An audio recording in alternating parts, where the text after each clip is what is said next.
Yes. Can't tell from the sarcasm.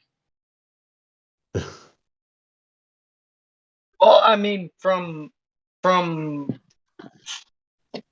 the way people are conditioned, I mean, it's pretty hard for people to even think about it. You know, I mean, it's not hard to think about it when you're a free thinking person, but when I don't know, I'm scrolling through social media and stuff and seeing shit about Kim Kardashian. It's like, what are you people doing? Why do you care about this right now? Ukraine's getting bombed or whatever. Maybe, you know? Yeah, good thing that you added the maybe. Yeah, because every live stream I've seen has been completely calm the whole time. I haven't seen a single bomb show up on a live stream from about 4 different sources of different places. And yeah, I did, dude. So people are so caught up in this shit that it's like, I mean, it goes deep, dude.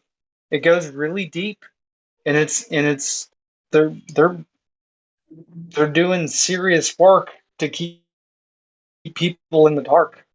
You know, I guess Yeah. I'm not going to be mad at anybody for it because I can see how hard the the work being put against them is. You know.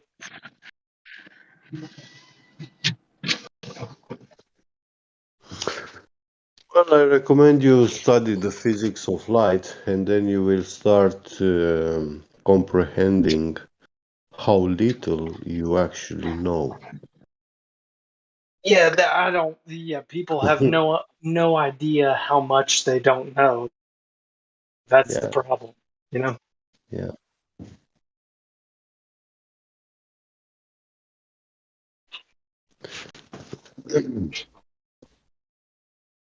Because learning the physics of light, that's when you begin to understand how you see what you actually see. Okay, so the y'all know the dog cam video, right? Mhm. Yeah, So you know the hot spot that yeah, shows up from the sun. So yeah. back in 2015, that okay, dude. I'm sorry. I have a child right here. Take your time.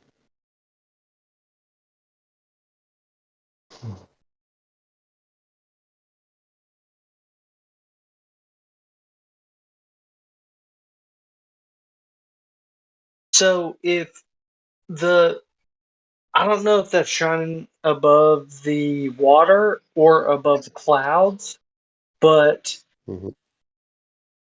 the fact that there's a hot spot on the earth kind of wrecks 93 million miles away. And that had like when I saw, I'm pretty deep in film and, video lighting. And when I saw that, it it basically just told me that the sun is not 93 million miles away because that's impossible, right? Yeah. You see, this hotspot thing is actually very interesting, and when you start using light sources, uh, like those studio illuminating uh, sources, when you point them at a wall, um, you will see that they will have a hot spot. That's an area where light is most intense and pretty much uniform. Uh, but when you pull away from the wall, the light source, when you move it away, you see that hotspot increases in diameter and decreases in intensity. And yeah,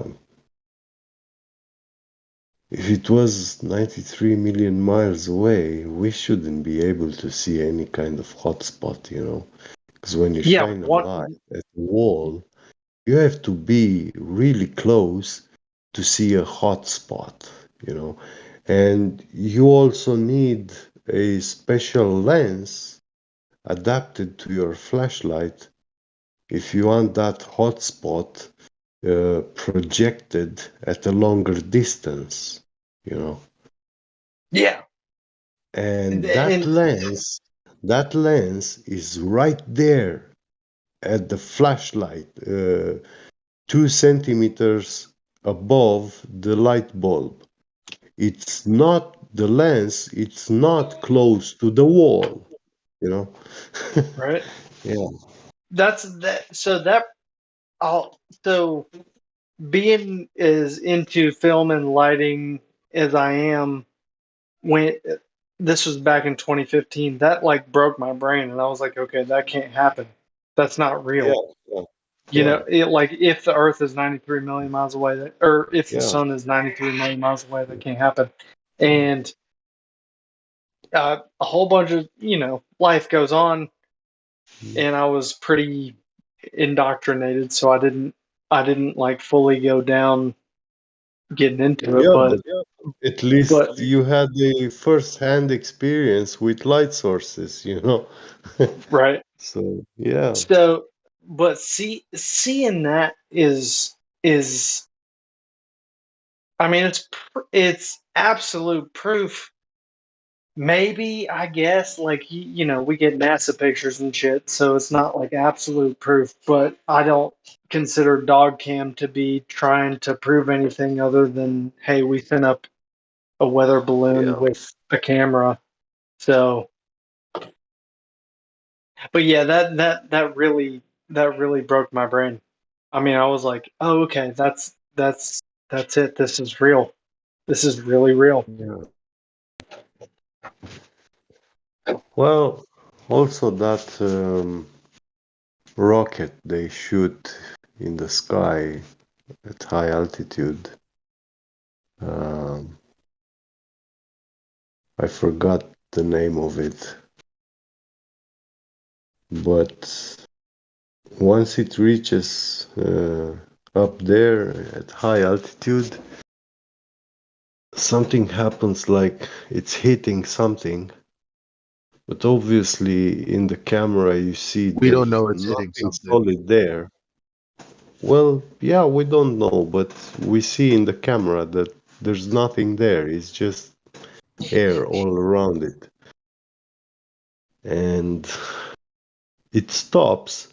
It decelerated from ascension, is not ascending anymore, and it also stops from its rotation around its own axis. So that's a very interesting thing. Like how from 200 RPM, yeah, spinning, you get to 5 RPM all of a sudden, in a blink of an eye. You know? Yeah, for sure. Like there's no way that if it's constantly spinning at that Yeah. fast, you wouldn't have that. Mhm. Well, I saw that video, and yeah, I would say it's anywhere above 150 RPM up to 300. The way it spins, the way you see in that video, you know. And it's not a very high rotation RPM, but hey, yeah, there is. Uh, Decelerating from 200 RPM to 5 RPM a second, it's quite a lot. I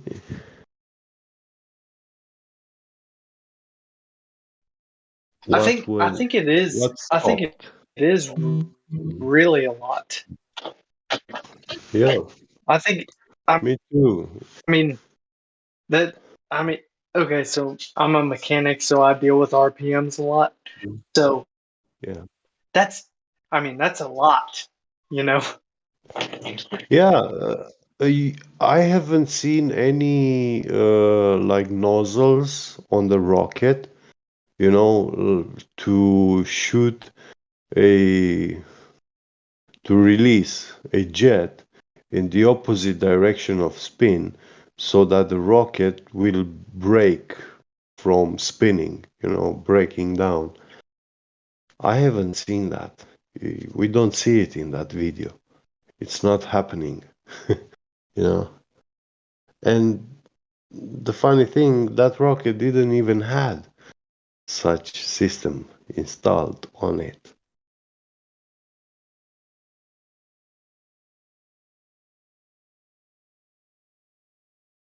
That rocket started spinning like that, I would say, not because the way the fins were installed on it, but the way the rocket engine was designed and some sort of fluid dynamics. They probably had some sort of spiral fins inside that. Are we talking to a globe right now? Sorry? Are we talking to a glober? No.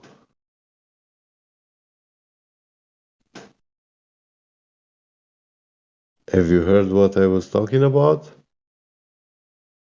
Yeah, I heard part of it. Yeah. Yeah, like I'm questioning what was making that rocket to spin like that. So,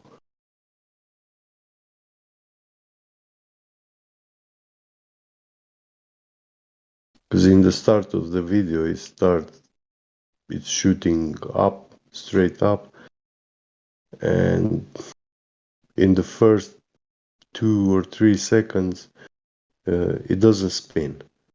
It goes just straight. But then it starts spinning.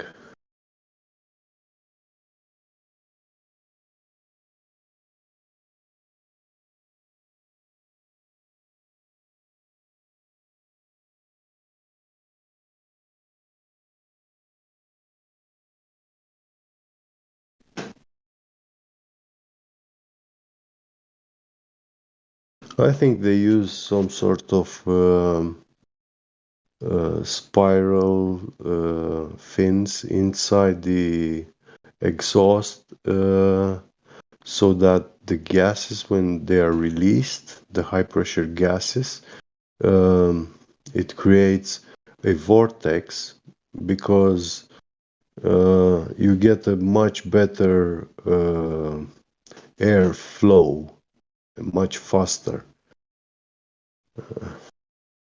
So you get also a better propulsion force.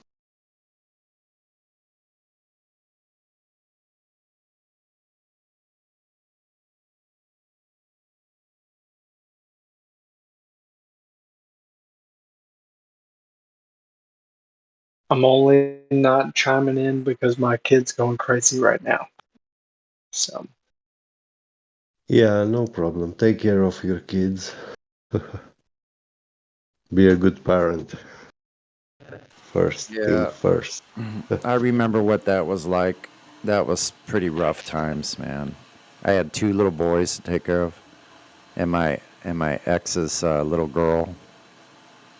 Hmm. It Hey, was rough. Sonny, Yeah. we got two Hypo little Drive. You want to boys. talk to them? Hypo Drive. let's unmute Hyperdrive. You guys talk to him. I'm making some tea. Okay. Hyperdrive, Hello, they're unmuted. Hyperdrive.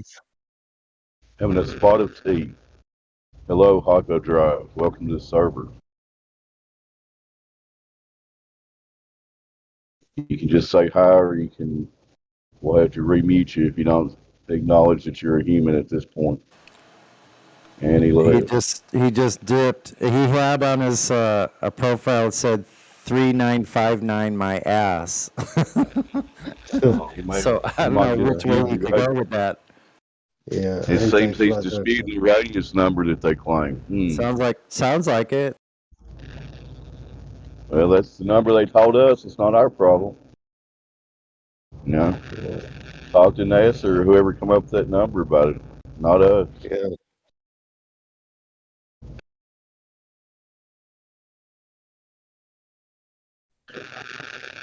That's all the new people I see. So feel free to conversate amongst yourselves.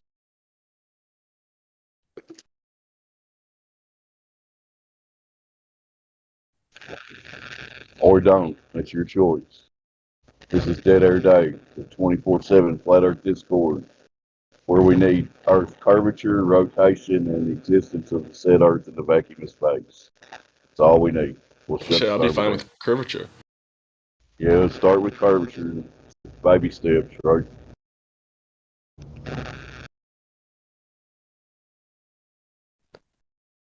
You don't get the curvature, you don't get to rotation, gas pressure, space, celestial bodies. You don't get there if you can't solve the curvature. And most of the globe believers, they want to go straight to the celestial bodies, don't they? Yeah. Get me good. Yeah. They jump like high jump.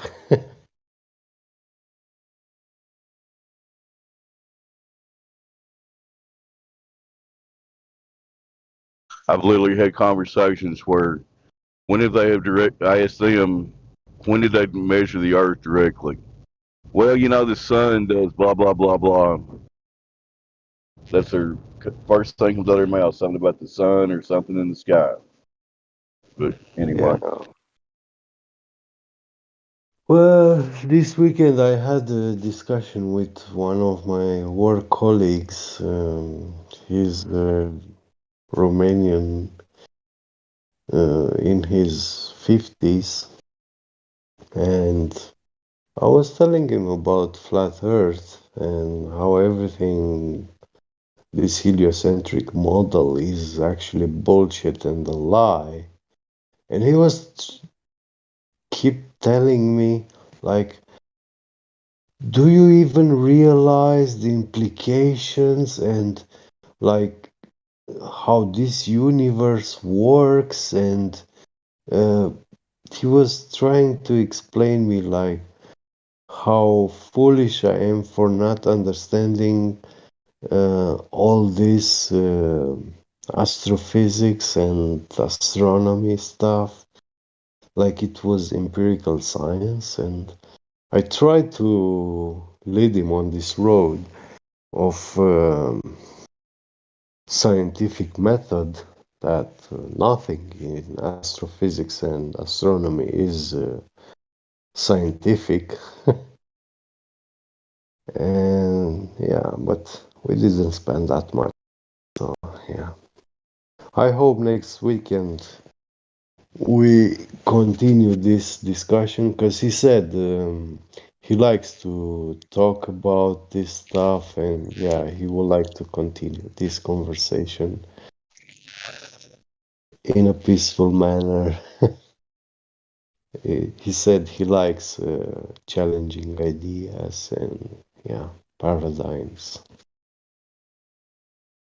Good luck getting him back down to reality. Yeah. But People it's like gonna be that, hard. generally speaking, it's like they're shocked that you don't believe the story that we all got Yeah, taught. yeah, Like, yeah, you know, we all got taught the same BS, you know, and you're yeah. shocked that I don't believe it. So I don't know. Uh, I told him how, they were telling me about Newtonian gravity, mass attracting mass, and when I told them that has been debunked and superseded, it was like news flash for them, like they had no clue about it. And I told him, yeah, it has been debunked more than 100 years ago, so you are very outdated, And he was like, how? And I told him, well, you're priest Einstein, And yeah, he was shocked, but he did understand that Newtonian gravity is not the same with Einsteinian relativistic gravity. And I began to tell him why that gravity is also just a tooth fairy story, because it has no scientific experiment to prove the bending of space-time, no independent variable. Pretty much their official position on gravity is it's not a force, but you can think of it as a force when you need to. Yeah, well, I went hardcore into defining forces of nature and like electricity, magnetism, and electrostatics. So I established like a force can only exist and manifest only inside a field. And to have this field, you need to have this binary construct, uh, charges, polarity, you know. So where you can have forces of attraction and repulsion. If you can't have only force of attraction and no repulsion.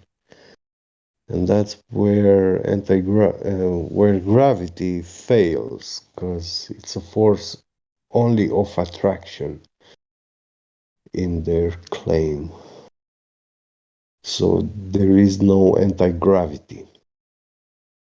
And it sure is. We can achieve all sorts of levitation, but never nothing which is called anti-gravity.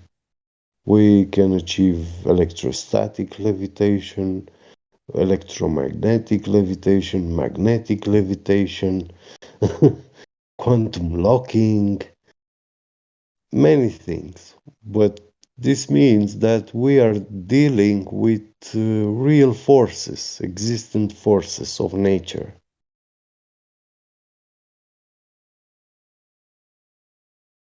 Yeah.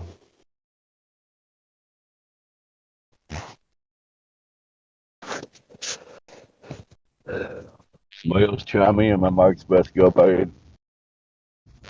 You're still okay, Dave. Well, it won't be here in a minute, I'm sure. Mhm. Any new people on here? Any old people that want to talk? Anybody at all?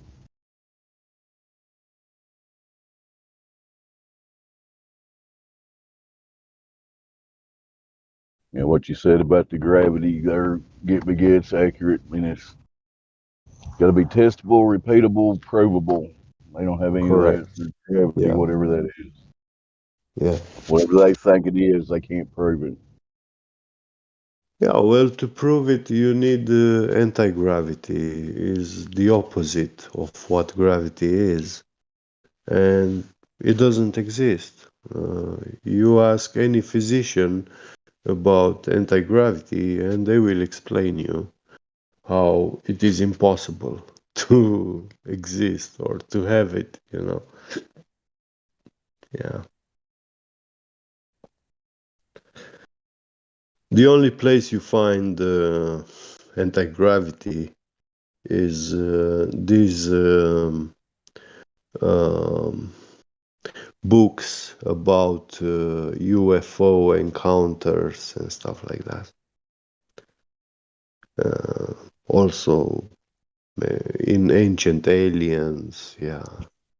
It's funny you're saying anti-gravity because that used to be one of my favorite troll names back in the day. Somebody had that screen name, Nice, anti-gravity, yeah. spelled anti like auntie, Mhm. uncle and auntie.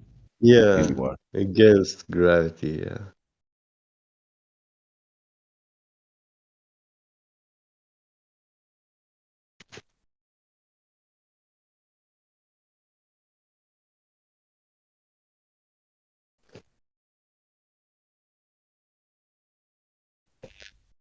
there'll be somebody on this panel right now that never talks that wants to say something. So go ahead.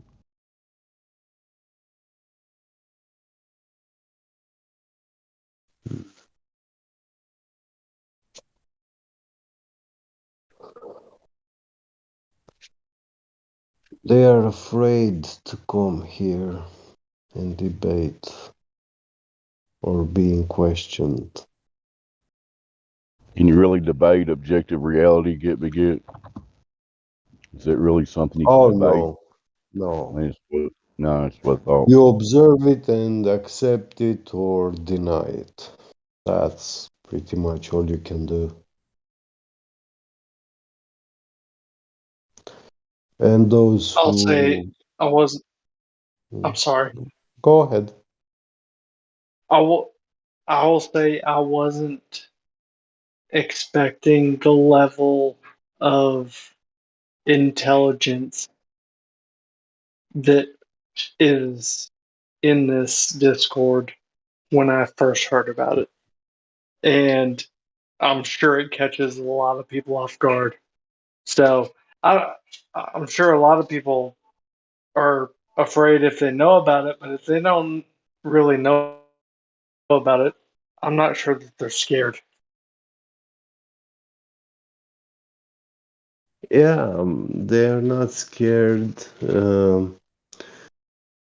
in the beginning, you know. They come here and they expect us to be some sort of religion cult, like these people who believe in UFOs, you know, and um, talk only about metaphysical stuff, you know, imaginary, tooth fairy.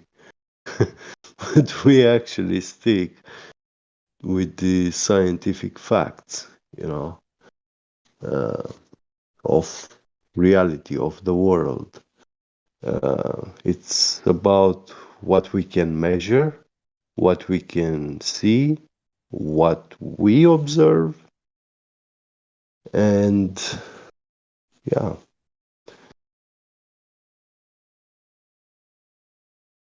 everything outside of that uh, is either speculation, either fortune telling, you know. Yeah, it's a it's a really a beautiful thing. I didn't expect like when I found this Discord through the podcast feed, and Yeah, when I started listening, I was like, "Oh, okay, this is extremely real, and I need to check myself." yeah. Verification is very important because it helps you to establish, uh, to categorize the information that you have in your mind and how much of it is belief and how much of it is actually knowledge, you know, scientific knowledge.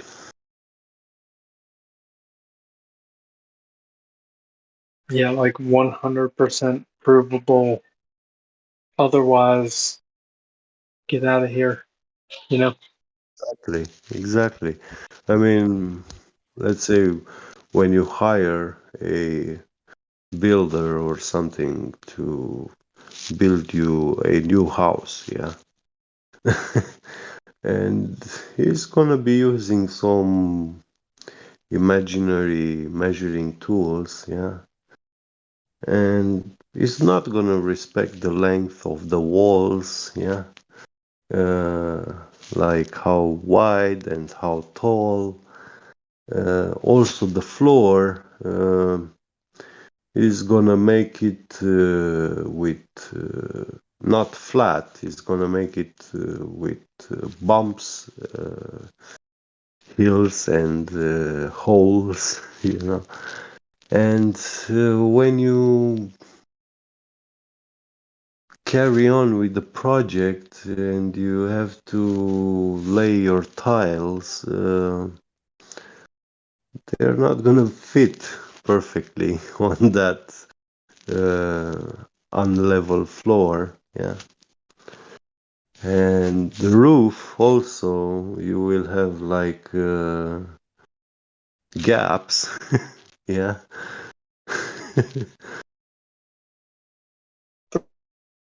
For sure. And Yeah. and there's a lot of there's a lot of baggage people come in here with that I don't think they're ready for. But Yeah. there was something going on earlier where somebody brought their friend in, and Mm.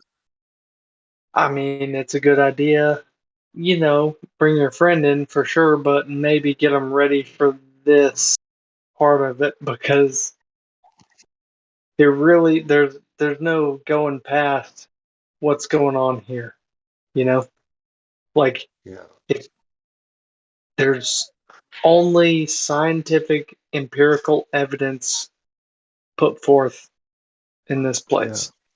And if people aren't ready for it, they're not ready for it. And I understand the whole people, not really ready to accept it, but you know, it's I guess it's tough to hear for the first time, especially if you come here for the first time. If this is the first place you're hearing about it.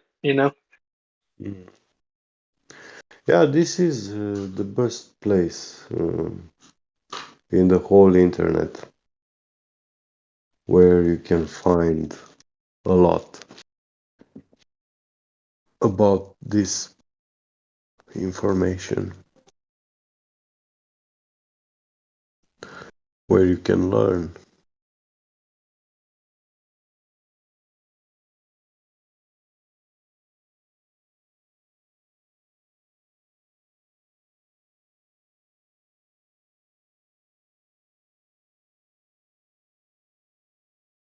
Have you listened to QE?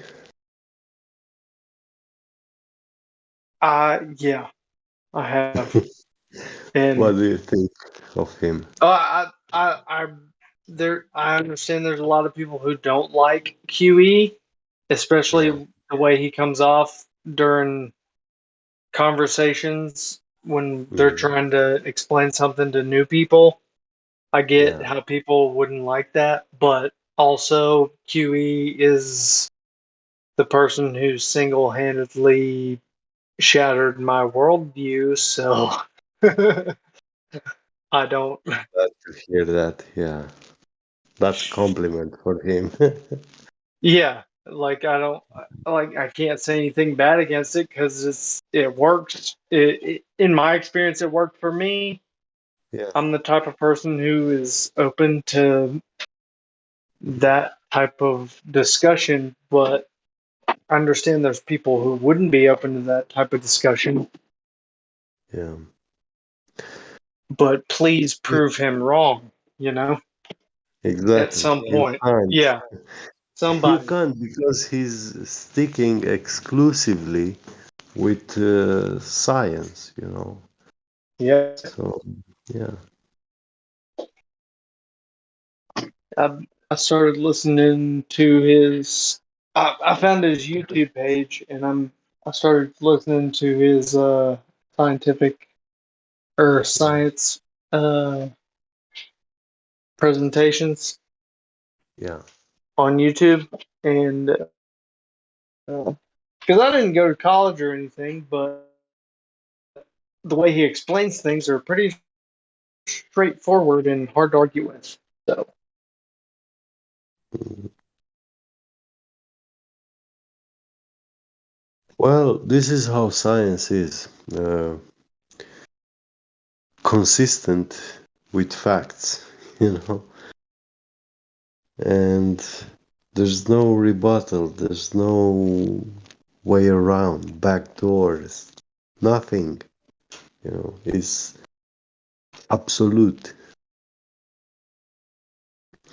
You either know or you don't. When you know, it's scientific.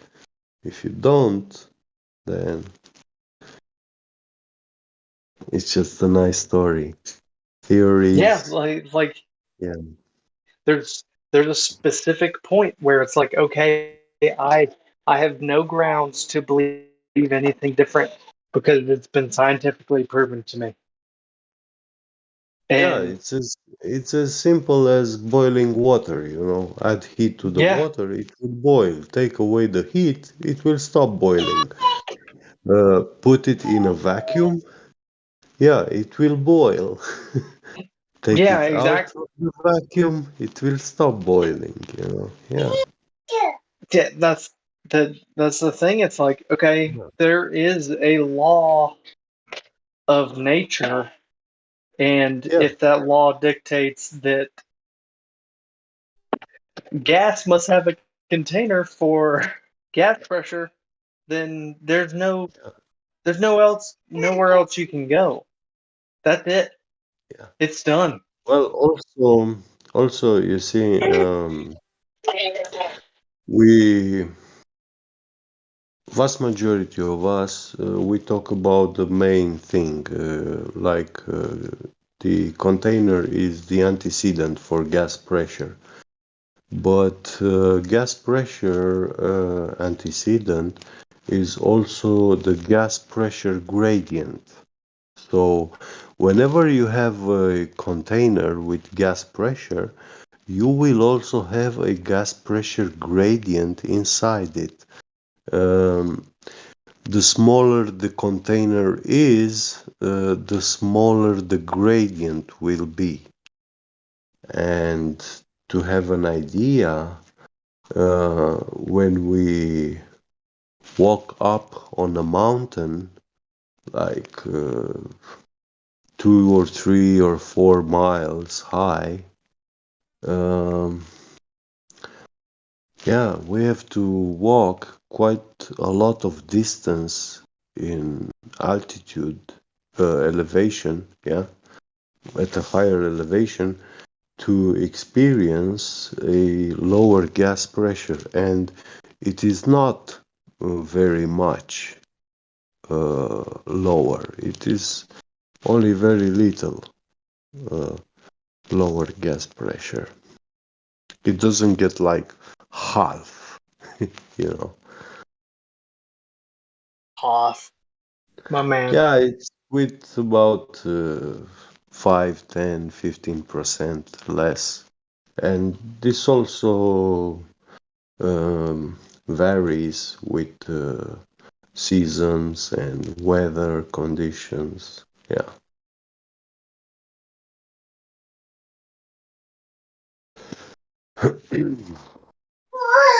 That's that's and it's like perfect. You can't mess with it. Yeah, but you see, I proposed. I was explaining these people who were invoking gravity here, um, like objects falling at the same rate in a vacuum chamber. Actually, that is not true. NASA does show us a bowling ball with a feather falling in a vacuum chamber, which is not actually vacuum chamber. It's a low pressure chamber because a vacuum is not physically achievable. We cannot achieve a perfect vacuum. Um, gases, some of the gases, they can flow through any solid material like helium and hydrogen. Yeah. you cannot perfectly contain them. They will always escape or get inside that container, from the outside.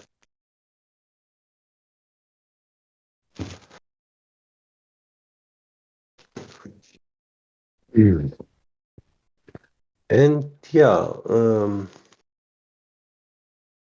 you can find videos where they drop in a vacuum chamber all sort of metals and materials, and you can clearly see that they are not all falling at the same rate.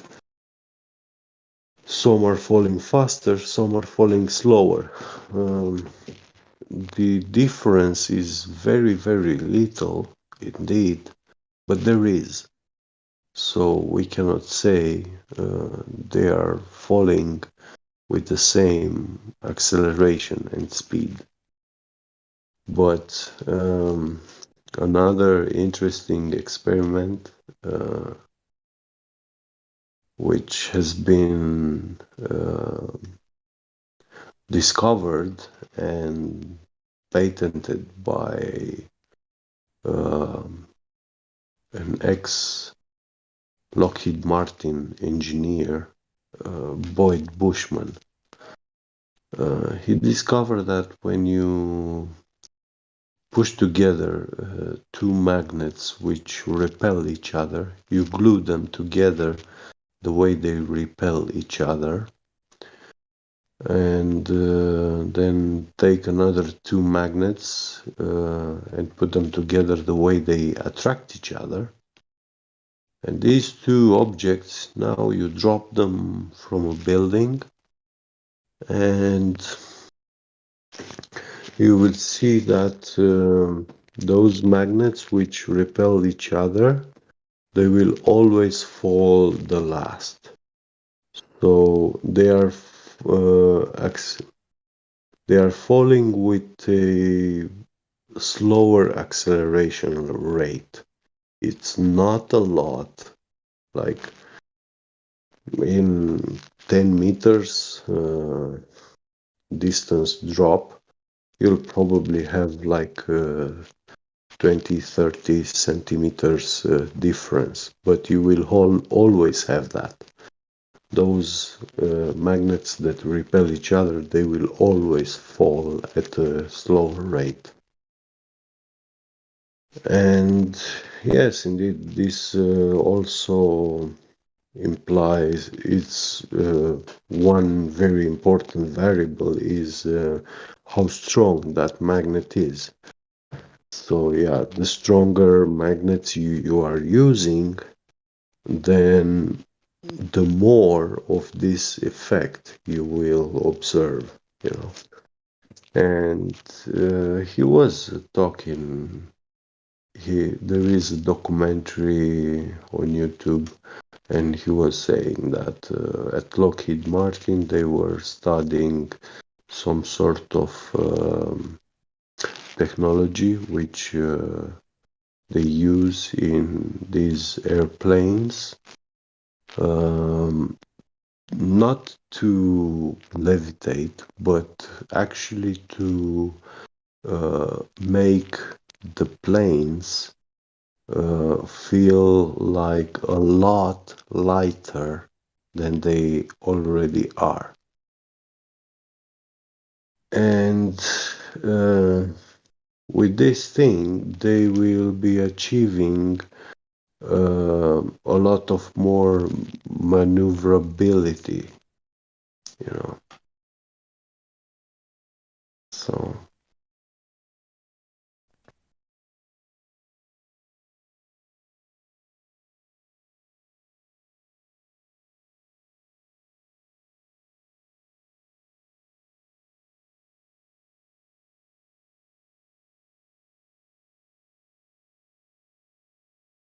I want to respond, but my kid's being crazy right now, so I'm not responding. yeah, no problem. Don't say that kids are not crazy. He's excited. He's not crazy. Yeah, He's excited. yeah.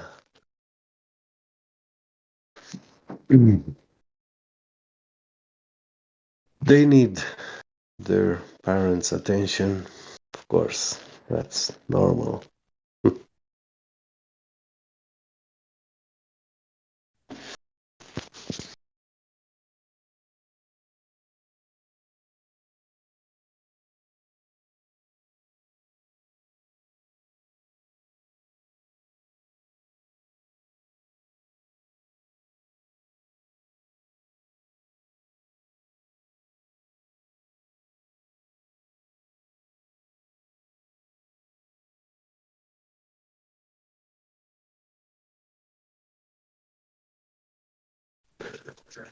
And yeah,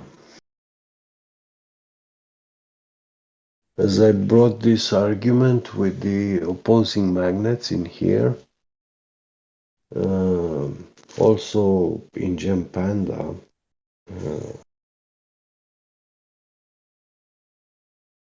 all those anti-flat earthers went crazy about this, and the world reached out to this guy Veritasium, a very famous YouTuber, if I'm not mistaken, and he actually uh, made a video trying to demonstrate um, if this is true or not.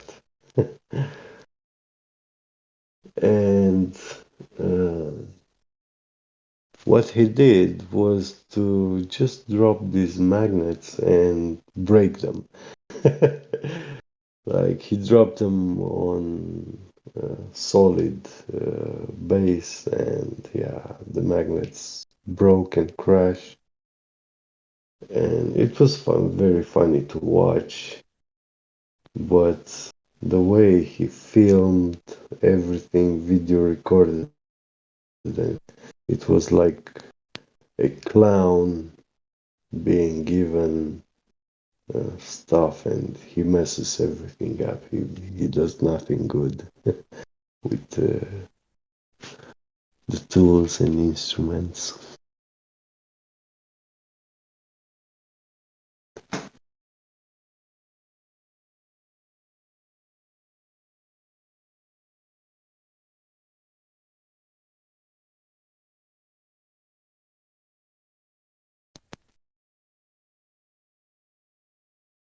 There are these kind of people in this world nowadays. You give them a shovel and a pencil, and they will go shovel the garden with the pencil.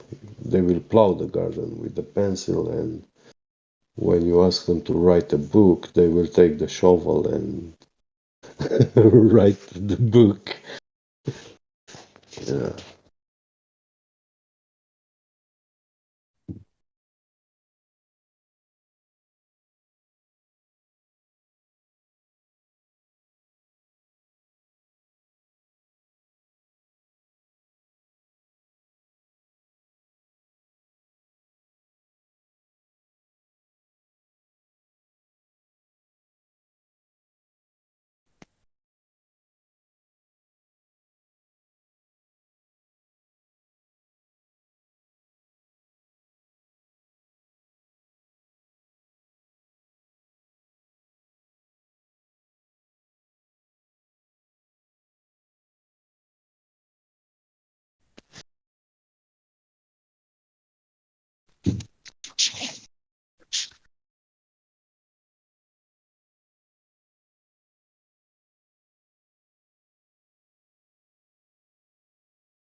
Hey!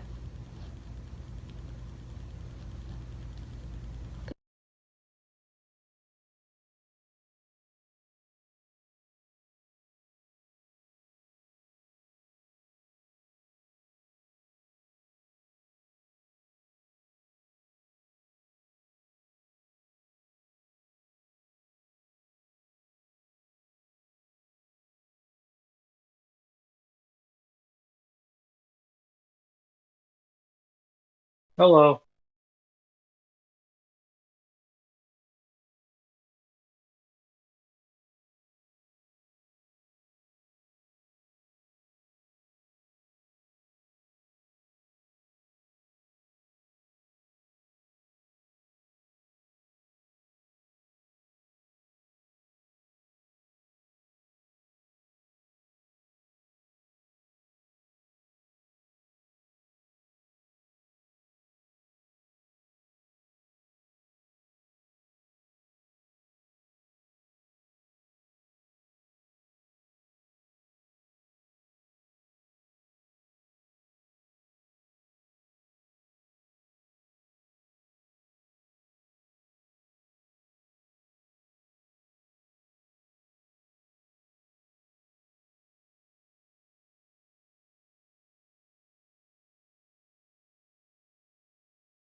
Well, we all believed in that spinning ball.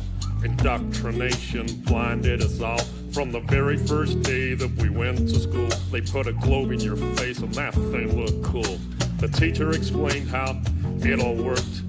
Of course it sounded so berserk, but who was I to question it? Because I was just a tiny kid. It sounded crazy as could be, but teacher would never lie to me.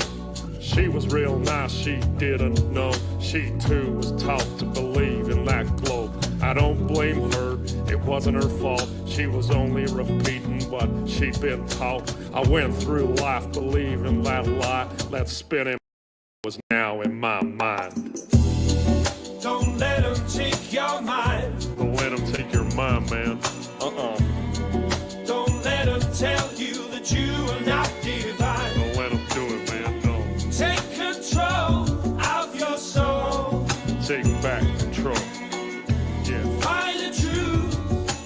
Find it all. Find it all, man. Yeah. Don't believe their lies. Don't believe it, man. Let them take your mind. Don't let them take your mind, man. All right, man. Listen up. So I'm hurling through space on a road to nowhere. So I live my life without a care, cause I was taught that there ain't no creator. That's what I was told from my educator. So I live my life so selfishly, there ain't gonna be no hell for me. I'll do what I want with no care for others, with no respect for my brothers. Until one day when I woke up and I drank some truth with my coffee cup. I learned that things ain't what they seem. This so-called reality is just a dream. There's deception everywhere that I look. The news, the TV, and in my school books. And pretty soon I'll realize that everything's just a pack of lies, man. Don't let them take your mind. Don't let them take your mind, man. Don't let them tell you that you are not divine. Don't let them do it, man. Don't. Take control of your soul. Take back control. Yeah. Find the truth. Find it all. Find it all, man. Yeah. Don't believe their lies. Don't believe it, man. Let them take your mind. Let them take your mind, man. Yeah, man. It's deception on a biblical level. It's orchestrated by the devil. Many think that hate don't exist, but that's what he wants. That's one of his tricks. But I found out that that dude's real. And I tell you, man, that's a bitter pill. So I questioned everything I was told. I had to question that spinning globe. I had to relearn it all again and get some truth inside this brain. And pretty soon I realized that the globe I was taught was a pack of lies. As hard as can be, I found the flat earth conspiracy. Man, it hit me like a ton of bricks. The globe I was taught was a devil's trick.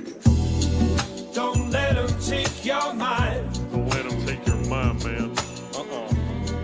Don't let them tell you that you are not divine. Don't let them do it, man. Don't. Take control of your soul. Take back control. Yeah. Find the truth. Find it all. Find it all, man. Yeah.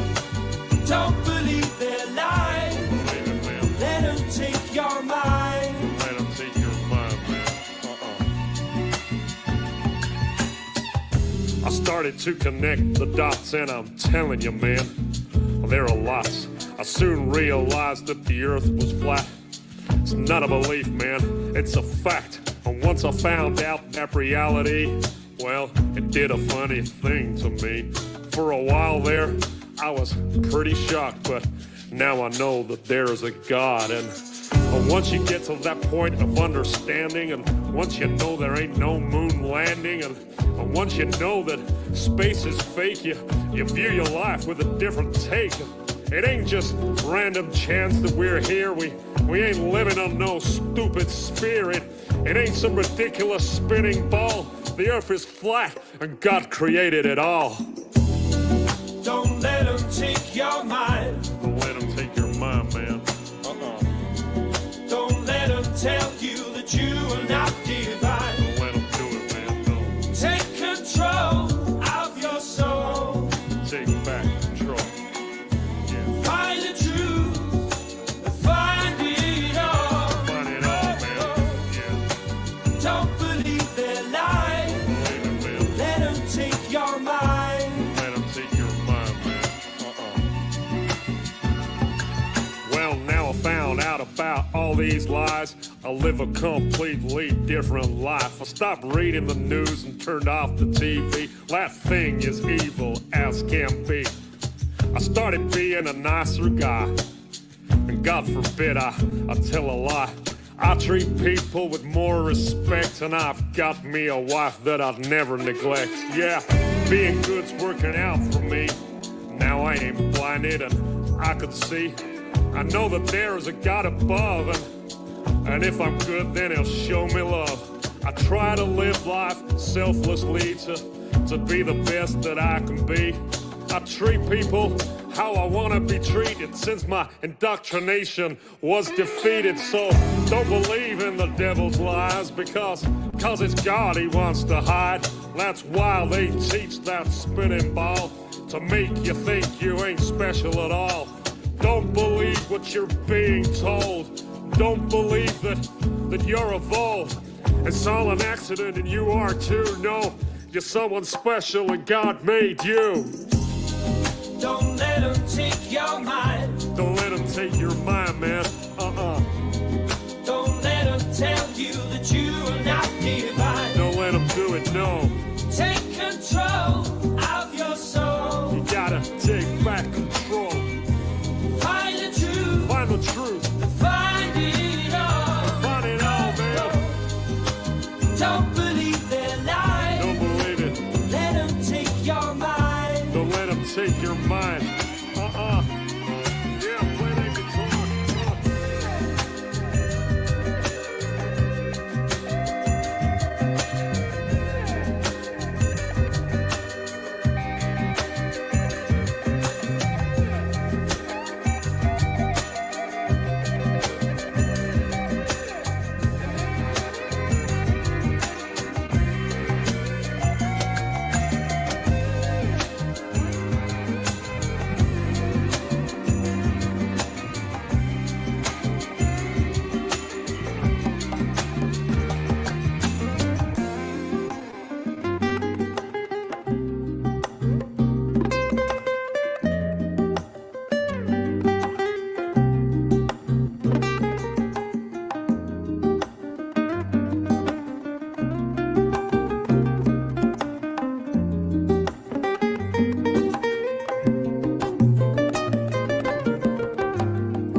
Knowing what I know of Antonio, it's unlikely he's going to come in here and make some sort of heavy scientific debate with Red. Can either of you explain the difference between centripetal and centrifugal force, please? Now, you both heard my question about centrifugal and centripetal force, did you not? Right. Correct. Yes. Which of you would care to describe these two forces to the people listening? Either Red or Gem Panda, would either of you please, for the benefit of the listeners and subsequent listeners, describe centripetal and centrifugal force?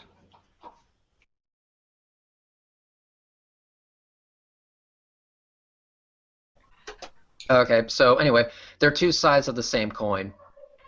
Centrifugal force is the tendency of an object following a curved path to fly away from the center of curvature, when a centripetal force is a force that keeps an object moving along a uniform path around that point.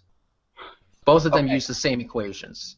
We've just quoted two equations which are the exact same equation. Well, one equation which is actually a mirror image of itself, yeah? Mm-hmm. For describing two demi-forces, because they're not actual forces, are they? Yeah, they're forces. Yeah, they're forces.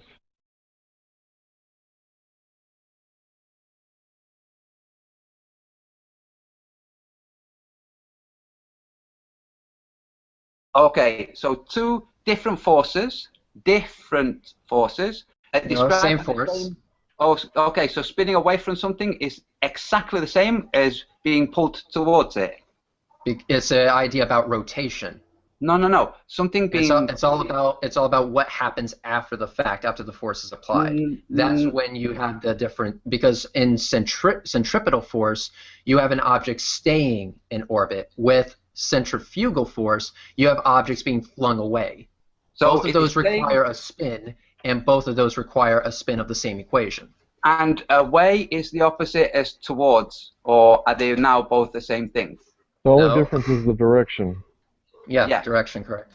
Yeah, so one is away from the body it's orbiting, and the other is towards the body it's orbiting. Is it not? Yeah, both of them refer to rotation, correct. Yes, so the two equations describing the two different forces balance out to zero. Yeah, it balances out to zero, does it not? Balances out to no. It can. Okay. So, what does that even mean? You wouldn't understand because you weren't taught it. You weren't taught it, so you wouldn't understand. You can't expect that you're going. Well, don't make that assumption. Don't make that assumption. Well, you're just asking what it means. If you've been taught it, you wouldn't be asking. No, I'm asking what you mean by it. No, it's got a straightforward meaning. You can look it up afterwards. But now, here's the thing. We're talking about centrifugal versus centripetal force, which is basically describing the orbit of the planets around the sun or whatever is orbiting whatever else. Correct? Being in orbit or getting flung out of orbit. Both of which still require an orbit. So it's describing orbit, correct? Yep, either staying in orbit or getting flung out of orbit. No. You can't have two different things being the same thing. Those two different things are two different results. That's why they have two different names. You just said that centrifugal and centrifugal are the same. Now you're saying that the two things are not the same. The events that happen as a result of those equations. Things don't happen as a result of an equation. Oh, really? Things happen as a result of an equation? Things get described by equations, and then we can figure out what happened. Yes, the equation is after the fact. Really, it's just a way of describing the event. Now, my scientific question for you and Jampanda is this. The body that's being orbited, okay? So, let's say the sun. And let's say the thing doing the orbiting, let's call that the Earth. Okay? Is the sun static in space? Relative to what? The center of the Milky Way galaxy? Is it static? The sun is static in our solar system. No, it isn't. Yeah, if you're keeping it... Okay, so it's not confined to our solar system. No. I asked, is the sun static? Relative to what? You understand what the word static means, don't you? It means not moving. Do you know what the word relative means? Yes, I do. Okay. Okay, then why don't you answer the question? Relative to what? No. Static means not moving. Relative to what? What the fuck relative to what? Is the sun I'll just answer the question. Relative to the Earth. Relative to No. Forget it. This is a little rabbit hole. Okay, relativity is a bunch of bullshit.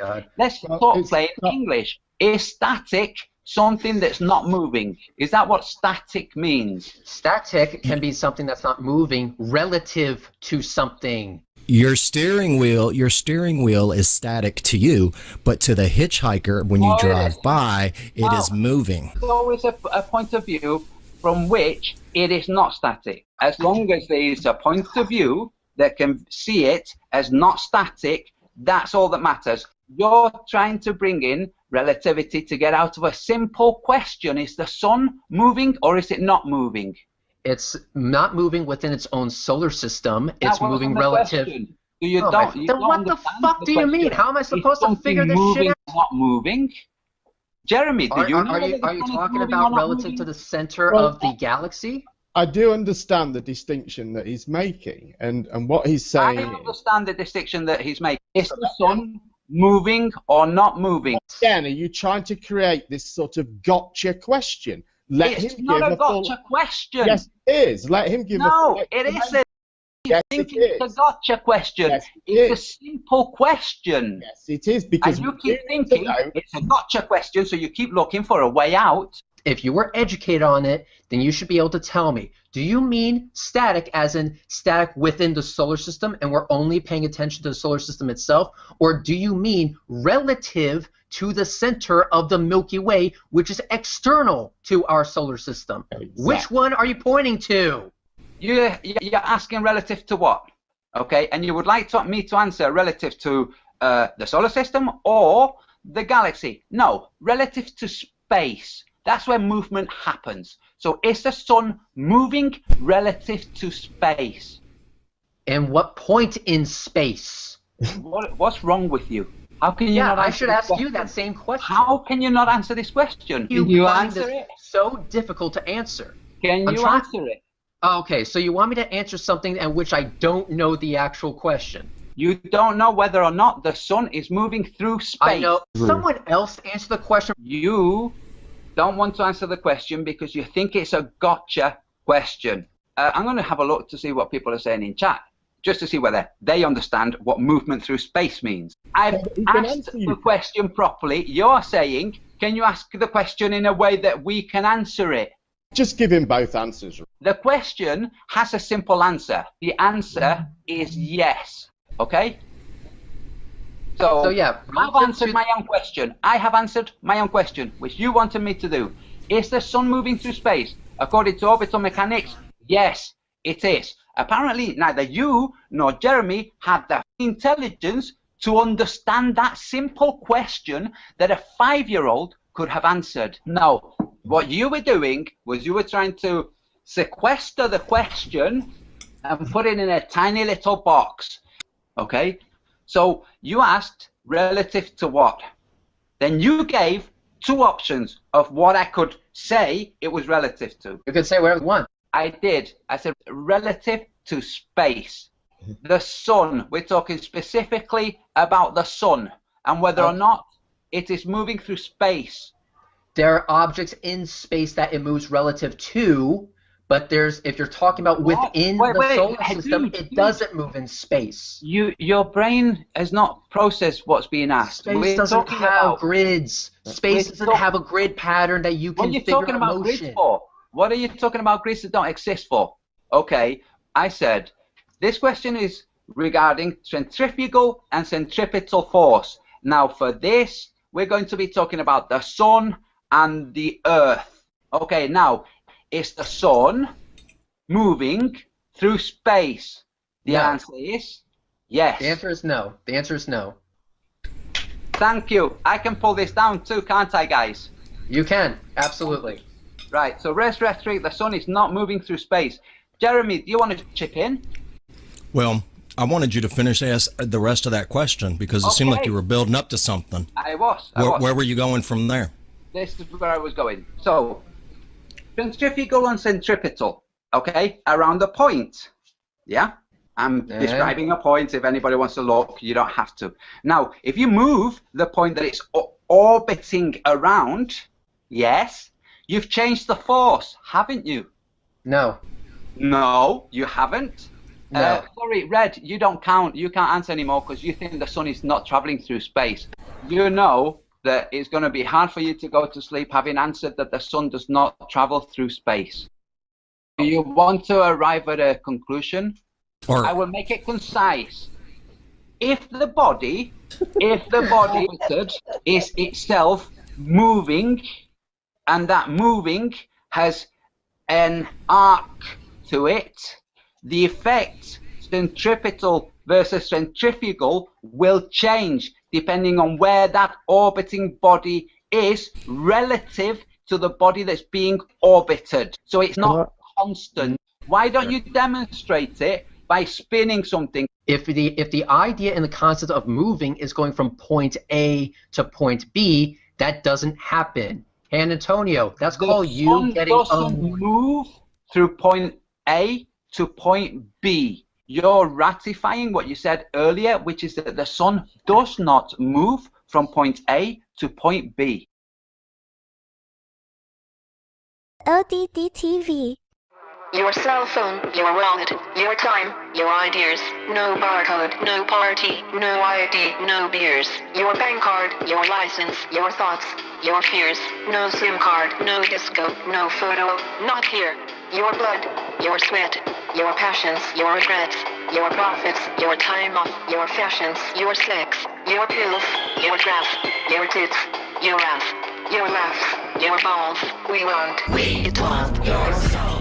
Your house, your phone, your life, your cash, your house, your phone. We want your soul.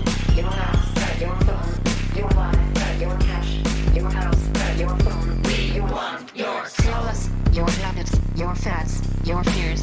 Give us your address, your shoe size, your years, your digits, your plans, your number, your eyes, your schedule, your desktop, your details, your life. Show us your children, your photos, your home. Here, take credit, take insurance, take a loan. Get a job, get a pension, get a haircut, get a suit. Playing the lottery, play football, play the field, snore some toot. We'll show you shrink, we'll show you spook, we'll buy you drink, throw away your book. We'll sell you crap, we'll charge you debt. Wanna buy big guns, we'll drop the cash. Your soul, your house, your phone. We want your soul. Your house, your phone. We want your soul. Your house, your phone. We want your soul. Your house, your phone. We want your thoughts, your emotions, your love, your dreams, your checkbook, your essence, your sweat, your screams, your security, your sobriety, your innocence, your society, yourself, your place, your distance, your space. Go back to bed, America. Your government is in control again.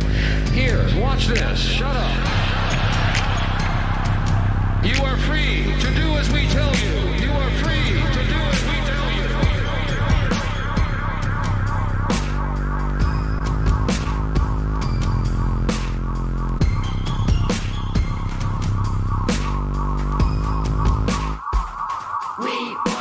Here's boy bands, here's Mackers, here's Britney, here's Cola, here's pizza, here's TV, here's some rock, and some roller. Watch commercials, more commercials, watch Jerry, not Oprah. Buy a better life from the comfort of your sofa. Here's popcorn, here's magazines, here's milkshake, here's blue jeans, here's padded bars, here's armpit wax, here's football shirt, here's baseball cap, here's live talk shows, here's video game, here's cola light, here's Good Morning, here's filter tips, here's collagen lips, here's all night malls, here's plastic hips. Your house, your phone. We want your soul. Your house, your phone. We want your soul. Your house, your phone. We want your soul. Your house, your phone. We want your soul. Your soul, your soul, your soul, your soul, your soul. Go back to bed, America. Your government is in control again. Here's American Gladiators. Watch this. Shut up. Go back to bed, America. Here is American Gladiators. Here is 56 Channel. Watch these pituitary retards bang their fucking skulls together and congratulate you on living in the land of freedom. Here you go, America. You are free to do as we tell you. You are free to do as we tell you.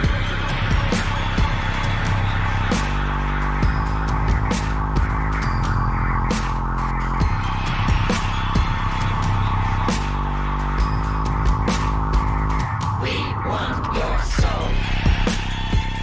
We want your soul. We want your soul. We want your soul. We want your soul. We want your soul. We want your soul.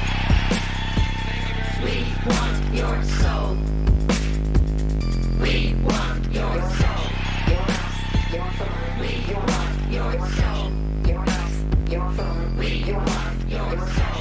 Your house, your phone. We want your soul.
what's happening?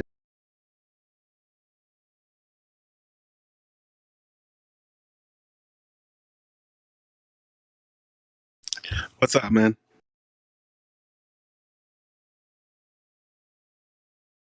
How you doing? Pretty good. It's pretty quiet in here, though.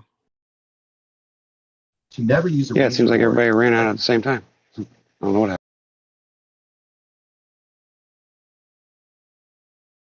But there's still people in here. They just don't always talk.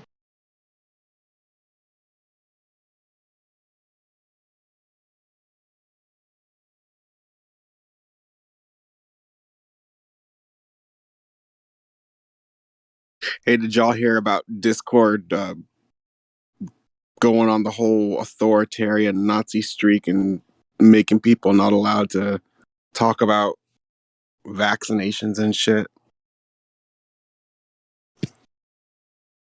Really? Yeah. Just like we're not supposed to do here. Yes, I know we're not supposed to do it here. I was just bringing up a news article. Well, why don't you pick a different word like the rest of us do, like Kool-Aid or something like that? I'll remember that in the future. Thanks. Mm-hmm. We would appreciate it. Thank you.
Funny. Did I miss something? No, not at all. Were you reading or are you watching a video or something on this? Oh, I found an article that they posted on the Atlantic. Says when your friends fall off the edge of the earth, conspiracy theorists can fall into a vicious cycle of alienation and acceptance, pulling them away from society at large and further into the cycle of believers. Something was wrong, and Nate Wolf had a pretty good idea what. He wasn't scheduled to preach that day, but early on a Friday morning, he told me he received a text summoning him to church in 1 hour, please. More than 7 years earlier, Wolf had moved his whole family cross country for the job as a minister in the suburbs of Toledo, Ohio. Since then, the insular parish community had become his world, his fishbowl, he described it. But in a matter of minutes, that Friday morning, he told me church elders fired him. Wolf became a fish out of water. They didn't want any discussion, he told me. They just slid a piece of paper across the table to me and said, "We can't have a member with this kind of association." The church did not respond to multiple requests for comment. Wolf believes the association was his flat earth belief, which he'd kept under wraps in order to avoid this kind of situation. The deeply unpopular theory erroneously posits that the planet is flat as a pancake and, according to many, contained beneath a dome. Still, certain Christians, like Wolf, preach that the idea is supported by literal interpretation of the Bible. Wolf had been full on flat, as believers refer to themselves, for almost a year. Ever since he stumbled across YouTube videos promoting a biblical flat earth model when researching a sermon on the Great Flood, by 2018, he decided to attend Take on the World, a Christian conference promoting flat earth theory. About an hour from his home, Wolf led the convention with a new group of friends and a new commitment to live publicly as a flat earther. He had planned to broach the topic delicately during an upcoming church leadership meeting, making a religious argument for the theory beginning with Genesis 1, but he had never had a chance.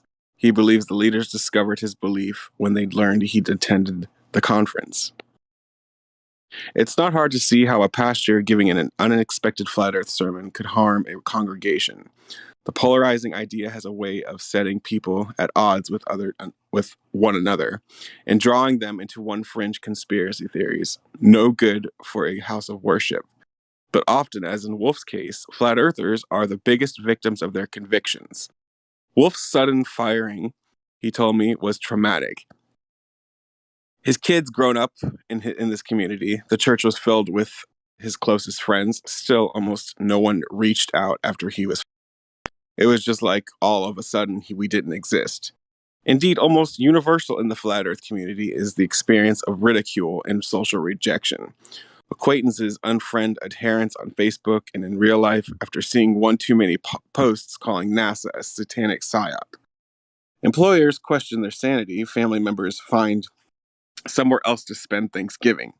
The loss foregrounds practically every conversation at flat earth meetups, so common that some describe themselves with the language of persecuted minorities. Announcing one's belief is referred to as coming out, a term most commonly associated with the LGBTQ community. Separated from loved ones, many then find themselves trapped inside the theory with the only other people who believe them.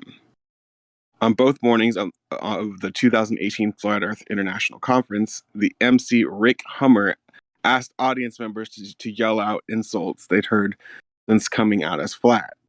The responses I heard while attending the event sounded like a collective scream of catharsis.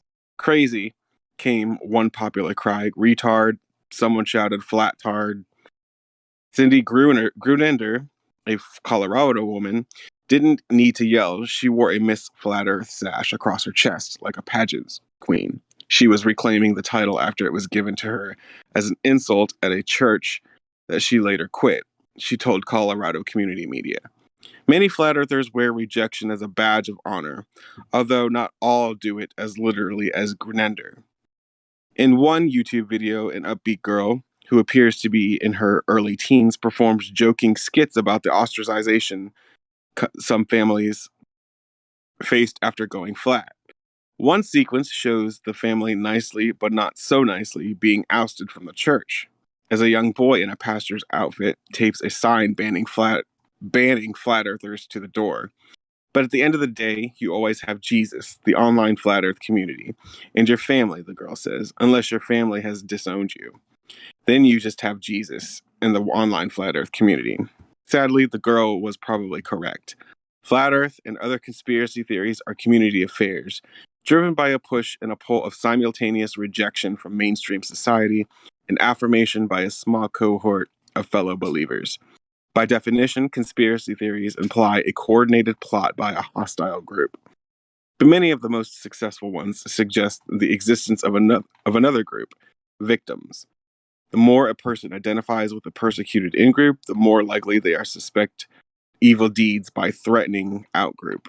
Researchers at the University of Kent and Ridge University, Amsterdam, noted in a 2018 paper.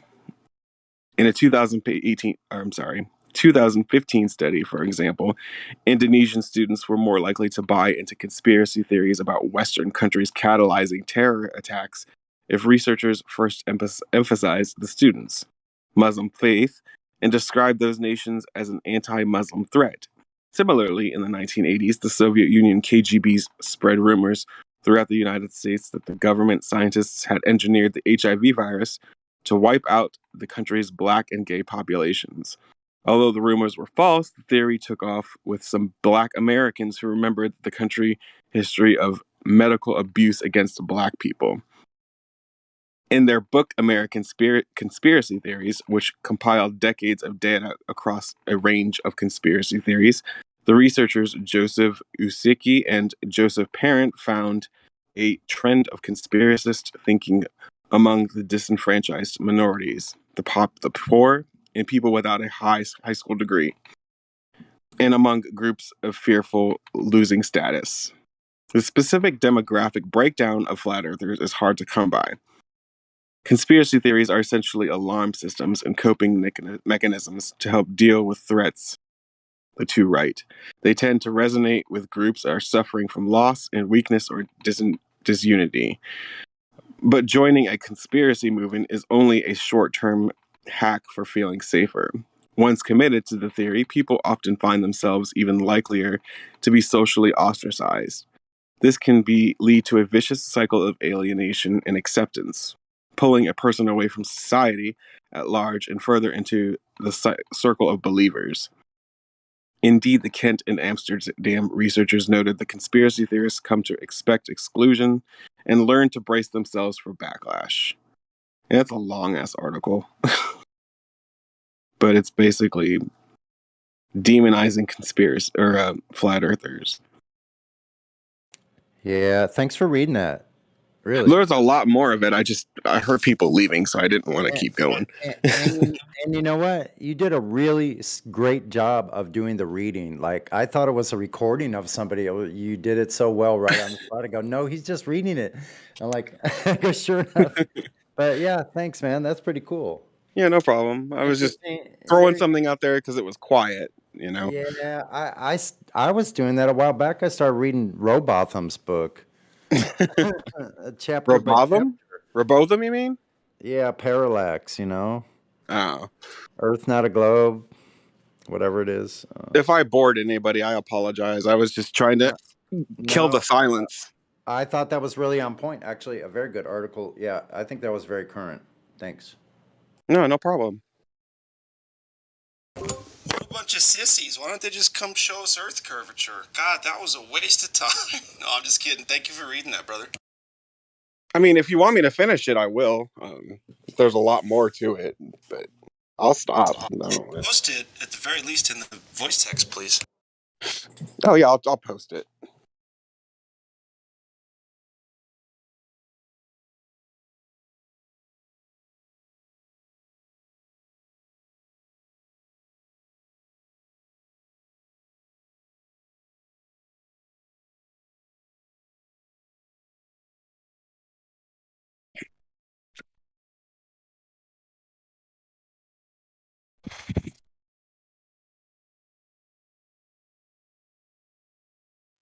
Off to take a ride. I'm getting ready to go right now. Putting my gear on. Gloves. Helmet. Check. One last little...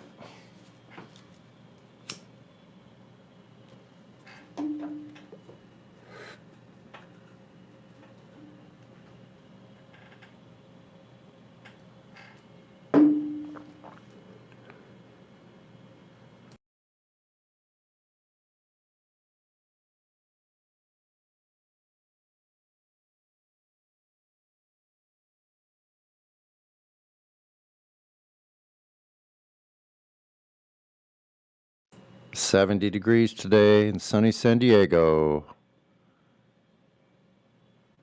In 2 days, it'll be 76.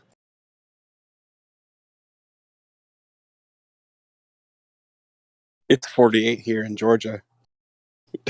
Holy criminy. Holy hold his wittily nipplies.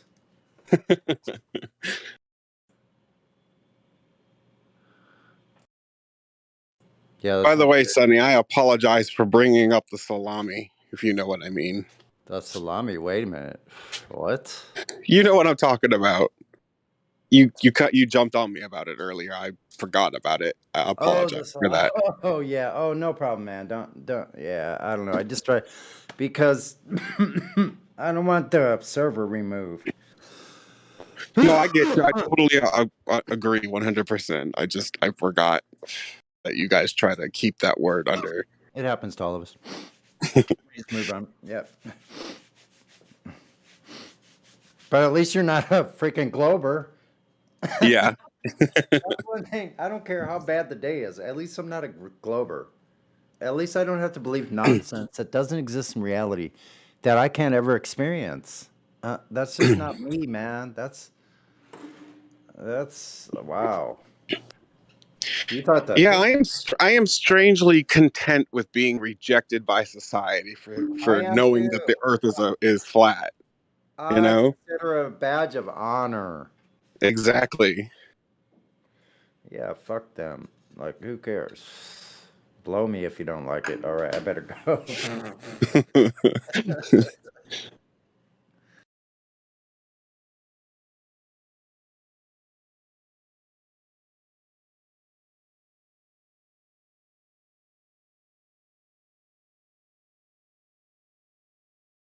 Rolling Stones also did an article on Flat Earth. The title of it is Flat Earth, How a 19th Century Meme Turned into TikTok's Strangest Conspiracy Theory.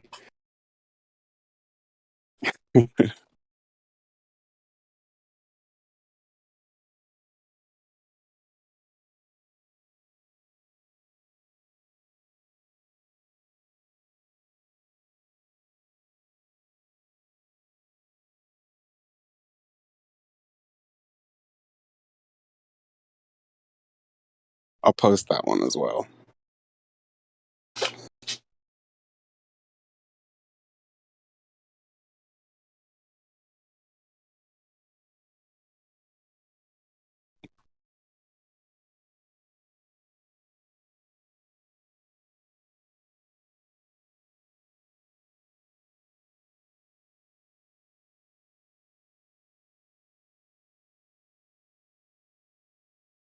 I mean, if Flat Earth is so stupid to them, why do they keep talking about it? If it's so, insignificant. Glatflobe. I wouldn't piss on this article, let alone read it. Yeah, I hear you, man. I'm just trying to kill the silence. It's quiet in here.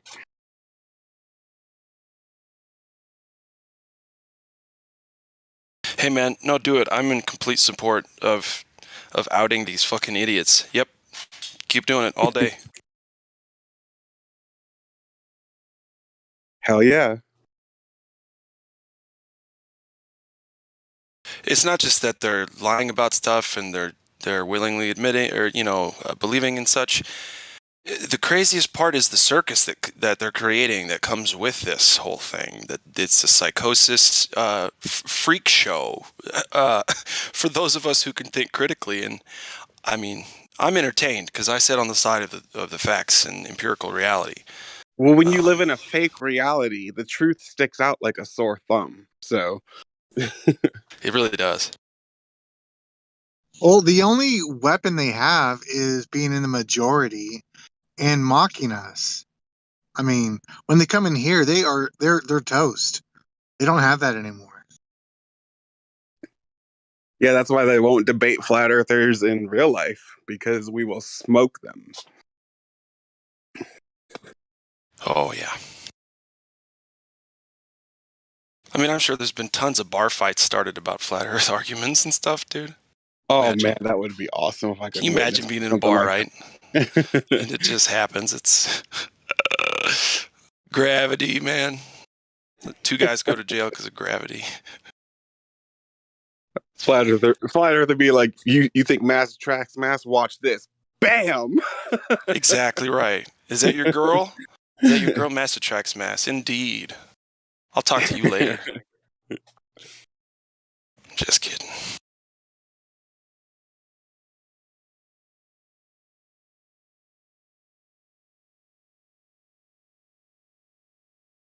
They insult us, but the problem is, we don't even have to insult anybody. We don't have to go there. We can bring up a fact that they can't refute, and then we can shut up. That's the insult. And if they respond, they're insulting themselves. We should just let them dig their holes.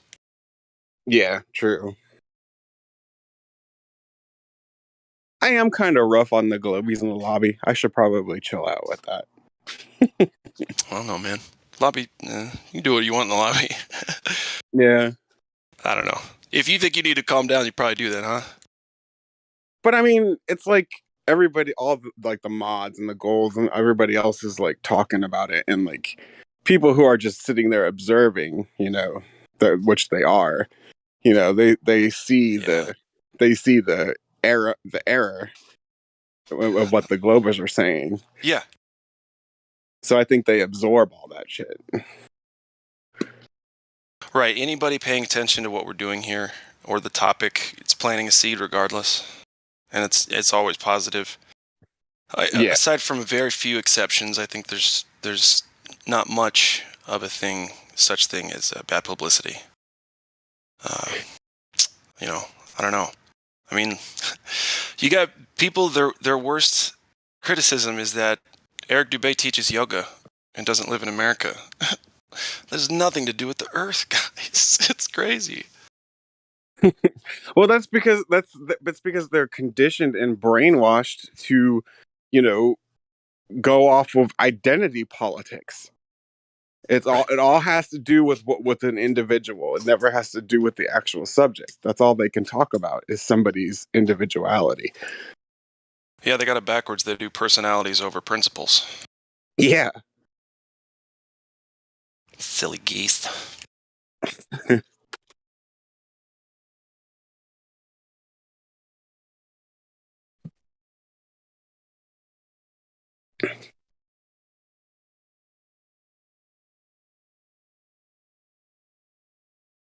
USA Today says, fact check, a compass is oriented to the Earth's magnetic field lines. It doesn't prove a flat Earth. I'll post that. Oh, sure. Wow. You just got them all today, don't you? Yeah. The anti-gravy.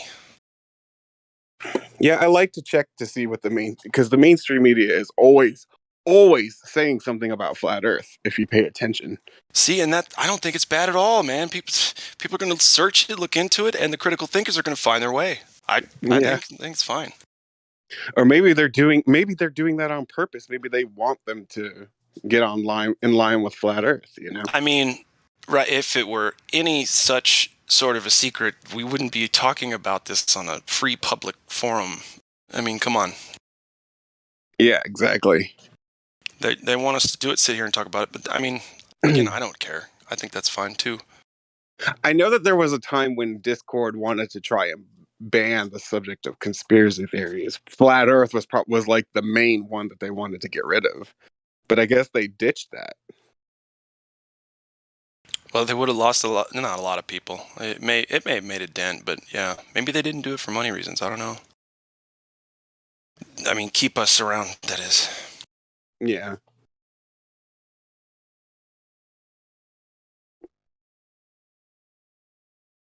I think YouTube's even lightened up on flat Earth, because they used to. Yeah. Well, a they lot of people input were complaining, man. You know, if you keep your complaints coming, there's some group of people going, okay, listen, guys, YouTube, listen. Yeah, we don't want them talking about that stuff, but dude, they keep complaining so much, they might pass a law soon. So just fucking cool it. Know what I mean? What kind of what do you mean they might pass a law? What do you mean? Legislation against censorship or whatever. That can't happen Oh, because yeah. it's the kind of company it is. But you know what I mean. And because if you're censoring it too, that also makes them think. They're like, why are they censoring this shit? Why can't I look at it? Yeah. But most people don't think like that. Most people are going to Snopes check some shit and be like, okay, that's the story. I'm good with that. Checks out. Lines up. Yep. Lines up with CNN. And sometimes I don't like CNN, but I Snopes it. And hey, Drudge Report. Yeah, I went to Drudge Report too. They're of equal minds on this one. So. Yeah, I read the Wikipedia.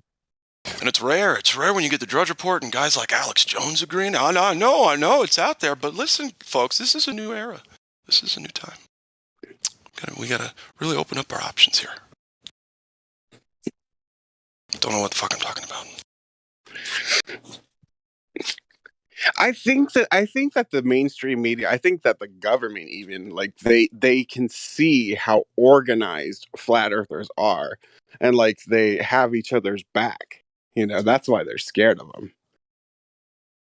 If you know what I mean. I do. That makes any sense. If you go to Gem Panda server and listen, it's a bunch of 12-year-olds. If you come over here, we're trying to have a scientific discussion as best we can. Yeah, exactly. And we're like the whole time talking about improving our communication skills with each other and so on. Yeah, they don't like sticking on the subject of flat Earth. They like to spiral. Well, they don't talk about each other either. Like, we compliment each other. We support each other. We have shows where, like, people are able to shine in certain ways. Like, it's just a slaughterhouse over at any Glober channel. They're not, they think they got the one up on us, and so they're just going to sit and make jokes. I think that's an effect from truth. If you wanted me to be honest. Yeah, I think there's that quote, truth goes in 3 stages. First, it's ridiculed. Second, it's violently opposed. And third, it's accepted as fact. Something like that. Yeah. But what I also mean, like, is like, I think that's an effective truth, meaning, like, I think when something is true, like, everybody is in sync with each other, Mm-hmm. Yeah, just kind of happens. You start resonating a little more in harmony with each other. I will be right back. No problem.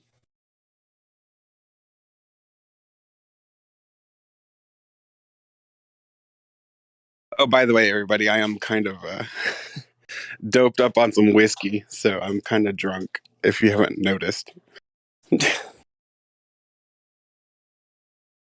That's fine. Whiskey's awesome. Yeah. I love my Maker's Mark, that's for sure. I haven't had whiskey in a long time, but my brother-in-law, he gave me a drink. It had whiskey and Sprite mix, and man, that's good. It is good. Fruit punch and whiskey is really good too. Oh, I haven't tried that. Good idea. It's awesome.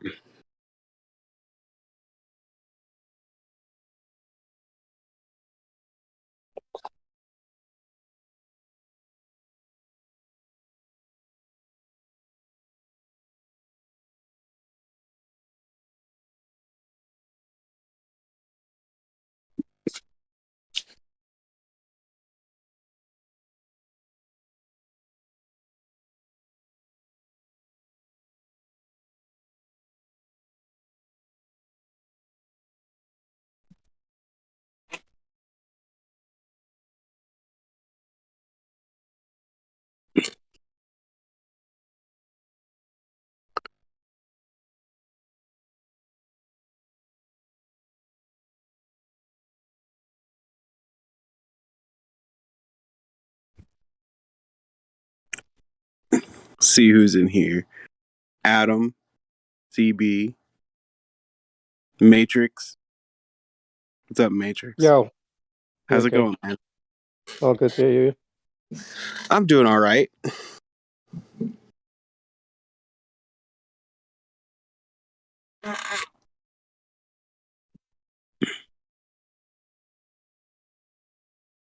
Don't let me stop you reading the list. Oh, I was just Flatty's in here. I'm just reading off people that I know. There's a lot of people. Flat Earth Batman.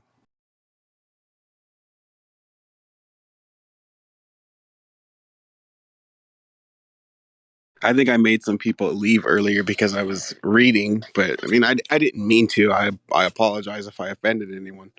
I was just trying to kill the silence. No, usually it's quiet on a Sunday. Yeah. Mind you, server numbers have been flatlining recently. It's kind of a trend that we've noticed. We've hit this plateau of 25,000, and we're neither up nor down. It's just literally flat earth from now onwards. Isn't it like some kind of anomaly that happens? Like it'll plateau for a while and then it'll rise again? I don't know. I've heard on the grapevine that they're pruning some accounts. You know, the accounts that have not been registered or they're deleted or not used. Oh. So they're taking them out of the background without our knowledge. Not that it makes a big difference to us, but it does affect the numbers a lot. I think 90% of our numbers is duplicate accounts or stock accounts anyway. I think there's only a genuine couple of thousand people. Yeah, the stock accounts have been a problem since the first server, though, Matrix.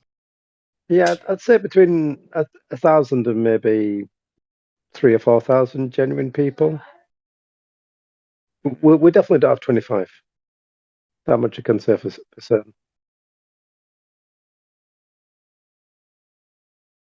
No way we've got 25,000 people. Yeah. So what are you saying that the like 21,000 of the accounts on here are stock accounts? Yeah. I guess.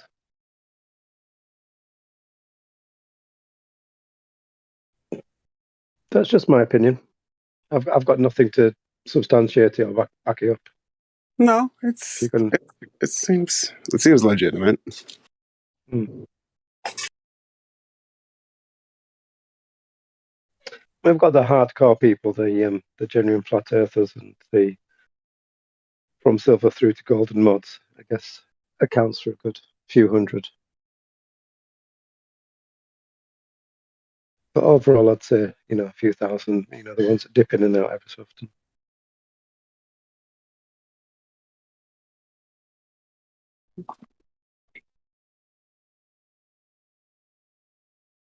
Well, I mean, if anything, the numbers just make the server look popular, and it helps attract more people that are active. So, I mean, that's a plus.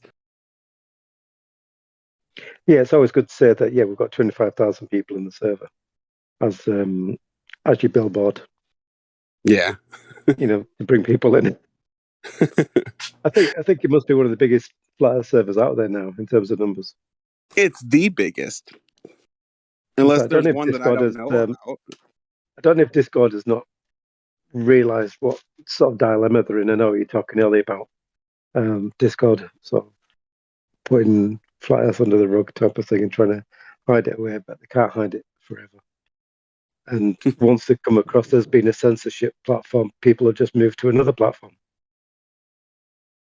Yeah, which I posted that article earlier, and I'm like really scared they're gonna start doing that shit again. Like they're gonna try and ban conspiracy servers. Like, I mean, well, I heard something in the mod rooms. I don't know how much truth there is to, or whether it's legitimate or just people scaremongering, and that's a permanent tag against your user ID forever that follows you from server to server to server that says you're like a conspiracy theorist or something like that. Do you know what I mean? It's like a tag you literally cannot remove. Yeah. Even if you tried. Now that would be bad. the old yellow badge that singles you out from the. Well, you know where I'm going with that, don't Yeah. you? The Jews and the unvaxxed type of thing. Well, I mean, 24/7 has been here for 6 years now, and we've never had a problem with Discord. So, like, I mean, that's good.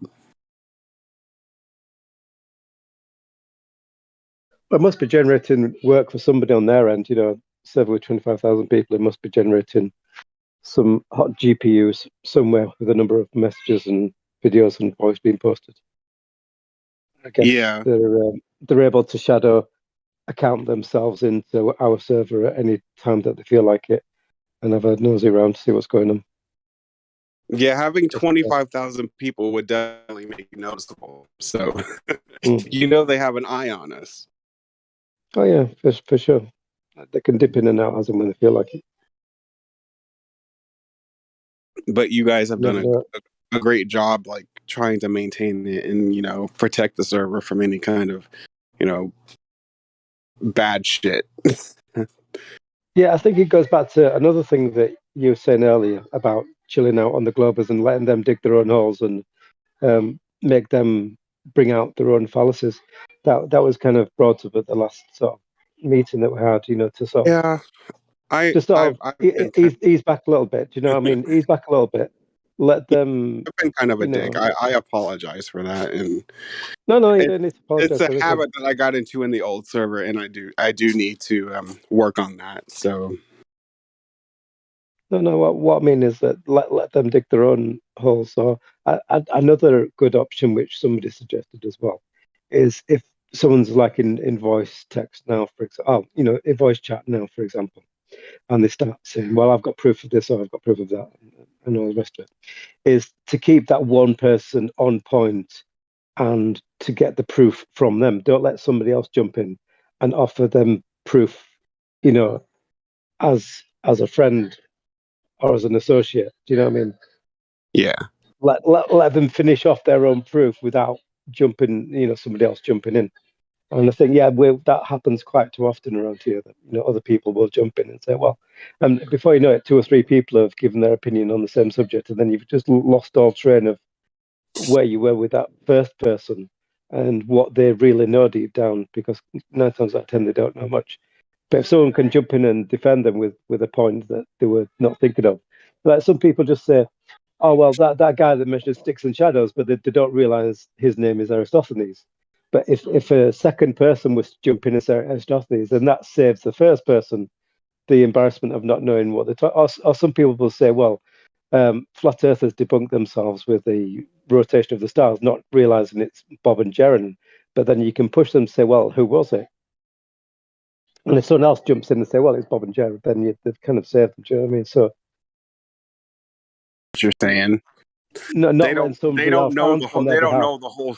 They don't know everything that they're talking about. So you do know everything that you're talking about. So you can hit them with points that they're presenting in their Keep them on proof. point. Excuse me. Yeah. Because the more that you just talk to that one person and try and drill down on the knowledge, you'll see it's very surface level and there's nothing of substance underneath. Right.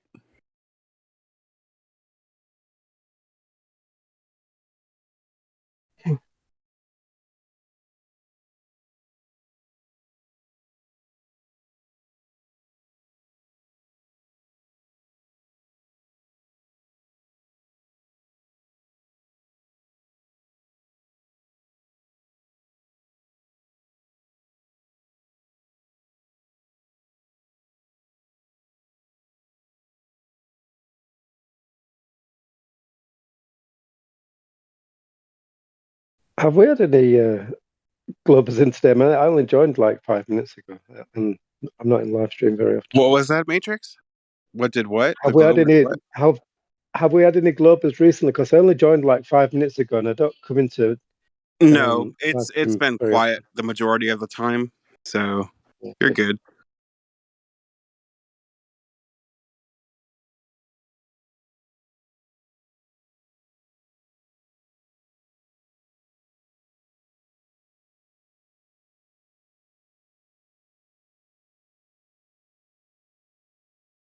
Maybe you should start reading the Bible again, Raven, from start to finish. Oh, I wasn't reading the Bible. I was just reading a news article.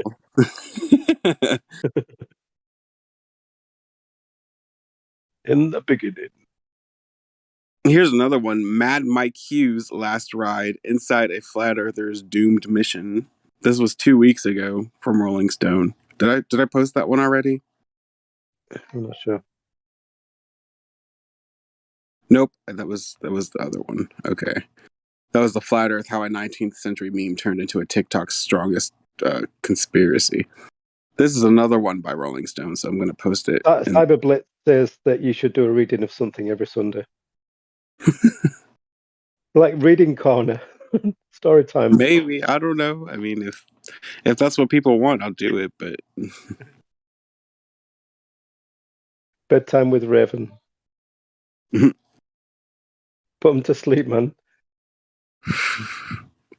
no, I made some people leave, and it was kind of like unsettling that they were leaving. I wasn't trying to, be a troll or anything. I was just trying to. No, the thing is, people build it. are leaving. They feel like leaving. It's not.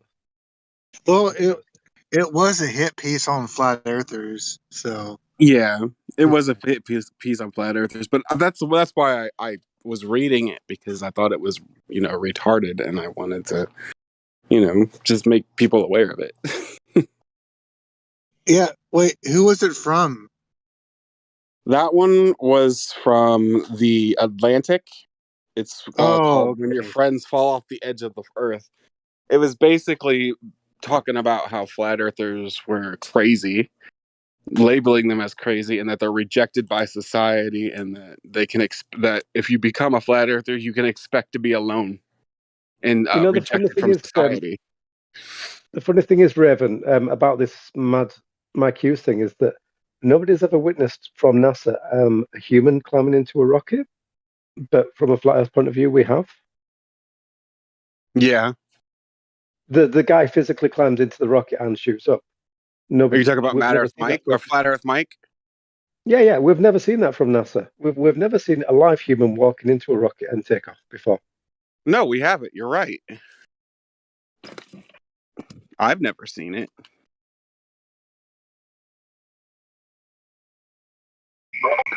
Well, you do see them board, but you don't actually see them in the cockpit when it leaves. Agreed. Yeah, they're always transporting them to it, and even the actual chamber, if they were going to load them into the rocket chamber, has escape hatches which goes like deep underground, so that they can pretend to load them even if they wanted to, and just drop them down a ladder or a chute or something underneath, and people are none the wiser. But they promise that that's only for emergencies. Well, of course, yeah. But the swimming pool's just for training, right? Absolutely. Just ignore the And bubbles the in the footage. Yeah, and the moon models that they have is just recreating demonstrations. Matrix, I know that you frequent the Reddit channels a lot. What's going on with it? Mm-hmm. What are they saying in there? Is it the same? Well, is it the same thing as the flat thing is server? Well, the thing is with Reddit, the one that says r/flat Earth, that's the equivalent of Flat Earth Society.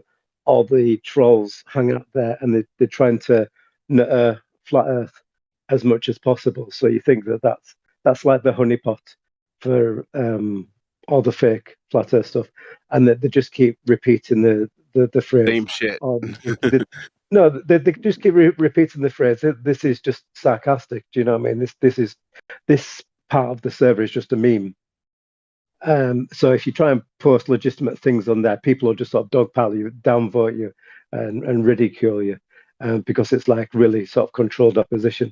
Now the place that you really want to be going to is called Globe Skepticism, and that's where the genuine people, a bit more like us in this server, hang out, and they ban all the idiots from Flat Earth, r/Flat Earth.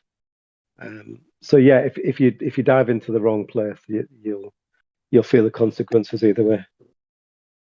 So there's a certain part of Reddit that you need to be in to like get into the. Yeah, yeah. The controlled opposition part is r/flat Earth, but the legitimate one is called globe skepticism. Okay. There's a couple more out there, but those are the main two. Do you ever post the link to the server in those Reddits? I have done in the past, yeah. Most recently, I've been posting. I usually post replies these days to flat Earth TikTok videos. So, like, there'll be some comments in there about this or that or the other, and I'll either say, come and join us at Discord, or are you smarter than a flat earther? And I'll just drop the URL, the Discord/flat Earth URL. Dude, there are so many flat earthers on TikTok. It's unbelievable. Like they're not even Yeah, in the server, but like there's yeah. a I try massive and bring them amount. along. Even good is some of the space videos. When they're trying to still explain space and planets and physics and astronomy, I'll post some flat Earth stuff Can you in those mention? channels. Sorry to interrupt, but Ravensong, can you mention anyone notably on TikTok that's a flat earther? There's Flat Earth Millionaire. That's one of them.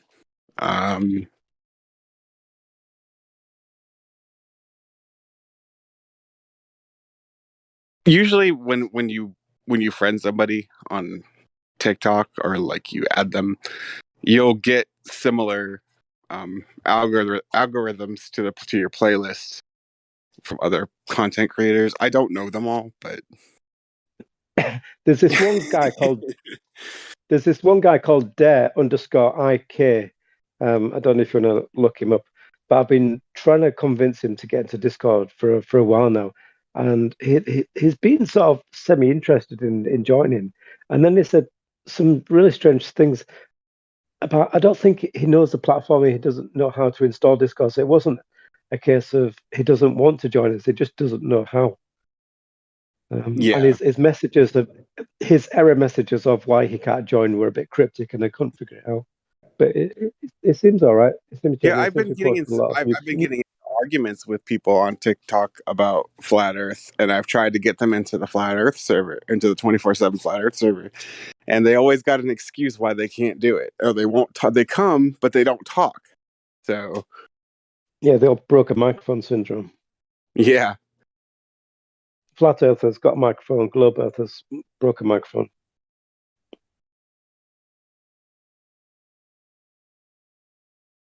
I know of a guy on TikTok who's a flat earther who got me curious again. That got me looking into it again. I don't know how to pronounce it, but it's UIBUU.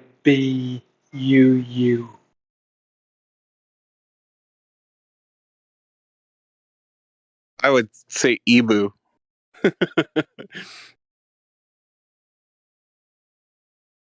Ebu. That guy. Ebu, because the U is silent, so I would just say Ebu.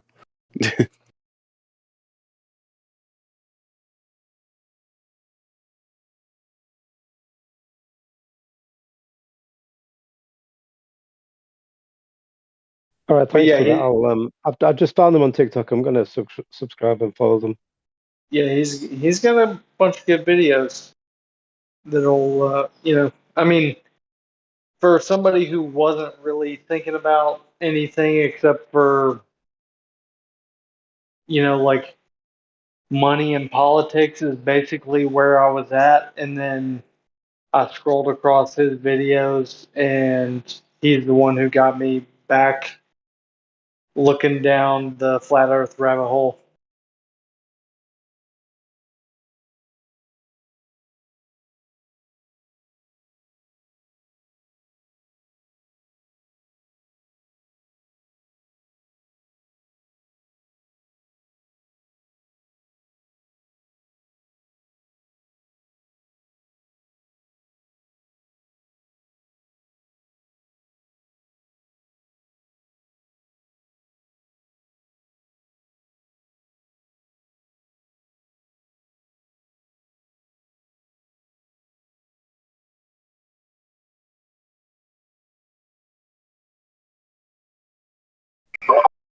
Yeah, I think they did it on Silver and Gold the other night, where they were talking about, due to the censorship, it's so difficult to find these content creators who are like-minded. And I think that we need to be sort of sharing more of these. You know, we might have a group of people that we consume their content, but yet we presume everyone else is also consuming the same content, but yet we're often looking at very different content providers. And I think maybe even adding a repository, even on this channel, that we could sort of post if we find new flat earth people, we could go and post a link from them, or somehow categorize them so that people can actually search for maybe Well, different platforms. So one of my TikTok suggestions, which providers. is not, it's not really taken off. One of my suggestions was a bit of like a mentoring system. And I know we get a lot of youngsters in here, between sort of 13 and maybe 20, 25 or something like that. So it's sometimes difficult to understand that age range. But to mentor them in terms of they, they are willing to learn, they are needing somebody to take them through the whole process. They don't need to dodge all the lobby bullets or sometimes the embarrassment that comes with speaking in live stream, but they do need like that sort of gentle, guiding hand, and maybe just like a tick box approach, in terms of do they know this, do they know that, and kind of figure out where the missing parts are in the gaps in the knowledge, and because it's easy to miss a few things or assume that everybody knows every single subject, and that only comes with experience. When you're brand new to the game, it's quite overwhelming the number of different things that you could have knowledge on, and we've gained that experience over the years. But yeah, just a sort of a very casual mentoring system, and if that means having a tag that's separates them a little bit or have their own room, that's fine. Because usually I've just traditionally done that in DMs. I found someone in the server. I've even chased after people that have left or been banned by another moderator, and I've sent out a friend request and have said, look, that moderator might have done this to you, blah blah blah. But this, we are a genuine group, and not many people will chase them down to that degree. Do you know what I mean? But I have tried and have a few side projects in terms of trying to educate them a little bit, one on one, which some of these people don't get. They just like come in, do the meme, get banned, and that's the end of it. They'll carry on thinking that it's a blow in that case, because they think that it is a joke, and as a sort of 13 or 15-year-old, you're gonna think that, are you? Because I'm sure I would do the same at that age. Kids like that like to joke, but we kind of forget that. And then they don't have that realization when you're 30 or 40 or 50 or whatever that you've got that experience, and life's different. But they don't understand. They just think, oh, it's just a bunch of sad 40-year-olds sat in Discord, which to a certain degree I can understand, and that's why they think we're just having a joke. But there's that sub-generational difficulty that maybe some of us have. It's just difficult to know how to approach them or find some common ground sometimes. It's a good suggestion. I think mentorship is always a positive approach. Take people who can do, and then teach people who want to know how to do. And I think that Even if it's just like a organically, second lobby, do you know what I mean? Like but I the think, lobby that we have is, I think organically it happens anyway. I think yeah. the people that seek mentorship go and find mentors, and then the ones who want to be mentors find mentees. So they find each other. Even on my journey, I've learned from many of you in this room, as well as other people on other journeys. You've all kind of been mentors, or I've seen the way that people encounter obstacles, and I was able to learn from their mistakes. So I think people who are learning still are always learning from everyone. And I think a mentorship program creates cookie cutter molds. So you have to ask these 5 questions, and then you have to do these 3 steps with the people, and then you have to do, and then it becomes very much of the same. Yeah, it becomes Whereas structured like what's school, doesn't it? beautiful, the organic nature, the dynamic, the number of personalities in this room that on any given day could lead to a whole new conversation with the person. I think that that's part of the magic here, is that everyone has a different approach. Some people can unlock people due to their specialities in a specific moment. But for example, not everyone can do it the Witsit way with 1,000 words per second. And trying to train everyone up into that mode may not be the most successful. And in the same way that people who start repeating quantum eraser, then they call them quantum eraser parrots, or you're just one of the fundies that frequent that show. Whereas the information is valid. But if you do start giving people lots of guidance and do take the mentorship role, then they call you the follower of that mentor and not the actual information. So, yeah, interesting point. Yeah, my approach has been a bit more sort of silent. It's the kind of the opposite direction of shouting and screaming, 1,000 words per minute. And like I said previously, it's that sometimes the DMs, the things that go unseen, even to this survey, things that I literally don't post anywhere else, or conversations I can literally have with these guys for maybe 30 to 60 minutes, just continuous backwards and forwards, and just talking, one-on-one with these guys. And I think that's important because I don't block anyone. My DMs are always open to absolutely everyone, and that's not a policy of some of the other mods. And I think that's an attitude thing. It's a personality thing. Everyone's different. I mean, that's just me. That's how I am.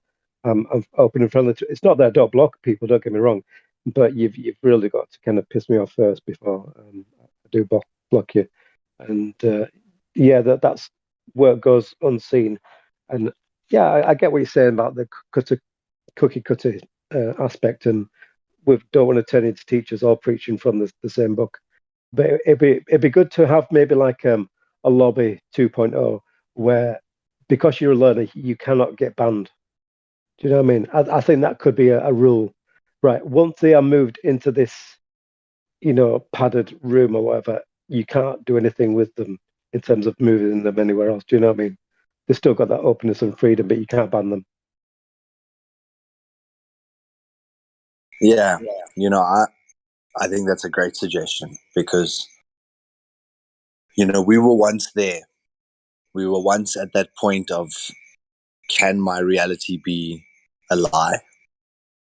And some people go into that kicking and screaming. And because of an emotional impulse one day, if I was permanently banned from the server, like that would be a great shame for my future learning, just for example. And I sometimes hear people engaging with someone who may seem combative at the beginning, but it is because that's what we're all taught. And that combative nature that the people pick up on and then ban or scream at or take out the wrath of all the other 50 people that you've spoken to about this topic that didn't understand the subject. You take it all out on this person who's actually, they found this link somewhere. Who knows where? But they found it. And it's like they were brought to us, and then we go and scream and kick and chase them away and ban them. Yes, there's a lot of trolls, and that's generally, I would say 90% of the time we're right with the bannings. But there are occasionally, I've got a new female friend who's just come to the Flat Earth as well. and she listens to some of the conversations, and then eventually she says, I don't even want to listen to the flat earther's right, but he's so angry and he's like shouting at this guy and making him feel so stupid that, I don't even want to listen to this anymore. And I think that we could be turning away more people inadvertently. It's like the truth needs to be delivered with love, not with hate.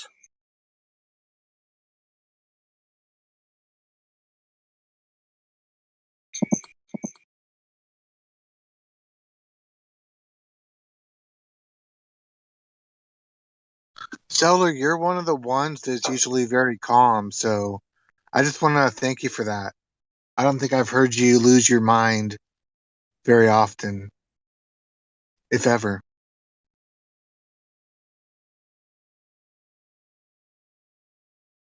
Thank you. Appreciate it. I do. If I go into Gem Panda's server, then I try and stay calm, but after a while, you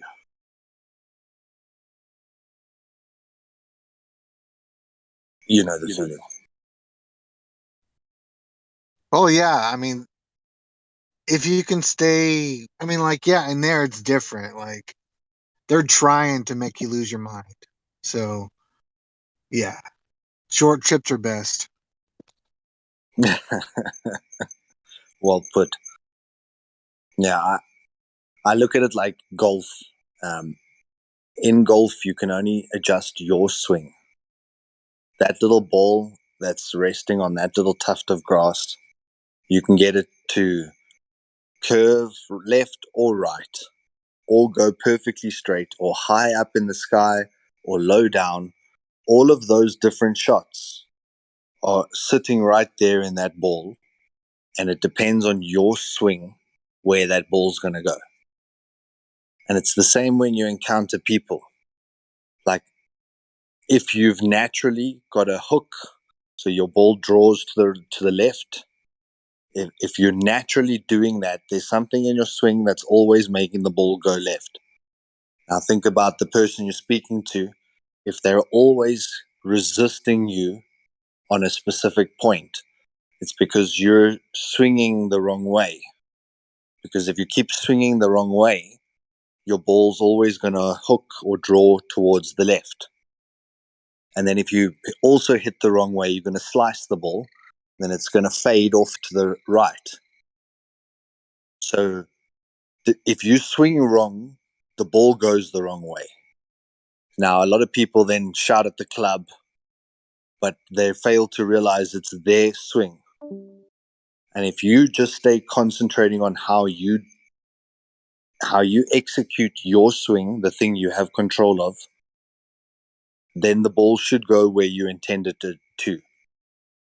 And it's the same when we interact with people. A lot of us, myself included, I used to get very short-tempered very quickly, almost enjoying the rage build up. I know more on this topic than you, but I'm going to allow myself to get angry anyway because it feels nice. And then when you do that on a golf course, you're going to start hitting the ball wrong. And it's the same when you interact with the people. If you start doing that, you're going to interact wrong. Now, you have control of your swing the same way you have control of your anger. You have control of your temper. You have control of the information and its delivery. And all of that is up to you. If you swing wrong, the ball's going to fade to the right or it's going to draw to the left. And you are in charge of how you swing. So to me, it's practicing. Going in there and trying to stay calm is like building up big match temperament when it comes to the 18th hole and you've got to hit the ball over water and it's a par 5 and it's really long and you've got to really smash this ball. You've got to perform correctly at the right times. So when you stay calm in Gem server, it also confuses them.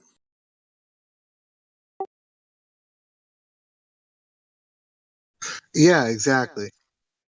Because I mean, I hear and hear like they come in and they claim gravity or refraction, or that the Earth is a sphere, or that space and planets and all this. And then when you ask them for specifics or They won't give citation, it to you. They won't give it to you. yeah, they're like, "Oh, I'm not a scientist," and it's just like it's frustrating because I mean, if they believe in something like that, you would think at least know a have a basic understanding of it, but most of them don't. I was talking about it the other day. I haven't seen Soundly post any shit lately. Like, what the hell happened to like that was like their priest, and they would always refer to Soundly videos of looking over Lake Pontchartrain, and he doesn't do that shit anymore. In Gems, you're dealing with children. Quietly, even children are more adults than what's going on in Gems server. Well, that's exactly what I just wanted to say now, is that not necessarily so much children, but childlike thinkers.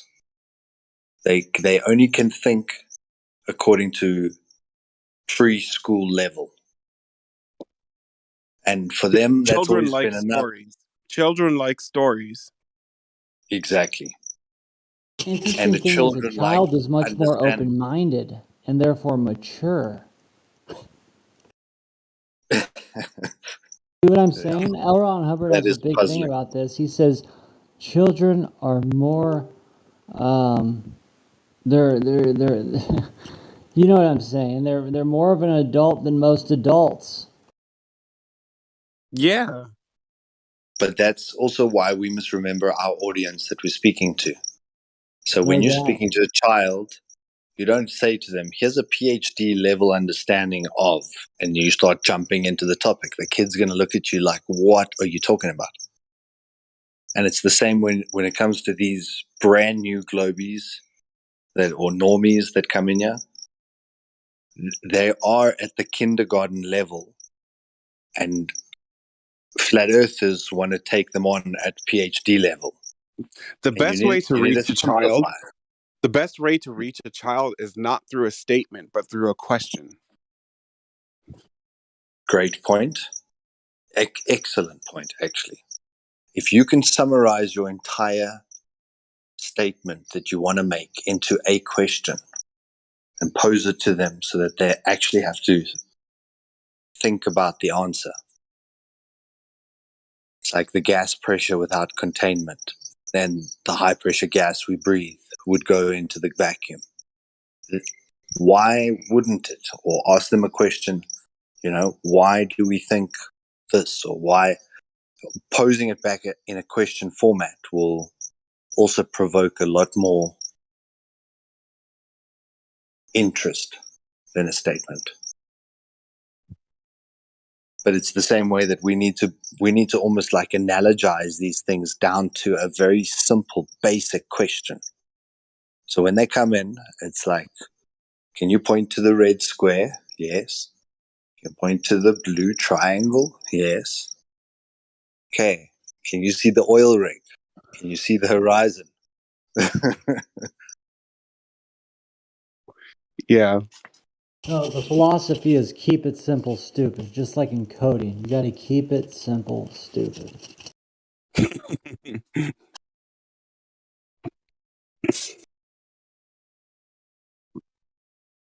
least that's how I look at it. Yeah. If you look at most remote controls, it still says, I think either do not dishwash or do not microwave.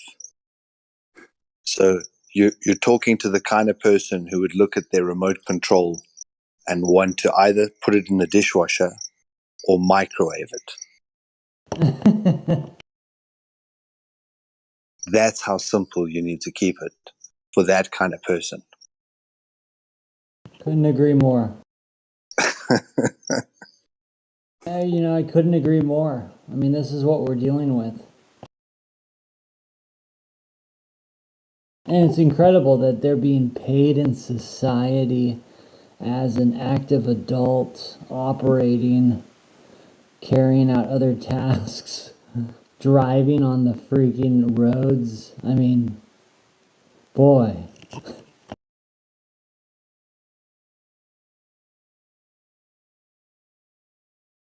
Yeah, and they think there's a force that's holding us down, and we would all just float off into space. uh, I found it very peculiar when back in varsity days,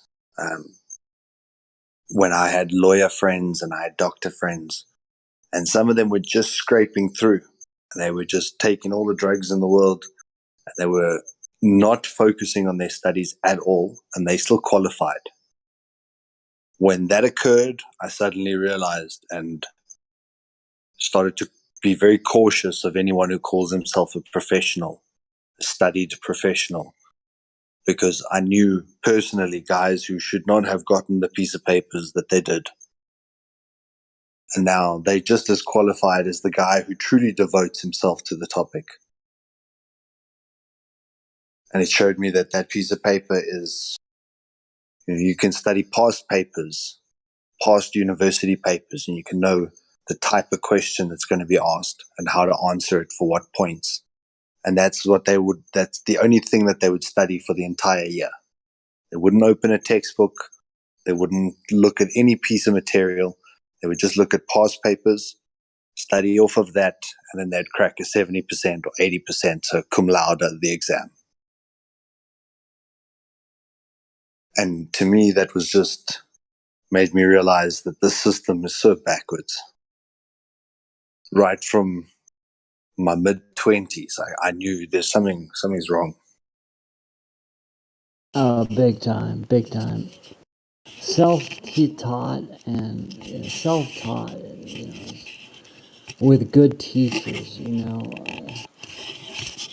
the whole gotta really change the educational system. It's been taken over.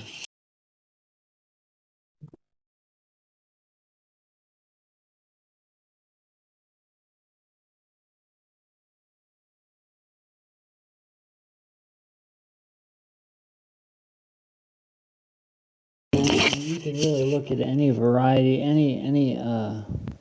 any discipline.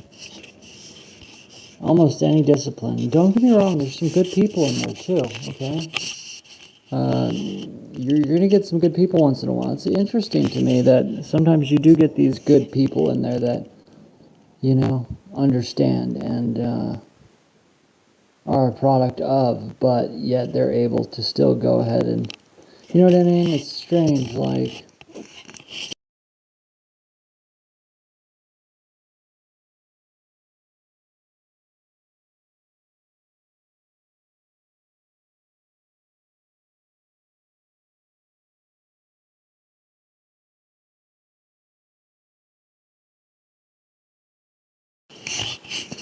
Anywho.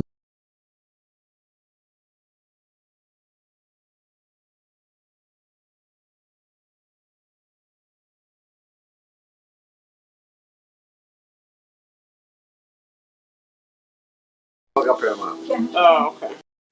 I don't think so. It's on Paramount. I have it upstairs, but I don't have it here. I put a show on for her. She'll like this bit. Okay. I was just trying to play it. Line of duty. It's supposed to be really good. My mom's watching it.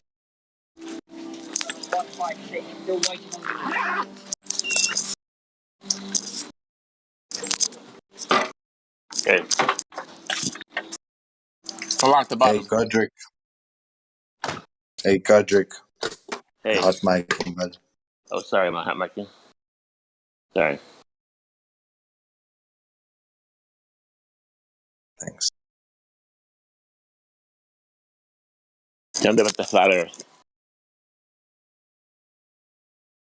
I do think that one of the biggest things these guys need to realize is that they've been lied to.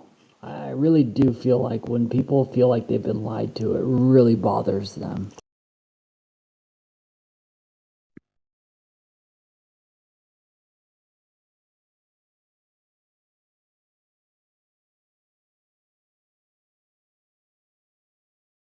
It only becomes relevant once it's happened to you. Before that, you can remain ignorant because it doesn't involve you. Totally. But most people who come to truth have had the disappointment of realizing that what they thought they knew was not what is real in some fashion, some way. You've seen through the system. You've seen the glitch in the matrix.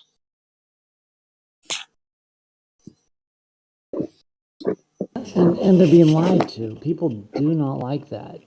You know? They just don't like it. Not just, you know, being cheated, lied to, money not given. They don't like it. Well, especially with flat Earth, because your life is based around a concept that you think the Earth is flat, is a globe, and everything is structured around that, but it's not really a globe. If that makes any sense.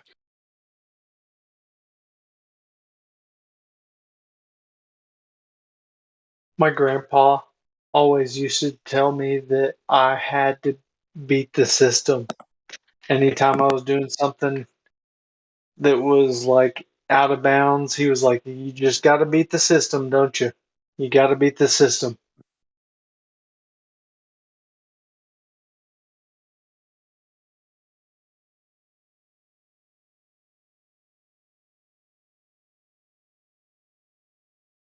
Yeah, but the official name is the Federal Reserve System.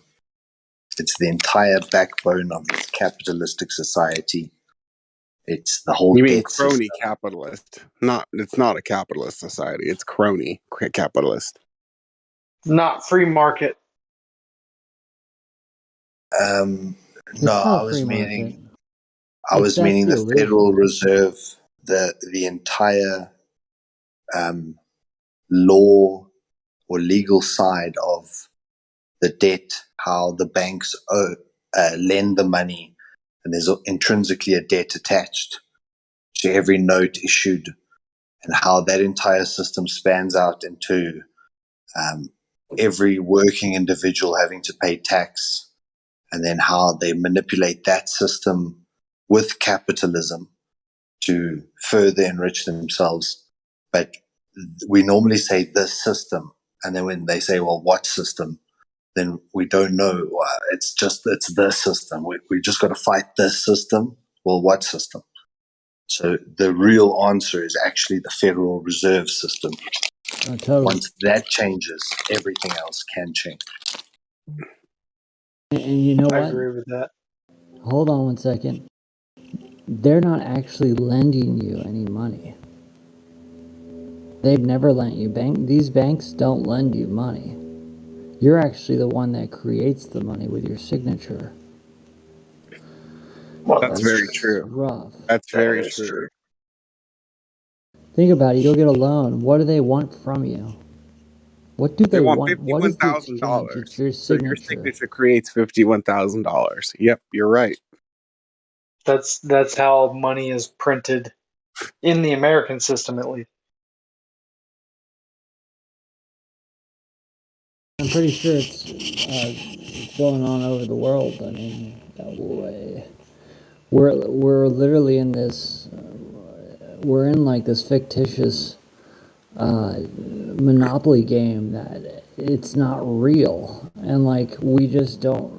You know, they've done so much legal mumbo jumbo where people have gotten lost on like what in the fuck, like we're a non-legal resident, or I mean we're an alien. They deem us like a non-alien resident. I mean, it's like there's so much legal mumbo jumbo that's going on, and like it's just like you wouldn't imagine that this is going on. But like they talk about the national debt and everything, like that's all rubbish. Like It's a trip. Because when you get down to what money is, you're passing along debts, and who's the one promising to pay that off? That's the Federal Reserve. And then at the end of the day, you think about it. Well, hell, all they did was create that contract when I was born and extort me. But there was a deal that they did on the other end of that. Yeah. Why? I know this is probably a stupid question, and I'm sorry for asking it. I want to know what everybody thinks. Why? Why do you think they're doing this? Do you think we're in some kind of game, or I'm being speculative? Wait, why are they doing it? You said? Yeah, I'm being speculative. So I mean, don't take it as Oh anything no, I'm the saying. why they're doing it? It's Yeah. very simple. They get full control over all of your lifetime's labors. Look, when you just take a look at your birth certificate and these things, it's a banknote, and when you take a look at that, you're signing into this contract that you don't even realize, and you're basically forfeiting all of your labors and your lands, your labors throughout your entire lifetime for this so-called Social Security benefit system, right? But the reality is that they're actually utilizing your entire, they're utilizing your common law ability to create and issue money. And this is how, when you go to the bank and get a loan, they want your signature for that very reason, right? You sign it, and they literally just charge your account, some treasury account that fucking, they then pump out more money that you created yourself, and they even prepaid it. I mean, it's so fucking retarded, but it's an illusion, put you in prison and control everything at the same time gig. I mean, they literally have a lien on your body, okay? They have a lien on your body. It's like having a lien on, having a lien on a house, and shit's owed to you, right? Well, they have a lien on our bodies. Off the rails with that, and ask you this question: like, do you think the people that are doing this are human? Do you think that this is human behavior of what these people are doing?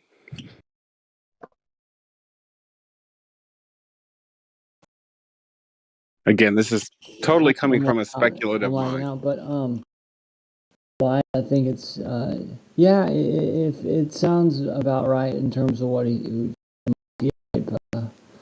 mafia would do. I know that they pretty sure that I mean, but would even the mafia stoop type to something like accounting, that? cooking the books. You can get into it. It's pretty interesting. Like, it's just mafia control stuff, and they've corporatized it out, and they've done a hell of a job. Would even And I think the Pope, what is it? The British Crown holds all do of something our. like that?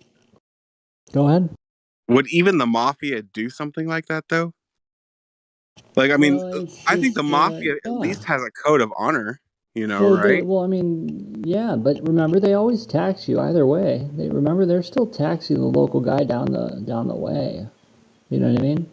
And that's what income tax is. They're taxing you, for their protection, right? And they got it rigged. That's what the mob does. I mean, is it even human? I mean, it is interesting when you get into that, but yeah, when you just go down the wormhole, which I've been down, and I still look at it, it's duplicity at its finest.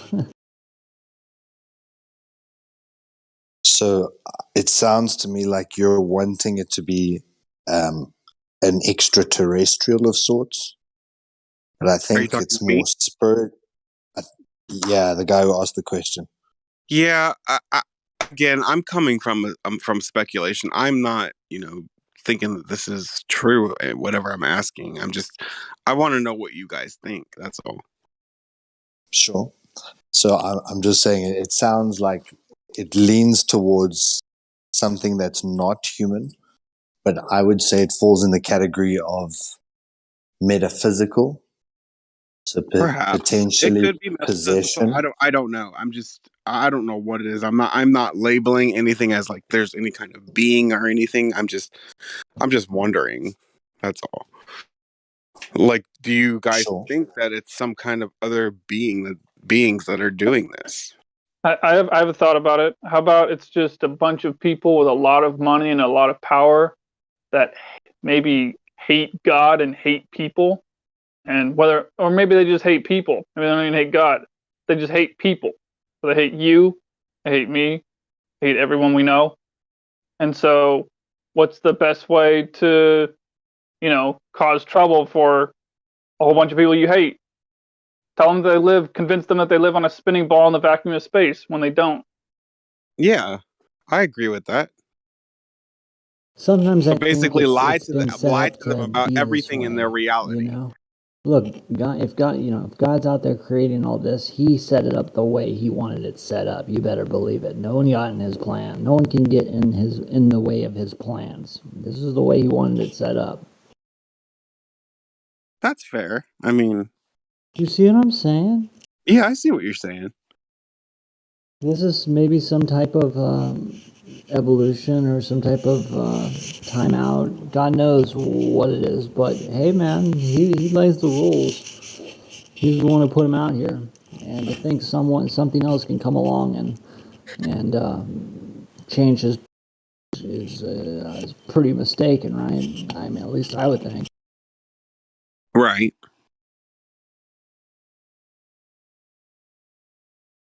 It does kind of feel like we're powerless if that's the case, right? And like it feels powerless, but It does, but it's still speculation. That's the thing. Is like totally. we don't know why it's happening.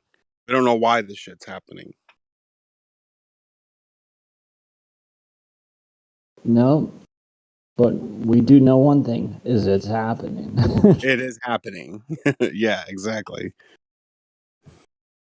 Well, I mean, they said that God cut down the Tower of Babel, right? I mean, you have to question, is that a legitimate part of the book? Did he actually do this? Was that God doing it? I mean, if that's the case, then it seems like God plays, he's got his motives, I'm not going to question him.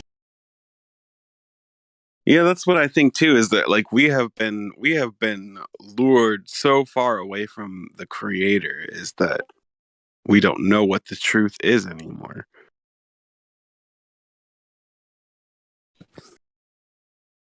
I do find it a little interesting, almost as if like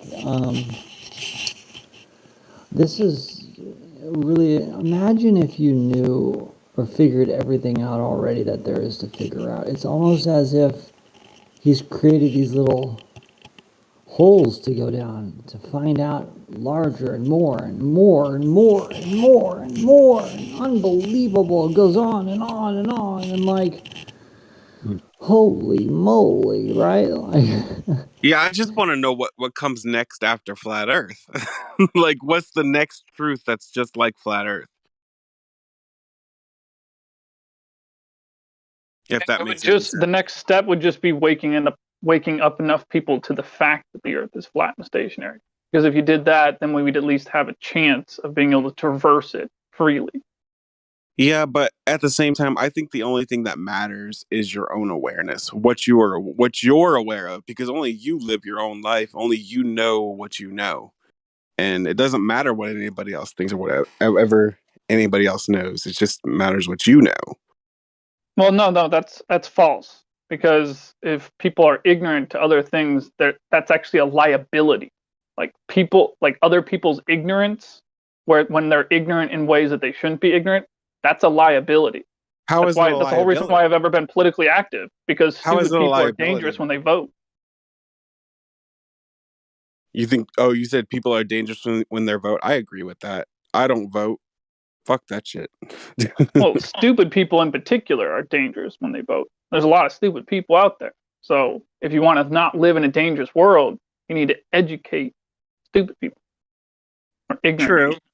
True. This does create the game, right? It does create a opposite. When you vote, you play the game. That's the big picture. When you vote, you play their game. But the game there needs to be some type of an opposing, like opposite type thing going on. Like if it was, don't get me wrong, I would love the idea of just all unity, perfection, and absolute bliss. But you know, it's interesting. It's like, can you even appreciate these things without the hardships? I mean, Yeah, true.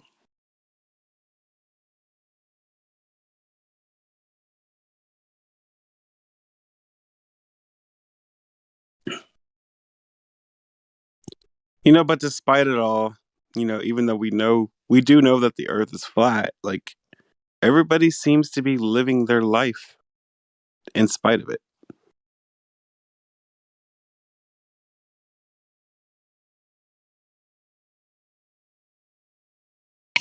it's true. You're saying that as if we shouldn't be. What do you mean? I mean, are you saying that as if we shouldn't be? Shouldn't be what?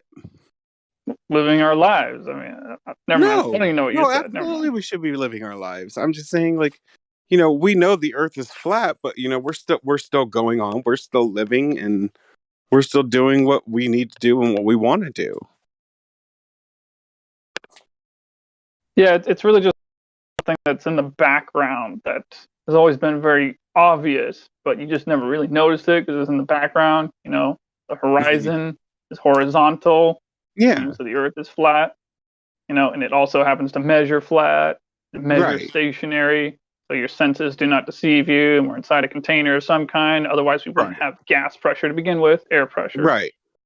But the thing is that, these things are just, obvious things in the background that we never noticed.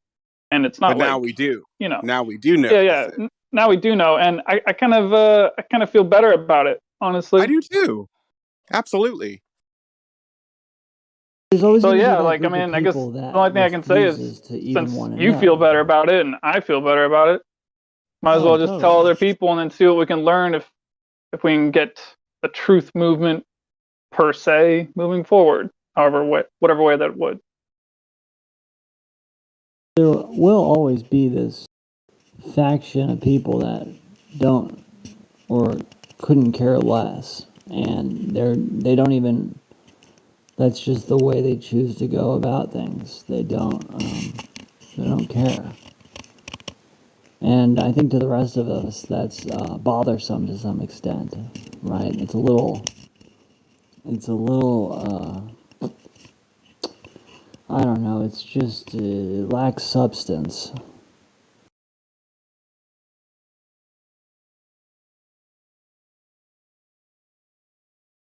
But who am I to say what substance is? Maybe that's the, you want to be in that realm of thought of just ignorance to the extreme. Well, then other people are going to make choices for you, and that's what's going to happen to you. Right. Whoever's talking is super low.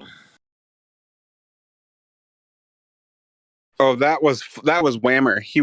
Can you say that again, Whammer? You were really low, actually. Can you hear me? Yeah, now we can. I was just saying, it seems like there's this faction of people that choose to live in just absolute ignorance, and it's somewhat almost bothersome, or it almost strikes a weird chord with the rest of us that do want to know the deeper, just the more intrinsics of where we are and what's going on. Like it almost strikes a chord of like a lack of substance to some extent of like, why wouldn't you want to know, man? Like, but at the end of the day, like, who am I to question substance and how they would go about wanting to live their life and want to be controlled? They want, that's, I guess. Are you guys happy with where you're at? Are you happy with knowing that the earth is flat? Are you content with that and that,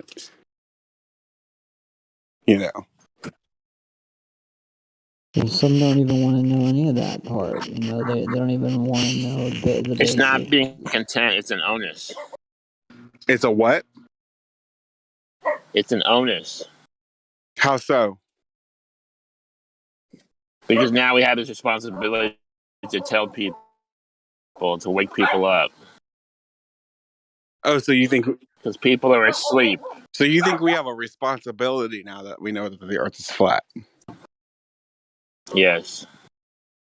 Maybe a chance.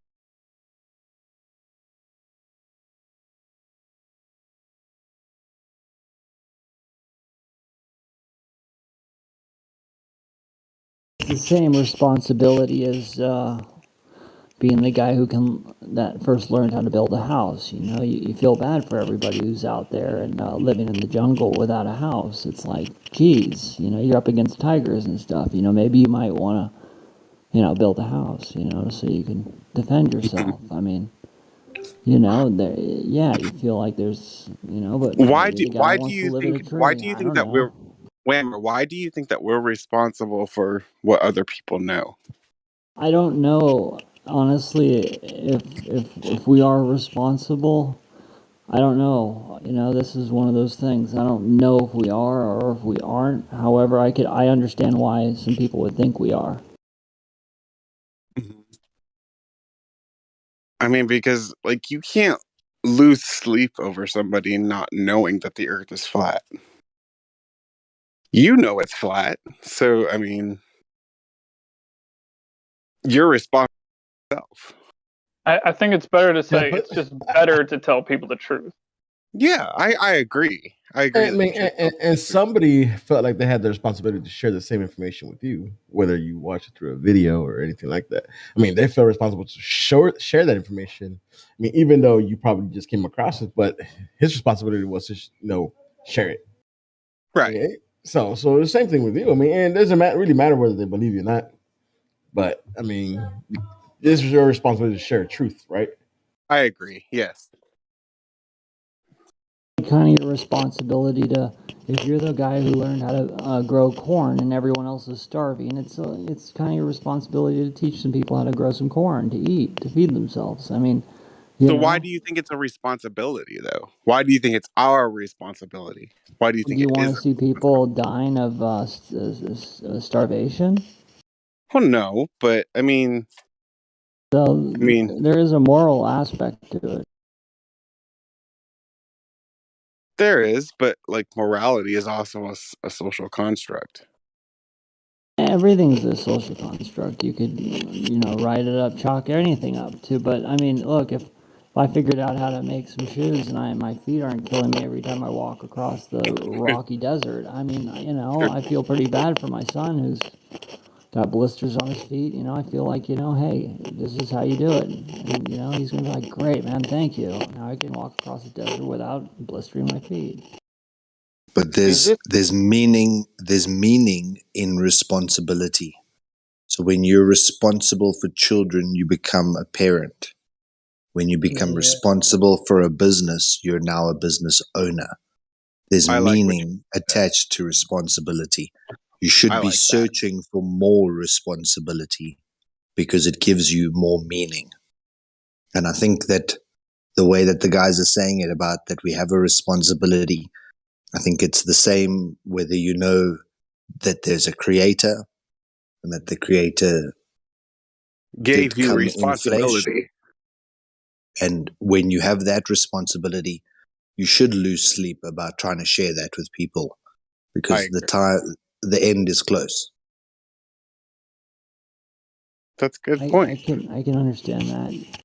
The more responsibility you put on your shoulders, the more almost alive you are. The more at effect you are to this world. When the more you're becoming powerful when you have this responsibility equals power to some extent. You know what I mean? So basically, you think that humanity was made to govern the earth, made to govern God's creation. Well, I would say made to live in it and understand it to the very best, to be as comfortable and learn about themselves and each other to the fullest possible. I would say that's intrinsic.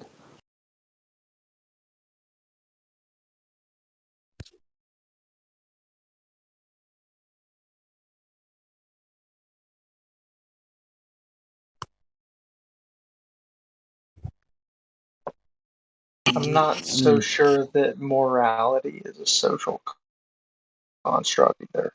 Is morality a natural thing? You said it's intrinsic. Do you think morality is a natural thing? That is a I mean, it's a question for sure. But like when you see somebody, like if you saw somebody kill somebody, how would that make you feel if you're just a normal person? You know, I mean, How would I it don't make you feel know.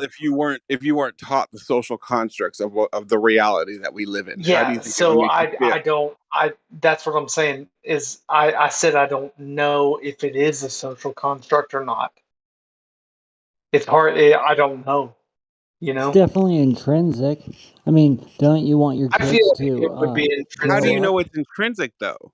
How do you I know mean, it's okay, natural? like for instance, you have your kids, right? And you want to, you want to bring them up and teach them the most that you can. That's just an intrinsic instinct. That's not Well, that necessarily. is an intrinsic instinct, but what you're teaching them is that intrinsic. Well, like Yeah, I said, you're trying. that's hard to say. You know, It's hard to say. You there don't has like to we be don't some form You of don't really know. You don't have any proof of it. Just like they don't have proof that the Earth is a globe. has to be some form of like camaraderie, understanding. Some things are metaphorical. I think. I mean, I agree that you can't say for certain, but you said that it's a social construct, and what I was saying was I don't know if it is a social construct or not. That's a good answer. You know, like because I have a very just this past week seeing videos online of like Ukraine and stuff. It's like, well, that makes me really have a bad day. Like I don't like seeing It what I'm doesn't me seeing. because I know that they're acting. They're all actors in that shit. I Well, don't even pay attention to them. there's you don't yeah, for sure. There's that aspect to it, but the fact that you can look at that situation whether or not it's real and have an emotional reaction to it is that intrinsic or is it a social construct? Why would you have a bad day then if you know that they're just acting? That it's just Ah, it's all a stage. I I do think don't there's a level of know. emptiness, and then there's a level of substance. So if you're wandering this world and it's nobody loves each other, everyone hates each other, and it's filled with doubt, greed, anger, negativity. Okay, nobody wants to live in that household. Okay, when you build your house, you wanna build it with love. Your kids love you. Your family loves you. You want that, but you want the world to ultimately be that, right? Yes, And I I agree think with that you. is an I think intrinsic. love That's is. an intrinsic. That I that think love came is. before language. That came before. That's just human nature. I mean, what about Yep. what about a tiger's intrinsic nature towards its pups, as to keep them alive and feed them? I mean, you could say that's the tiger's construct, but it's still acting it out. It's a natural construct. Right. I agree with that. Yeah, It's interesting, you know. it is. I mean, I'd much rather live in a nice substance-filled, happy world. Everyone is seeking deeper. By the way, I'm not trying to like see if you're Oh yeah, right. I know you're not. I'm not trying to I'm see if not you're saying right or you wrong are. or anything. I just want to know what everybody thinks. You know. It's really a good question. Like, is it intrinsic or is it a social construct? But I feel like there is morality built into humans. I think so too. I think it is built into humanity to protect their young. I think it's built into humanity to want to know the truth about everything. no See, matter that's what, and why to I brought up question that everything. example. I mean, that really does tell you that it's a natural construct. Yeah. Well, going back to children, I mean, all they do is when they're young is ask you fucking questions. They can't stop. They want to know. You know, that's all they Because ever that's do. in their nature. Why? They're new to the Why is world. this? Exactly. So, I mean, They're new to what the world, happened to yeah. these people? What happened to these people that stopped doing that? They've been programmed to stop doing that. That's why. Yeah, They don't ask Exactly. questions anymore. They stop. that's a big part of what I've been trying to do with my kids. Every time he asks why, I try to give him an answer. Otherwise, I tell him I don't know. But I don't say because, I don't just shut it down. I'm trying to like really answer it because I really want him to keep asking why. That's something that I feel like is very, very important for humanity. You know. I think it's wired into humanity to want the best for themselves and for humans, other humans. I think that's how the creator designed us anyway. That's just my opinion. Which goes back to the whole thing about, love your neighbor as you would love yourself. I mean, who wants to be rich at the top of the world with no one to share it with? It's Telling just the no truth fun. is an act of love. You can't share it with your fellow neighbor. What are you doing? Sharing it with yourself? I mean, there is something to be said there, but you know what I mean. Mm-hmm. Yeah, telling the truth is an act of love. Telling the truth is the way things are supposed to be. It's literally I agree with the code that's just in us. We're not really deceivers, but there are deceivers amongst us that are profiteering and totally engaged in a nefarious system. But you could say that perhaps that needs to be there to some extent to really know the value of these things. I think the truth should be told in everything, not just, the flat earth, but like even with your personal interactions with people, like the truth should be told. The truth is like, I don't know, a Lux divine has an force. interesting The truth quote. is He a divine says, force. "The It's an act of healing. truth is harsh words," which is interesting, and lies are pretty words. I don't know why that, because I think he comes to that because of what we're in. When you find the truth out, it's shaking. It shakes your foundation. It's supposed And that to can if be you're pretty being harsh lied for a to. lot of people. They fall in the cog dis, right? But there's a famous quote that says, "Truth is like poetry," and most people fucking hate poetry. That's a good one. And it's true. They That really is do. true. It's because we live in a fake world. Everything that we know is fake. Everything around us is fake. And again, the truth sticks out like a sore thumb in a fake world. The elephant in the room. That's why it's so sickening to put on the TV and watch these men in their suits and their groomed, hair and their new teeth that they put into their mouths and just strut across the stage lying and lying. It's just grotesque and it's superficial. You ever watched the Facebook founder guy talk? It's just so robotic and just empty. Yeah. I don't watch TV though.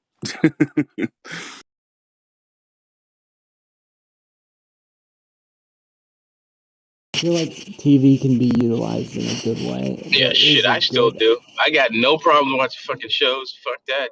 I can still believe in flat earth and watch fucking TV. Well, think about a lot of the ways we get our messages across, right? Eric Dubay and all these guys, they do it through the TV. I mean, Rod, I it feel is like a you were calling me powerful out. benefit of TV, no Fuck doubt yeah, about you it. calling us out. You're calling me out on it because I do watch fucking shows on TV. That's right. That's what I'm saying. Fuck out of here. Yeah. I mean, shit's just entertaining. You just got to know how to compartmentalize. I mean, we don't believe the dumb shit. I wouldn't let my kids watch it, but I Yeah. do. yeah. Absolutely. It does pale in comparison to just the raw nature of this world. When you go out into the nature and just absorb where you are and what it is, it pales. It really does.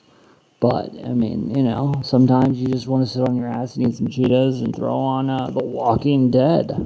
Yes, I do that shit. I love The Walking Dead, by the way. Just veg the fuck out. Just veg out, and that's it.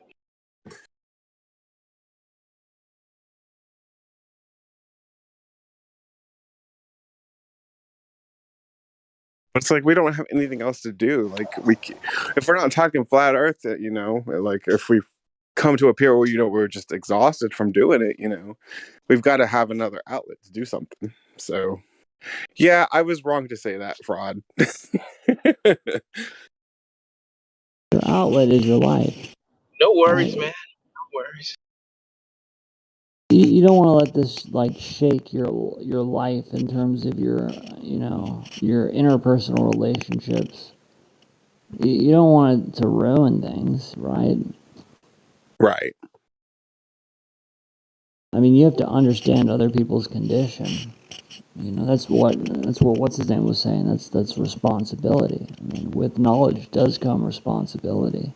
Some people aren't ready to know. Some people aren't able to.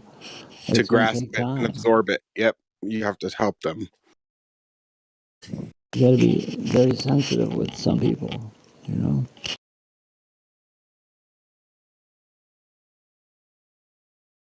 However, it's beautiful on the other side. It is very beautiful. Like I think y'all are beautiful. Like I mean, feeling like you're alone in what you discover is kind of I don't know. Yeah, that's a shitty way to be. It's shitty. Yeah, exactly. It's shitty. But when you meet somebody who thinks the same way as you do, it's a relief. Isn't it interesting that they've set up a world, in the U.S. and other countries, a world where snitches, if you talk, you can put someone in jail. So everyone's guarding secrets. When in reality, all man wants to do is speak and tell his truths and his experiences and his adventures. Because that's what they're wired. That's what we're wired to do, is tell the truth. They've made it to where, anything you say can and will be used against you. I mean, it's very, it's very, it's rough stuff. I mean, all you want to do is talk to the guy. It just sucks. All you want to do is talk and tell your side of the story, without it being used against you, for crying out loud. But that's the system that they've set up, and it really is a tragedy. Have y'all heard this is, I promise this is on topic. Have y'all heard the Obama Mark Maron podcast?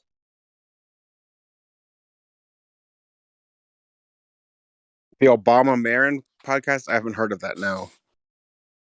So I guess it was the first time a president appeared on a podcast, right? And I'm not going to say that I put any credence into what a president says, but he said that as long as we can steer a ship, it takes a lot to steer a ship. And if we can steer a ship in the right direction just a couple degrees, it'll be better for the next couple of it'll help the generations beyond us. Now, I fully believe that he's an evil person and what he was talking about was not good. But do you think we've Do you think we've steered anybody? Do you think we steered the next generation? I think yes, yeah, especially like just this Discord right here steered me. So Yeah, me like too, definitely. if you It's can interesting, right? What is steering a ship? What is being the captain of a ship? It's taking on the responsibility of being able to captain your own ship. It's a very interesting thing. There's almost some, Direct other people. Yeah. That's what I was talking to my wife about this last night. If you can, if there's one guy who says, "Hey, I heard about this guy who believes in the flat Earth," to his kid or something like that, or anything like that. Like if there's one person who says there's somebody who believes in the flat Earth, and that actually triggers somebody into looking into it, that's like what 0.00001% of the population who just looks into it. So basically, you're Good saying that thing, dude. you've steered the generation by a very small margin, but it's still good. Correct. And even if it's just if it's even that little of a margin, it's still good. Like there's that's extreme value when you think about the entire world. You know, Well, that's how they work too, isn't it? It is. they're It's they're ten exactly they're how they 10 work. steps ahead of us, but every margin of error it advantages them in some way. Yeah, but they the take thing baby is, we're all steps so that steering they our don't own freak ship to anybody some out. extent. We really are. We all are steering our own ship to some extent. If you get into it, I mean, there's some nobility to that idea. I'm not saying that it's like a, you know what I mean. There's some that the idea alone is when you're able to stand up and steer the ship and bring everyone to safety. I'm not saying what Obama's talking about and doing is a good thing. Okay, he's obviously You're steering us off the correct, cliff, but Right. for sure. No. That was just the first place I'd ever heard of that concept was in that podcast. It just so happened to be from him. So, but I think that's very relevant to this situation, you know. And if you can just do that, I mean, that's a good thing. You don't have to you don't have to like, you know, do some grand gesture. You can just steer the ship Yeah. a little bit, you know. Mm-hmm. I want to interrupt. Excuse me for interrupting. You guys are talking about morals being subjective. If morals are subjective, then I can say, okay, well, I am an empath. I can usually use my empathy to spot good things, right? So Yeah. let's go on that. Let's go on that, right? So there was a guy named Pol Pot, and he was like a mass murdering communist fuckhead, right? Mm-hmm. Well, he said 3 generations of imbeciles is enough, right? And I Right. often think, when you're trying to get into a place and you got people just completely oblivious to they're blocking the entrance or, cops side by side blocking the road. And right, they don't have to move, right? Because who has more authority than guys with, the monopoly on force, right? Or, Right. right? So 3 generations of imbeciles is enough, right? They're all sitting there, grandpa, dad, son, they're sitting there blocking the entrance, and you can't even get into a building, even though it's illegal, but they're oblivious. So, by going by these morals that I've just established, wouldn't it be okay for me just to, rape and kill and torture and murder them just for fun? Because, they did get in my way, right? And 3 generations of imbeciles is enough, right? So you see how you have to go by that it's not subjective. You have to go by that's objective, right? Because even a dog will let you know he knows he's doing something wrong when he's getting in the cat food and he looks around first. Like he knows objectively he's not supposed to be in that cat food bowl, right? Yeah, So it's like that's what I I'm started almost out done. with. I don't think. Oh, sorry. Go ahead. It's all right. I know you get excited.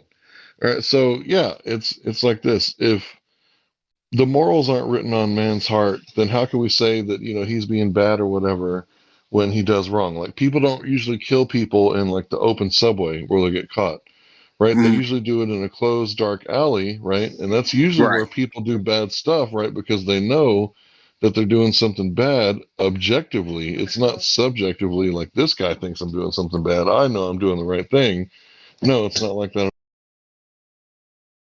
They know it's bad, but they're doing it for their own reasons. Exactly.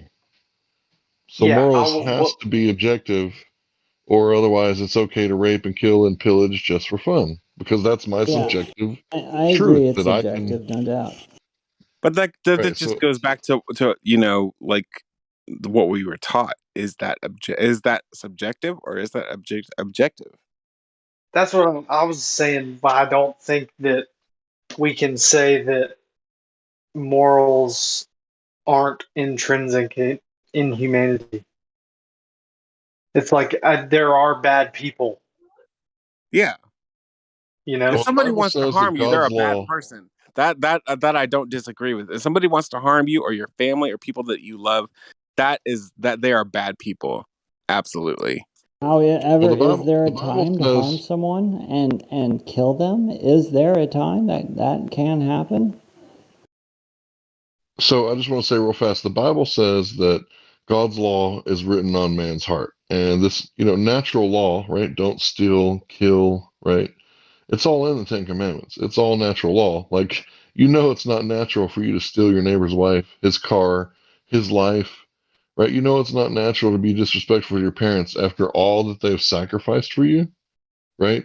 So these things are kind of common sense, right? So in other countries where they've never heard the gospel, the Old Testament, or anything like that, one man will marry one woman. Why? But that's also when you said when another man wants to steal another man's wife, that woman has a choice to follow through with that or not. Does she not? In most cases. In She most cases. How do you definitely mean in does. most cases? Well, she could be being She, kidnapped or raped. I want to say you, that's a biblical law. It's not a court law. She could be raped, like, but I mean, like, if it he's takes trying two to to steal his, tango for the most part. he is making a conscious decision to be with that other man than her husband. Yeah, then she's breaking contract, which is breaking natural law. Right. And then if he knows that she's married, right, then he's Mm-hmm. equally as guilty. But if he has no idea that she's married and he doesn't do research because he was at a bar and was drunk and she came onto him and he thought that she was either divorced or unmarried, then he's not as guilty as her. She's just as guilty. She's just as guilty, and he's he's Well, not not if as he guilty doesn't know because that she's married. Moral he is gradient. the one that he made the act, but he didn't make the decision for her. She made the decision to cheat on him. Mic check, real quick. Yep. You're good. Yep.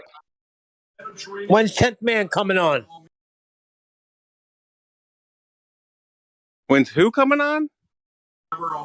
So go to 10th Man. Now and use the promo code. I don't know who that is. I was going to say, if he rapes her, then it's his fault, not her fault. Yeah, that is Well, true. yeah. If you're gonna That's words true. If he words raped her, then and he like blackmails her, or like says he's gonna kill her if she doesn't do what he wants, then yeah, that is bad.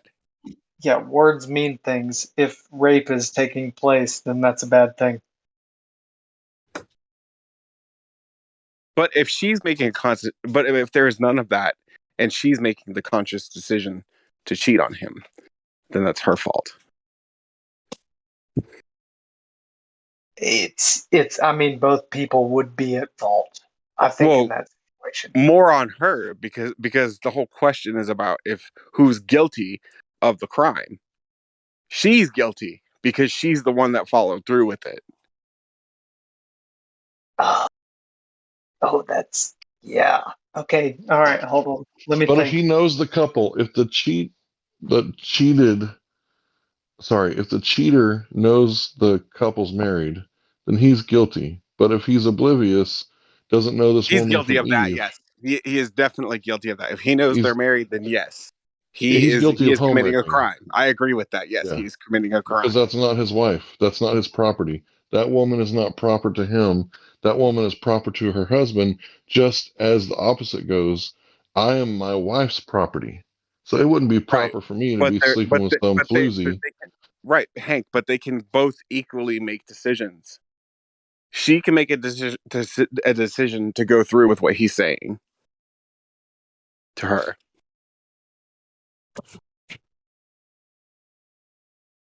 So they're I mean, yeah, both it's all guilty. about They are decision. both guilty, and the man that's being cheated on is the victim. Yeah, because that man has no right to enter that woman. And that woman Right, has no right to allow him to enter because right. that's not his property. She is just as guilty as she is. Right. So when you're in a contract, you're like in a relationship, right? So Mm-hmm. you're proper to that person. It's proper for you to enjoy them and use them in whichever way that you see fit, right? Right, But it's not proper for the other guy because that's not his property. It's not proper to right, him. right. It's not proper to him because it's not his wife. And nobody, nobody in America that I know of like forces people to get married. And But that's then what I'm saying, there's Hank. Is that they're both guilty. They both committed a crime. She betrayed him and she cheated on him, and he committed the act of luring her into committing a crime. They're both guilty. if he He's has talking a knowledge lot of of the husband. madness, man. Well, he's Madness. saying crime. I think he means hamartia, which means they missed the mark. So it's not something they should necessarily go to jail for, but it's something that they could go to court for, and she could be released from her marriage certificate. When I say crime, I mean like matrimonial crime. Okay, that makes sense. Yeah, they broke contract. It is really a crime if you break contract. It Like is. I'm under a NDA. I can't talk about the recipes at the sandwich shop that I worked at years ago, right? So I have a non-disclosure agreement. So if I were to start telling you that they use X, Y, and Z, then that would be a crime, and I could be held responsible and go to court, and I Right. could possibly even be Exactly. sued. Yeah. But if you could PM me and tell me them recipes, that'd be sick. They were some good recipes. I'll give you that. I There's a don't doubt reason it. why I signed it. Yeah, if That there's lady an been doing that NDA for for like 20 years. recipes, it's got to be good. Yeah, they were good. I'll tell you, she ran that place for 20 years, and she had some top-notch recipes. I'll give her that. And I wouldn't want anyone to steal it from her, so I'm not telling anybody nothing.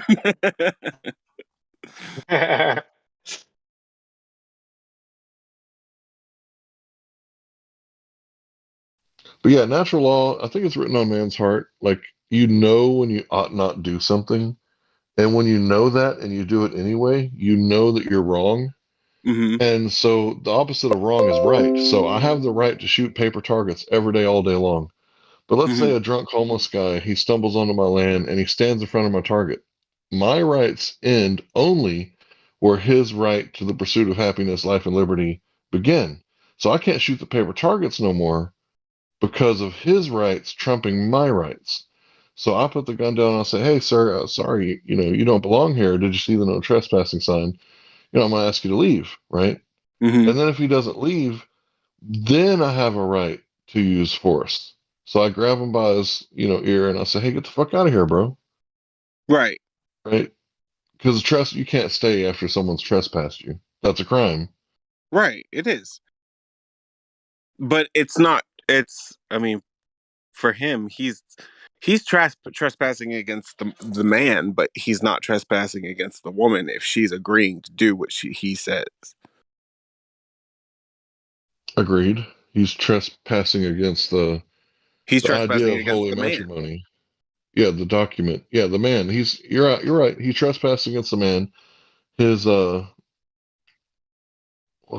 wouldn't be his life, wouldn't be his liberty, it'd be his property. So you think a He has no woman is right a to man's access. property? Well, look at the etymology of the word.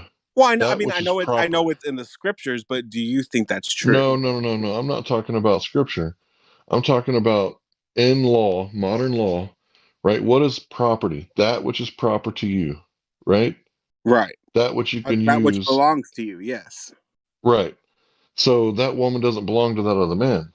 She's not But does proper to But him. does she belong to the other man? But does she belong to the other man? Like, Yeah, because she question. was, as an adult, You're she right. Yep. signed She does because she contract. took an oath. She took an oath that Right. she belongs to him. And Exactly. it's vice Maybe you should put versa. Like, emphasis on the fact that they belong to each other. Just saying.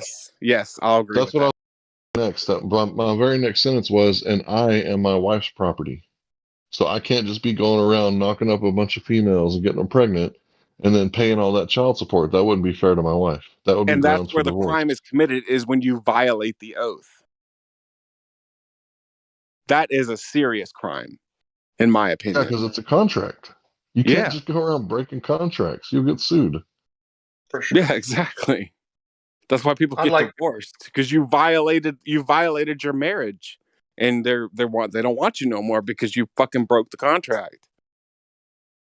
I'd like to say that when I got married, I was a very devout Christian, and now I'm not. But that part of my religion stayed very, very precious to me, I guess. I felt like even if I made a promise to God, like that's what I did. So I felt like at least I made a promise to myself, so I'm not going to break it. And I feel like that's the most important thing that you could do if you're going to make a promise to a higher power, don't Yes. not abide by it, you know? Right. So did you used to be a Christian that believed you live on a ball, but now you're less religious and more non-religious, but you don't even believe you live on a ball either? You know, like it's kind of funny, right? Yeah. Oh, yeah, I know, right? So it's like, firmament scientifically confirmed kind of fucks with me a little bit, you know? Nobody here is claiming that it's scientifically confirmed. Well, okay, so container scientifically confirmed? No. The necessary antecedent for So, gas pressure is a container. It's as simple as that. Right. so it's an inference, right? Which isn't science. Where I'm inferring that because I'm eating a steak right now, that cows have to exist. And if you want to say, "Oh, I disagree with that logic," right? That's not science. I'm perfectly okay with that. But I'm still eating a steak. Sorry. Cows have to exist. So if we have gas pressure, right, and rainbows that we can't create indoors without a second mirror, then I'm sorry, but it looks like there's some sort of container. Because where else does a rainbow come from? They say it comes from the rain or whatever, right? But it appears that it's bow shaped, which I can understand diffraction or refraction coming, Newtonian refraction, where it splits the lights into different wavelengths. I can understand that, but why is it bow shaped? Why is it shaped like it came from, a glass bowl that we can recreate in our houses, like I said, with a second mirror? Sure. So, like, I guess that was my original point. Is I thought from where I was coming from, I left Christianity and joined the space monkey religion, and then basically had at least one aspect of this shoved in my face as you can't deny that this is real. Because Well, you can it's deny it all you want to, right? But like I said, I'm still eating the steak. right. Yeah, I get okay, but for me personally, I can't because I know that there's a cow. Right. There has to be a cow. Okay, I see what you're saying. You're saying that you can You know what I'm confirm saying? that there's a cow, right? So Right. I can confirm that if I have an exuberant amount of gas pressure, like 250 psi, that it has to have a container, and I can see containers. Right. So But I know how it works. I've had propane grills in the past, right? Sure. So Yeah. that part for me coming back to being from basically a full blown atheist, having, you know, that completely shattered. Well, let's just Well, I'm say glad there that was you some lost your. psychedelics involved that I'm glad you definitely lost your made faith, me bro. sure.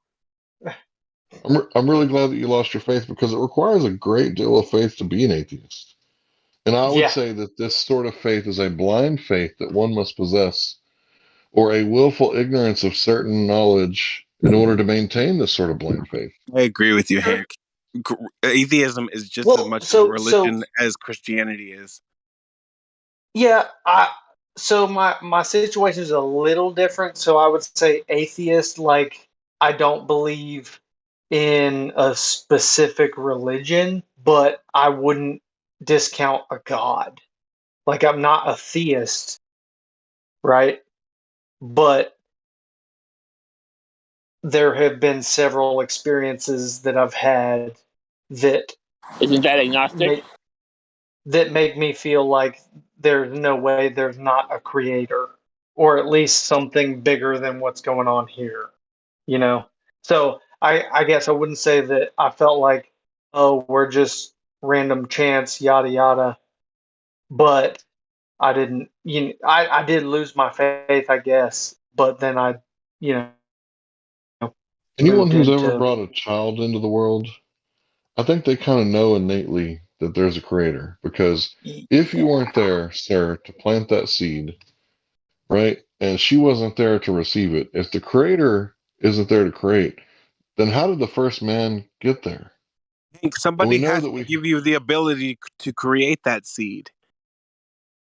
right, because the right. genetic material is such a complex code that it's literally impossible for, a code that can be readable, understood, and replicated and then brought forth as a new code. All that just sprang up out of the rocks. I didn't Like, mean to say no somebody. way. I meant something. Something has to be, have the ability to give you that ability to create that seed. Right, that's the information theory. That the Yeah. information of the genetic sequences didn't just spring up out of the rocks. And they say, well, it's not that we came from monkeys, it's that, we have a common ancestor with monkeys, and that we have a Everything common has to have a ancestor. source. Everything has to have a source. Just like with flat Earth, they talk about the globe earthers talk about gravity. There has to be a source for gravity. There is no source. They can't identify one. So, I mean, there has to be a source as to why we can procreate. There's a source for everything. Yeah, everything's cause and effect. Yeah. So, without, So oh, sorry, go ahead. just real quick, and anybody can research these words. This is the information theory. Without the functional sequence specified complexity. Now, the functional sequence is your genetic sequence. The functional sequence means that you have T cells that help. Sorry, you have helper T cells that help the T cells. You have platelets that keep you from leaking, right? You have white blood cells that are like the front line defense, right? They're like the Marines, right? They're the front line all the time, fighting and fighting. You have all these things that are functional, right? Like if you donate half your liver, it'll regenerate, right? You Right. can grow it Yeah. back, right? All these things are functional, right? And it's really interesting because there's a complexity to it that's outstanding outside of the natural world. So information is supernatural. Can I ask you like a stray question from that? Like when somebody's Sure. amputated, like their legs amputated, and they people say who have been amputated, they say that they can still feel their leg. Do you think that's part of the regenerative process? No, I think it's because you're a light being with a meat suit. And if your meat suit loses its leg, does that mean that your light being lost its leg? No, it doesn't. That's true. Yeah,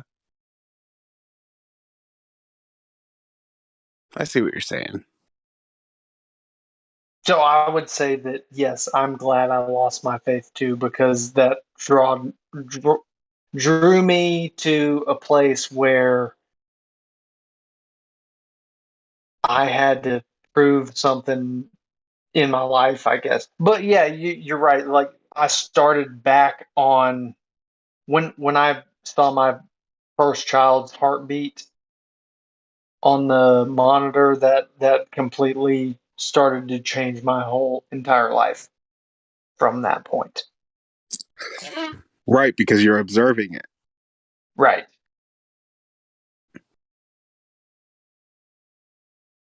And I'm not going to say that there's like, sure, there's faith involved in certain religions, but from what I've seen in the past few years, there's empirical evidence to point to the fact that we're not accident. I think that knowing is the true spirituality of humanity. Knowing is the truth of everything. If you know it, then it's true. And truth is the main thing of everything. I'm sorry. Yeah, you're right. You're close, right? You said that knowing is truth. So the opposite of that is what is truth, sir? And truth is that is which you Is do which not is require what you belief. can observe. Yes. Right. Observable, repeatable, testifiable, falsifiable, Verifiable. Yes. verifiable. That's it. Yeah. Yeah. So, and there's where the start where what got me into what really solidified my view of, I guess, flat Earth was the verifiable evidence that you can't have gas breaker without a container.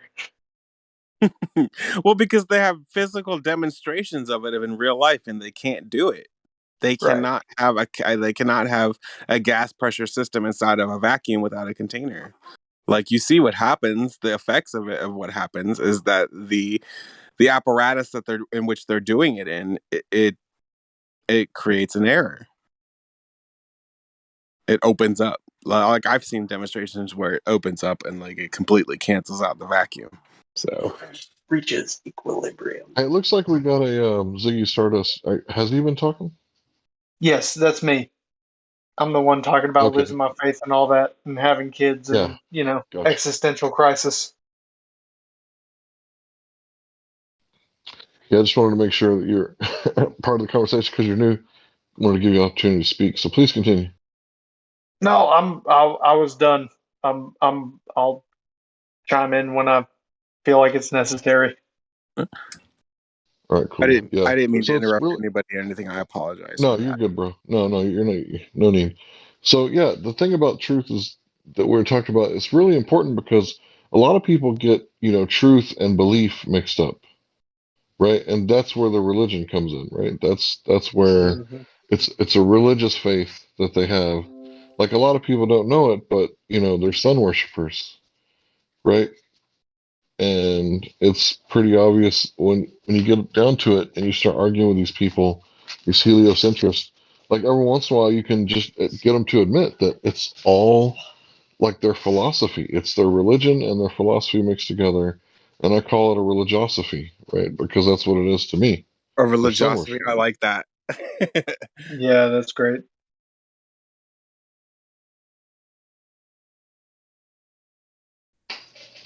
And really, there is no way to verify what they say about the Earth spinning, the curvature. The only time you see it is, in your mind's eye, or on TV, in a book, in a magazine. No one has ever experienced the Earth Yeah. as a sphere. So when I say Earth, you're thinking, blue marble. I'm thinking like the sand between your toes at the beach. And then people say, where does the Earth end? Obviously, at the beach. That's where the dry land ends. You're saying let me just clarify that you said that the Earth's end is the beach. Yeah, that's where the Earth ends. That's no more dry land after the beach. You Keep don't on think going, you're in the you don't think the ocean. water is part of the Earth? No, the water is the water.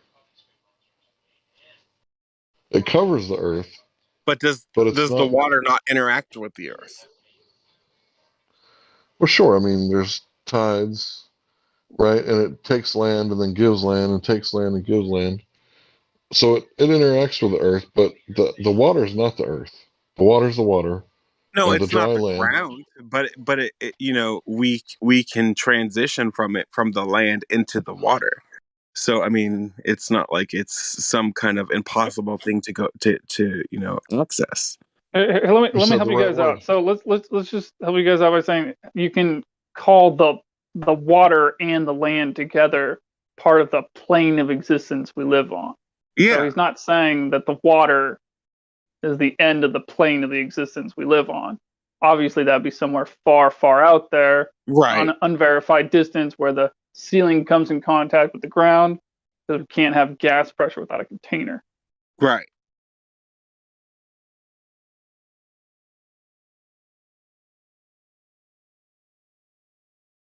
But yeah, the beach is the end of the makes you think land. there's, what makes you think there's a I ceiling? agree with that. Yeah, it is the end of the land. Yeah. What makes you think there's a ceiling?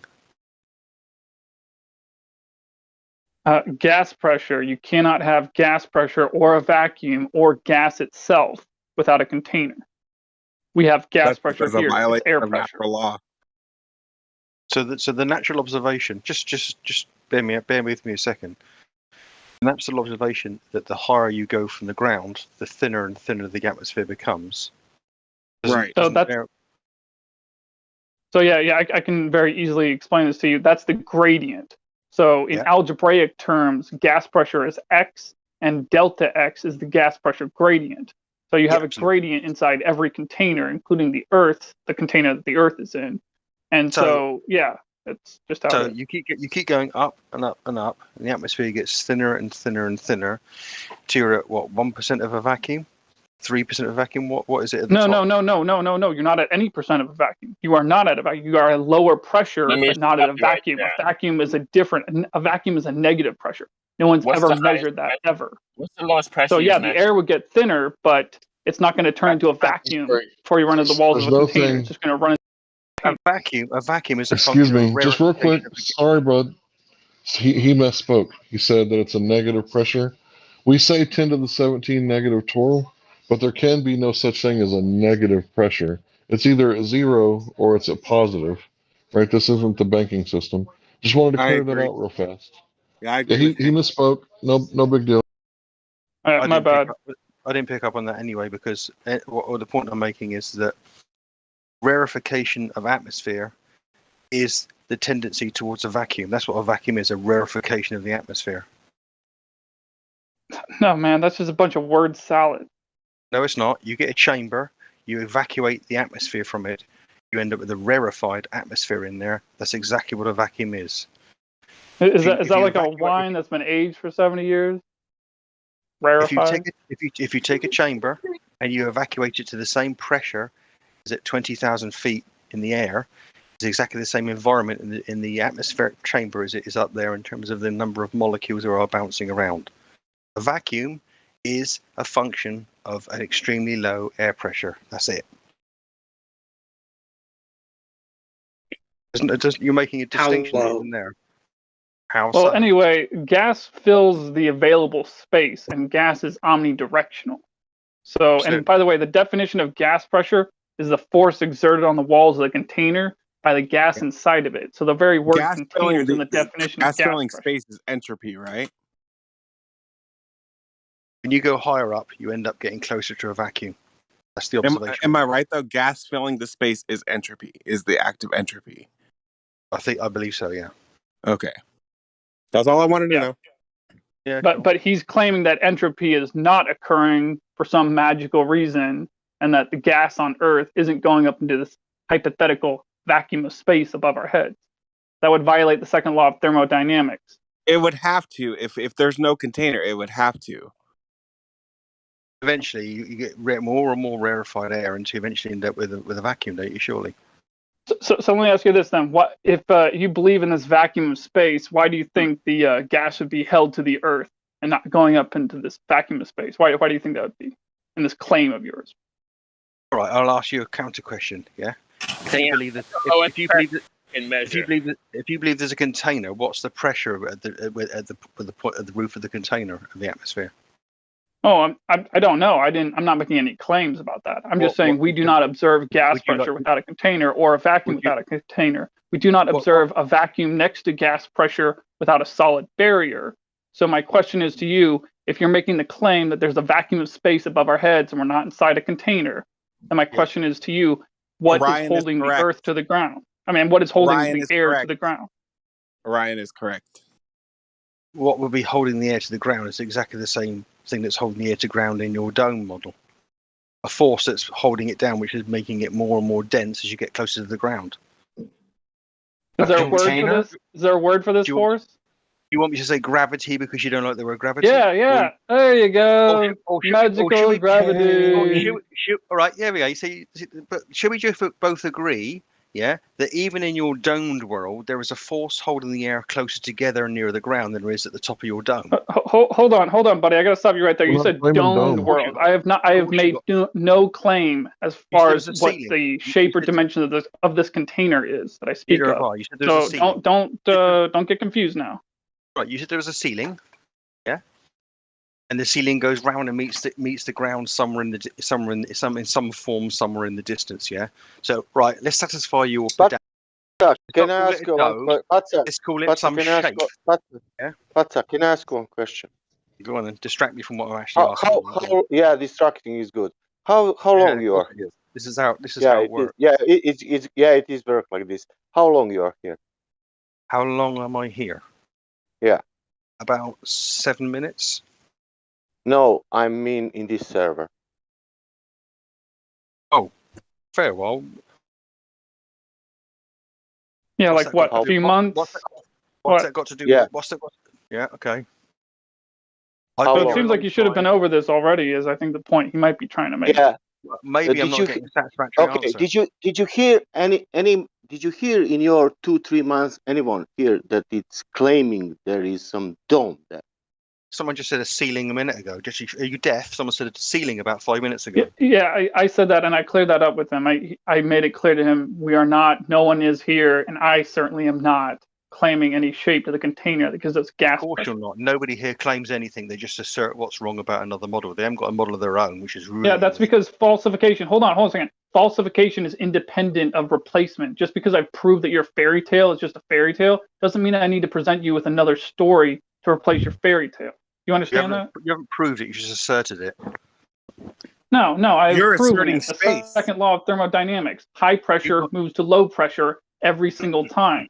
Not just sometimes, every single time. You have a high-powered vacuum of 10 to the negative 17 torr next to gas pressure. That gas pressure will fill the available space. So why have you got higher pressure at the ground and lower pressure at your ceiling, in quotes? Why have you got difference in pressure? You're asking why in that? I would say I actually don't know. But that is what we observe.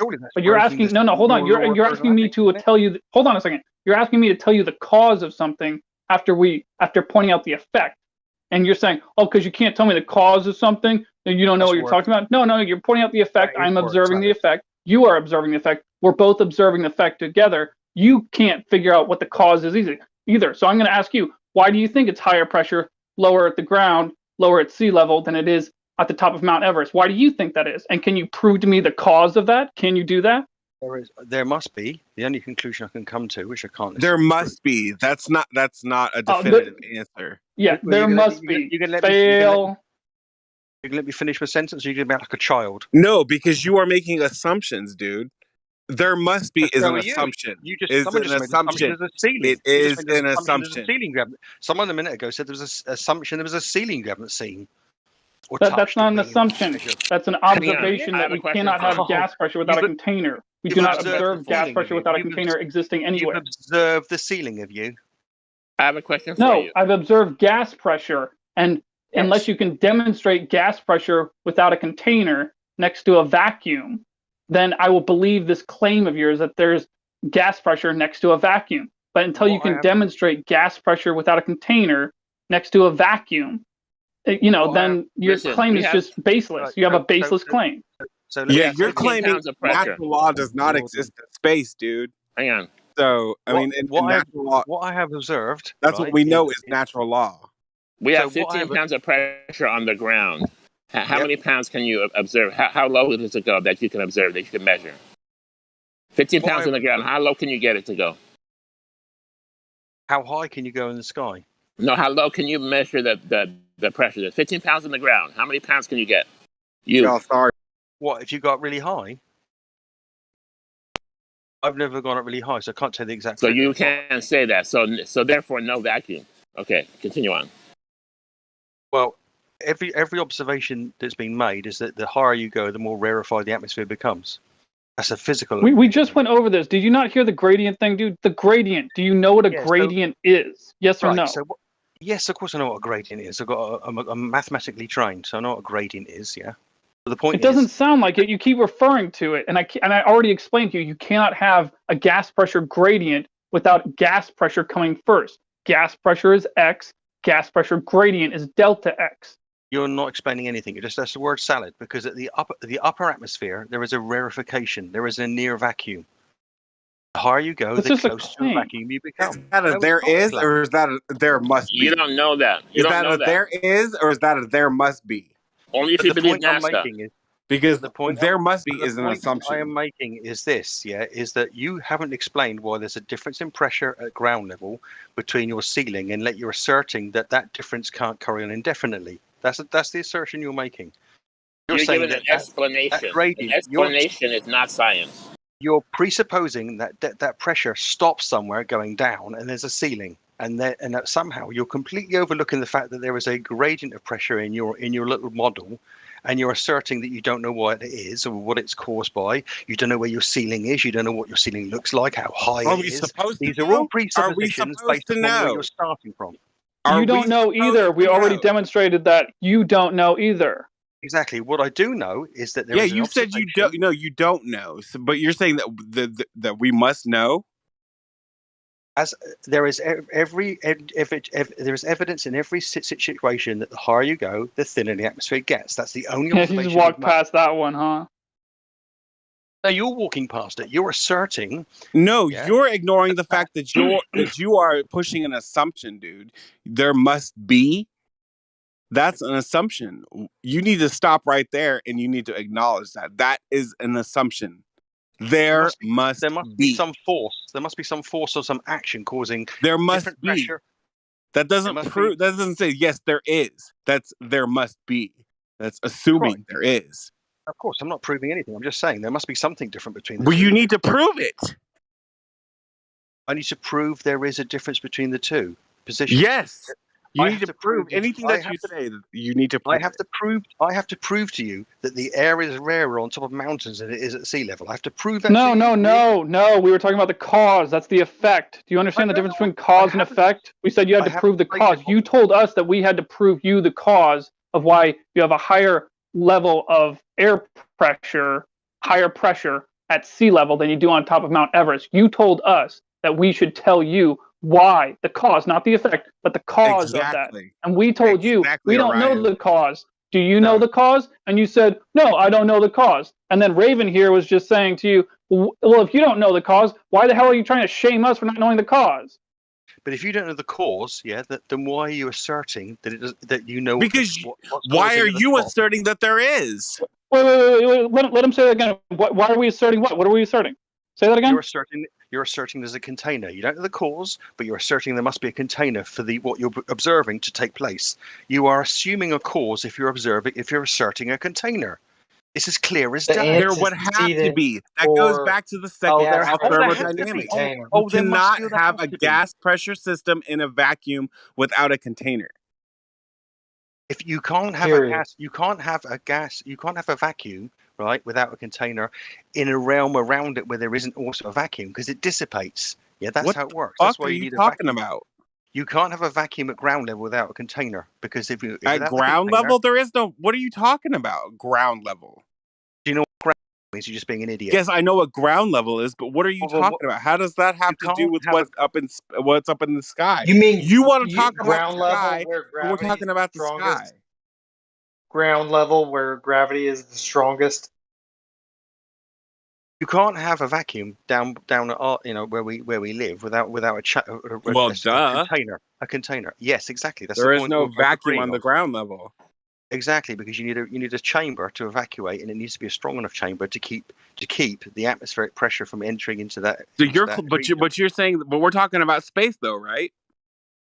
I am talking. Why are you talking about the ground level? We're talking about space. I am talking. All I am asserting is that you can have a slightly rarefied portion of atmosphere just above in altitude, a slightly less rarefied atmosphere, because we see that gradient occurring in real life. So there is a natural. As you go up, the atmosphere gets thinner. We observe that. That's the gradient. You're talking about the gradient that comes after gas pressure. You are asserting, and gas pressure comes after you have a container. You are asserting that you can extrapolate where that gradient's going to. That's what you're saying. No, here I got one for you. You have no evidence of gas pressure without a container here on Earth. You have no evidence of gas pressure existing next to a vacuum without a container. A container is on the baseless outside claim. of the Earth. It would have to be on the outside of the Earth. What for? Why? Why? Why? Because you're in a vacuum. It would have to protect everything that's inside the Earth. What's protecting the rarefied atmosphere up at the mountain from a huge upsurge of atmospheric pressure from ground level up to everything which is equilibrium? What's I don't protecting that? understand anything you just said. This is globalization. I know you don't. That's exactly malarkey. No, that's malarkey. Why doesn't the entire atmosphere at every altitude equilibrate out to one single pressure? Okay, because everything is. We're talking about the Earth, aren't we? Yeah. So why isn't there? Why? If you can't have a rarefied piece of atmosphere against a less rarefied piece of atmosphere, in other words, pressures. What is a rarefied? What is a rarefied piece of the atmosphere? A piece of Can you define rarefied for us? Rarefied piece. The air pressure is thinner up a mountain. The atmosphere is rarefied. There is less atoms in a cubic meter at top of a mountain than there is at ground level. Okay, let's look at this mountains, right? So the higher what you're saying here. Is the higher the mountain is, the less gas pressure there is. The thinner the air gets as you travel up that mountain. Okay. Yeah. What if you were to find out that it's not the case? Would it change your mind at all? Yeah, if you can find me a mountain. I could show you a mountain that's higher and has a higher gas pressure than one that is said to be higher than it. No mountain range ever goes above 10,000 feet, just to let you know. Okay. So, do you know who Neil deGrasse Tyson is? Yeah, I know who Neil deGrasse Tyson is. Okay, he wrote a book called Astrophysics for People Who Are Lazy or something along those lines. He did an interview because one of his claims was controversial because people weren't getting it. He said Mount Chimborazo is the highest mountain on Earth. Why? Yeah. Because if you measure astrophysically from the center of the Earth, it's miles higher than Mount Everest. Yes. Okay, now if you compare gas pressure gradient to that, Mount Everest has a much lower gas pressure than Mount Chimborazo. And he gave a perfect explanation with his differential. No, he never did. He never explained that. Yes, he did. You need to go and find out. You need to go and follow that up. Yeah, because that right there debunks your claim of gravity being a container. No, it doesn't. If you take any, it's almost like one claim debunks another claim because you have to presuppose, you have to believe you're on a ball for that to even mean anything, you know? So I want to know how was gravity proven? How was gravity proven in the first place? He's saying too, he is arguing against a container when his argument requires a container also. No, it doesn't. Yeah, gravity would be a container. You have to account for natural law. A natural law. I'm accounting for natural law. We just told you what it was. Second law of thermodynamics. You can't have a gas pressure system inside of a vacuum without a container. No, that is natural law. No, it's not. That's not. Yes, it is, dude. Are you fucking stupid? You can't have one area of gas and another area of gas in direct contact if they've got differential pressures. They will equilibrate against each other. The pressures will equalize out. Yeah, that's what you're saying. A container merely. That's what we observe. Has this been demonstrated? Yeah, that's what's observed. Where has this been demonstrated? Gases are created at ground level. Hey, by the way, Raven Song, I think more specifically, if I'm getting this correct, I think it's not that it's technically an assertion that you need It to is an have assertion, yeah. container for gas pressure, but it is natural law that high pressure moves to low pressure every single time. That's the second part of the second law of thermodynamics. And this guy right here is making a claim that that doesn't apply to this mythical place he calls the vacuum of space above our heads. No, I we have no already reason know. to believe that it He's exists assuming because everything it that he's violates saying. natural law. No. He's assuming everything you're that he's saying. You're assuming, right, that there is a significant pressure next to a vacuum somewhere where there isn't. I'm not asserting that either.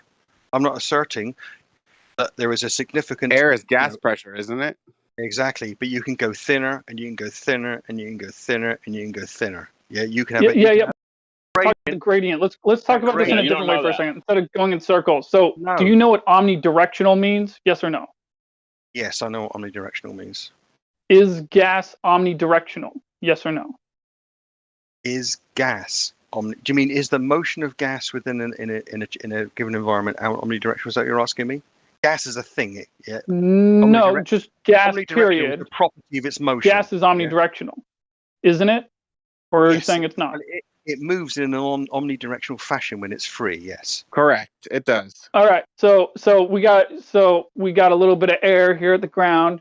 Some of it's going forwards. Some of it's going backwards. Some of it's going to the left. Some of it's going to the right. Some of it's going downward. Some of it's going upward. Direction. Yeah, but just follow me here. So some of it's going upward. Some of it's air. So as these air particles go upwards, and some of them continue to go outwards in one way or outwards another way, some of them just keeps going up. Just one little particle keeps going up and up and up. So what's to stop it from just keep going up, continuously going up into the vacuum of space and fill the vacuum of space? What's to stop it from doing that, to fill the volume that it has available to it? He's saying that if air is omnidirectional, then what's stopping it from going past the Earth without a container? What's stopping it? Well, some of it is lost to space, I'm told. Oh, now you're changing your story. No, I'm not changing my story. No, that's actually part of their claim, but it's still just a claim. It's not something that's been demonstrated. But it's not been demonstrated by anybody here. No, that's true. No, not being demonstrated by anybody. Another claim by NASA, another baseless claim. Let me tell him his logic. The atmosphere gets thinner as you go up, therefore space. That's not okay. But even if it gets thinner, there's still gas pressure. There's still air there. You know, it would still have to escape if there was no barrier, right? Just what if after a certain point it started getting thicker again, started getting heavier again? Then what would you do? Then I completely changed my mind about what I'm saying. Mount Chimborazo. We can't. So wait, back to the. Back to what I was saying, just quickly for a second. So does gas fill the available volume? Yes or no? It does. Okay. All right. I'm sorry. I just want to ask the available volume in the volume. What's the available? Why is it not filling the available volume in the vacuum of space above our heads that you speak of? Why is it not filling that available volume? Well, I assume it's for the same filling the available volume that it exists in the level of the atmosphere at the peak of Mount Everest. What's your answer for that? Oh, come on, dude. That doesn't make any sense. What did you just say? Of course it doesn't. Of course it doesn't. It's not the air at your atmosphere, the air at ground level where you are, wherever you are in the United States right now, is denser than it is at the top of the mountains in America. Yeah. And your air at ground level is not filling, open quotes, filling the space in the air up until the level of your top mountains. Yeah, right. So you know that there is. No, it's not. The air is omnidirectional, so it goes in every direction, and it's filling everything. Temperature causes air pressure to change. It's other phrases, and you don't know the glue together. That's your trouble. There was some disturbance there. A dozen phrases, but you got no idea how to glue them together. The air in New York is denser than it is at the top of the mountains in America. Yeah, there is nothing stopping the omnidirectional, as you keep saying, gaseous particles, if there was no other force acting on them, equally becoming an equal pressure no matter what altitude you get to. If what you just said is some assertion of some sort of sensible logic, it's not. Well, how do you know there's nothing stopping them? How do you know? Because if there wasn't something stopping them, they'd do exactly what you said. They'd be omnidirectional. They'd fill the space. There wouldn't be a pressure gradient. It would be the same everywhere, same altitude. Follow your own assertions. They'd be doing what they're doing already. Oh, that's great. Follow your own assertions to the natural conclusion. There is a pressure gradient. That means there is something else acting on the molecules. Well, do you know what it is? Do you know what it is? Did I say I know what it is? What is it? I don't know what it is. Do you? Okay, so if you don't know what it is, why are you saying that there must be something? That's assumption. I said to you, I started this by saying there is an observed asymptotic reduction in the atmosphere the higher you go. I don't know what's at the top. I've never visited it. But the point is, I am not going to assert that you need a container at the top, because I don't know that it doesn't just follow a general progression, getting exponentially close to a vacuum until at some enormous height. It is virtually a vacuum, because there is a boundary between a near vacuum and a very near vacuum, and a boundary between a very near vacuum and a not so very near vacuum, because that works because it works at bloody ground level. We have variance of gradient of pressure observable in any without leaving just walking up mountains down again. You can see there's a consistent pressure gradient. Yeah, if you can assert that it exists in what you can observe on your feet, why would you assume that it's any different in the sky? If you do assert it's different in the sky, you are making a presumption, and a presumption usually prefers that you are making a conclusion before you've actually made the observations. Why is there a pressure gradient? That should be the question on everybody's lips. What pressure first? You got pressure before a pressure gradient. That's your first question. How do you have pressure? How do you have pressure? Yep, you have to have by the walls of the container. There is no, because that's not an answer in of itself. If you just say it's what's the definition of gas pressure? Zach, what's the definition of gas pressure? Just read the words, dude. You just look up what you're talking about. Then exactly. Okay, so we're talking about gas pressure. Gas pressure right? requires what? It requires it's a measurement of the force on the container. There you go. Within a localized atmospheric system. That's you how added it works. That. Yeah? That means you're scientifically literate. Right. Okay. So the point is you added context to it to make it be something else, so you can invoke another type of science you don't know either. You don't need what you're doing is spin. I'm almost there, dude. What you're doing is you're spinning in the mud, trying to get people to talk about space. No one's talking about space. Fucking hell, Jesus Christ! This shouldn't be this difficult. I'm telling you that you can have a container in our atmosphere, but you can have different pressures in that container. Yeah, and that's done by buoyancy, density, heat. That doesn't mean anything. You got all kinds of stuff. You got low and high pressure systems at ground level that cause weather patterns. You could run a tube up a mountain, yeah, right. Seal it at both ends. The pressure at one end of the tube at the top of the mountain would be equivalent to the pressure of the atmosphere around it. The other end, it wouldn't. And you could try this with other mountains, and they don't get the same result. No, therefore something's different. Every mountain you walk up, if you measure the pressure at the base of that mountain and walk up, it's a rarefied atmosphere at the top. There isn't one single mountain in the world. Yeah, dude, you've said that like 50 times already. We heard you already. Like, seriously. It's not repeatable. Can you read us the definition of gas pressure? I've just told you what the definition of gas pressure is. I didn't hear it. Say it again. Can you? And this is hopefully not your personal definition, the definition, right? Gas pressure is the force that is asserted on a container or a physical entity, which by gaseous system. Inside of it. Yes. No, I rest my case, ladies and gentlemen. In a localized system against which that pressure differential exists in the atmosphere around it. The reason you have pressure in a tire is because the air in the tire is at a higher pressure than the air outside the tire. Right? There is a localized containment system. You don't have a pressure differential inside that tire, do you? The reason why you have tire pressure is because there's a tire. Yes. False. Exactly. False. Hold on. False. There is a pressure gradient inside the tire. There is a pressure gradient inside every container. It's just different from one container to another. So I'm not going to lie. The difference between one part of that tire and another part of that tire is a small difference, but it is measurable and it is there. So no, that is false. There is a pressure gradient even inside a 36 psi tire around the rim of your car. Yes. But it's got nothing to do with the geometry of the tire. It's got everything to do with the air that's at the top of the tire and it's at the bottom of the tire. That's the differential in the tire. Got nothing to do with the geometry of the tire itself. The air that's at the top of the tire and the air that's nearest the ground have got a pressure differential. It's minuscule. Yeah. It's not a question of being minuscule. That's subjective. I'm talking about objectively. There is a gradient inside the tire, and objectively, I know. I just said that to you. I just said that to you, but it's got nothing to do with the geometry of the point tire. You're trying to make, you haven't made it, or it hasn't been coherent. The point I'm making is that there is the pressure differential in a tire is not between the outside wall of the tire and the hub or something like the geometry of the tire. The pressure differential is between the bit of the tire that's furthest from the ground and the bit of the tire that's nearest the ground. That's the only pressure differential in a tire. So I think that's also false, but even if that was true, that still wouldn't be making any valid point that's relevant.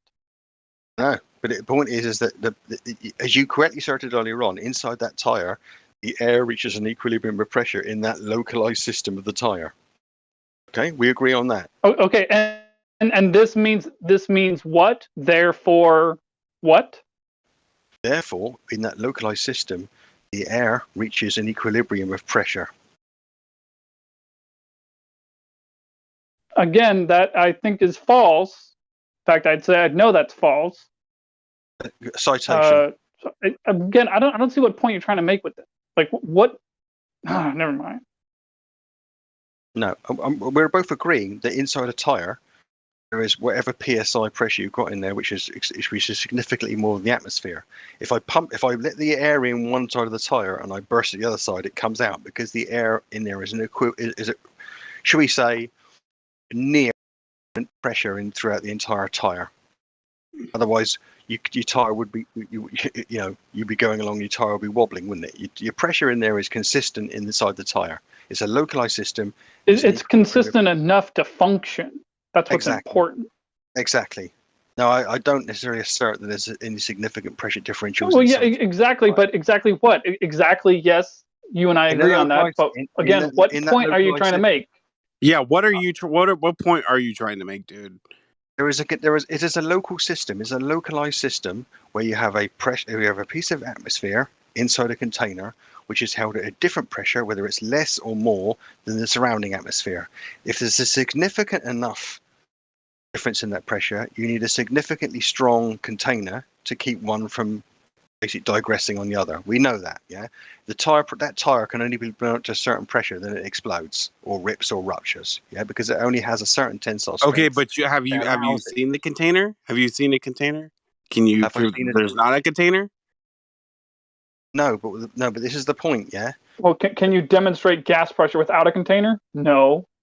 I can demonstrate a tendency towards gas pressure without a container. How? How have you done that? Every demonstration that I have seen with gas pressure almost a unicorn, so it counts as a unicorn, right? Failed. You are suggesting that somewhere up in the sky is a container, yeah? Somewhere, I mean, there would have to be. If Earth is in a vacuum, then yes, it would have to be in a container due to natural law. That doesn't make any sense. That does make sense. Due to the definition you already read out, buddy, the definition of gas pressure you already recited to us. Due to that definition, there must be a container. No, not at all. Because, like I said to you a minute ago, there is nothing stopping the air at ground level reaching the same equilibrium, the same pressure equilibrium as the air at the top of a mountain. There is something else happening, isn't there? Because otherwise, as you go up higher... do you know what that something else is? No. Do you? So then why are you claiming that there's not a container? If you don't know. Why are you asserting that even though there's this observation that can be seen... Because that's natural law. I'm just saying that we can't be in a vacuum without a container. I think we'll probably... That is natural law. We cannot be in a vacuum without a container. Point blank. Let's break this down to the most simple words we can. So going up the mountain and feeling the air is thinner, that's something we observe. This is a reference to the gas pressure gradient. gas Yeah, pressure Ryan, it's gradient is demonstrable too. delta You X. can't have. You You can't must do it. have. So the You higher must you have go up, X before you have delta X. That's gas higher you pressure, and you the must have higher a you go up. container before you have X, which is No, gas no, pressure. So the that's an order assertion. That's an goes assertion without container, proof. gas pressure gradient. You're pointing at the Okay. gas pressure gradient, and you're saying, oh, well, the air pressure gets lower as I go up on this mountain, so it must just get lower until it turns into a vacuum. We have no evidence of that, especially since the order goes as such. Container, gas pressure, which is X, and then delta X, which is the gas pressure gradient, the thing you keep talking about. So So can you demonstrate if the natural X law is gas that you can pressure have gas pressure without a in container? a vacuum without a container, if that's the natural law of the Earth, what is the, I guess you want to call it, antecedent that it's not the that's how it occurs in space? What Yeah, yeah, yeah. how Wait, do you that's a know good question. that's how that works in So space, that you can right. have Okay. a gas pressure system in a vacuum without a container? What's Okay. the Yeah, antecedent for what is the that? necessary antecedent? Let's ask him this way. What is the necessary antecedent for gas pressure on Earth? I'll happily assume that it's the same antecedent. That means you can have this difference in pressure between 0 meters above sea level and 1,000 meters of sea You level, keep going back to the going up gradient. and up. Gosh, this guy is crazy. Because a gradient is a mathematical model that you can show going to an asymptote Does if you choose to. is mathematics reality? Mathematics is a model of reality if you want it to be. It's a model of but it's not reality. It's a model, right? It's not even By a the way, model. It's buddy, a measurement. We Neither is you use math imagining to there's measure a shit. container. Neither is you imagining there's a container reality. That's just your imagination. no, it's not. It's not imagination. And by the way, the Yes, answer it to your is. question on your end of the things, on your side of this or whatever you want to call it, that your answer Saying should words. be gravity. I don't know why you're not saying gravity. Wait, let me ask you this: do you think that gravity does He's pull right. the gas down to the Earth, or do you think gravity doesn't do that? Let me ask you that. I don't know what gravity is. You don't Oh. know what gravity is. So what are you talking about then? I'm talking about what we observe. What is X in what you're saying? Nobody knows what gravity is, do they? Well, no, he's right. He's right. Nobody knows what it is because No, we don't. Well, we don't know it's what it is. We can't prove it either. Hold on. We do know what it is. It's a concept in our minds. That's Isn't what it it just a is. It's a label? concept in our minds, but it's nothing else. It's an other than that. illustration. Isn't it just a label they put on an observation they make? Things go Well, down. it's a label they put on the.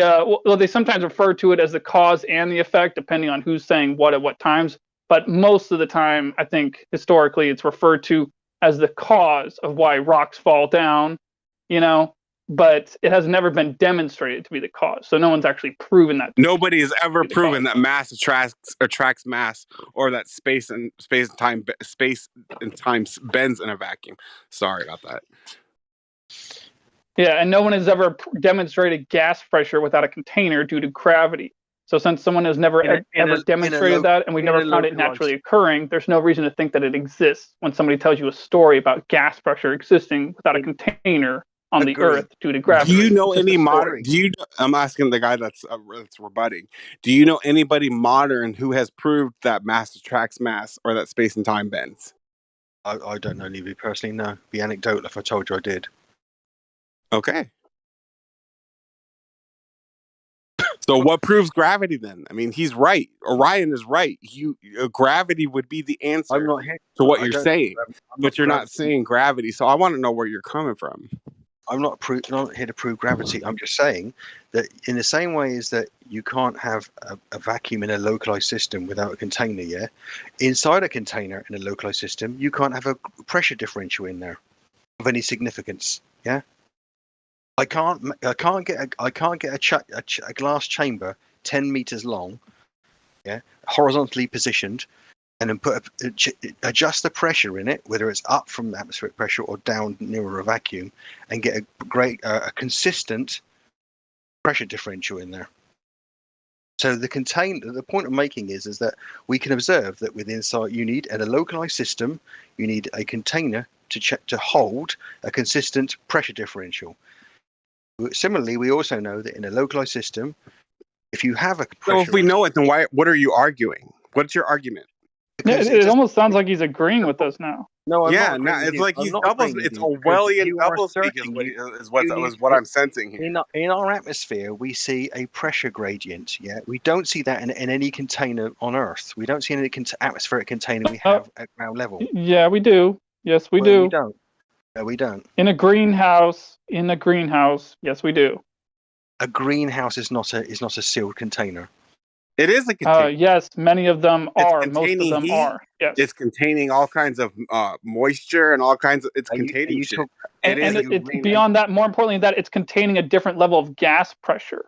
You can control the gas pressure inside of a greenhouse. That's absolute twaddle. No, it's not. How is that That's, absolute haven't you total? ever heard of them? You're Hey, gonna hold on, just buddy. say that, Hold on, but buddy. you won't. Haven't you won't ever heard say of why. people like? Say why. Say why. Why it's total.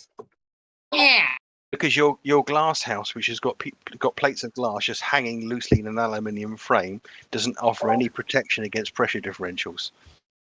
What if you put a really good sealant around them? Are you saying that's impossible? Yeah. Are you saying that's what you were saying?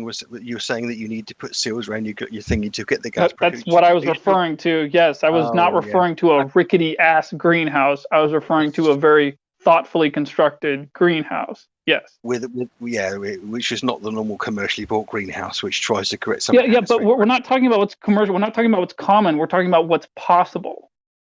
I can build a DeLorean that travels in time. What does that? It's exactly the same sort of silly thing to say. No, you can't. That's now you're talking. I know. You're making shit up. But you're talking about a greenhouse as if it's a chamber for creating an atmospheric differential. That's not what a normal greenhouse is. That's not what greenhouse is about. Yeah. It's a container. And they oftentimes pump a lot of carbon dioxide in because that's how you can make plants grow really big, really fast. Yeah, absolutely. But that's not changing the pressure in there. No, but you can do that also. That's my point. You can do that also. It's an option. Do you disagree? What pressure differential can you get in a greenhouse then? Oh, which you could, well, let's say it's 14.7 psi at sea level. You could get at the very least a 20 psi. You get 36 psi in a what do you call it? In a tire. So yeah, you could do that. I mean, hold on a second. Let me ask you. Do you know what the most? No, hold on, but let me ask you. Do you know what the highest power vacuum is? What torr value the highest powered vacuum is that we've ever created here on Earth is, and what they claim the vacuum of space is? Do you know those two different torr values? Do you know what they are? 10 to the minus 8, isn't it, in a chamber, and 10 minus 17 in space. What's the space what's 10 to the negative 6 torr value down here on Earth in a vacuum chamber? The highest powered vacuum they've ever created is a 10 to the negative 6 torr.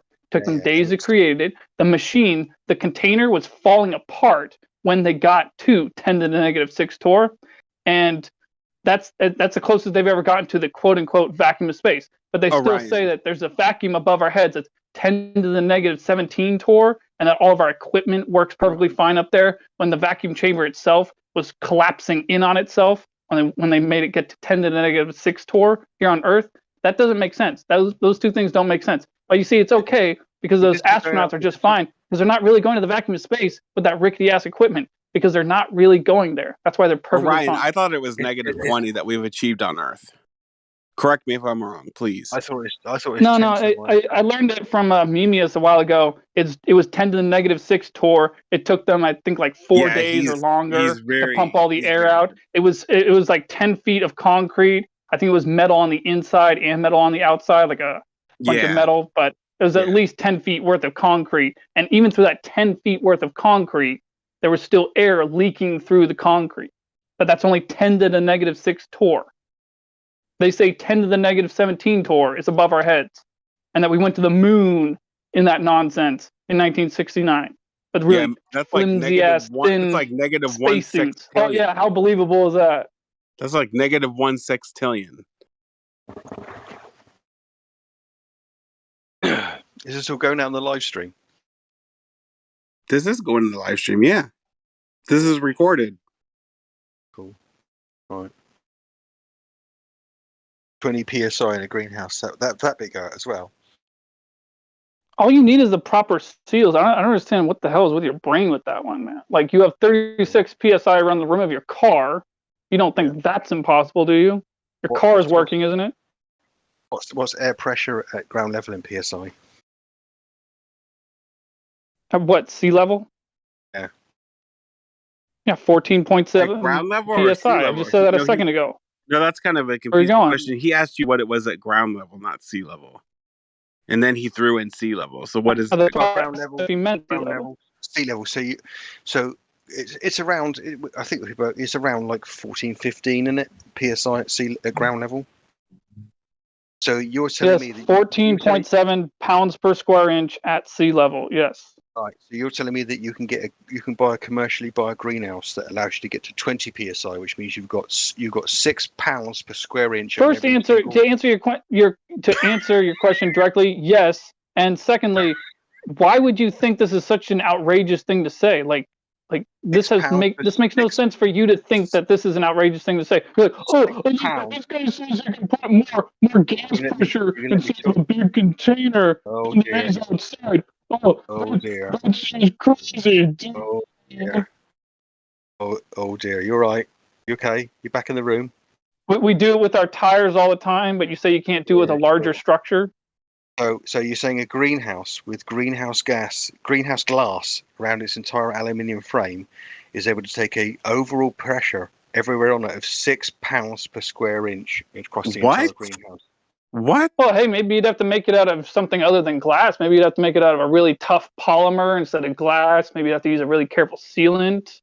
But I mean, you're saying that I'm just talking about hypothetical. I'm just trying to help you understand the nature of gas pressure. Ryan, I've never heard of glass being able absorbing through glass. Anything being able to be absorbed through glass. Early on, you said 20 psi in a greenhouse. If it's 14 psi outside, that's 6 pound per square inch differential. See, this is the trouble. You don't think your numbers through, do you? Really? 6 pounds per square inch across the entire greenhouse. I'm going into a tangent that doesn't make any sense. I'm so smart. It's going on the live stream, isn't it? It's brilliant. Yes, it's very brilliant. Yes. I want to know who is talking, by the way. But can I ask a question? How all this story will form the curvature in reality? I haven't been serving. That's a good question. You know what? This is 24/7 flat Earth, and we are saying that Earth is not a globe. And now all this gas, blah blah blah blah, and now the point is Earth is sphere. And now curvature, and it's easy. Sure. You can yeah, there it is. He makes a very good point. Where's the curvature of the Earth? Where's the fucking curvature of the globe?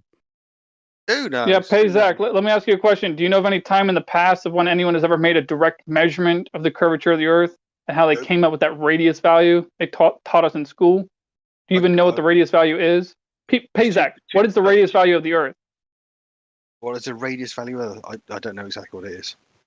Oh, you don't even know. Oh, were you stupid or something? Do you want me to go look it up for you? you? No, dude, I'll just tell you, dude. I'm not even make you spend the time to even look it up. All right, 3,959 miles. That's what they taught me in school. That's what they claim the radius of the globe Earth is. So my question is very simple to you. Do you know how they came up with that radius value? Yeah. How did they come up with it? Don't point at anything else. How did they come up with the go through the process? Of the Earth? How did they come up with the radius value? I want to hear you say it. Yeah, don't leave out any details. Don't leave out any details. Do you want me to not leave out details on here, Mr. 6 pounds per square inch? Relevant details, dude. Relevant details. What are you fucking 5? Don't leave out any relevant details. Orion, but that was very humoristic, very good. Can you answer now the question? How they came up, I believe they came up with approximate measurements. I believe in unicorns also, If I believe, exactly. Listen, we can speak about unicorns now because I believe in them. And what shall we do now? How we can disprove my unicorns? Do yourselves all a favor and just do it. But I believe. No one's. You believe. Yeah. Okay, both you believe. Asha, you're awesome, by the way. I believe. I believe. Okay, let's hear I what you believe. believe. I believe. But that's as far What as you you let me believe? get 10 minutes. That's as far as you let. Space, right? If you only let me get 2 words out, then that's it. I believe. I believe. Do you believe or do you know? Do you know? Because knowing is a lot more different than believing. Do you know? But let's I'm hear what asking he you. Do believes. you know? Oh, lovely. Do you know? Do you know? I And to believe that measure children are that unusual, to the best of our trusted, and never lead knowledge. the way. But I know. Yeah, I know you know. Oh, yeah, I know Beliefs are you not know. reality. Just saying. No. Do you know? Do you know, Patsa, that one job it's impossible to do in on the earth. It is impossible. You cannot do it. You cannot become that. How to say? Like a baker, you can become baker. You make the bread. For example, you can make the cars. Engineer, you know. Are you writing lyrics for Neil Sedaka at the moment? No, I'm telling you that there is the one job that you cannot do. Go on, get And to the end of the riddle. What is the one job you cannot it's do? it's Go a on. photographer on the long distance. That is impossible to do. Mm-hmm. You know, you cannot become photographer on long distance. If you have a child and your child want to be like a photographer, but on long Yeah. distance, you need to say your child. You cannot be photographer long distance, but that thing doesn't exist because that people are not making real pictures. They're making some kind of mirage holograms or something.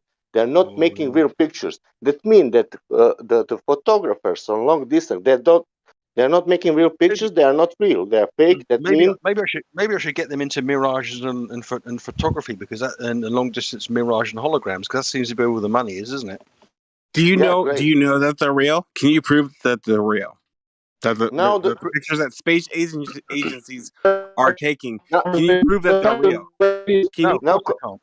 Can you? come back Yes to or the no? question. Come back to the question. Who measured the radius, Pata? You know, gases. Who made a measurement of the surface of the Earth? You're asking me the same sort of question as if I was asking you who wrote the Bible. I can't know, can I? I wasn't there. Right. You You wasn't weren't there. there, so you Right. can't say. You can't verify. That's what it No. is. It's verification. If you can't verify it, it's not real. So And I got a choice. is So I it got a there? choice, yeah? Pata, is it there? Is what there? That's what they are saying. That sphere. Is the sphere there? Yeah. You're asking me? Yeah. Yeah. I've done a lot of astronomy, yeah, and I've done a lot of map making. I did a lot of bakery, man, in my life. I know But you I'm have. asking you. Yeah, I did And it. that makes I know you did, and I'm sure Yeah, when but you're working your plate. astronomy and bakery has the same thing, you know, with sky, maybe. Yeah, I don't know. absolutely. But Of course they do. Of course they do. yeah. Yeah. But When I'm you're in speaking your of the. when you're making when you're making Yeah, bread, right.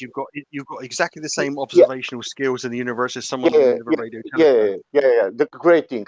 When I want to know about spheres, I don't want to watch about sky. You know.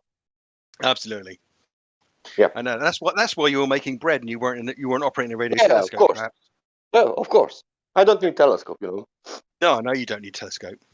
Yeah. If you had I need land. You know, water, oceans. in fact, You I know, would oceans, recommend you you know. don't. I would recommend you don't buy telescope. Actually, don't buy Yeah, telescope. I recommend you that you put telescope down. You know, do not watch the sky, but watch the land. You probably You know. recommend I start making more bread, wouldn't you? Yeah, you live on the Earth, dude, not the sky. No, I'm gonna follow on Just with saying. this. I mean, Can we go back to Sasha's career advice about me he's making bread right rather than? though. Like you need to prove that the Earth is curving. What advice This you is want to Earth is give a me? globe. It's geometric. Advice, It's physical. man? What advice you want to give me? I don't want to give you advice. You give me advice. You were saying that I should, turn Well, the maybe you telescope need to and I should make more bread. maybe you need to learn to make bread. You know, but because Yeah. during these V things, you know, you people from the West, you need to buy toilet paper. You know, that's very important. Making bread. Okay. No. Buying toilet paper, that's more important than baking bread. Oh yeah. Yeah. I mean, I'm writing this down. Don't worry. Yeah. Don't worry. I'm down. living we are This living is in all the same useful country. stuff. This is all No, useful stuff. don't worry, man. We are living in the same country. I know what I'm speaking. What I'm I'm telling. making a list. Anything else you think I should buy? Yeah. Toilet paper. Yeah. So I've Go crossed out outside. telescopes. Yeah. When you want to give me advice, go outside and tell something about, I don't know, maybe peace, war, something. Yeah. Are you from okay, baby? Peace? Peace, Oh, yeah. no. Oh, peace. No, maybe better gases. Hmm? Peas and No? gases. Is Yeah. that some sort of specialty dish around your way? Peas and gases. Yeah, because peace, gases, and then sphere. Sphere. Yeah, because if it's peace and if you have gases, then must be sphere. Tell you what, you should make less bread. You should go on the stage because you are funny, Sasha. Really? You are. Yeah. Yeah. Really? You are Am funny. I? Really? I reckon you got a career, mate. Really? Have Really? you tried stand up? Have you tried stand up? Well, I'm trying, but Monty Python didn't want to take me, No. Yeah. But let's come back to the question. Did you find maybe some sphere outside? Did I find the sphere outside? No, I can't observe the sphere outside. Okay, so how do they come up with the radius value? Well, I was going to say that I've been told how they come at the radius value, but I can't prove that's how they come at the radius value. So is there any way, what's the way that they said that they told you they came up with the radius value, and is it a way that you can replicate? Well, let's put it this way.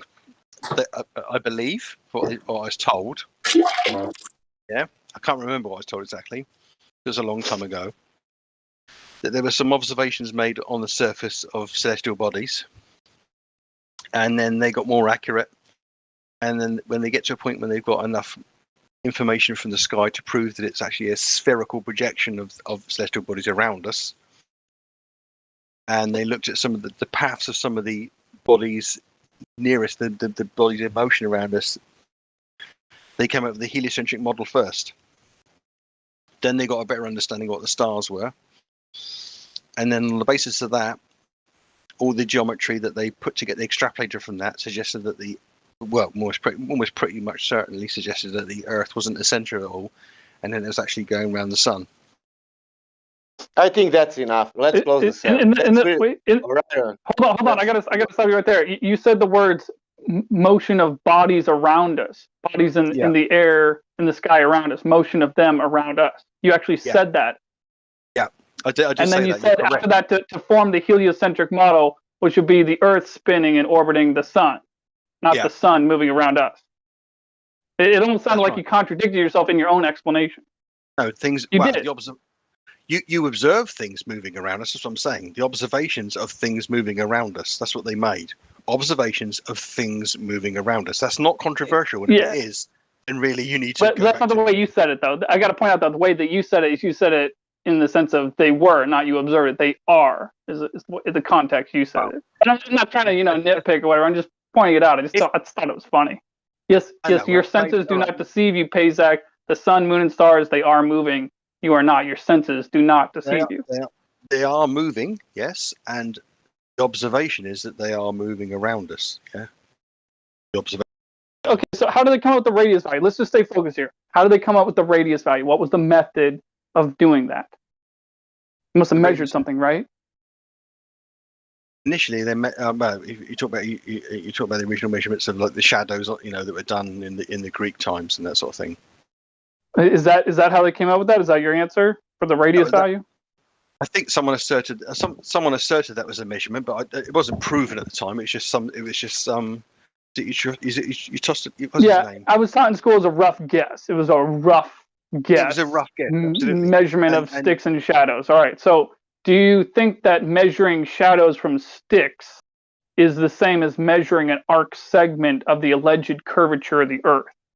Like, what do you think would be a better way to figure out if the Earth is curving and conforming to the shape of a sphere or not? Do you think it would be better to measure an arc segment of this alleged spherical Earth? Or do you think it would be better to measure sticks and shadows? What would be better is to measure things that are measure things simultaneously in the sky, and from that extrapolate what the geometry is. What about the ground? Hold on. Would you think that anything in the sky has anything to do with the shape of the Earth? What led you to that conclusion that something in the sky has anything to do with the surface of the Earth? if you make the assumption that you are simultaneously observing something above us, yeah, you can make all the assumptions you want about where you are on what shape of the Earth is. But it's just an assumption that so it's just an assumption that the Earth is a ball, then, right? Of course. But any assumptions that you make on that, if the model if every observation you make is entirely coherent with a model that puts the Earth as a sphere, if every observation of the night sky is entirely coherent with that model, yeah, then what about the ground?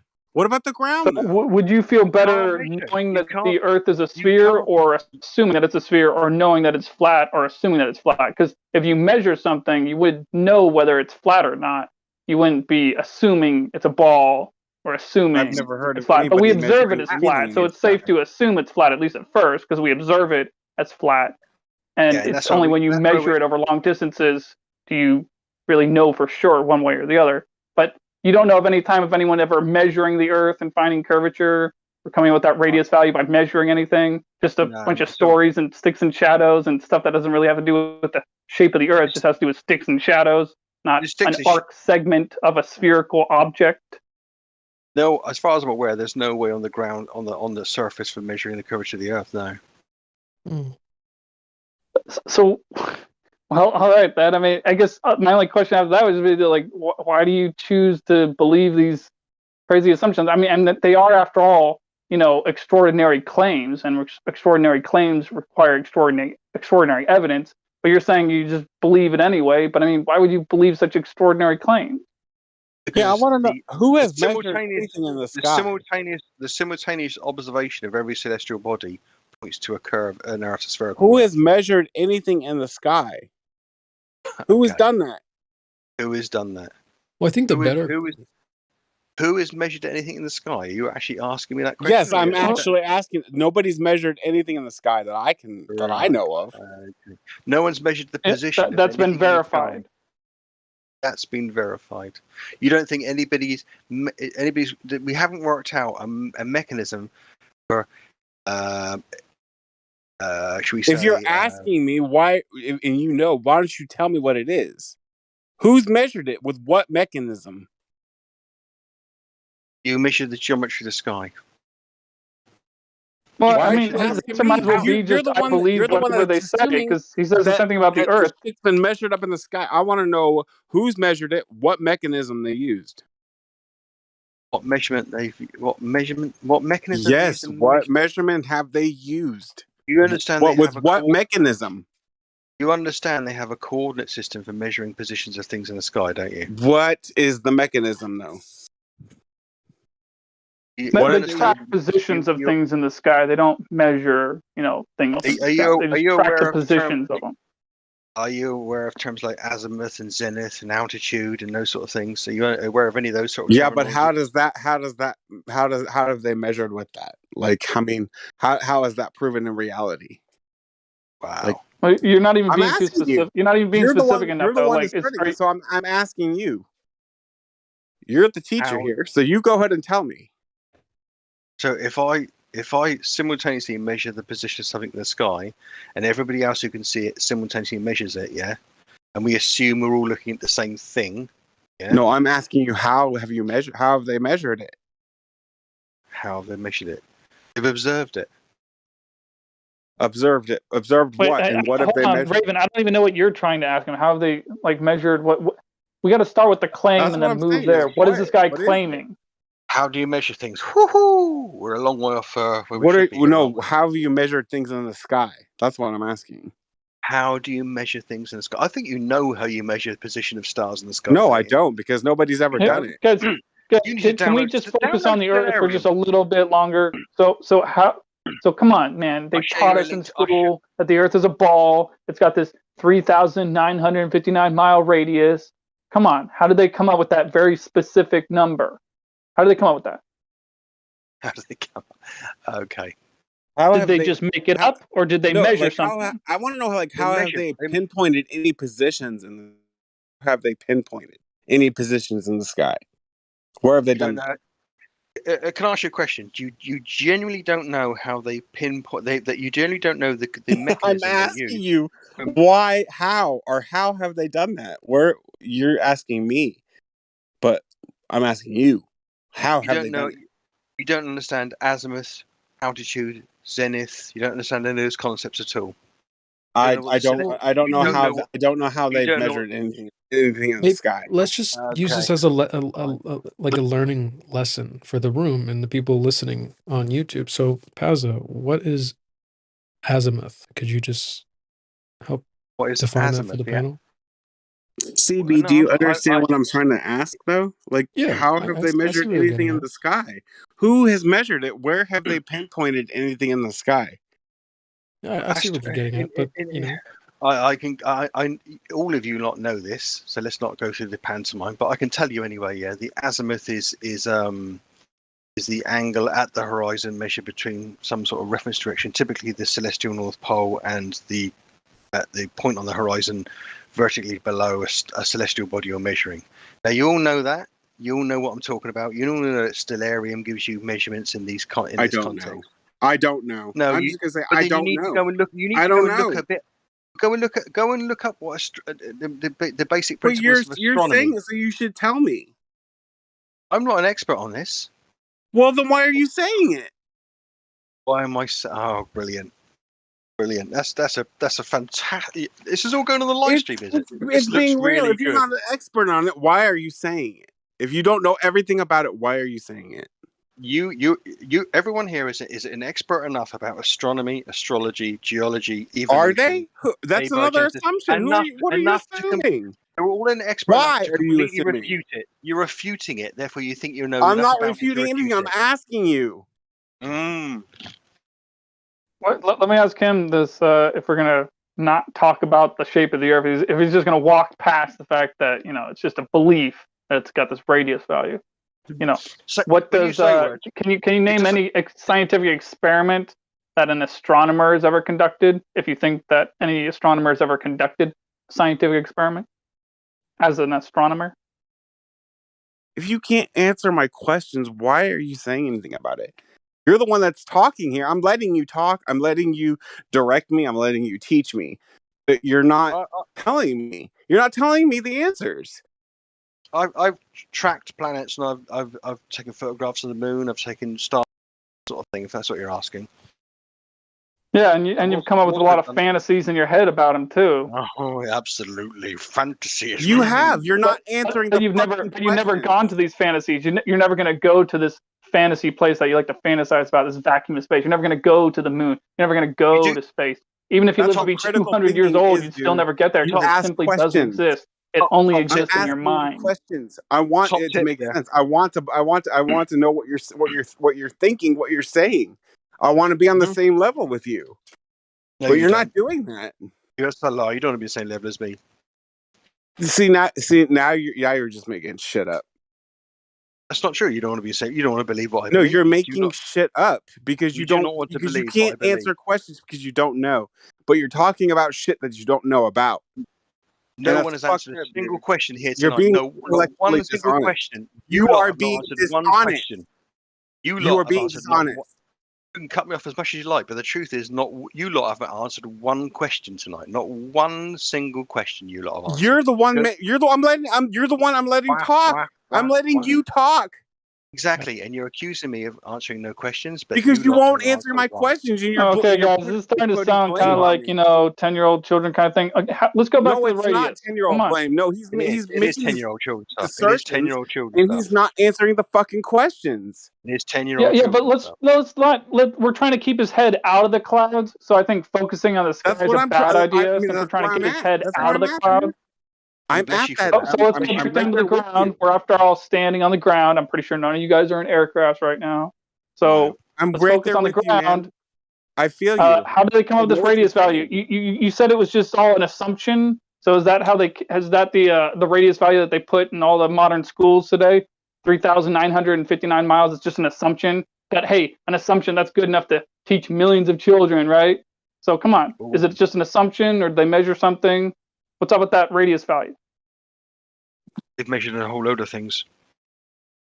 Okay. So you're saying they did measure something. A second ago, you said it was just an assumption. They just assumed the radius value. Now you're saying they measured something to find the radius value. What did they measure? Did they measure the Earth? I believe they've measured this. Most of the accurate measurements have come from astrological observations, I believe. So they pointed at the sky and said, "Oh, I see stuff in the sky. Therefore, the Earth is a ball." Is that what they did?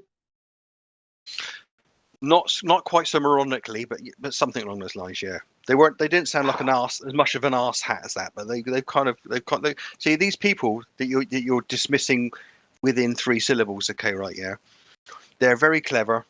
Yeah, they spend their life. It's their passion to investigate the things in the world, and they do it usually with an open mind. Yeah, I know you don't know what that means. Yeah, but what that means is that they spend their time. They don't start with an assumption.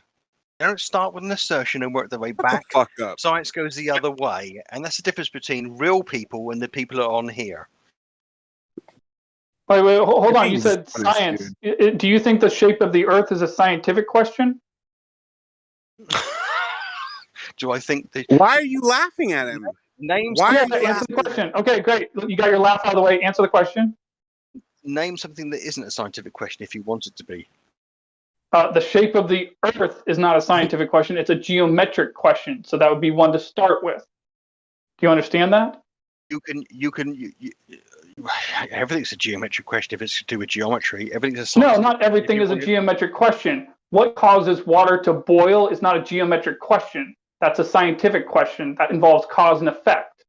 What we're talking about is the shape of the Earth, which is a geometric question, not a cause and effect question. The shape of the Earth is not a scientific question. It has nothing to do with science. Right. Okay. Fair enough. If you think the shape of the Earth, if you don't think there's a scientific experiments that prove the shape of the Earth, then we're never going to. It's not even an experiment. It's measurements and observations is what proves what the Earth is. It's not freaking experiment. Yeah, I don't know. Yeah, so measuring something and finding a distance or finding a shape is a geometric question and a geometric strategy. Geometric. The point is the geometric question. What is the shape of the Earth? Not a cause and effect question. Like water boils, that's an effect. Try to figure out the cause. Figure out that at sea level, heat causes water to boil. That's a cause and effect question. Cause and effect. Geometric question is just measuring something, measuring an object, a physical object. Is there a question in there? Is there that salad? I was just setting you straight. I was just setting you straight. That's all. Pazza, you're worked up today, huh? Yeah, of course I am. There's so much twaddle being spoken on here. Let's all bring it back. It's not twaddle. You just don't like to answer questions, dude. Bro, I've been answering questions. I've been answering your questions. Pazza's been here a long time. You laughed at everything that anybody has said to you. No, not everything. Yes, you have. Don't even fucking lie, dude. You've laughed at everything. Go back on your stream. I've laughed at a proportion of things. I haven't laughed at everything. Why are you laughing though? What's funny? Because a lot of the things that are said on here are just deflectory. That's all they are. Well, he's not laughing with the ha-ha kind of funny. He's laughing with the awkward kind of laugh. Nothing's funny to him. He's laughing, but nothing's funny to him. Oh no, some of the things you said were funny. Can I see if I could reset this? Pazza, you've been in here enough times, bro. Like, what's going on today? You got this Jekyll and Hyde thing going on where sometimes you come in and you're very calm and reasonable. Today you're really combative and like passive aggressive. What's going on, dude? Oh, some days are just because he's being put on the spot. That's what his problem is. Well, no, hold on, bro. Just a second. I just want to talk to Pazza for a half a sec. I know that he could actually have wonderful conversations with us. So I'm trying to see if we can reset this, and get back on topic. So is that possible? Can we do that, or are you kind of just mad at us today? What's up? No, I'm not mad. I'm just basically I am a Jekyll and Hyde person. Okay, yeah, we all are. But I'm hoping that we can, just kind of bring this back down a level and have a very reasonable, honest conversation. So if we could just get back to like one thing and keep it there, and we'll keep all the you said this, you said that. We'll keep that all out of our memory, and we'll talk about, is it possible to measure, the sky, for instance, is it possible to measure from one star to another? Can we get that distance, or is that all based on some kind of assumed radius that has actually never been measured?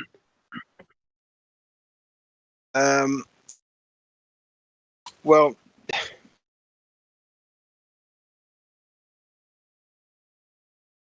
sorry. Can you repeat the question? I was thinking. I was a bit blown away by what you were saying before. Like you said, Pazza, we don't want to work backwards from any assumptions, right? Mm. Want to be able to build on solid foundation. So seems like that foundation would be that radius. I think that's why people ask about it so much.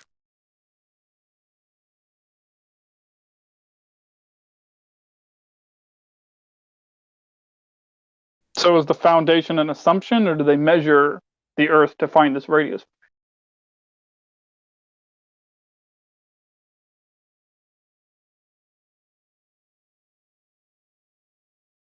And if we find out that it hasn't been verified or measured, then what do we do? Just skip to the next step or what? So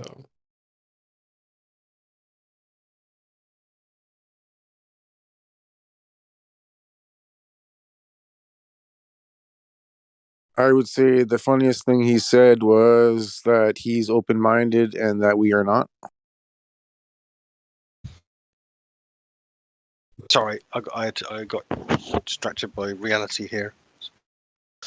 I muted myself out of the conversation for about 10 minutes. 2 minutes. no problem. No, I think that. Well, okay. How can I put this? Every single equation. Well, okay. How can I put this? The only model I've seen with the mathematics and geometry behind it, which are consistent with observations that I've made in astronomy and also celestial map making, allude to a spherical planet. Could I just ask, Mm. what in the sky resembles the Earth? In what respect? I can't see an Earth in the sky. If that's what you mean. That's on the simplest level. If you ask that question, there isn't an equivalency of us in the sky. Yeah. Per se. Yeah, I mean, I usually ask that just kind of on a rudimentary level, just to kind of establish that maybe the Earth isn't like the things in the sky. So why? That's true. Why should we compare? Well, we never used to. But what we found is that if you make simultaneous observations of what we call the planets and what we call the sun and the moon, they don't lend themselves. If you try and model them in a mathematically or any spatial coherent method, they don't lend themselves to a flat Earth. They simply don't. But what if the modeling is based on something that may be reality?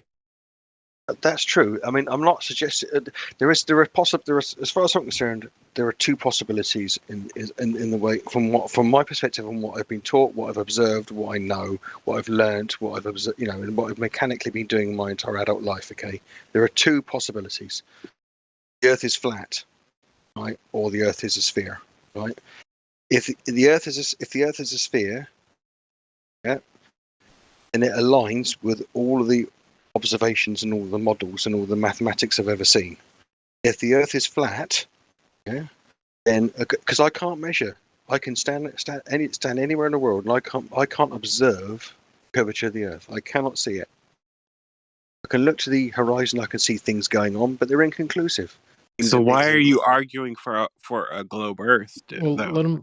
Because I'm just asking. I want to put it out there because it needs to be asked. Why are you arguing for a globe Earth if you cannot observe it? You just admitted that you can't observe it. So why? I can't observe it myself personally. It is conclusive. It is conclusive that the Earth's not a ball with a radius of 39, 59 miles. You just won't accept it. Measure it is a better question. Measure it and find curvature. I can't on the ground with any equipment I could care to choose measure the Earth's curvature. So why are you arguing for it? That's my question. Because that's the critical component of a globe Earth is geometrical curvature. That is the only thing that hold on, we got him right there. If you can't, did you just say you can't measure it? You just said that, right? I can't look to the horizon and measure the Earth's curvature. Well, can you measure the curvature, period, is my question. I can observe things other than the horizon which allude to a spherical Earth. So that's a like no. what? What have you observed? He just Every gave you single. a no. It was a concession. You can't measure any curvature. Yeah. Go with that. Go with that. So no one else ever did. Did anyone else ever though? Did anyone else ever measure the curvature of the Earth? I think they came up with non-localized approximations. Yeah. Okay, go into details about that. Go into the details of that. Right. It isn't the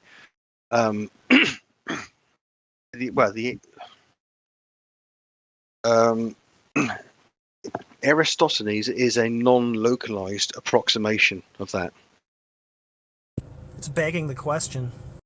Oh, okay. Yeah. So did they directly? Do you have a direct They just go off what he did with the sticks and shadows, recreate the sticks and shadows themselves, or did they use a different method altogether to find this radius? He made an assumption. Like, did anyone ever directly measure the Earth? Directly measure the Earth. If you assume that we haven't been in space, then no. If you start from the premise that we have never been in space, that would be indirectly. Like, let's pretend for a second this vacuum of space place existed, and you say you measure the Earth from there. That would be indirectly, not directly. And so you're assuming that we've been to space, and you can't. You just said assuming that we've been to space. So I mean, I'm hanging on to what you're saying. Seismologists have come up with an approximate measurement of the size of the Earth. Approximate. Yeah, of course. But it's spherical. Not, as opposed to a direct measurement. Because that's what flat earthers do. We directly measure the curvature of the Earth. We don't approximate. So flat earthers directly measure you directly measure a non-curvature observed at the horizon. That's what you measure. Yes, with long range photography and laser experiments and yeah. I know that. I know you do. Well, do any globe earthers have any of that? Do you know anybody who's measured the curvature of the Earth with cameras looking to the So horizon? we know of people to measure it and have it measure with the radius of 0, meaning no radius, meaning it measures flat. Do you know of anyone to directly measure the Earth and find curvature? No, the only time I've ever known of anybody measure it was using equipment to measure the angular differential between two towers of the Severn Bridge, for example. Two perfectly upright ends of a suspension bridge. So are you talking about radio waves then? Or using radio waves to measure it? No, I think they were using, I can't remember what frequency they used. I don't think it was radio waves. I think they were using lasers, actually. Pulse frequency lasers to measure it. Okay, can you cite this? Can you take any information about this and post it in the voice text for us? He's basically asking you to verify. Can you verify it? Can you verify? Yeah, it sounds like a very vague story up to this point. Do you have anything to back it up? Be a little more specific about it? I don't know, let's just find something for you.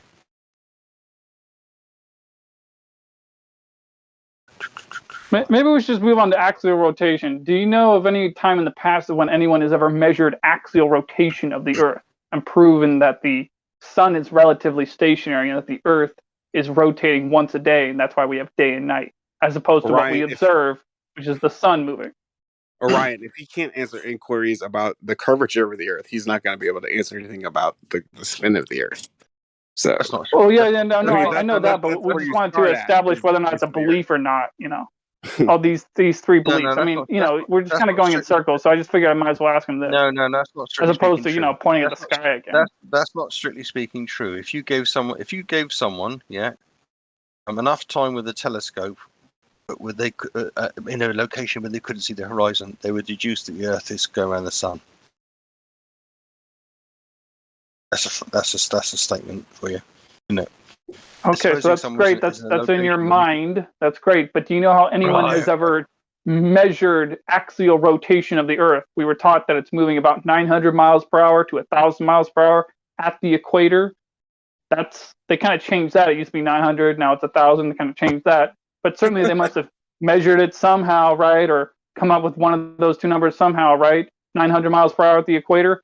How did they come up with that number? How did they ever determine that the sun is relatively stationary and the Earth is moving, and that's why we have day and night, as opposed to the sun moving, which is what we observe. Did they use? What equipment and technology did they use to measure the spin of the Earth? Measure the spin of the Earth. I think. What technique? What technique? What did they do? Yeah, exactly what Orion said. What did they do? As far as I'm aware, all of the contemporary mechanisms for working out the radius and the spin of the Earth are all born of astronomy. So they're all. So just pointing at the sky and saying lights in the sky are moving because we observed lights in the sky and moving. The Earth must be moving. Is that it? No. Are you trying to just do 2 millennia of astrology and the luminaries and the minds behind that with one sentence? And yeah, that's it. If that's where you want to go, that's fine. You know that I think you meant to say astronomy, but yeah, I am making fun of it. If you're saying that NASCAR is just getting in a car and steering in a circle, that's it. That's it, is it? You know, it is. That's how you sound. You can't verify any of it. Right. And you know that most of those 2 millennia, people knew the Earth was flat. The globe is a relatively recent development. Of course, yeah. Yeah, they did. So were computers, yeah. So was germ theory. Okay, yeah, you're spiraling. So a lot of other stuff that's not related to the topic. Yeah, you can't give us any direct measurements of curvature, rotation, nothing. You've got a story. You handmade the observations that debunk the radius value. You say it's inconclusive. Congratulations. Just for fun. You just summarized what I said a minute ago. I can't make any personal observations of the curvature of the Earth looking at the horizon. But you're assuming that it's a globe. That's the thing. You are assuming it's a globe because you can't, but you can't prove it. No, that's what you're saying. True. That's exactly what you're saying, dude.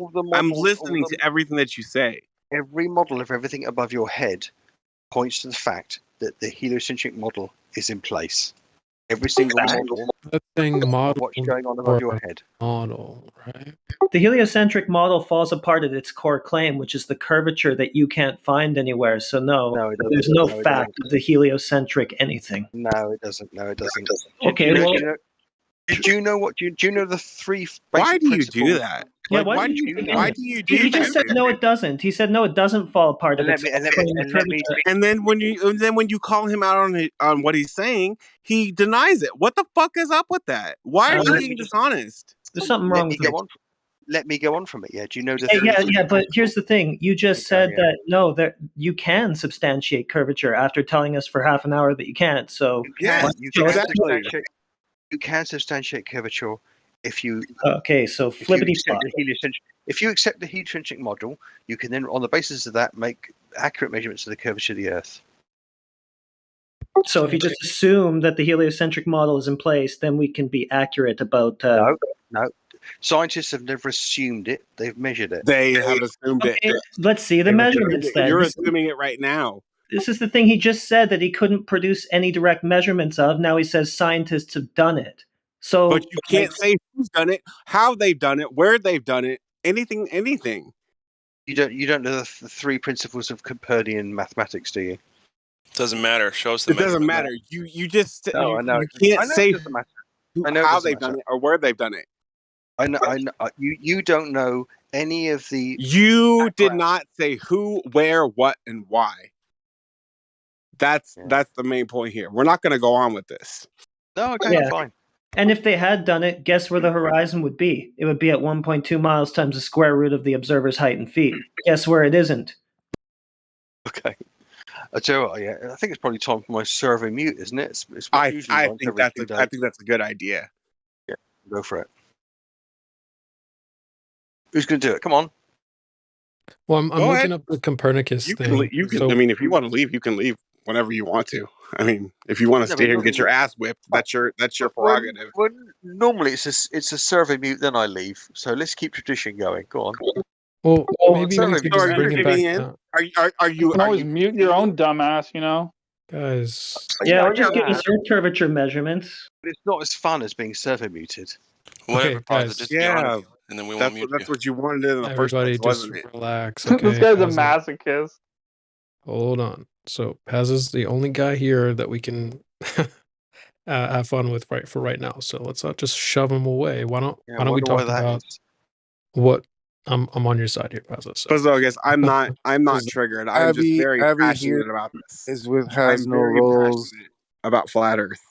So We're I don't glad, be man. triggered. So There's Abby's a new person with no roles. yep, I messaged them in the lobby. But Abby, if you have anything you'd like to say, please feel free. But Pazza, could you just tell us the 3 parts of the Copernicus method thing? Where do I start? Do you understand about? Well, are you aware of his retrograde motion measurements of what he called the stars in motion? In other words, before anybody knew what the planets, they just thought they were heavenly bodies that moved. They were stars in motion. Do you understand about his measurements of retrograde? Things like Venus and Mars. I'm sort of looking into this now, but I'm not familiar. I'd be happy to Okay, kind of so hear your side of the thing. Copernicus made measurements of Venus in the times before it was understood to be a planet. He thought it was a star. He thought the reason he started observing it in reality and Mars and to some extent Jupiter, where those optics were particularly shit, was that he believed that they were messages from God. He was a religious man. Okay. And he basically couldn't work out why they were moving like they were. So it took. I think it took him about 8. I can't remember. I'm paraphrasing what I read a while ago. But it took him 8 or 9 years to realise that the only way you could describe, well, the simplest. That's how I rephrase that. The simplest way to describe how they were moving was not that they were moving around with us as a focal position, but moving around something else. And that was quite a cathartic thing for him to think at the time, and that's what separated him from a lot of people at the time. I think there was 2. Again, I'm talking top of my head, but I think there were 2 other astronomers who'd made similar observations, but were too afraid to say anything because one of them was a patron of the Catholic Church and was scared that he was going to get his funding cut.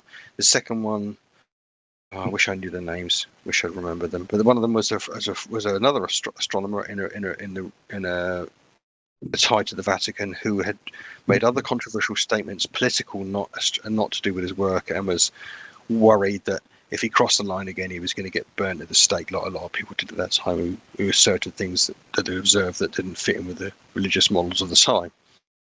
But when subsequent to Copernicus making that observation, and he kept it to himself for, I think it was another 4 or 5 years. He then liaised with two. Again, I can dig out the stuff for you about this, but he liaised with 2 other mathematicians who specialised in geometry, and between them they released his principal papers that suggested that these bodies weren't going round the Earth. They were going around the sun. They appear to be moving in relation to the sun, and that is paper proves stuff. Sorry, you're saying that paper proves things? No, all it did was it laid out a model, like a mathematical model, which made the motion of those things made a coherent model for those things moving around the sun. That's it. So his route to heliocentrism wasn't in one step. It was in progressive steps based upon proofs that he observed from other objects. When he then realized there was this retrograde phenomenon, he then looked to, I think it was, like I said, I think Jupiter can obviously be observed with Renaissance optics, but I can't remember where it was he made the next step. But he made another observational evaluation, and he made another step.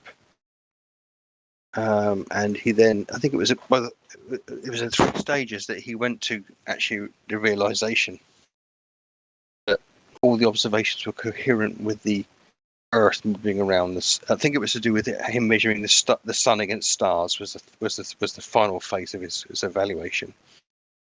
Great. He revealed all of this. He revealed all this at great risk of his own personal health and his own personal. He risked everything basically in revealing it. Yeah, that doesn't matter. So where's the proof? Where's the curvature measurements? Because in order for any of this to work in reality, the curved Earth. So when was the curvature of the Earth measured? Yeah, I was wondering how he measured who anything in the physically measured sky. it with what instrument? What technology did they use to measure it? What? Yeah, that was a very vague story. Not a lot of detail. I know, because I'm not an expert on it. Yeah. Well, then why are you talking about it? Okay. So what you're saying is, I should go away, become an expert, and then come. Well, no, back you and just talk about shouldn't talk about it. No, If you don't know no. everything. No. Hold on. Let's Let's stop. It's not about being an expert or not being an expert. It's about who came up with the radius value. It's about who came up with the radius value and how did they come up with it. That's what I've been saying. Who, what, when, where, why. That's everything right there. Is who, what, when, where, why. That's everything. Subsequent to moving into a place where all astronomers accepted the Copernican model, the heliocentric model, it gave them the foundational mechanism for working out the trigonometry of the sky. And from the trigonometry of the sky, you can actually make an approximate measurement of the Earth's radius. By measuring. You're doing it again. You're whistling right past step 1, which is to measure the ground. We're talking about the Earth. That's the basis of the whole model, is that the Earth has to be a ball. So step 1 is to measure. Yeah, well, if it's not a ball, then none of that can work, because it has to be a rotating ball in a vacuum in order to get the night and day cycles and all of the celestial stuff that you're talking about. So first things first, measure that curvature, show us the ball that we're standing on. You just keep whistling past that part, and it's starting to seem like it's because you can't measure curvature because there is none to be measured.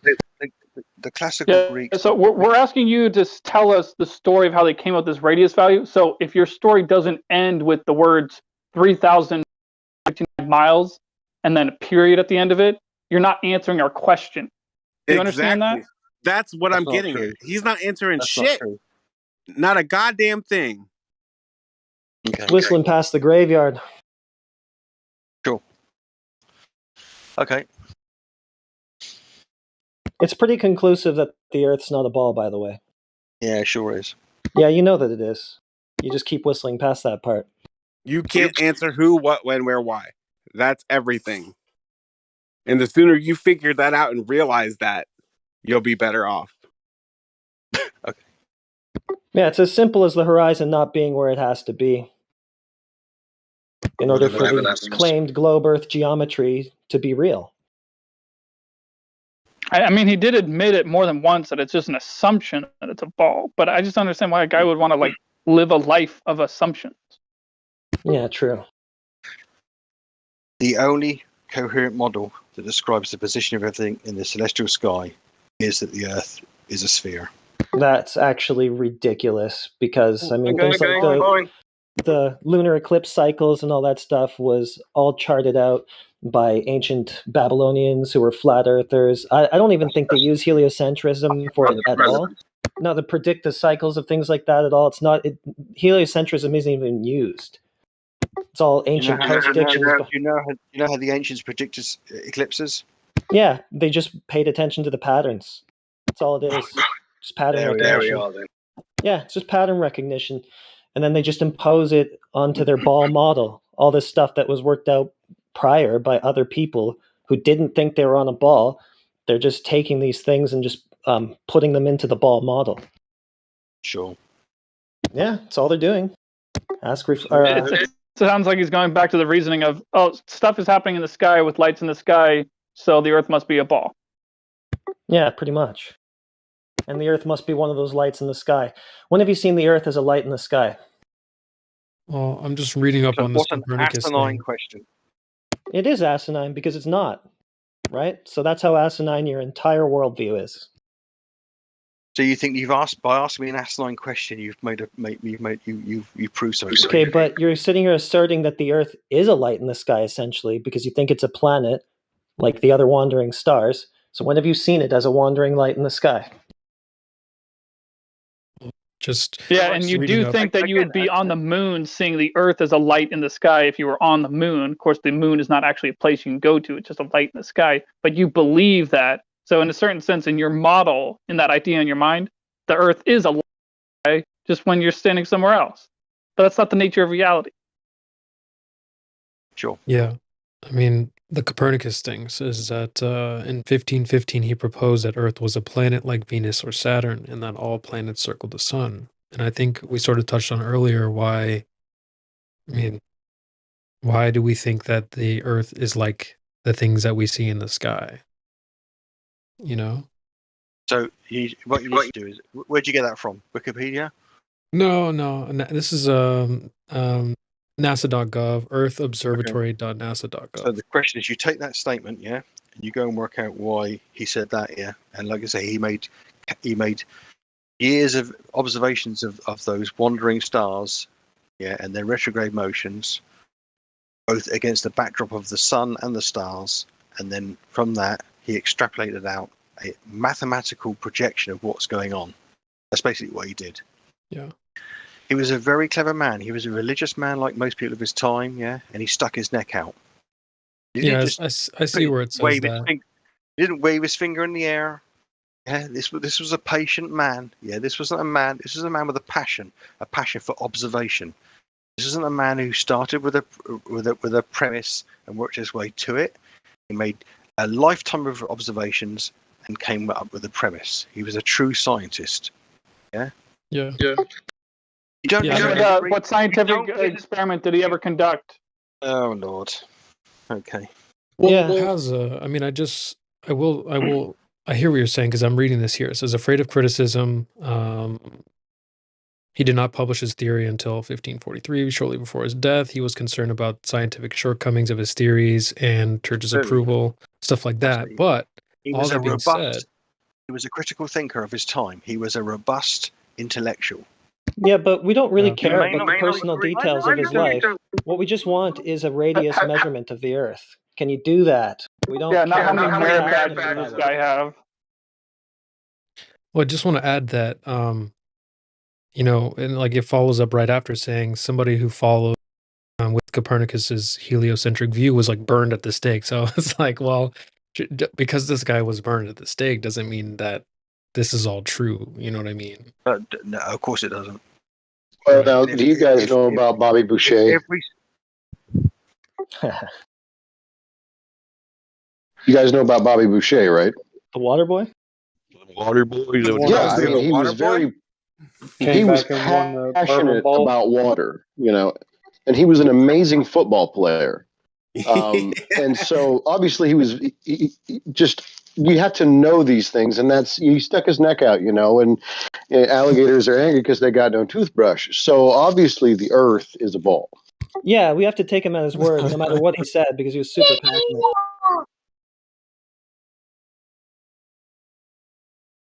The thing is, there are things that I don't necessarily agree with this. Is like, first of all, I don't think the Earth is moving, so I would want to see some sort of, like, first of all, just proof that the Earth is even going anywhere. Sure. Right, which would be. I understand. It's non-intuitive. I totally get that, and I think that too. I got no way of proving the Earth's moving. Bobby Boucher. I love that, dude. The entire globe is counterintuitive, if you want to put it that way. The whole model is counterintuitive. But from Copernicus, he started effectively revolution. He was moving the world from Ptolemy's idea of how the things were obviously observed in the sky to somewhere else. Yeah. Now, in and of itself, that doesn't prove anything. But what it does suggest is that Ptolemy assumed, the Earth's in the middle and everything was going around it. Yeah. From how he observed the sky. Yeah.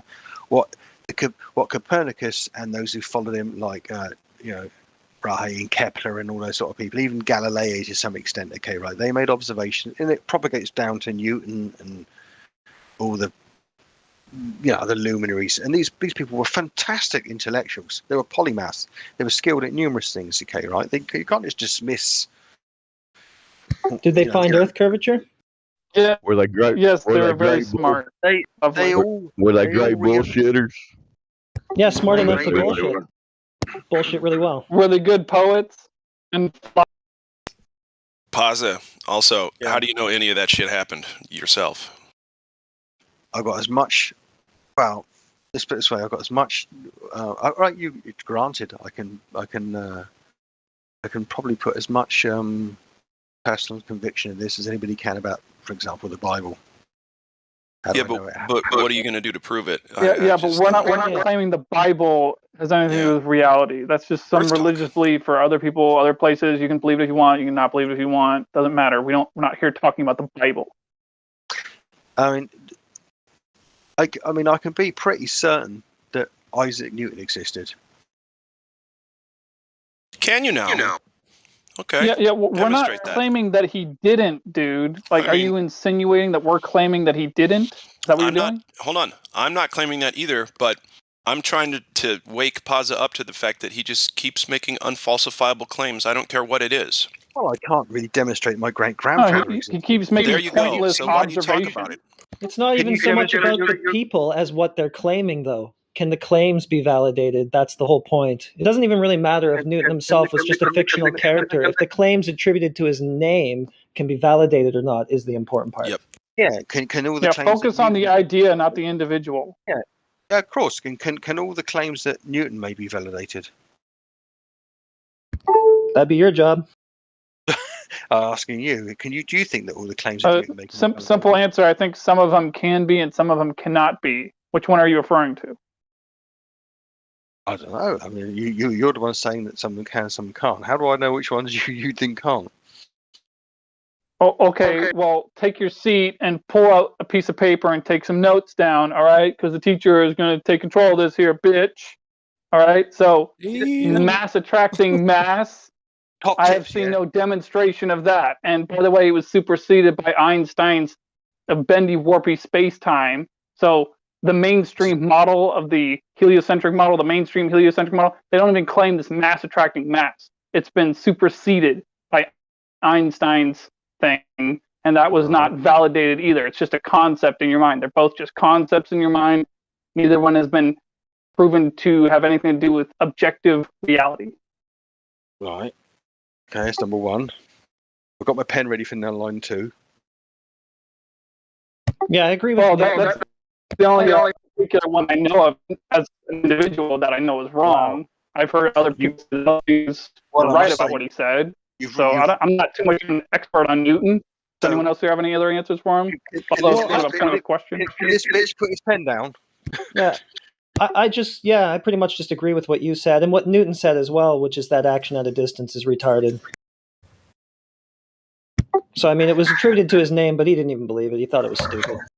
I agree with Newton. Wait. Spooky action at a distance. I thought that was Einstein. No, not spooky action, just action at a distance. Mass attracting mass. Okay. Yeah, that's what he said. Right. I mean, not in those words. He was much more eloquent than that.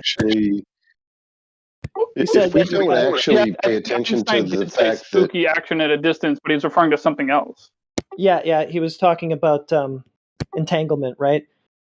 Not the spooky kind, just plain old action at a distance. I think that's how Newton worded it when he said that you would have to have your mental faculties checked or something like that. If you believed it, fell into it, it's an absurdity so preposterous, something blah, blah, blah. No, he invented gravity. I think Fig Newtons have been validated. He invented the concept. Fig Newtons have been validated. He invented all of gravity? So, Paza, do you understand that you can talk all you like, but you're just talking about things that no one can prove. And so the audience knows that you're just wasting everyone's time. Be honest. Well, that's just Can it, you be Glad. I honest? think he does know Hold this. on. I'm almost done. He Hold on, is. I'm almost done, please. Pazza, can you be honest and admit there's no Earth curvature on Earth? Can you say it, please? No, I can't prove that at all. Why aren't you being honest? Why can't you be honest with yourself or anyone else? What do you mean? I can't. You're saying I can't? I'm not. You are saying that there is Earth curvature, right? Is there Earth I curvature don't know here? why. I think I don't know why he can't. He did earlier. He said that he can't prove Earth curvature. Is that right, Orion Pazza? was talking He to said him he too. believes it. He said that he can't prove He it. said he believes it, but Is that cannot difficult? measure it. I cannot measure it, but that doesn't mean say I don't believe it's there. But you do believe that it's there, right? You believe it, Just but you believe. can't prove I'm it.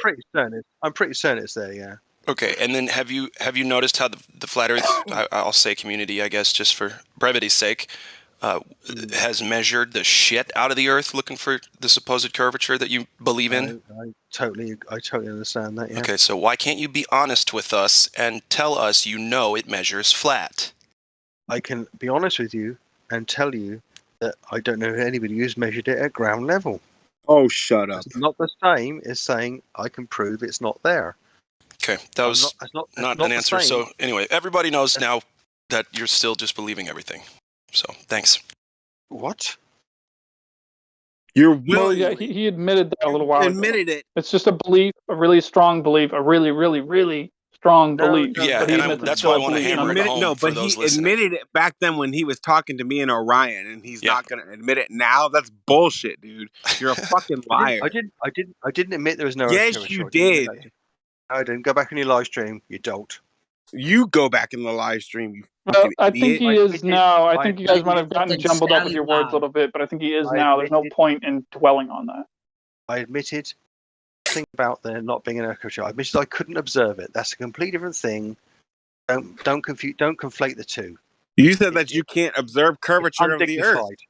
That's what you admitted to. I can't measure it. Yeah, he admitted even worse than that, because observing it is one thing. That's just the base axiom. We observe the Earth is flat, but it's when you measure it, then you know for sure it's flat for miles and miles and miles. He admitted that he can't do either. He can't observe the Earth as being a ball. He can't measure it as being a ball, but he believes it's a ball. No, and it's like, I mean, it's just like Matthew learns, sort of, but in a different sort of way. You don't listen. What I said was no, we do listen. You're just freaking changing your shit around. No, shut the fuck up. No, you're changing your fucking words around, dude. Don't shut the fuck up. I said you can't measure. Yeah, murder him. On the ground level, looking at the horizon. You can't measure looking at ground level at the horizon. That's what I said. Well, that's exactly the point. You can't measure it because it's not there. And if it were there, you would be able to measure it, because that's how the globe radius is claimed to have been measured in the first place by people like Al-Biruni. So obviously they didn't do that. Yeah, well, he did it by looking at... Hold on, somebody's getting some feedback. I can't understand anybody. Oh, is it? It's probably me. Is it me? I think it was you. Shoot, this damn MacBook does that. Y'all just need to fucking call these people out on they're fucking lying, dude. He's fucking lying. Me and fucking Orion were talking to him like 45 minutes ago, and he admitted to that shit. So maybe Pazza just doesn't like me, doesn't want to be honest with me. You didn't. It's not true. It's not true. I admit it is true. I can't measure the Earth curvature at the horizon. That's what I said. Okay. Yeah, you know why that is? Because there is none.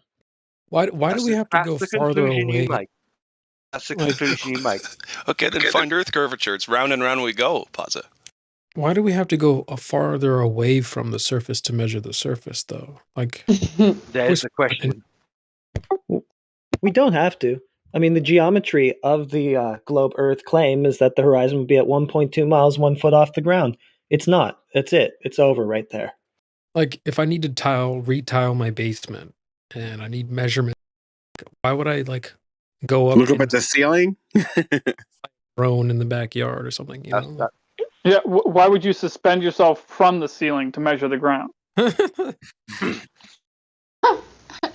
That's 100% right, but the nail in the coffin is actually that no matter how high you go, there is still no curvature. So you don't have to be close, far, it doesn't matter where you go. There is no measured curvature at all, ever, period. That stuff is flat. Paz, I like what you said there. You said that when you put it like that, we win. Can you elaborate? If you think that making statements about suspending yourself from the ceiling to measure your tiles in your bathroom is a clever and astute assertion. No, of the I was just. situation, you've won. I mean, You've won. Pazza, I'm not trying to. Congratulations. It wasn't like a slam dunk. It was just a silly metaphor. But the question still stands. Like, why do you have to go away from the surface to measure the surface? I was just being funny. Because when you look at the horizon, as far as I can see, you see different shit on different days. Yeah. Yeah. If you see different shit on different days, how do you know which day is a good one? How do you know which day is a bad one? Well, we know that if the horizon were geometric, it would never be further than 1.2 miles times the square root of the observer's height in feet. But it is, so we can definitely rule out that factor. The fact that it fluctuates, that it isn't in that fixed location, or that it isn't no further than that, means that it's an apparent location, not a physical one. So curvature isn't one of the factors because there is none. Yeah. I can see why you. Yep. Okay. Fair enough. I mean, the horizon is apparent. It's an apparent position. So exactly. That's why it fluctuates. That's why there's no geometry. Paz wants to take a break. You got Ben the Man 36 here if you want to try to talk to him. Let's give it a shot. I'll take a break. No problem. Hello, Ben the Man. Welcome to the server. And there's also AVI if you wanted to say hi. There's also Crestfallen, which I haven't spoken to, so welcome.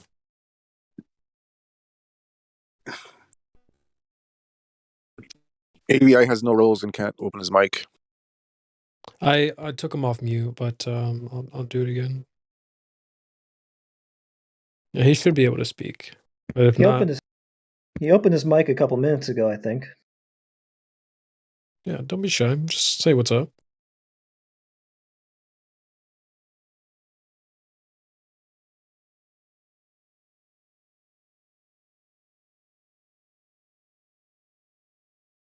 Also, another name I'm not familiar with is Scraw. So, welcome, Scraw. I've seen Scraw before. Nice. Hi. I'm actually busy eating now, so I don't want to talk right now. No problem. Glad We'll to just have you back. we'll do some dinner music for you. Enjoy your meal. Thank you. It would be nice if you like soft jazz. That'd be cool.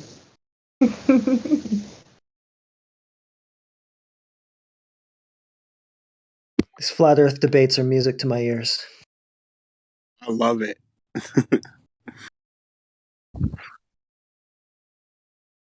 We're at this point now where we have these polite globers that are fairly honest and tell us that most of what they know about the globe is a belief. But the conversation becomes very frustrating because we'll always kind of run up against a belief without concession of facts. So between the Matthew Learns and the Pazes and anybody else that comes in like that, maybe Paz could help me out with this. How do we actually get you to concede to the facts of the matter?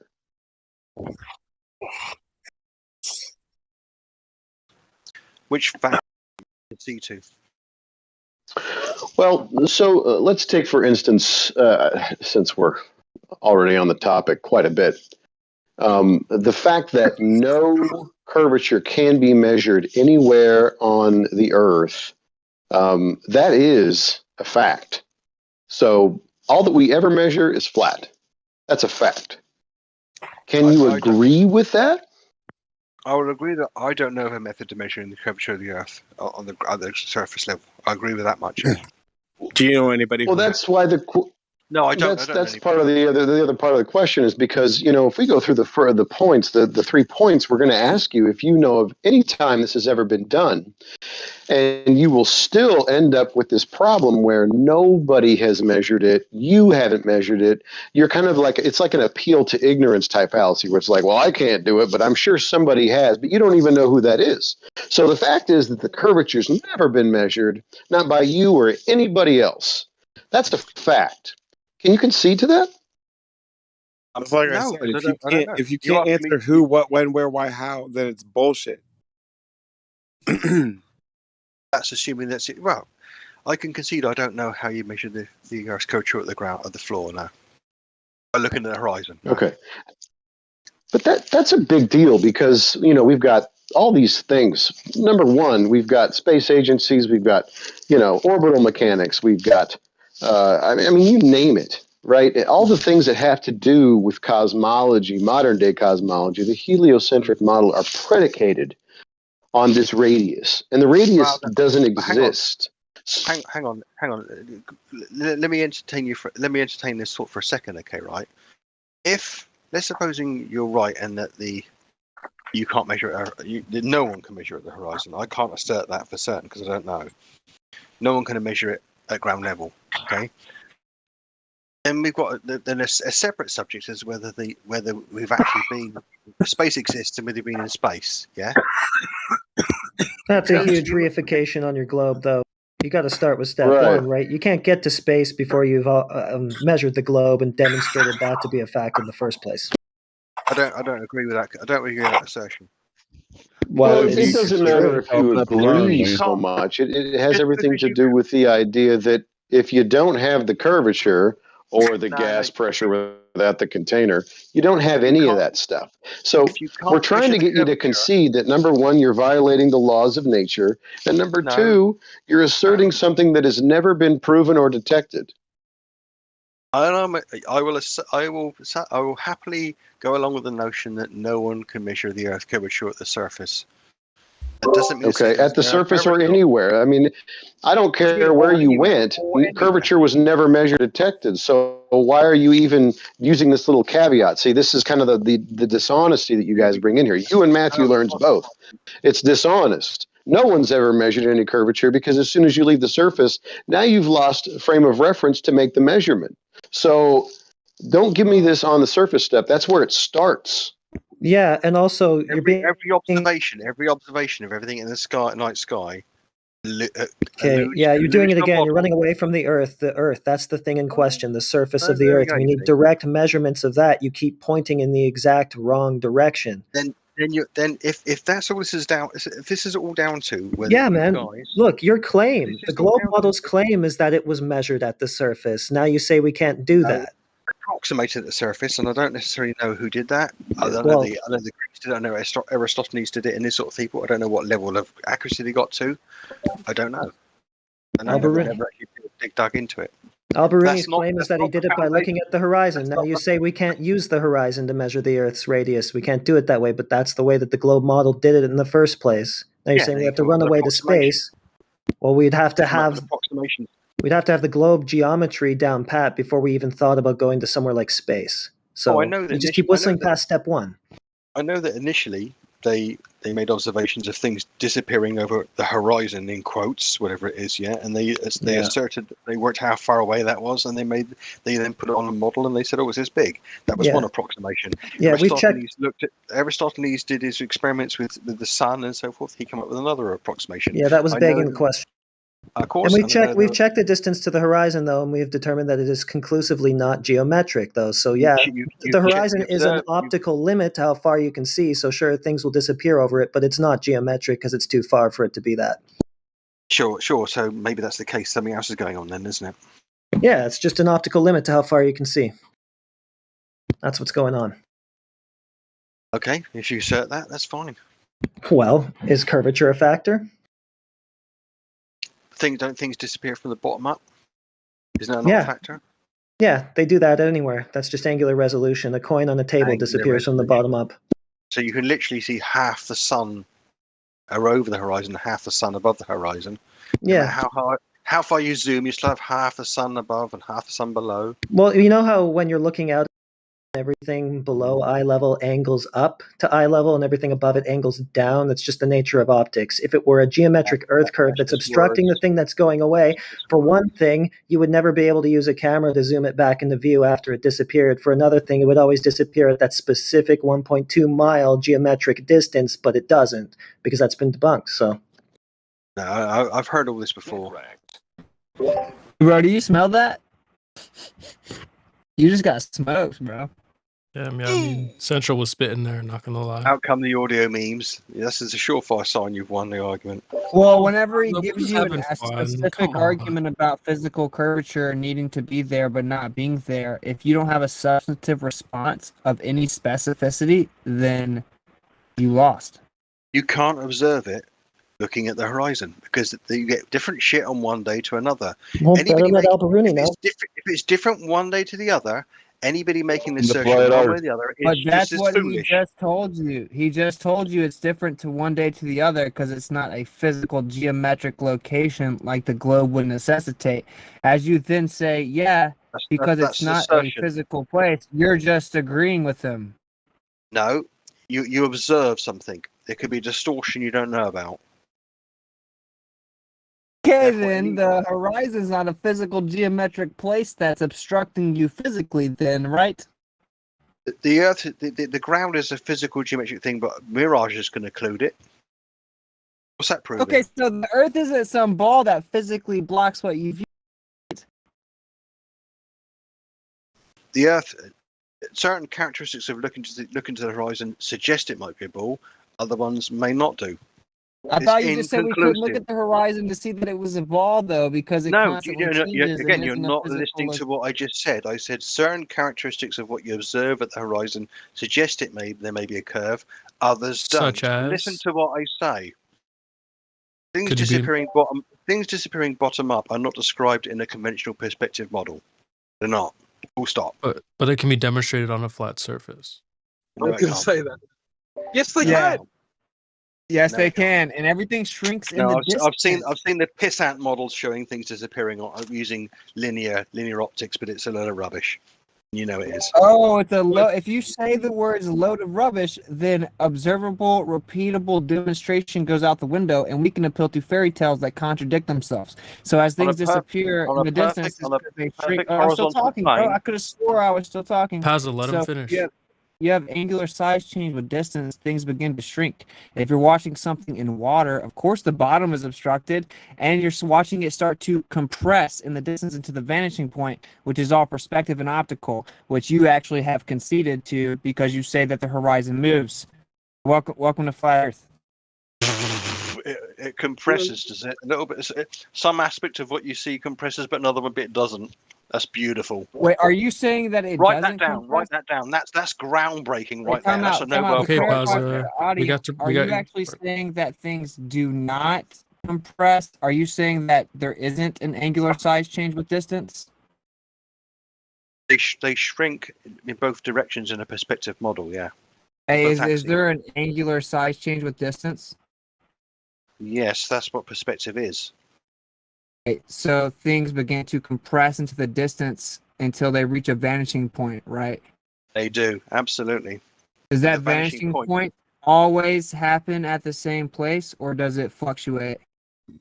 It changes. There's an evident fluctuation in the way we see it on the horizon. Yes. Okay, it Do I know what that fluctuates. fluctuation is? No. So Am I that asserting vanishing what it is? point No. vanishing point is just apparent, correct? It appears to be apparent because it moves around. If it was in a finite place, it wouldn't be apparent. It'd be absolute, wouldn't it? Right. Now you're getting it. So the vanishing point is just an apparent location. It isn't a physical, literal location, correct? No, apparency and physicality are change. It could be different because of distortion in what you're observing. That's all. Hey man, if it's constantly moving and it's apparent, then it isn't an actual physical position, then correct? What you observe in any given is an apparent observation of something in some distance. Why is that difficult to understand? The vanishing point is an apparent location where the sky appears to meet the ground. Things compress, angular size change with distance, and as you get to a certain distance relative to the conditions of your observation, then you have a vanishing point, which is just an apparent location, right? There is no actual physical impedance of observation there. Subject to your conditions, yes. There'll be a vanishing point somewhere. Yeah, welcome to Flat Earth, man. On a globe Earth, it doesn't move around. It's supposed to be like a physical obstruction. Congratulations for completely distracting from the original point I made. Things don't disappear bottom up, half gone, half visible in one axis and not in the other axis in a perspective model. That's not how it works. If you observe a tree going into the distance, its height and its width in the two axes relative to you just shrink away at the same proportion. You don't see half So a to tree. clarify, if we can prove that things do start to go away optically from the bottom up on a flat horizontal, you admit then that we live on a flat Earth? No, I wouldn't admit it. I'd like to see the proof though. Why would I admit it? 'Cause you're going to show me if you get shown a diagram or something with some lines drawn on it, and that's proof as far as you're concerned. That's why you're in this room. Well, no, as I completely destroyed the showing you a entire diagram. Hey, listen, the necessitation of your model, I just destroyed it. You did not respond with any substantive specificity, but rather diverted back to the fact that things don't disappear bottom up over horizontal. So I said, well, if that's the best that you got, I'm still talking, dude. You have to interrupt, dude. You're interrupting because you're afraid to hear my coherent thought because it is destroying your worldview and cognitive dissonance. So please stop interrupting. Okay, so we just covered how the globe Earth necessitates the physical obstruction, right, that blocks your view. We also talked about how the horizon is nothing more than an apparent vanishing point and it fluctuates. You then said, oh, things couldn't disappear from the bottom up over a horizontal. I said, okay, then if I could show to you that that is provably the case, things can disappear from the bottom up over a horizontal, would you admit then that the Earth's flat? The reason I said that is because that was the best response you had to the thing that destroys your claim that the Earth's a globe. No, I said that if things I said that because things disappear bottom up, it doesn't suggest that it's flat, but doesn't say prove that it's not. Show me, come on then. It's funny, I don't see the live stream voice text memes flooded with these proofs that things appear bottom up. Literally, someone posted some lights right there on a street that debunk your whole worldview, but I don't know if you're paying attention. How about this? Let's take this step by step, bro. Show me a geometry. Show me some lines. Show me some line drawings. Some optical line. Let me ask you very specific questions and see if you're honest. Okay, if you're even ready, because flat Earth might not be for you. You know what I'm saying? So, listen, bud. Listen. If the Earth's a globe, is there going to be a physical curvature that obstructs how far you can see? Yes or no? There will be a physical, and inevitably with a sphere, there is an obstructive element to it looking across the horizon. Yeah. Is it physical? Sorry, you're breaking up. What was that again? Sorry. Is it physical? There is a physical nature to which the globe will include things at a distance. Yes. Right. So can we measure or calculate where that physical obstruction is if we know how big the ball is? Yes, that's called geometry. Right. And so can we go out to the Earth and find this physical curvature that obstructs our view at a certain distance on the Earth consistent with the globe they say that we live on? Can you make observations on certain days that align to that geometry? So you're asking me? Can you make observations on certain days that align to the geometry that they say of the Earth, flat of the curved Earth? No, I would never ask such a preposterous question because it needs to be considered. Is the Earth breathing in and out? Is its physical obstruction changing? Is it exhaling and inhaling? Hold on. Where did you get to that? Whoa. Stop. Go back to the previous question. We're talking about a breathing Earth now. Let's not introduce nonsense. Go back to the previous question. If it's coherent, we'll go from there. We both you don't understand that your worldview is confined to into nonsense. So you don't talk about breathing Earth. You sound like an idiot. But you're saying that the geometry is moving. Right, like a The physical obstruction based on the the radius value. observation. There is a variance in the observation. That doesn't necessarily mean the geometry is moving. It means there's a variance in the observation. If you make the parallel between those two, that's why you're in this room. Maybe I can. Since there's a variance, then you can't actually in any way make a definitive claim about an actual location, since it's nothing more than apparent and consistently fluctuates, right? Observations at the horizon fluctuate. Anybody making an assertion one way or the other is being intellectually dishonest. Okay, well, your side's the one claiming that there's a physical obstruction that blocks half the sky and it blocks everything because we're on a ball. I know. I asserted that would be the case if the Earth was a sphere. There is, by the nature of geometry, a physical obstruction. And So we you do agree see that based on and geometry, we should know where that obstruction is. I'm asking you, how come we never see it? And on So, days, can I just we make make a leap in a observations. second? Can I leap in one second? Cool. So, 1 second. Maybe I can ask a slightly different question. Pazzo, would you accept that it is impossible to know that the Earth is curving based on observation? Yes. It's impossible to know virtually everything, isn't it? For certain, with absolute certainty. No, that's just a silly caveat. Is that is it a philosophical question or is it a question about reality? Because I can observe thousands of things in the sky that fit into a mathematical model which is entirely predicated on the Earth being in a model that the science says it's in. No, that has nothing to do with anything that I said. So, based on, well, it doesn't. Based on our observation, because we were talking about the horizon, I'm just trying to help you to understand Witzit's point, right? Right. Because I'm not sure that you really understand it. The point is that it's impossible to know that the Earth is curving based on those observations, right? We go to the horizon. Absolutely. Yeah, I don't disagree with that. I never have them. Okay, fine. Well, I'm happy with that. Witzit, carry on. Hey, bro, if the Earth's a ball and there has to be a physical obstruction,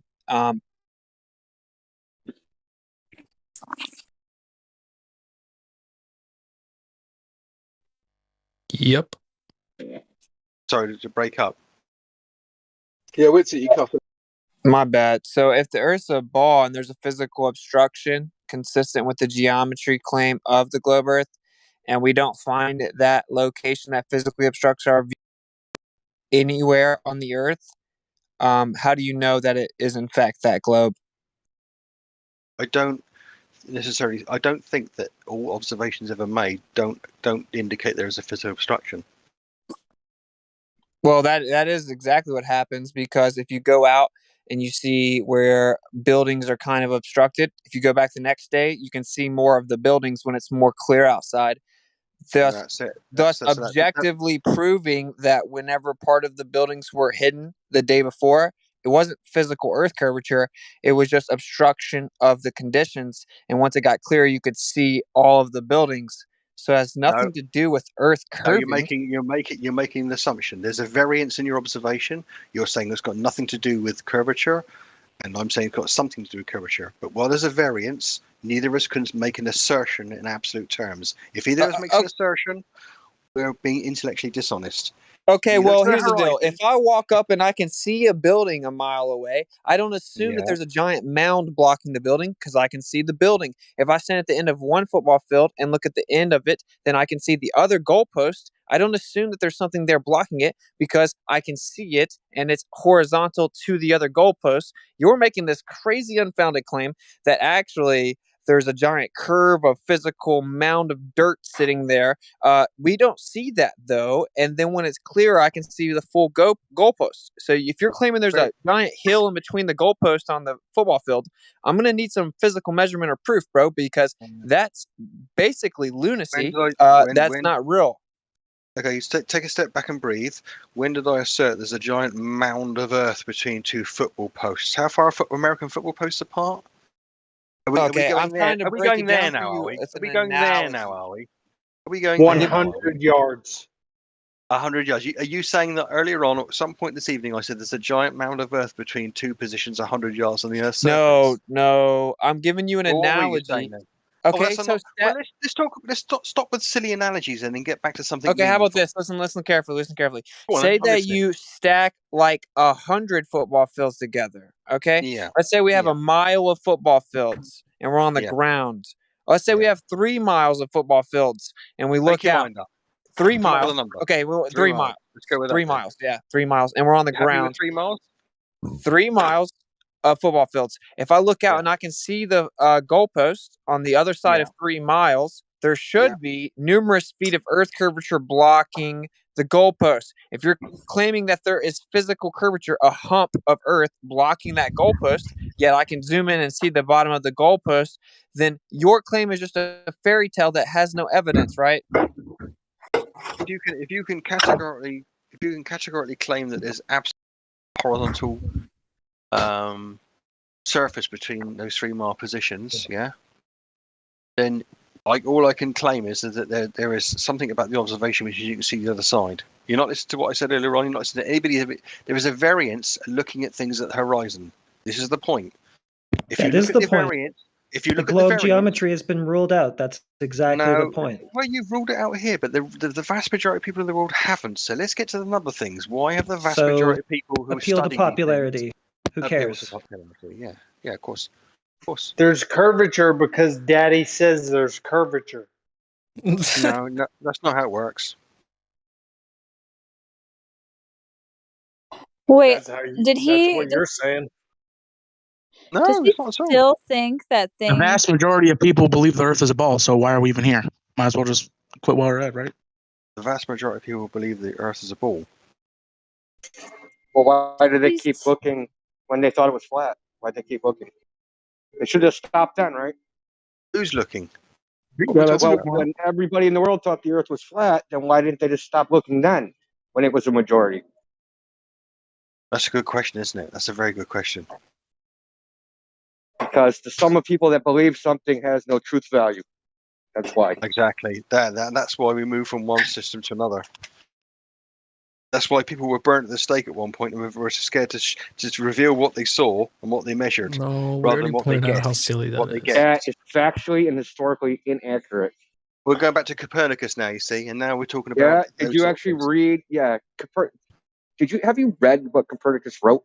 The foreword is by a Roman Catholic cardinal. So what are you talking about? You it know has why the the papal foreword's imprimatur on it. So what are you talking about? I know the foreword's by Roman Catholic cardinal. You know why? Because that was agreed in his patronage. What's that got to do with what's in it? Because you said they were burned at the stake. It was openly promoted by the Catholic Church. What are you No, that's not talking true. about? Which paper are you talking about of his? Okay, Revolutions of the Heavenly Bodies. Yeah, and what did it say in the foreword? Well, I don't have it in front of me, but you can read it yourself. If you go on archive.org, they actually have a copy of it, and it has the papal imprimatur on it, which is a seal that you need to have it printed. And Galileo, he was tried because he said he was going to print one book and printed another, and it had nothing to do with the contents of the book. It's because he forged his imprimatur. So if you go actually read his trial, that's what it was about. It had nothing to do with the heliocentric model. Nothing at all. True. No, that's not true. Dude, you can read the trial. It's not my opinion, dude. Yeah, of so course. nuh-uh is not a refutation. Go read his trial. Yeah, have There's a you read record it, of or you just? Just a second. That Copernicus wasn't put in didn't risk his position and his reputation in his community, and also his standing with the church, and potentially his life because of what he published. You've got Copernicus absolutely was dead. no idea. You've got absolutely Copernicus no was idea what dead you're when talking his about. book was published. Dude, My Copernicus God. was dead. Okay? Mine alive. I know the whole yeah. history of this. Like course Redicus, you do. Us Yonder, like all the characters involved in this. I know the entire history of this. You don't know what you're talking about. You're just babbling shit you heard in preschool or something. Yeah, of course. Like your main refutation is nuh-uh. As if that is a refutation of anything. Mm-hmm. Okay, why? I'm not even going to go there. Forget it. You guys deal with him. It's fruitless. Wait, yeah, since India is so wrong, how about you give us a history lesson about it? Since India is wrong, you teach us. What do you want to teach? What do you want to teach you about? I mean, they like stand all these books. You don't believe anything I've got look to at say. them. I mean, Jesus Christ. No, we just want to hear Because it. I know you're Don't wrong because assume we're I've not going to seen the believe book. it. Just tell us if India's wrong. Then tell us the history, please. Well, what do you want to tell you exactly? Well, the parts you keep on jumping in and contending. Let's start with those. Let's just go back to Earth curve and forget the drama. How about that? He asserts that none of his postulations, none of his works were published in his lifetime. That's what he just said. Revolutions of the Heavenly Bodies was published on his deathbed. He wrote it 30 years before it was published. There's a guy named Redicus who ran around pining to get it published. The reason he didn't want it published, according to him, was because he had no hypothesis on why these things happened, right? It was just a mechanical model and observation, but he didn't have any like physics behind it. And so he didn't want to publish it for that reason. When I had my it doesn't matter. It doesn't matter. Okay. All right. The question Your should be brain asked just is, why is the melted. history It's you're okay. taught so divergent from what the actual history is? That's not true. Copernicus Maybe produced don't papers. correct people when you don't know Okay, what so you're let me talking about. ask you. You're making statements about Copernicus and Galileo. What is your source of information? I've read books on it. Oh, I'm done, dude. I'm Okay, done. listen. Okay, you read books. Do those books quote any primary sources, secondary sources? Are they historical books, or are they just like some guy decided to write a book about Copernicus? Name one book. Name one book that you read about it. Name one book. I can't remember the books. I read them Of when I was. course When you I read them, can't, dude. You're I read them lying when I was. over and over. No, I'm not lying over and over. I was 21 when I read. Did you know lying is bad for your spirit? Because listen, you realize there's different types of there's scholarly historical works, right, that are written about subjects, and there's just like any random person could have to write a book, right? Books, so, yeah. Oh shit! I've been unmuted this whole time. Did I have any background noise? Hey Wow, were you man. yelling at us? No, I good. I just don't know if I was being an idiot at any moment. Dude, if you don't remember the name of the book, like, how are we supposed to believe anything that you say you remember from that book? Even if I remember the name of the book, would you still believe me? I mean, we wouldn't have to. We could fact check you. Be a good start, right? Yeah, Pazzo, we wouldn't have to believe you if you knew the book because we could check ourselves. Okay, I'll go and find. I'll tell you what I'll do. I'll go and find the title of the book that I read when I was 21. Shall I? It was an academic. You made it up. You made it up. What? Why do I? So what you? I don't know why you made it up.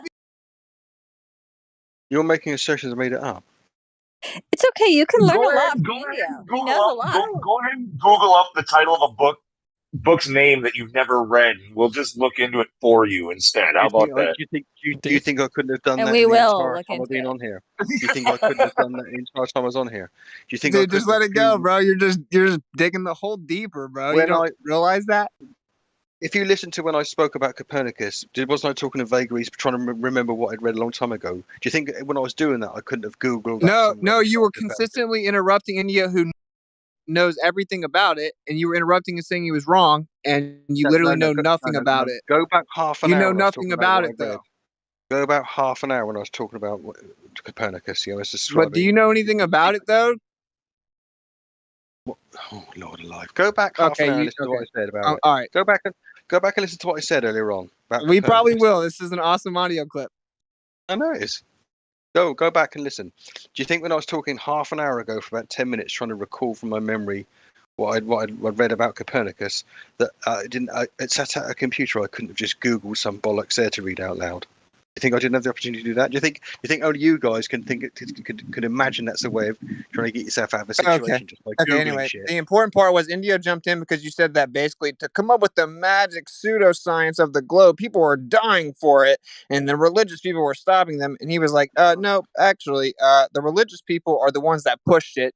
So try again. And then you said he was wrong, and he was quoting sources, and then you have no sources. You've said you read books, quote unquote. We asked, name one book, and you still can't. So, yeah, the church pushed a globe. Admit you were wrong. I can't remember the name of the book I read. I've read loads of The religion pushed the globe. Admit you were wrong. Admit I was wrong about what? How the religion actually pushed the globe. The religious structure pushed the globe. Admit that you were wrong. Parts of it did. Parts of it were mortally offended by it and actually killed. People lost their lives because of it. You're still saying the same BS appeal to emotion story after exposed as fraudulent for 30 minutes, bro. You have a problem. It's not. You think people didn't lose their lives as a consequence of what they believed in? It was called heresy at the time. Certainly not if they thought the Earth was a globe, because those religious people were pushing that story and stamping their seal on it. We just covered that. Yeah, and appeals to emotion really don't work in here. We get kind of bored of this like red herring nonsense. Right. Okay. Oh, think of the children. Okay, think of the logic. I don't know. Well, we know that the Catholic Church was pushing the heliocentric model because also Georges Lemaitre was the Roman Catholic priest that came up with the Big Bang theory. It's funny how the Catholic religion keeps tying in with all of this. Yeah, but that was a bit later on, wasn't it? Look, just here, what she's trying to let you know is your little sales pitch of like science versus religion. The globe fought through the science or the religious dogma of the time. No, the religious dogma pushed the globe. That's factually provable. So don't say things you don't know. Don't correct people that do know. Maybe you should look into it prior to voicing opinions about it, because that is ignorance. Well, no, religion kicked against it for a certain period of time, didn't they? Let's be honest. Newton was a religious zealot. I know he was. Newton. Newton was also believed in a lot of mysticism and a lot of stuff that is genuine pseudoscience. Doesn't disqualify his observations, though, does it? Yeah, because an apple fell on his head. You believe that story too? Do I believe that Newton observed an apple falling out of a tree? Yeah, and it hit him in the head, and he came up with his theory of gravity from that. I'm more inclined to think that's anecdotal more than anything. I don't necessarily think that's true. He may have observed an apple fall at a Eureka moment, but whether it fell on his head or not, it's a bit like, it's a very William Tell, isn't it? It's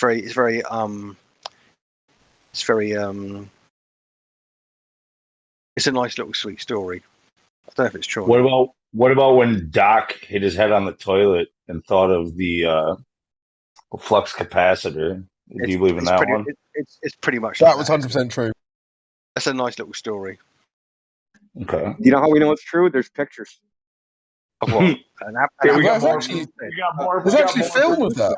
Than we do of Newton. Yeah. Well, no, it's not actually film of it. There was actually a film of a DeLorean going along, and then there was a flash of light, and then the camera panned away. So there's not film of it actually traveling through space and time, is there? And besides, those Hollywood elites, they could just make all that up, can't they? Surely you don't believe in Back to the Future, do you? Well, you do. Those Hollywood elites, they made. Yeah. No, well, dude. What are some of the biggest movies out there? Is that where you are? Is that where you are? Hold on, you are right now? You're asserting that I think that time traveling DeLoreans are real. Is that what you are asserting? The equivalent of, yeah. It is pretty equivalent because look at what all the movie themes are. Big blockbuster movies. They're all like space themed, time travel themed, Avatar metaverse themed, simulation themed. You don't live here. Everything is everything but reality. Like that's what they sell you on. That's what it's called, science fiction. They put that word there for a reason. Science fiction. Yeah. But for some reason, people they tend to forget that the fiction part is there because it says science, and they're like, they're morons, dude. They're fantastic little heads think these fantastic little ideas. Morons. They're like, yes, they're morons. But as a whole, society is falling for it, man. They see enough of this stuff, and all of a sudden it's like, yeah, that's possible. That might be possible. And then ESA can say whatever the hell they want. They're like, they did it. Yeah, fucking science. So we agree that the average person The average person is thick as shit, which means that at least half are really, really fucking stupid. So what? So what? Welcome to Flat the Earth, globe is an bro. easy sell. Welcome, People are thick. Welcome to Flat Earth. That's brilliant. That should be on your banner. People are thick. Welcome to Flat Earth. that's beautiful. That's almost poetic. Yeah, but it depends on which way you take it, man. But yeah, no, it's poetic in either way, whichever side of the fence you're on. I think we both agree That's that an most people are absolute fucking statement. stupid. Anyway, Fucking stupid. Yeah, who cares how thick people are anyway? Just measure some Earth curvature for us, please. Oh, we're back here, aren't we? Yeah, square one. Yeah, that's the whole thing, dude. That's You where it measure always the will be. Earth. That's where dude. it always starts. Where's the curvature? Yep. And that's where the globe ends too. Starts and ends. It ends there for some. Yeah, I guess some go off to Narnia land.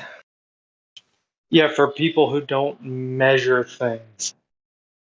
It's like you just measure it. Mm-hmm. Do you understand what the word measure means? No, I don't understand what measure means. Let me go and look at that up. Hang on, I'll get Wikipedia, Google. But how do you spell measure?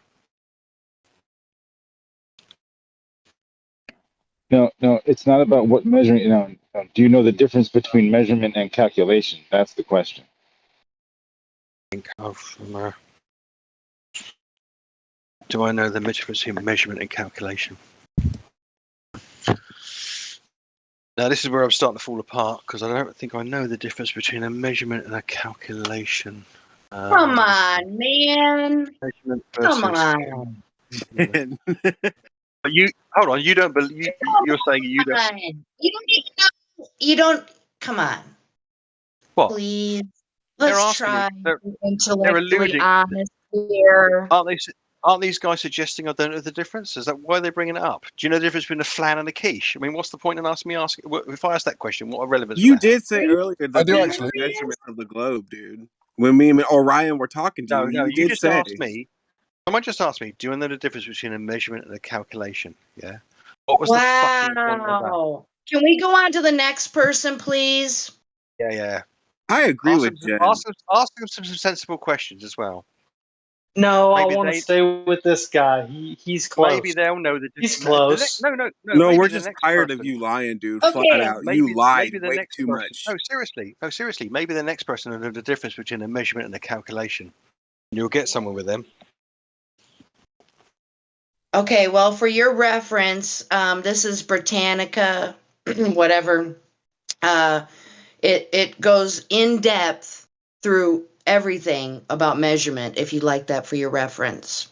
And then I'm pretty sure you can Google a calculation. I mean, come on, man. Why are we talking about this like this? That's exactly the point I'm making. Why are we talking about whether I know? Oh, well, I'll tell you what I think of when Because you're asserting there's a globe. That's why. It's called scientism. They pose calculations as measurements. You can't take, an assumed radius of the Earth and then tell us where we live.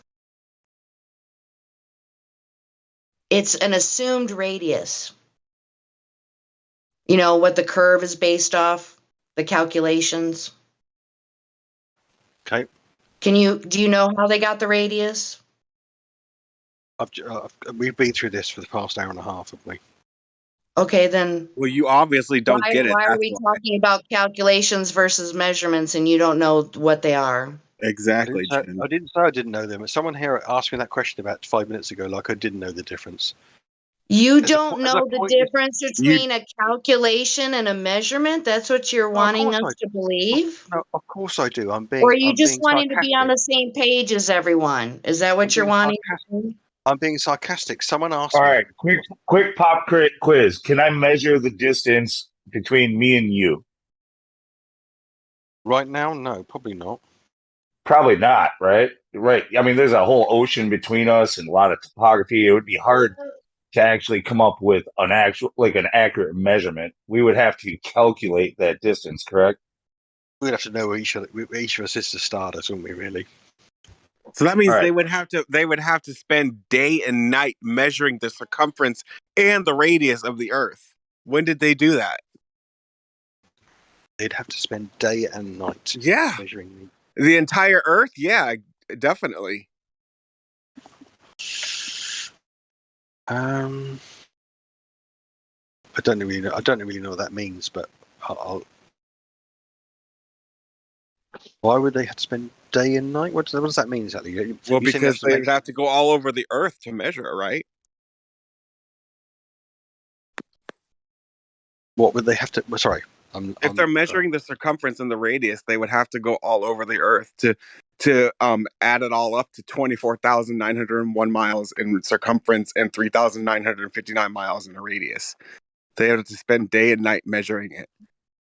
Well, unless they have an ultra long measuring tape to do that. So are you saying that? All right. So now, if they need to navigate their way around the equator to measure the equator, is that what you're saying? I told you it was close. Okay. So they can measure. They can. Yeah. When did they do that? When did they measure the curvature over all that distance? Motherfucker! Holy shit! Welcome to Flat Earth. Yeah. When did they do that? When do they measure? What do you mean? When do they circumnavigate the world? When do they start measuring the distance? When did they? Yeah. When did they circumnavigate the world, and when did they measure all of the distance of the and the radius? Circumnavigating isn't measuring, by the way, too. Yeah. Sorry, a minute ago. I'm asking. I'm responding to the question. Someone asked me, when did they actually go and walk around it and measure it? Is that what you're asking me? Yeah. No, nobody's ever verified their calculation. Correct? They've calculated. They've calculated size based off of certain presuppositions that they had to make. Okay. What presuppositions do you think they made? Well, they made the presupposition that the Earth is a ball to come up with a radius. Right, but that's not. We want to know when and how did they do that? Yeah, they presuppose the radius value, right? You understand that in an equation, x and y and z all actually represent an actual number in The classical academics started approximating the radius of the Earth. Yeah. Well, that's the point. Is that in any equation about dealing with Earth curvature or the size of Earth, if an equation includes the radius value, usually represented in r for radius, and gives a certain value, that value has to have come from somewhere in reality. If we're talking about apples and oranges, if I have x apples, I'm dealing with a number of apples in front of me, right? You got that has to represent some number. Where did they actually verify or come up with that number of 3959 mile radius? Well, it was a slowly refined number, wasn't it? As different methods. No, it wasn't. Actually, everybody here knows the answer to this question. We're just testing it. It's part of the pop quiz. Yeah, and that wasn't an answer to the question at all, by the way. No. The classical scholars made observations based upon the sun, and then later on there was observations at the sun. So no direct they used Earth the sun curve measurements. to measure the globe. How did they do that? Well, Eratosthenes used shadows to do it, which is a function of the sun. Yeah. He begged the question. We need direct Earth curve measurements. Not begging the question. Okay, so Eratosthenes did that. Who's done it today?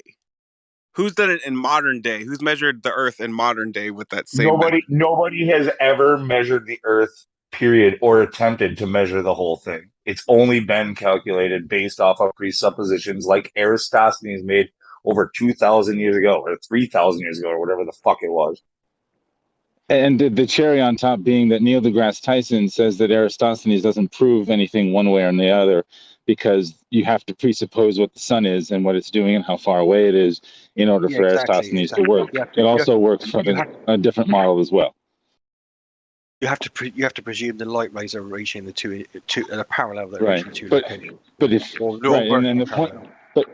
the point is that if you had a much smaller sun that's also much closer, you could get the exact same observation with an entirely different Absolutely, but every single observation of the sun that's ever made with accurate modern day equipment suggests that it fits in a mathematical model that suggests it's a long way away. No, it doesn't. Explain the analemma exactly. if that's the case. All right, how do you prove the distance to the sun? How do I prove the distance of the sun? And the analemma. I think they accurate mechanisms for working the distance of the sun to do measuring against the parallax of the stars. How far away is the sun? I can't remember the exact figure. Approximately. Just get You would ballpark. already need to know the distance because you need parallax of the stars are linked to the orbit. Listen. I don't know I know the Earth's orbit is 90 million miles, so it must be. Yeah, you're actually you're really close. Yeah. They say the orbit isn't 90 million miles. 93 million miles away, I believe, is what they say. Yeah. No, the orbit is 90 million miles. That's nonsense. The distance between the Earth and the Sun is 93 million miles. No, yeah. Oh, you're saying the orbit is only 90 million miles. Yeah, no. Oh, well, they it's say two. the It's two. It's 2 pi. It's 2 pi 93 million miles. If you talk about the circumference of the orbit, yeah. Okay, yeah, 2 pi r, right? That's the radius. The radius of the orbit is 93. 2 pi r, right? The radius is 93, 91, 90 something. It varies slightly million miles. The circumference, orbit distance is 2 pi that distance. That's right. It varies slightly, so nowhere near enough to account for the analemma. So it doesn't do what you said it does. Sorry. It doesn't model anything accurately. What doesn't model anything accurately? The heliocentric model. This is kind of a leap from one place to another in the conversation, in my opinion. But my bad. Well, fine. You say it doesn't model anything accurately. That's fine. That's what you believe. Well, the orbit's only slightly elliptical, like you just said, right? It would have to be a lot more than slightly elliptical to account for the analemma. That's not true. No? I don't think so. Well, if it's not true, why is it not true?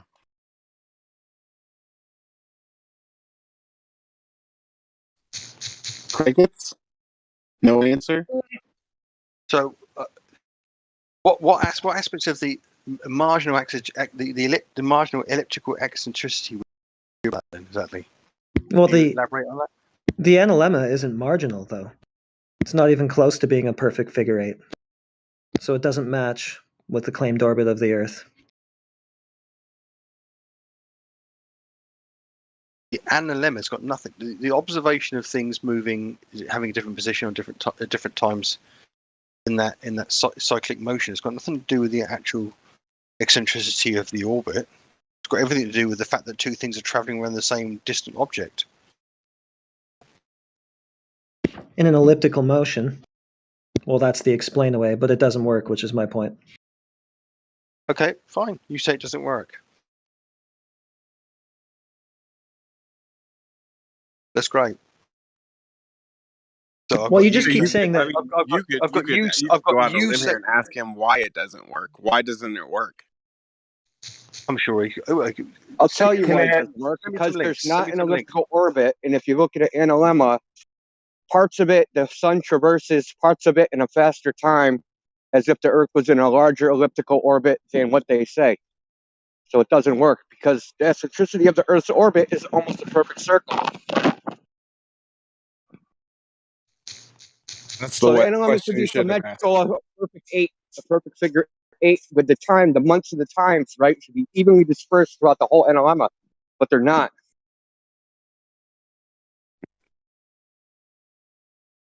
That's the question you should have asked, Paza. That's why. It's a Don't forget though, it's a function of the tilt of the Earth and the eccentricity. It's a function of the sun making a wider circle in the south because everywhere out from the center of a plane just gets wider and wider. I just realized why I'm bothered. We were holding him to the fucking ground in curvature and measurements and calculations, and all of a sudden this got just hijacked into space. This is their stopping ground. They can say, yeah, it just works. We calculated it. The reason they run this space is because all the claims are unfalsifiable. They're just nonsense. So from where I'm sitting, then what you're saying is that there's a handful of people in here saying that particular model that they present for why that happens is completely wrong, and there are thousands of people out there who actually study this and observe this with using sophisticated equipment. Appealing to popularity. Yeah, cool. No, I'm possibly appealing to an intellectual authority. What do you reckon? No, that's definitely an appeal to popularity. Because you just said, oh, there's a handful of people in here and there's lots more people out there. That's like a textbook appeal to popularity. There's a handful of people on here. Like, you could have defined it with that example. There's a handful of people on. There's a handful of people on here. There's a handful of people on here. Yeah, those people with sophisticated equipment that actually are measuring the radius of Earth. That's what we're asking who those people are. You said that those are a handful of people in the world that are doing this with sophisticated equipment. Who? Go ahead. You sound really muffled, by the way. Yeah, that was really muffled. I'm sorry, I couldn't. It's really windy. I'm walking the dog in the snowstorm. It wasn't just an appeal to numbers. It was the fact that there's a lot of people out there who study this. Yeah. Yeah, but anyway, like Lou said, where's the Earth curvature measurements to back them up? Who cares how many of them there are? Let's just see the Earth curve measurements.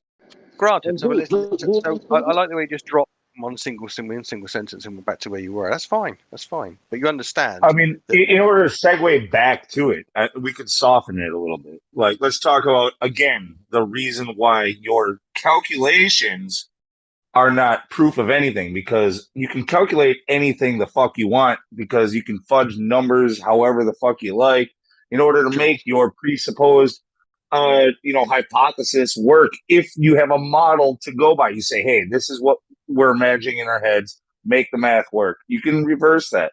All right, but absolutely fine. You've done that. You've then got to go on and convince an awful lot of other people that that's the case, haven't you? Yes, you have to actually show how it works with observation in reality. And unfortunately, even within the sciences, okay, like Michio Kaku, right?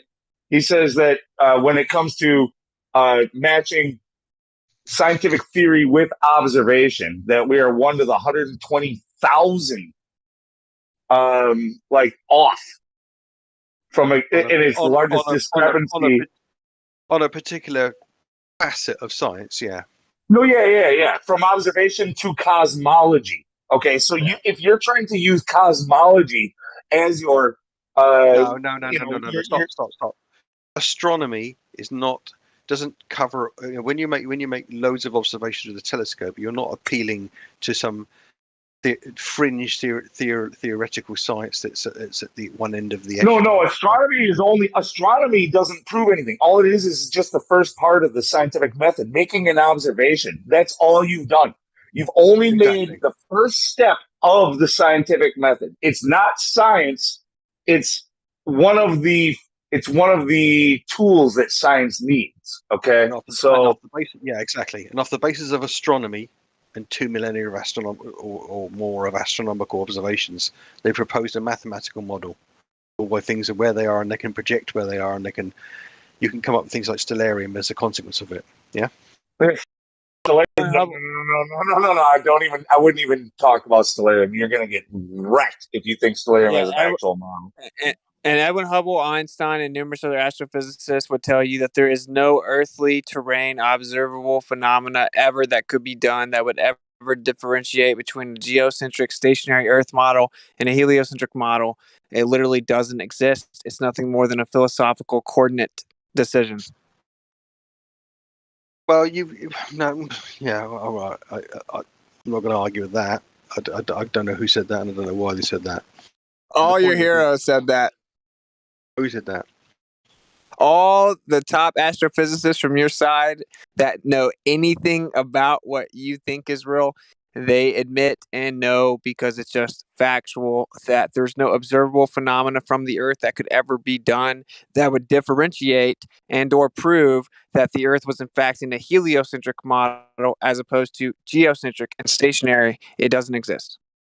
That's not true. Okay, so when I cite all of when I cite all of these astrophysicists, are you going to say that they're all wrong? When they talk about so for instance, observations of Polaris from over the air, looking at a different angle to the Polaris, okay, an Earth model with the star, the Earth model at star distance is consistent. The flat Earth model, everyone's looking at a different direction at the same thing. What they're suggesting is that yes, you can construct a model where everyone's looking at a different direction but seeing the same thing if you want to. It's just not coherent. No. What it says is there is no observable phenomena from the Earth that can be done that would prove the other way. So do I need to quote them? Do I need to cite them in the voice text? You quote that for me. Go on. Okay, I'm going to quote them. And you're wait. So the whole room and the YouTube audience. Wait, calm down. The whole room and the YouTube audience has heard you say it's not true. And when I do cite them and prove it's true, and I go get these and find these for you, you're going to admit you're wrong once I cite it. Correct? I'll admit that's what they said. Yeah. Okay, great.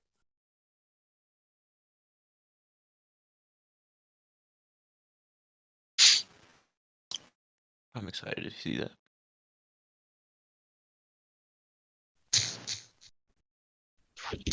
Why is the globe so important to you, Paz? And what did it ever do for you? Seriously, though. What has the globe done for you lately? Did anybody see the helicopter that they're going to be putting on Mars? He's clinging to the ball like a tick on a dog. I'd prefer the stinky dog to be honest.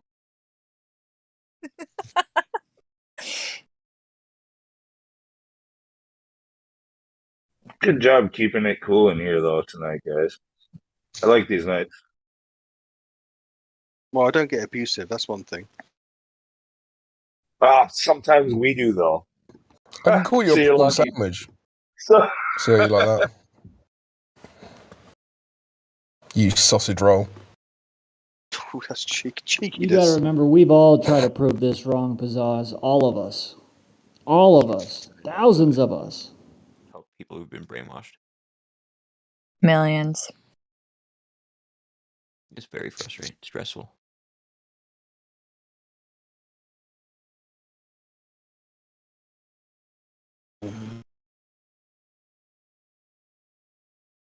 Oh, is it in the voice text or was it in the? Where is it? Livestream voice text. Is it in there?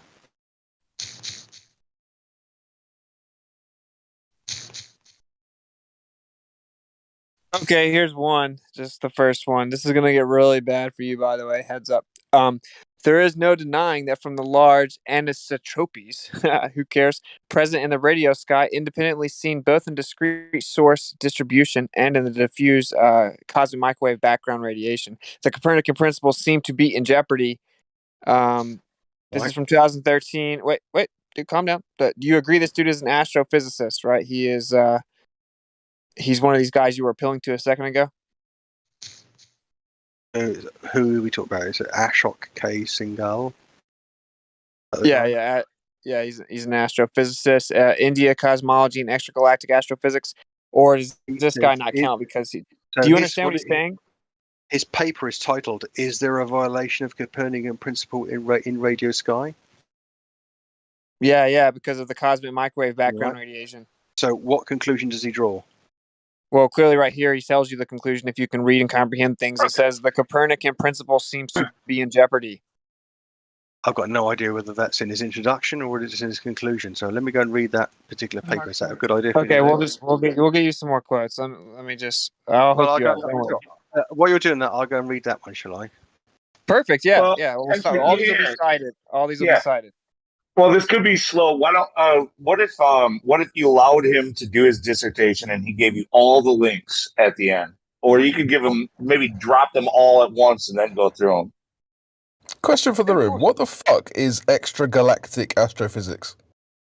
It's physics that goes beyond. And science, bruh. It's between. Actually, it's the observation of the sky between the galaxies. Actually.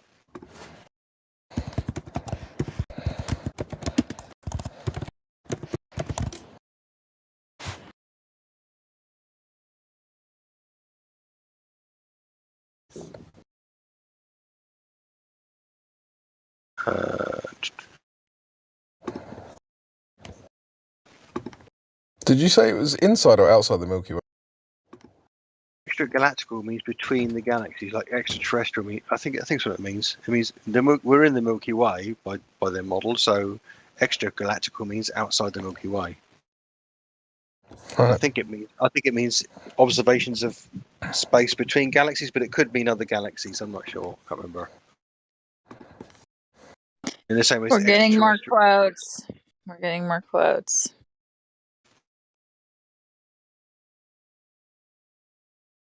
So I'm gonna have to log on at work because I've got the paper, but I can't download it here because I can't log onto the paper. I can only get the abstract. I can't get the paper itself. Are you going to be honest when we start posting these? Yeah, I can't. I'll read the paper and I come back. That's fair enough, isn't it? Why did you just not answer my question? Am I going to be honest? Yeah. I'm going to read the paper and come back and be honest about what I read. No, when we post more of these quotes, though, specifically. Yeah. There's okay, just admit that you're wrong. But post me the quotes. Okay. Anyway. Okay, here's one. Measuring the universe. It's impossible to describe the entire universe using any chosen point as the unmoving center. The Earth will do very well, and no one can prove that choice is wrong. Scientists today prefer to picture everything in motion and nothing as being the center. If you haven't given much thought to the implications of 20th century science, you may be don't care. That because of the concept of relative motion, no one can prove that the Earth moves. Quite. So, I don't disagree with any of what's said there. Okay, that's a good start. So you agree that there's no evidence that can prove the Earth is moving as opposed to being stationary? That's not the same as what it says there. No one can prove that the Earth moves. That's what it says there. Okay, well, if you can't prove the Earth moves, if it doesn't move, then what is it? Again, I'll go and read what she says there because that doesn't sound like a conclusion to me. That sounds like an opening statement. It sounds like a pretty point blank thing. She's saying that no one can prove that the Earth moves. If you haven't given much thought to the implications of 20th century science, you may be chagrined to release that. Yes, so that's her opening statement. If you haven't given much thought to implications of 20th century science, right? That's the start. Yeah. Bro, and the end is. Look what it says, man. I know. I don't what it says. She's saying if you haven't given much thought to the implications of 20th century science, then no one can prove the Earth moves. That's what she's saying. Okay, so here, right anyway, in front of your face. You don't understand things. Right but, in front of your face, that is. So what does she say in the rest of the paper? That's a nice little snippet there, and someone's. I'll go and read that one. I'll go and read that one as well. Okay. Yeah. So I'm making you're gonna need So if you're just going to instinctively try to say they're all out of context, we encourage you to. Yeah, so read them. They're all in context. Calm down. Next quote, dude. We're citing them for you. Do your research after this. So anyway, this is Stephen Hawking's. Okay, this is definitely one of your heroes. So he's not one of my heroes. Okay, well, he's one of your side's heroes, one of your religion's heroes. He's a priest. So to the question whether or not the motion of the Earth in space can be made perceptible in terrestrial experiment, meaning on the Earth, we have already remarked that all attempts of this nature led to a negative result. Before the theory of relativity was put forward, it was difficult to become reconciled to this negative result. So you understand what's being said there. To the question of whether or not motion of the Earth in space can be made perceptible in extraterrestrial experiments, we have already remarked all attempts in nature. Yeah, absolutely. From standing on the Earth, you cannot make a measurement on the face of it of you moving through the universe. Okay. So if the Earth is stationary, you understand that means it's geocentric. Nope. No. No. Everything in the universe could be stationary, or something. We and something else could be moving at the same time. You don't have to be stationary to be at the center of the universe. All right, calm down. If the Earth is stationary, then that means it's geocentric. No, that doesn't follow. Yeah, it follows because everything in the sky moves around central to the Earth. If the Earth isn't moving, that means the stuff in the sky is moving central to the Earth. which is what Something can be geocentric means. something can be moving, and other things can be moving around it simultaneously. But it started with if the Earth's not moving. Why are you bringing up if the Earth was also moving? To the question of whether or not the Earth in space, the motion of the Earth in space can be made perceptible in terrestrial experiments. He's saying you can't measure or you have got no sense of any motion of the planet from standing on it. That's all that's saying. Right, so that's what I started by saying, was that there's no terrestrial observation that could distinguish and prove that the Earth is in a heliocentric model as opposed to a geocentric model. You disagreed. We're only 3 quotes in, and you're already imploding like your algorithm's shorting out. No, and we're trying to. Astronomy is not terrestrial experiments. Astronomy is not looking to the planet. It's not looking to the surface. It's not looking to the horizon. It's not looking to a localized system. Where You don't understand. You don't understand. You don't have to look at the Earth for it to be a terrestrial experiment or observation. It's just that it's done on the Earth. You can look at the sky from the Earth, and that is a terrestrial observation. You didn't know that? Exactly. And they make observations of the sky and they extrapolate a model from that. It's not an experiment. Okay. And no matter how many observations you have of the sky from the Earth, there isn't one that exists that can show and prove that the Earth is in a heliocentric model as opposed to geocentric. That's what the quote is saying. That's what the quote says. That's not what You're it's saying at all. misunderstanding it. You're No, I'm not. misunderstanding it. They're talking about observations on Earth, looking at the celestial things in the sky that you cannot tell. There's no observation that you can tell that the Earth is actually moving. And when they try, it's negative. Yeah, you want to move on to the next one? Make sure you look all these up, though, because these are people from the heliocentric model side. So this is the relativity explosion, Martin Gardner, 1976. So the ancient argument over whether the Earth rotates or the heavens revolve around it, as Aristotle taught, is seen to be no more than an argument over the simplest choice of a frame of reference. Obviously, the most convenient choice is the universe. Nothing except inconvenience prevents us from choosing the Earth as a fixed frame of reference. If we choose to make the Earth our fixed frame of reference, we do not even do violence to everyday speech. We say that the sun rises in the morning, sets in the evening, the Big Dipper revolves around the North Star. Which point of view is correct? Do the heavens revolve or does the Earth rotate? The question is meaningless. Do you understand that quote? I understand that quote, yeah. Okay, so it's pretty point blank, correct? It's saying it's what's that saying to you, that statement? So you don't understand he's clearly saying that nothing other than inconvenience or philosophical preference, inconvenience, prevents us from choosing the Earth as a fixed frame of reference, meaning stationary, thus geocentric. What does he mean by inconvenience, do you think? A philosophical preference would be inconvenienced if you chose the Earth as a special location being the center. It's point blank what it means. It's not subjective. So you're suggesting that when he says inconvenience, he's talking about some philosophical quirk. Is that what you're saying? He pretty clearly says it. He says nothing except inconvenience prevents us. Yeah, do you don't understand that? No, you're telling me you know what he means when he says inconvenience there. Philosophical inconvenience, thinking that we're in some sort of special position. It almost smacks of something biblical or something religious. For some people, that's just unthinkable.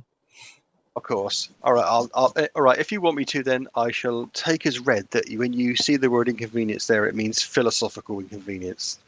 Well done. Mm-hmm. That's brilliant. Okay, so next quote. We know that the difference between a heliocentric theory and a geocentric theory is one of relative motion only, and that such a difference has no physical significance. He coined the term Big Bang. This is the theoretical physicist, that you praised, that he coined the term Big Bang. You understand what he's saying there?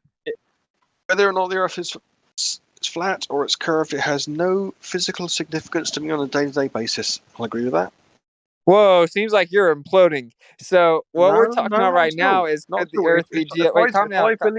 No, I'm not imploding. Listen, if you believe the Earth is flat and I believe it's a globe, when we get in our cars and we go to work tomorrow and we do all the things we do, is physically insignificant. It's physically insignificant on a day-to-day. No, listen. He just says such a difference has no physical significance. So let's drill down on what those words mean, rather than just saying them and just asserting it means one thing or the other. He's saying that on a day-to-day basis, what difference does it make? None. And that's the point I've always made here. Most people don't give a fuck because it doesn't affect them one jot. Okay, what he's actually saying, and you can go read it in context, which just proves you to be even further wrong, and you're just making stuff up. But what he's saying is that if you look at a heliocentric model and a geocentric model, the only difference is relative motion. So there's not a physical significant difference, meaning that if you say you're stationary, well, that's what you observe. Or if you say it's moving, it is relative movement, and it's as if it were stationary. So they're both as if it were stationary, and there's no physical significant difference that would be accounted for. That's what it's saying. No, well, I don't believe your Well, then go read it in context. Are you will going to go handily read it in dismiss context. every quote, dude? Are you going to do this I'm the whole way? gonna miss your simplified. I'm gonna dismiss your simplified assertions based upon the three words that are there. He says we know that the difference between a heliocentric theory and a geocentric theory is one of relative motion only. In other words, he's saying there is one motion in one mechanism and there is one motion in another.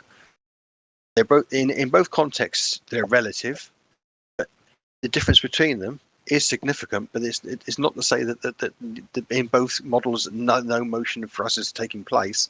That's a ridiculous conclusion to make from that. Okay, so you agree you can't prove that the Earth is moving from the Earth and that it could be geocentric?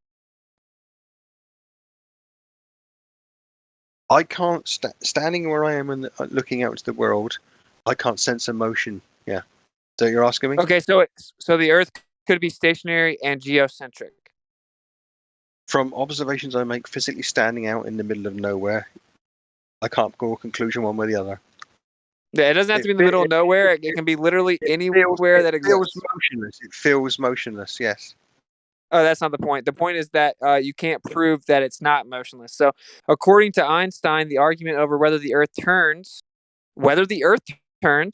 around or the heavens revolve around it is seen to be no more than an argument over the choice of reference frame.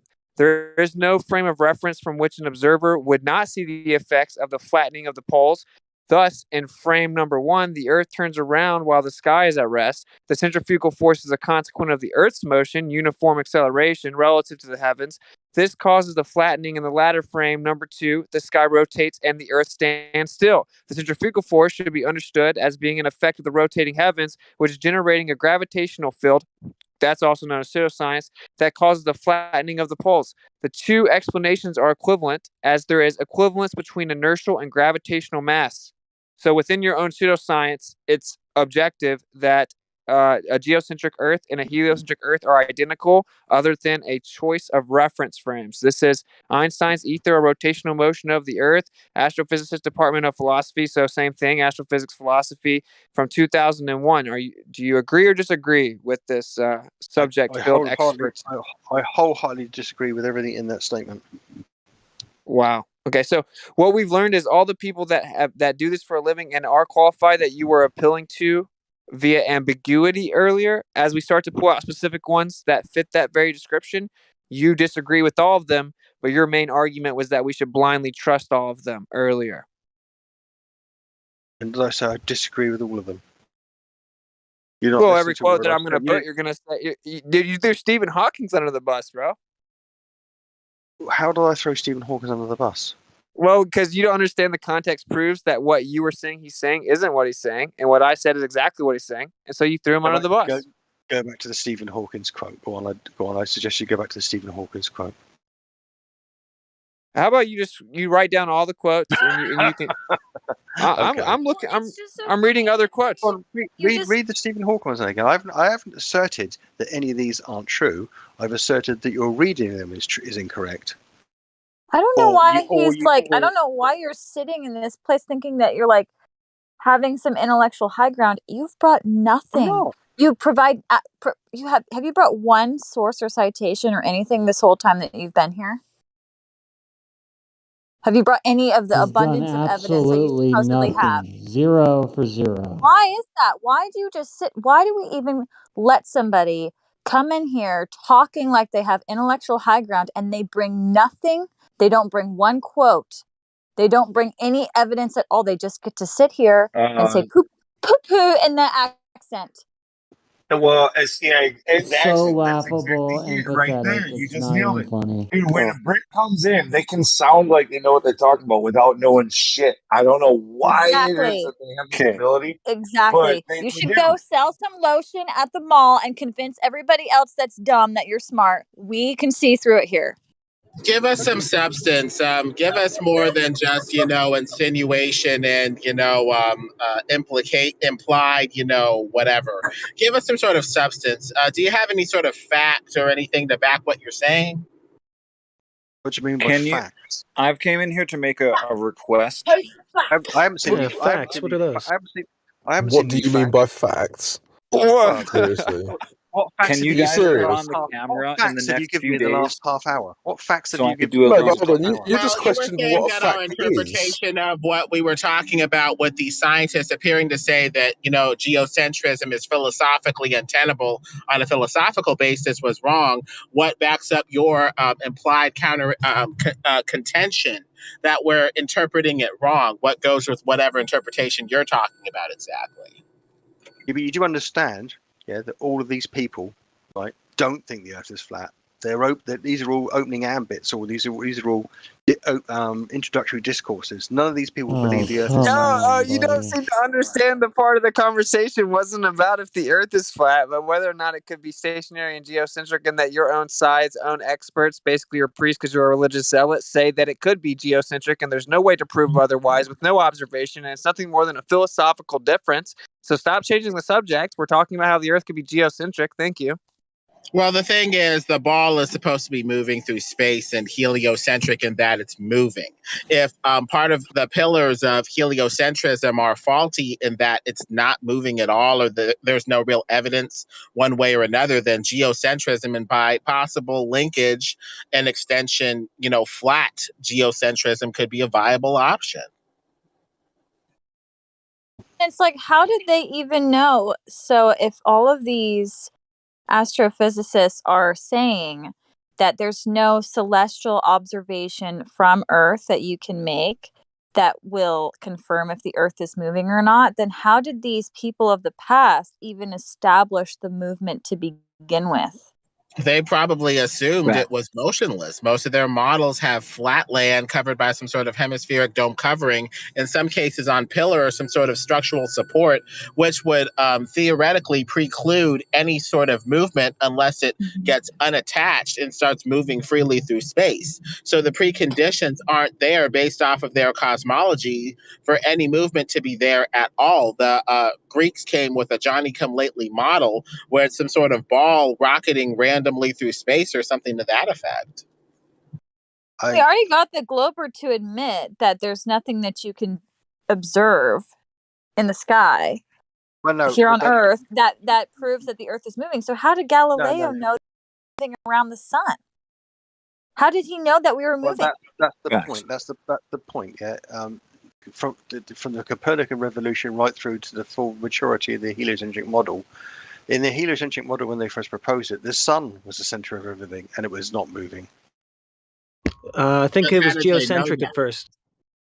Yeah, No, exactly. But in the heliocentric, when the heliocentric model was first proposed, the presumption was that the sun was the center of everything and not moving, and everything else was going around it. Okay, well, so that's why did basically they what it is propose that if now. we It don't still feel any says movement? no. It's basically the same thing now. It says the sun is still relative to the Earth, and everything moves around it. That's still what it is. So we're gonna move on now, bro, because you have a problem. This is Lorentz, and this is what Einstein actually had to take his information to try to even postulate relativity as applied to the Michelson-Morley. But anyway, briefly, everything occurs as if Earth were at rest. So, is there any way to misinterpret that? That when it says briefly, everything occurs as if the Earth were at rest, does the word briefly mean that everything doesn't occur like it was at rest? What's the context? What's the context of that statement? Briefly. Every single observation that he's ever been able to do on the Earth shows that it's not moving. That's the context. I'll go and read that paper. If he makes an assertion after that sentence that everything suggests the Earth is at rest, then that's fine. But that doesn't mean say It the Earth says is it at right rest. there. It says it literally right there. It says everything Briefly, it occurs. says, Yeah. as Okay. if, Yeah. I encourage you to as read in if, yeah. context. It's about electromagnetic. It's about electromagnetic fields, and the observation of any type of phenomena regarding any type of electromagnetic field occurs as if the Earth is stationary. That's just merely a tacit alludes to the fact that everything's from a personal frame of reference. So what? Oh, so basically, what you're saying is you admit that all these physicists I- know the Earth could be geocentric, and there's no way to prove that it's actually moving heliocentric model. I can't personally, from where I stand right now, prove that the Earth is not heliocentric or it's a geocentric model. So then how However, was it proven to be moving? Can you just elaborate because how it they was measured? started with the notion, they started with the concept of every observation they made of everything in the sky. They started with the presumption everything was moving around us, and observations and calculations based on those observations broke that effectively and suggested that everything was moving around the sun. Okay, and we just then, right before you even said this, posted quotes where people are saying that you cannot actually those observations cannot differentiate whatsoever if it's spinning or not. So then what was done after that? What was done after that? How did they actually confirm? How is it actually then measured to be spinning? The dissertations on relativity suggest that yes, the Earth could be stationary and everything is moving around us to create the illusion that the satellites are moving around us and everything's still moving How around was the it sun. measured? Now let's take it away from. Let's go past observation. How was it actually measured to be moving? How is the Earth measured to be? Mm-hmm.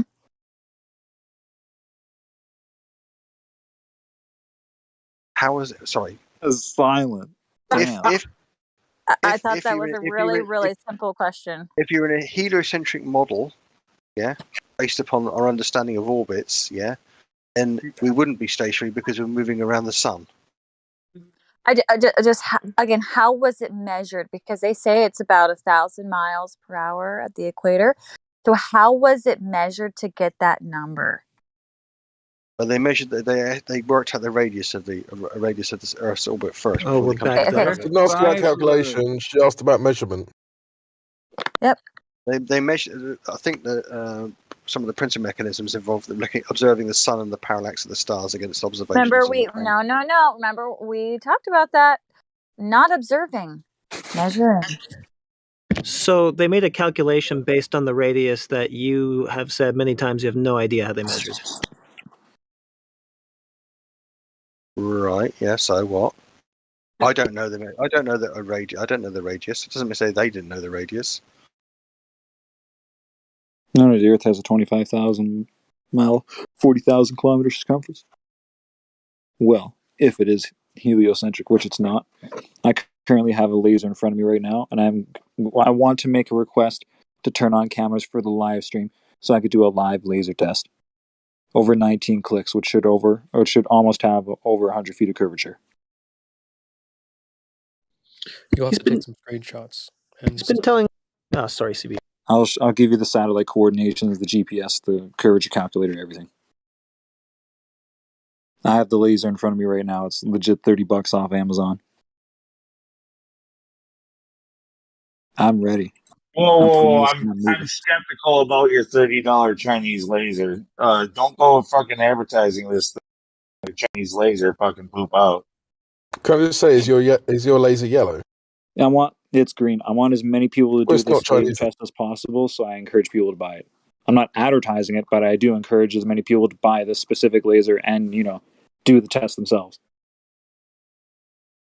Make a compilation. Dude, you know what happens? You know what happens if your if your budget laser doesn't do the job, right? All of a sudden, everybody says that, like all the all the Globers, they're all like, "Look, yet again, another flat earther failed his proof of the flat Earth." Like, if you got to make sure you have the right laser to do the job. I don't think a $30 laser. I don't know about your laser, but I doubt a $30 laser is adequate. But to be fair, Lou has been a bit of an Eeyore Ever since he No, bumped his shut head. up, dude. You see, you can do this with a $30 laser. Well, why doesn't he Dude, just the post thing a is with video? Just lasers, post a video and we'll watch it. the lasers are same with lighthouses. The light goes beyond the observable curvature of the Earth, proving that it's level and going. The trigonometry is based on a flat plane and it's never curving. All That's right. the Suez Canal. The It's only Suez BC Canal. There's verified, though. I'm very tempted to change Lou's name to Eeyore now. well, you figure out how round the Earth is, and you keep going from there. Once you go beyond 5 clicks, that's where the horizon line is. Then the curvature should start going down drastically, but the thing is, it doesn't, even for hundreds of miles. The world's Wait, highest is skyline. Homeboy ever going to say how they actually measured the spin of the Earth? Well, he just appealed to the radius, which he also couldn't say how it was measured. Oh, yeah. How did they measure that? I can measure that the Earth is level. 100% on this live stream. Legit. I got this motherfucker in front of me right now. Sorry for cursing. He legit. Like, this is a powerful Amazon laser. Prime. Like, I have a normal one, and then this one is just like... Friend, you're in the worst argument. We're good. You We're have no good, huh? idea what you're diving into right here. We got it. Yeah, I want to put this in my movie, too. Have the laser test in the movie. Legit. I need data on 2 phones, 2 cameramen. I have fireworks, too. The firework test. How do you find where to point the laser off such a far distance? Shoot some fireworks in the air, point in that direction.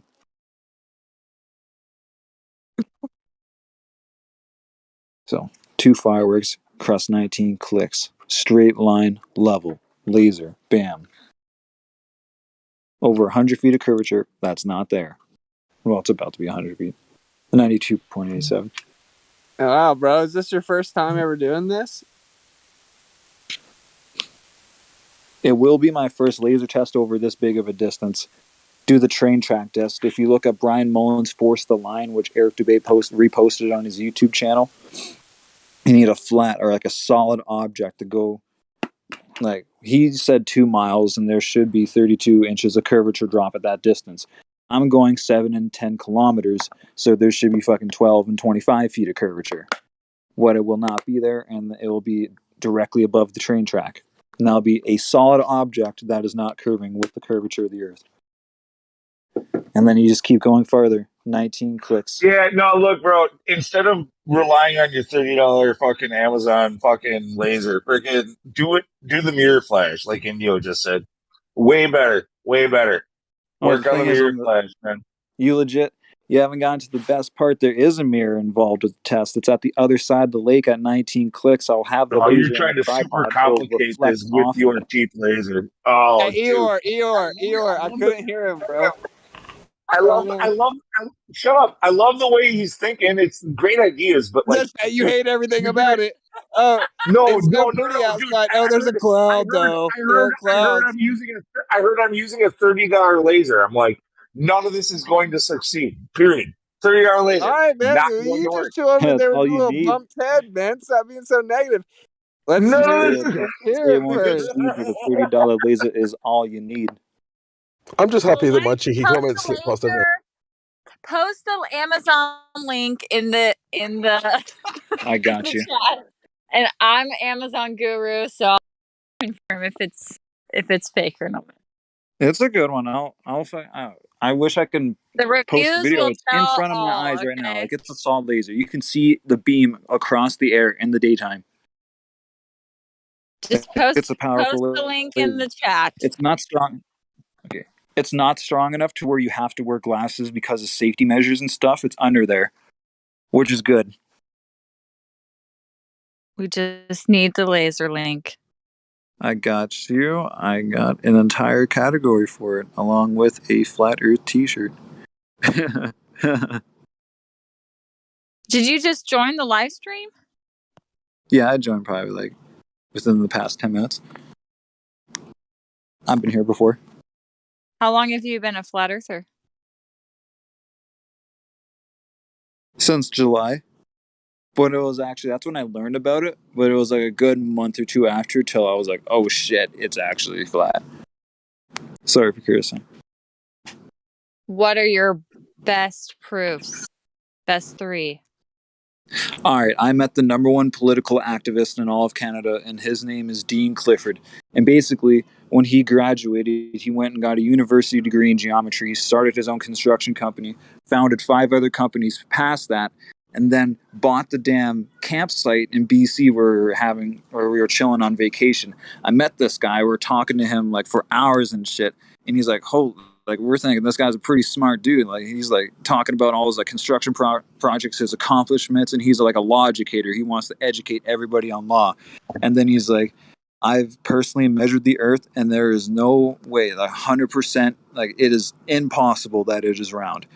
And then he's like, the earth is flat. And I'm like, oh shit, this guy thinks the earth is flat. I really didn't want him to say that. Like, I was like, oh shit, he thinks the earth is flat. And, you know, people that, you know, are like brainwashed into society, they hear that for the first time. They think of all like the mainstream, like propaganda against it, like the damn like solar system and everything normally, and then the earth being flat and everything else being round and shit. But it is like geocentric. And then he mentioned the laser test, and then how he measured all the curvature. He drew down on paper exact calculations and everything. This dude, he's had his own construction company. He knew everything about the fucking trigonometry, the geometry, about everything. And just like, he just kept like mentioning this dude stuff. Everything that he said, he backed up 10 times. He could talk for hours about it, literally. But he didn't like straight up just say the earth is flat right off the bat. He mentioned about everything of NASA being fake, like the moon land, like, you know, legit the moon landing, all the pictures of Mars, all that shit's fake. The ISS being laughable of the CGI and all the dang green screens glitching out all the time. Look, listen, I'm just saying, like, let's say you want to hang a drop ceiling in like a 10 by 10 room. It takes like, I mean, you might be able to get the job done with like a $60 laser because if you don't really care that much because it's 10 by 10 room. But you go a little bigger and you want to be perfect and you're going to do this for a living. Like, it's going to cost you a few hundred Hey, Eeyore, for a he good laser was in the level. middle of his story. Eeyore. He was in the middle of his story. There we go. I found the laser. There we go. I'm trying to get the link such a for it hard real quick. time, Eeyore. Until I get a selfie with you with lasers, and you prove to Whatever. me you're the Shut up, laser Well, the thing man. is, I don't want to hear any more about your opinion about the laser. all these lasers are proving the Earth is not able to be proven that it's curving. You cannot He was prove the spilling curvature. his soul. Yo, he was You can letting prove us that know his level, flat but Earth you can't prove awakening, it's and curving. Eeyore jumped in here talking about the laser again. The laser. The price of the laser. If it was $60, But it who's would have doing been Is the it? Who's laser doing it going to bend? No. Who's doing it now? He started up again, and then you jumped in to talk about me. Fucking let him Oh, okay, go. sorry. Hey, Eeyore's gonna go on mute and take a deep breath. You go ahead and continue. Shut up. His laser sucks. I'm just saying it. That's it. I'm done. I'm I'm just saying it trying now. to A share it. $30 I'm on the laser. thing right now. His laser sucks. The laser's awesome. Wait, did you post the link, dude? I'm on the Amazon. I'm looking at the laser on Amazon right now. Yeah, I'm trying and to there's no copy the reason you link. can't post. There's no reason you can't post a link. But continue. No, it's on the app. There is no link. I'm trying to get it. We were listening. There should be a little button, a little share button in the top right. In the top right, there's a little button, a share button. It'll give you a link. Or it's gonna really bite his lip, and he's gonna let you finish your story. I can't make any promises though. He bumped his head once. I'll just delete it when I see the link. Curl options. Oh, I think I know what to do. Yeah, I found it. Got it. Perfect. Copy. So you're saying that a really smart engineer, and he was telling you about how the Earth's flat, but he didn't jump out saying that. He was telling you about how the moon landing's fake, everything NASA shows fake, the ISS is fake, and then he went on about how he measured it himself. Yeah, then he said the Earth is flat. He built up to it. And then I researched it. And I found Eric Dubé's YouTube channel, read his book, 200 Proofs the Earth is Not a Spinning Ball. Then that convinced me fully. For the record, which that I bumped my head more than once. Okay, it's not that. Yeah. All right, I put it in the live stream voice chat. Okay, I'm gonna look at this, guys. This is where we're gonna tell. It was $32. Illuminati. The shipping is kind of old, so let's do the math. So it took a month. Okay, you still could have been a flat earther then. Let's keep seeing.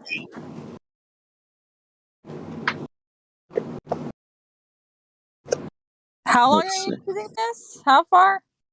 Pardon? How far are you shooting this thing? 19 kilometers. Almost 12 miles. Okay, thank you. I have it in front of me right now if you want to see a live demonstration. I just can't show it on camera unless you unlock the feature. Kai, did you hear how smug he sounded when he said there's like 19 kilometers? That was so smart. Hey, I'm pulling for you, bro. Hey, these people are hating on you. Sam. Man. You shoot that laser, No, bro. I'm not.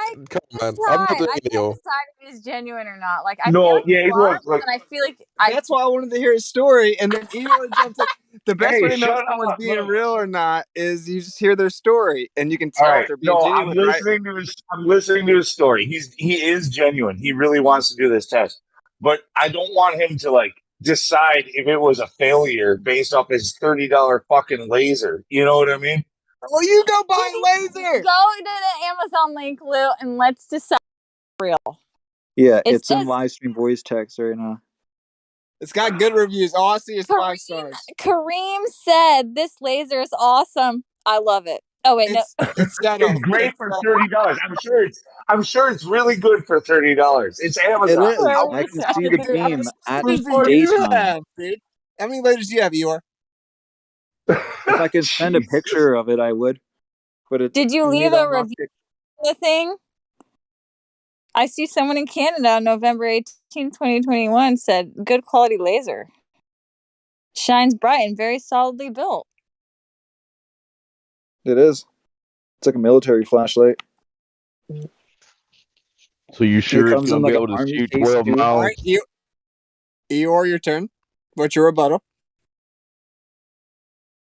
I just had You a got question. smoked. Fuck you. That's my rebuttal. Go ahead. Continue. Is he sure that it's going to be able to shoot 12 miles? It doesn't. A $30 laser is not going to shoot 12 miles. I'm Oh, sorry. we got another hater in here. Jeez Louise. It's a good question though. Honestly, guys, I'll just buy it and see if it does it or not. Yeah. Yeah, because it's $30. It might as well be a Cracker Jack prize in the '80s, inflation fucking included. Like, what the fuck? It's $30 fucking dollars. Hey Lou, real fast, Lou. Lou, can you with fireworks? Lou, what laser would you offer up that we should get? What would you suggest? Dude, I'm not a fucking laser expert. Okay, I You just could know have a fooled me. $30 You laser. could have fooled me, bro. I just know a $30 fucking laser is not going to get this job done properly. You're on Okay, repeat at this. Yo, you sound like Glover. You're on repeat. You're better off relying on a mirror flash from the sun. Like, Yeah, I'll send a video of it. Way more intense and more accurate. Yeah. Like you'll be way better off with the mirror flash. I'm just going to mention that while DJ Shifty Crib has been telling us his laser story, Paz has snuck out the back door. I'm gonna share a video. He got offended about my talking shit about lasers, I guess. Sorry. Your laser's where it's at. Wait, why don't you post a video of the laser? I'm literally doing that 12 right now. You read miles, my mind. though. That's really far. Can I just say, Flatty has just put an amazing comment in the live stream voice text. Leave a review saying it proves that the Earth's flat.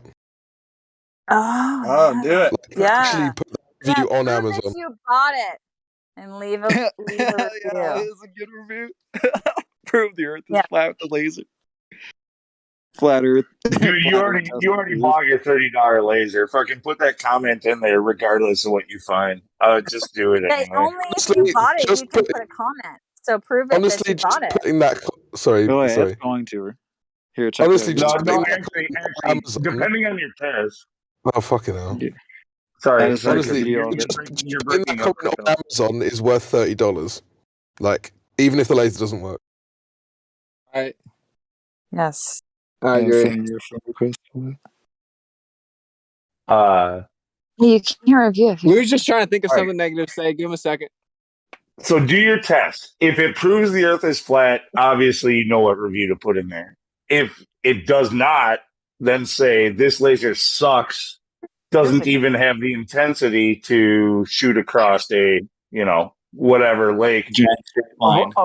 of which it should have been possible even on a globe. Like It's you a do one of giant those. straight line.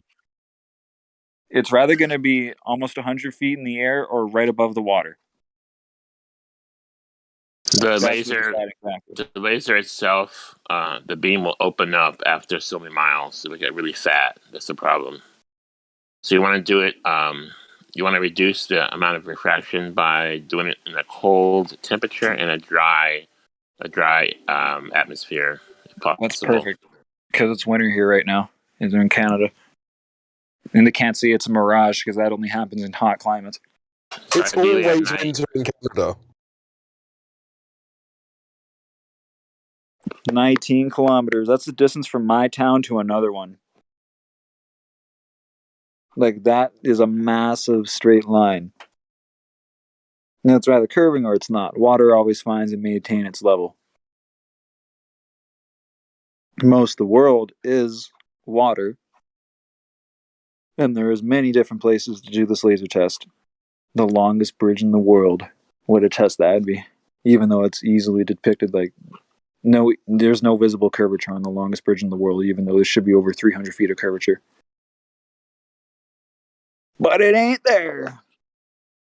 Also, I have a fisheye camera lens that I'm going to put on my fucking iPhone camera and then show the lake and then like warp it just like the world's highest skydive. Neil deGrasse Tyson got on stage and said you cannot see the curvature from 130,000 feet and that there is a damn fisheye camera lens in that video. But you can see the curvature from Elon Musk launches at 70,000 feet until you notice the fisheye camera lens warping as well. There is no curvature visible. No matter how high you go into the air, it'll always maintain its eye level. Legit. Y'all. You are an incredible group of people. I support all you guys. I'm happy you're awake. This dude's spitting. This is the downfall of the New World Order. It's time to overthrow the Illuminati government. I'm actually like I'm getting a bunch of signs and stuff. I'm going with the convoy. And I'm going to be giving my album and movie out to I'm just going to have a bunch of printed DVDs and like vinyls and shit. And then just start handing them out to the crowds. And they're going to have so much information proving that the earth is flat to them. Hours into the film. Like they have to watch the film and learn about all the UFO and alien stuff first, then get to that point. Because everyone loves UFOs. Even if, here's a thing to think about, if we can't get outside of the firmament or we can't leave this place, then what the hell are the aliens and stuff? And here's a question, what the hell are the Anunnaki if the earth is flat?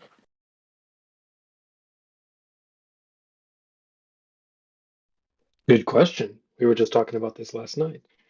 That's dope. What was the conclusion? Is there one? They could be coming from a different part of the flat plane. Yeah, it says in the Bible that all the land masses are created like a clay stamper, perfectly in place. Yo, Bob is releasing Elements 2. If you guys haven't heard that, 4 mixtapes and album from Elements 1, definitely go listen to that. He talks about the earth being flat, and this guy's followed by big guys like Lil Wayne, J. Cole, even Obama on Twitter. And as soon as he made that mixtape saying the earth is flat, they censored him. Yeah, we actually sat in and had a listening party for Elements too. Yo, I could chill with them on camera. That's actually where I found out about you. That's 5 years ago. That's awesome. Yeah, he spits fire, man. I was like, what happened to this guy? No rapper spits this hard about psyops and stuff. And then he just he's coming back with some more. Yeah, he got hella censored, dude. He couldn't get booked anywhere, got blacklisted from everywhere. He's like signed with T.I. He still got blackballed. That's how crazy it got. But yeah, he's dropping it soon. He bumped some of the songs. They were pretty dope. Don't you agree? Yes. Yeah.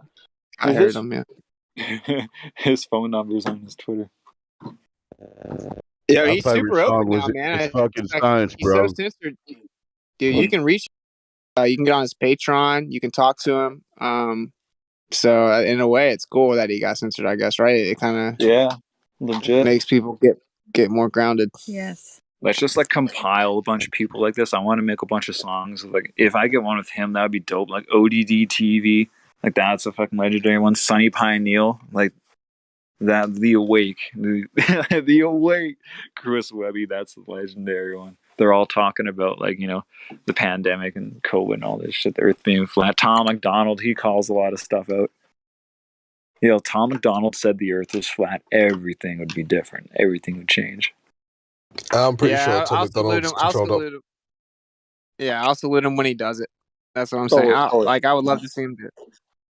Yeah, no, Tom McDonald's controlled up. You can tell because he talks about these things just enough to kind of stoke fires more. He's not really actually trying to get to the bottom of anything.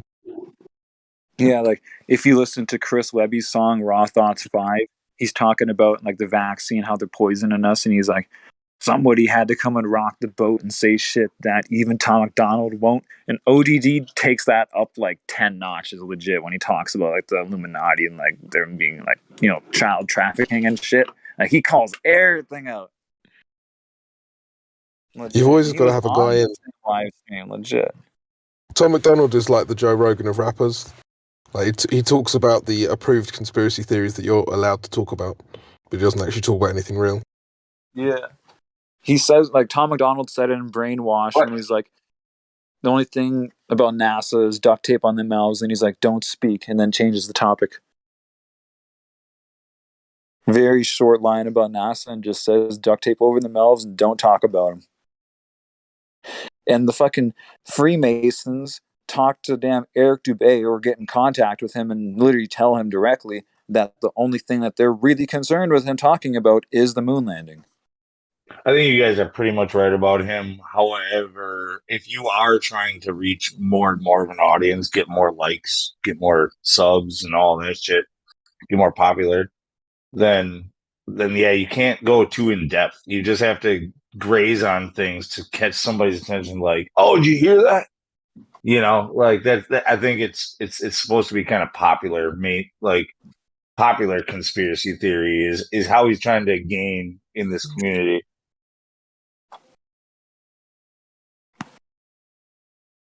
Yeah. Tom McDonald did expose cloning, though. That's some gravy. That's awesome. I'm thanking everyone in the chat. I just want to know, seeing as Quantum Eraser is such a massive fan of rap, what his opinion is of Tom McDonald.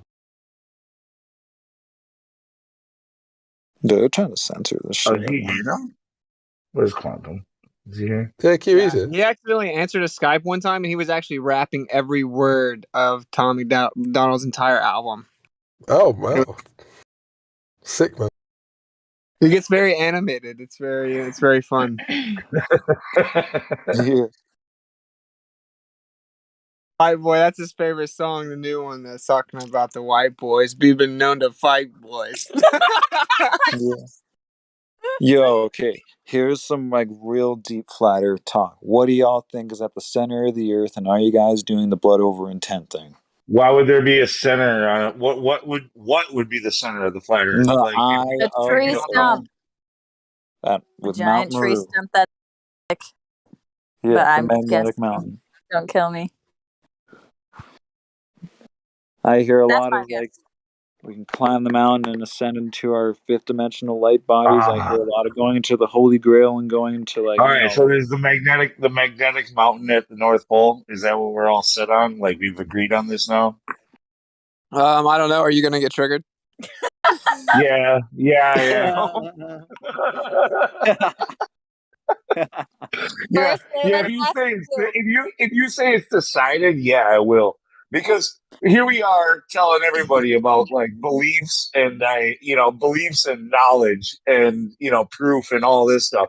Like, and then we're gonna go from on one coin, we're gonna go and like tell them that all they have is a belief system, and then on the other side of it, they're gonna be like, well, what do you believe in? It's like, well, there's this magnetic mountain at the North Pole. Well, how come you just immediately went into retard voice, Lou? That seems a little dishonest, doesn't it, Eeyore? Well, look, As long big. as that You speculate, okay, trust as long as you everything you see is the clarify, bullshit on TV. as long as you clarify that you're at speculation station and you just are If just NASA says it, it spitballing, must be true. The Earth is let's just fucking round. spitball. Lou, what do you think's at the center? Just spitballing. No, dude, I don't. I'm terrible at speculation. I love speculation. Don't get me wrong. I love to hear it. I love to think about it on my own time. I hate to say, like, what do you speculate? When somebody asks, well, what do you think is there? My answer will always be publicly. They'll be like, I don't fucking know, but like, I do like to think about it. So ideas like I've heard, I've thought about, and this magnetic mountain thing kind of sounds like lore to me, but maybe there's something there. All right, bro, dude. Whoa, man, calm down. Could be a giant trunk. Hey, but for real, do you see the picture, Lou? Do you agree we have a magnetic field in the Earth? There's an area we can't get to where we call it the center. We're not allowed to really go there. And if there's a magnetic field, then there would be something at the center of that magnetic field, right? Yeah, but dude, as soon as you start talking about magnetic mountains, there's a whole bunch of other stories that come with it and shit. Like Yeah, I'm not even claiming it's a mountain, but you agree that it's like clearly the center of a magnetic field there. Yeah, no, there's there's a point of attraction magnetically. Period. Yes. Lots of depictions say it's a pyramid.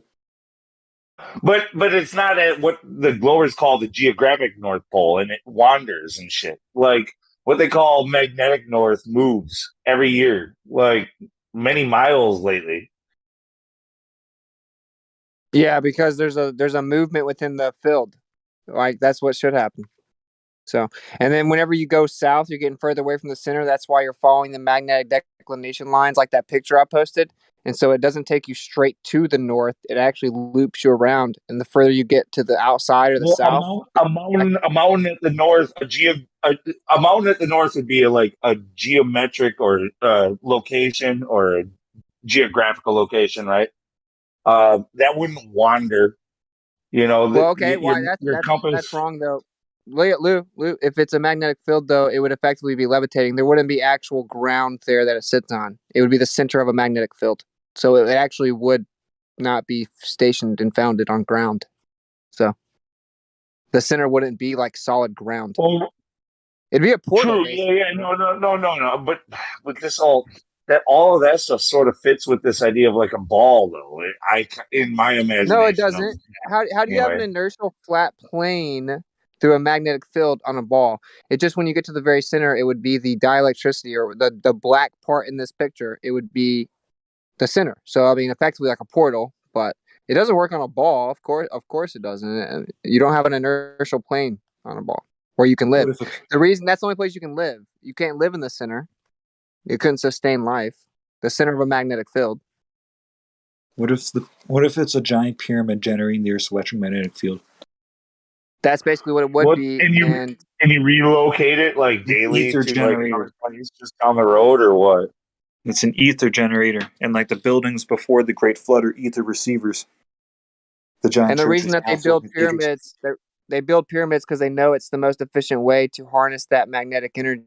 Just like naturally occurring rocks that are magnetic, they'll become pyramids. And if there's like a force of energy coming from the center, as you were to try to travel that way, you would see the snow and the different land form pyramids, and that's how you would know you're going towards north. So, yeah, that's why they build pyramids everywhere, in my opinion. But, all I'm saying is, we don't know what's there, but we do know that we have a certain amount of things we need to account for, and those things are pretty crazy, like the center of a magnetic field. That's insane to to try to apply that to the Earth is pretty insane, and it has to be there. So, did you guys hear that someone's going there? They're gonna try to trek. Yeah, the guy in Saskatchewan. He's creating an expedition to go to the journey center of the Earth. That's well, I mean, isn't magnetic north somewhere in Siberia right now, or really close to Siberia?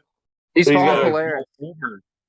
He's got to go over geographic north, and go to Siberia to get to magnetic north. He's following Polaris, not magnetic north. He's following Polaris. Okay, so he's trying to get the best way.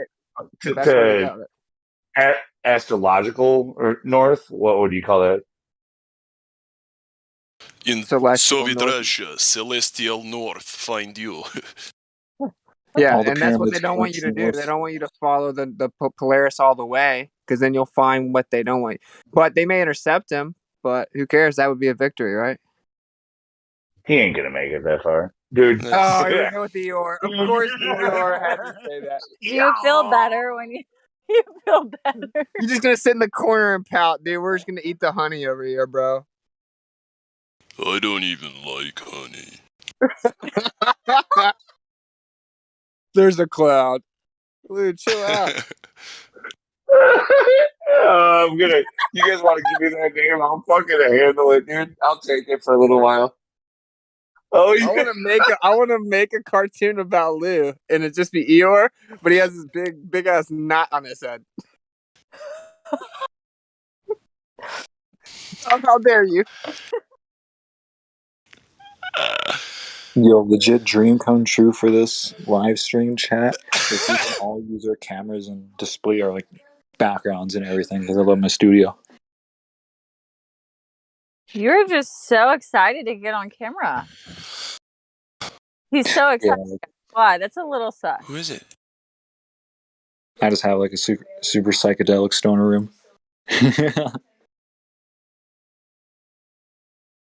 And actually showing this like laser test live on the live stream, like that would be like phenomenal from both perspectives too. Shoot off 2 fireworks, laser test to the other side, which has a mirror that reflects the laser back to me at 19 kilometers. What if it goes 40? 38 kilometers? There and back. Like that would be astonishing. Hey, have you done this yet? I have everything ready to go. I just got the fireworks today. Fireworks, huh? All right. Firework test. So you can get the smoke? You want to see the laser through the smoke? Yeah. That'd be dope. Take a bong rip, blow it into the laser on the film. That's something I do totally. Legit. Totally. I have this one filter on the laser, and it splits the beam into like 30 different waves, so you can see it going into like every direction. And you can like unscrew that, it becomes one solid beam. It's far out, man. It's far out. I compared it to a normal laser today. Like you can see like the little red laser like barely like visible on the wall from like across the house. But you look at the fucking that laser, like you see the beam go across the air and it's just lighting. If you stare at it on the wall, it'll hurt your eyes. Like you'll get like welding flash from that. From that's crazy. Hey, so are you what do you think? So is the Earth flat? I think it's geocentric, or I know it is. So it's geocentric. What does it measure, in your opinion? When people go out and measure it, what do you think they get? I believe it's called occlusive trigonometry. It's something extremely similar to that name. No, I mean when they measure it, they just go from A to B and measure it. They don't calculate any curvature. That's unequal. Correct. Okay, so you don't calculate, you don't observe. There's no way to find any, correct? No curvature. Yeah, there's no way to find curvature unless you feed it. Okay. That's all I wanted to know from you. Perfect. I'm a cheap date. I'll show you how. I'm going to show the live stream in the movie how to fake curvature with a fisheye camera lens and then warp the shit out of it and then take it off and then reveal it. Cool. Now, measuring the Earth, you should be able to see it just above open water. Because if you legit Google it right now, it shows that the horizon line is at 5 kilometers, 2 miles. After that, it starts going down very drastically, and it should disappear. Mm-hmm. But that does not happen. And thank God, right? That'd be a tiny ass world, I'd say. Yeah. Just I hear this a lot. I like talk to my friends about it. Some of them listen. Some of them are like gaslighters and shit. Yeah. But I hear like you cannot like prove that and shit, and when they get real stumped about like the curvature being visible during the world's high dive and not, because they were like, it's obviously curving, and then they see it warping and shit, and they're like, oh shit. And then Neil deGrasse Tyson on stage says it, and they're like, okay, you cannot see the curvature. And then they start saying, oh, you can see it from an airplane. But they were like, oh, you said you couldn't see it at 130,000 feet. It's 100,000 feet higher than that plane, but you can't see it. You know, it's funny. I think they forget immediately when someone shows these folks what Neil deGrasse Tyson said and that sort of thing. They just kind of brush past it. Like they'll accept it for the moment, and then they'll be like, yeah, but from a plane, it's like you don't understand what just happened. We didn't just have this conversation. So it's not visible from 130,000 feet, but it's visible at 70 or 7,000. Exactly. There is no visible curvature. There is no way to measure curvature. You can measure it being a flat plane, but never curving. That's right. This laser, though, it's just like... He's like, the $30 laser won't work. $30 laser is all you need. I mean, laser's laser. You know, if it's quality enough to shoot as far as you need to go. What's the distance you're measuring? Almost 12 miles, 19 clicks. Oh, that's awesome. On a lake? Yeah. Gull Lake in Alberta, Canada. My friend, that is sweet. Can't wait to see the footage. Yeah. I also have another close by lake called Sylvan, and there's a lighthouse there. So if the lighthouse can see the other side of the lake, well, that proves it too. You just put the laser next to it. Yeah, that's a nice one. A lighthouse can see like 40 kilometers out. I've never seen anybody use a lighthouse during a laser test. Is that what you're trying to say? It's a good one. That's at a farther lake that's a bit smaller, but that's a good idea. 100%. Use a lighthouse for a laser test. Use fireworks. Now, why are you going to use fireworks? To find where to point the laser exactly. Oh, okay. Yeah, got it. Yeah. Because that motherfucker's far. That's the distance from one town to another. Right. Legit. I have it on Google. It's like the town I'm in now, and the nearby one. It's literally the distance of that, like 19 clicks. I want to ask if I can Siri how many feet that is. I'll tell you, it's far too many for it to match up with the globe stuff. We're going. Yeah, we're going. You know you're researching. You know you're researching when you just ask Siri. Just wondering, you know? how did you become a I want to know the exact. I mean, just. We're going 62,000 feet for this. I knew it in kilometers already and how much curvature there'd be. I want to know the exact foot. There's actually 3 feet of elevation on one side. I measured it above sea level. Like, I measured everything. Nice. How do you know that laser's going to be able to shoot 12 miles? Just wondering, Even though, if it doesn't what was reach the that first far, like- clue? Dude, because it was $30. It was $30. It's never shoot 30 miles. Even if it goes farther than 5, let's just say it goes 7 kilometers. That's still above and way farther beyond the Earth's horizon line. That still proves it at that distance, let alone going even farther. But how do you know when the laser extincts? And where? We have a boat. A boat? Or a quad, because there's ice on the lake right now. Oh, okay, that's fine then. If it's iced over, that means it's perfectly flat. Yeah, and then the snow will reflect the green laser on the white snow. Okay, yeah, that's cool. I like it. I do have to say, ice doesn't necessarily mean there's ice stones and stuff like that do. There's what? That's not very long short. ice shoves along the shore. Yeah. So you get a lot of topography in the ice as well. Yeah, and it has big waves sometimes too that move really slow. True that. For real though, like on some capital Steve's topic, meditate. Learn, master all your chakras, and attain the flow state constantly. Shout out Capital Steez. Yeah. He's a phenomenal artist. I was listening to him today.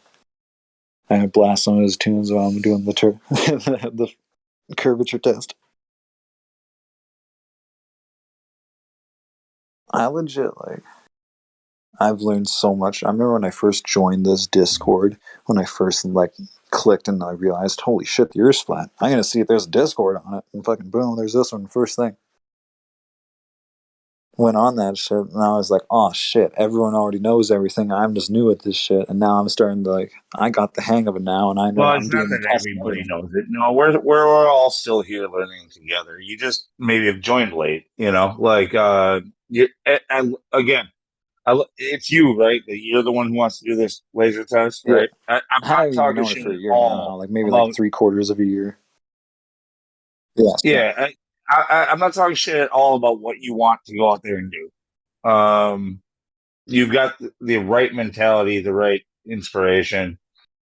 But don't go in there with the wrong equipment or the wrong plan or without documenting it correctly and all that stuff. Don't waste your time is what I'm saying. Like most of this stuff has been done pretty well by a lot of people. Now, I'm not saying you shouldn't do it yourself. What I'm saying is you should do it yourself, but don't go in there thinking you're going to prove the flat Earth with a $30 laser, man. It's highly likely to fail on you. You might want to go with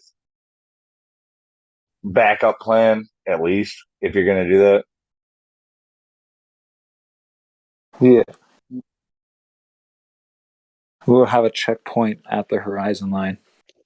Mirror flash with the sun would be more reliable. I'm saying that's what I did. Yeah. Having think of this, having someone on the actual lake laser. We were thinking of doing this in the summertime, where we just getting everything together and came winter. Just keep the laser pointer right on their chest and just have them slowly move backwards. As long as they keep the laser pointer right in the middle of their chest. It's hilarious. I don't even know what lake it is because that's probably right near your house. I don't want you to dox yourself. But how big is the lake you want to do this on? Listen, hold on just a second. 19 kilometers. No. Stop you there. Hold on. How big? 19 kilometers, almost 12 miles.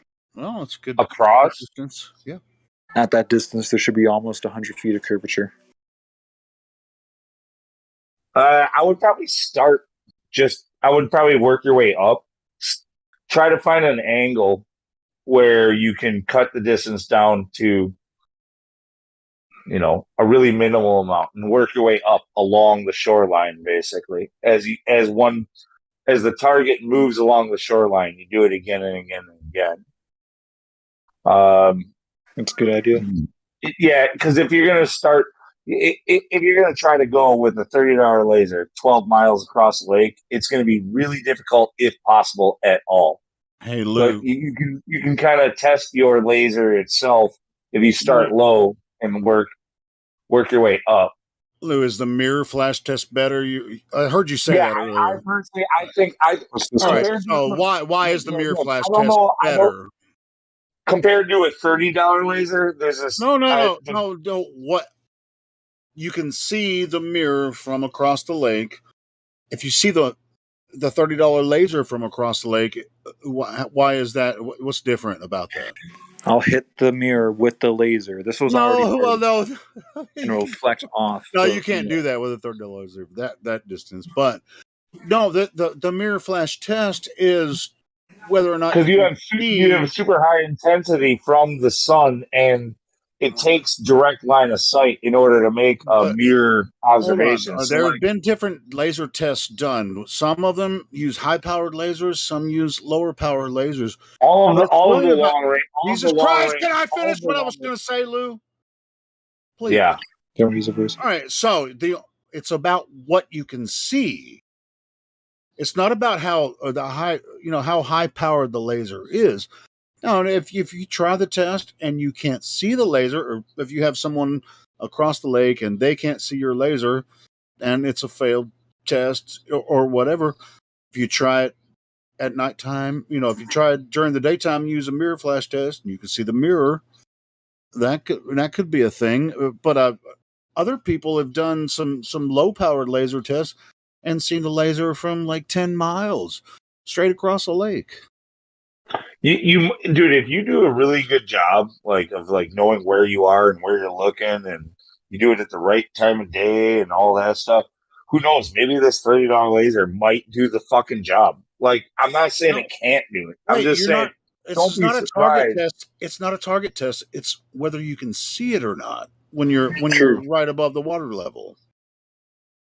You're not gonna. I mean, you wouldn't expect that laser to to have a just like in the FE core experiments or tests, you wouldn't expect. It's Helio. It's not just if you can see it or not. He's talking about bouncing it off of a mirror to another location. No, with you a $30 you can't do that with a small laser like that. No, but you can take a video. If you could have someone on the other side of the lake, and you're really close to the water, and you turn the laser on, and they can see it. That's proof the water's flat. I mean, water's flat anyway. I mean, that's not. Yeah, they'll always find a level. But I just wanted to point that out. No big deal. Yeah, I mean, and if the laser's not powerful enough to reach, even for someone to see it across that far, then that's. But Helio, at 12 miles, that would have to be like a perfect day, or you'd have to have a P900 or something to zoom in on it. Well, I would do it at night. I would do it at nighttime if you're trying to use a laser. People pay like fucking 5 times as much in order to have a laser to point at a fucking like projector screen in a conference room. Yeah. Yeah, that's what I'm saying. I mean, you wouldn't expect like in the FE core test they were hitting targets, right? They had a collimator on a $150,000 laser, and it was successful, as far as I'm concerned. The 41 kilometers, they weren't hitting the target, but they could see the laser from across the lake. So if you have a small laser, you do it at nighttime. It's a clear night or whatever, and you go like anywhere from right at the shore up to 10 feet maybe, and you have somebody 10 miles away that can see your laser pointer. I mean, what? That's success. 100%. And I'm doing the Brian Mullen force the line test, and I'm going to go 7 and 10 kilometers on a train track, and that'll be a solid object. Going with the flat plane and not curving at all. And I could put checkpoints as well and even go farther distances beyond the curve. It goes left and right and goes left and right. Right. Are you Australian? My cousin is. The legit 10 kilometers plus in a straight line, the train track goes through my town. Cool. Yeah, I just want to come and make that point, and you guys continue. I was just listening. Alright, I'm losing Wi-Fi. You guys have a fantastic night. I'll do this I'll do this laser test, and if I can't live stream it, I'll show the movie and I'll link it and everything. Y'all have a fantastic night. Rippers. DJ Shifty Crib. Take care. Hey, thanks, brother. Good luck, Good luck, night. man. Yeah. You said it was a yellow laser. You said it was yellow laser. Make sure to do it at night. All right. Good night. I have to say this: the laser is a high-powered laser. and it shines during the daytime. You can see the green light go across the sky. Peace. Well, anyway. Yes, There's kids, go out and do laser tests. There's new people in here, Glad. If you want to try, call them out. You got to do the laser test right. Who day is? I just seen them. Let's see. I seen them. Ben the Man 36. Welcome to the server. Oh. I feel like that's bad. It means he's not here in my civilization. Go ahead, Glad. No problem. I was just saying, if you want to do a laser measurement, laser test, you got to watch a bunch of them and see how they did it and find a way for you to do it within your budget. And sounds like that guy knows where some good spots are. So now he just needs to get his gear and his plan together. And the only way to do that is to go out and fucking give it a shot. College try over and over. Because it's not like, oh, the better I get, the more I'll get close to measuring it flat. I mean, just go from 1 mile to 3 miles to 5 miles and on up. And see how far you can do a laser test for. It'll easily debunk the globe math. Like, that's not even... you know what I mean? That's first grade stuff. Yeah, we have enough of these where we don't really need more people doing them other than to satisfy themselves. Sure, right. It's a great way for them to go out and prove it to themselves. Dude, I'm going to keep doing it for sure. Yeah. But I'm just saying there's a lot of data out there. And sure, better data, more data, like, right, that makes our argument stronger. Right. But unless you're going to do it bigger than the last guy, you're not really proving something new, right? No, that's nothing new. I mean, yeah. And we've got the photographs, right? The 273, was it mile or kilometer? 273 mile, I think. Even if it's kilometers. That's not a laser test, but it's an observation over a huge distance. So, that said, we can assume if we had this distance over water, we could measure it. And we can't empirically prove that, but, yeah. I mean, it's a done deal for the globe, straight up. And it is fun to see when you measure it and when you observe it. It's like, okay, this all fucking makes sense now. All of it.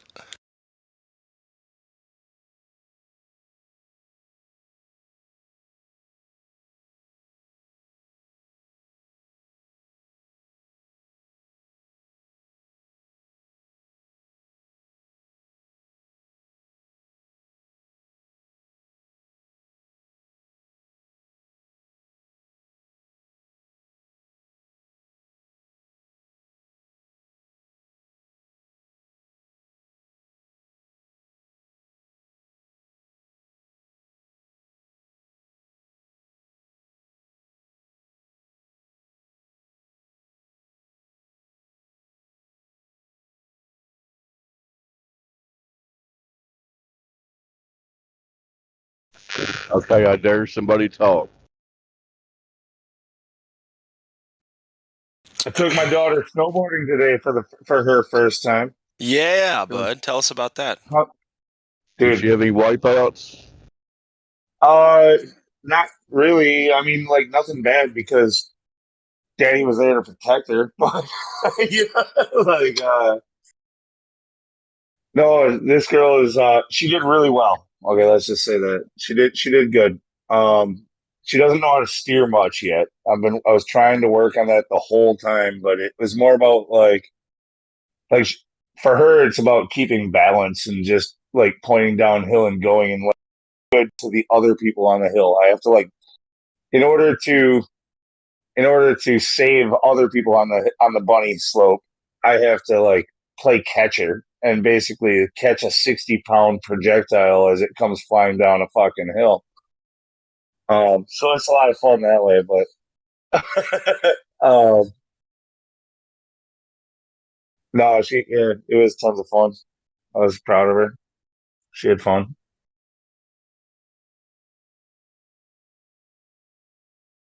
Here, I'll show you. Make sure you guys a video.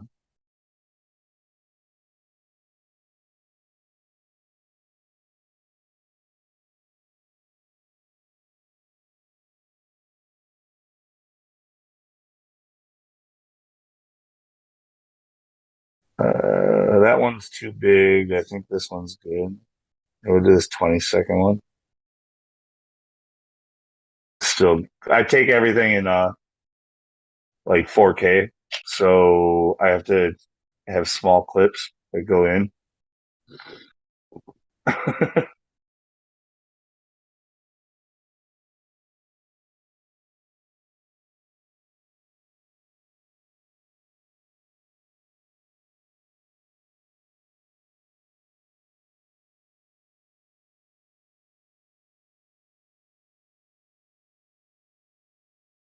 There it is.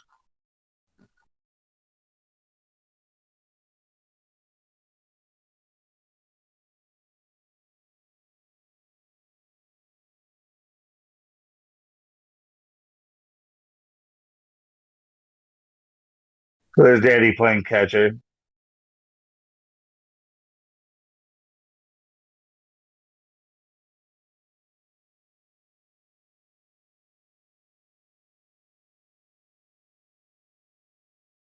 The hill is not flat, by the way. So there are hills on the flat Earth. You can snowboard down them.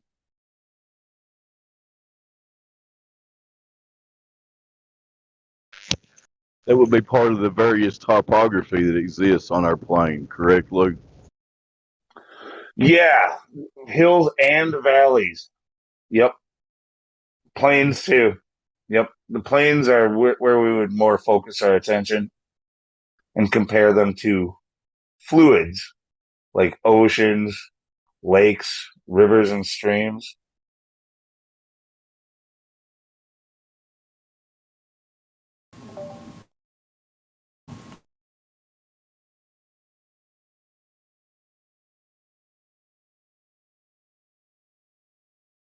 Speaking of rivers, on the globular model, they would have to be flowing uphill in several places.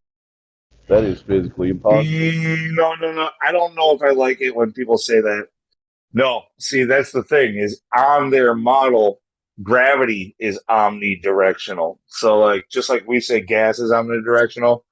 So, like, wherever you are, you're on top, and everything's on top. Know where it is.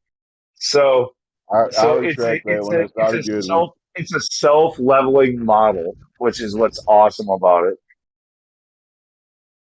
The globe is a self-leveling model. If everything and everybody, if every consciousness is on top of the ball at their given moment, well, how does that work?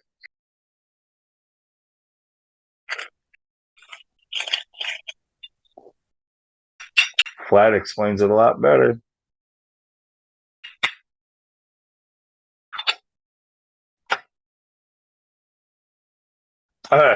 My daughter today too.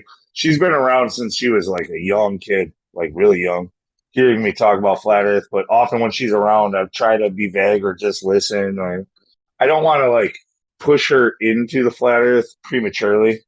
You know, say I don't want to like tell her this is what Daddy thinks and you got to believe this.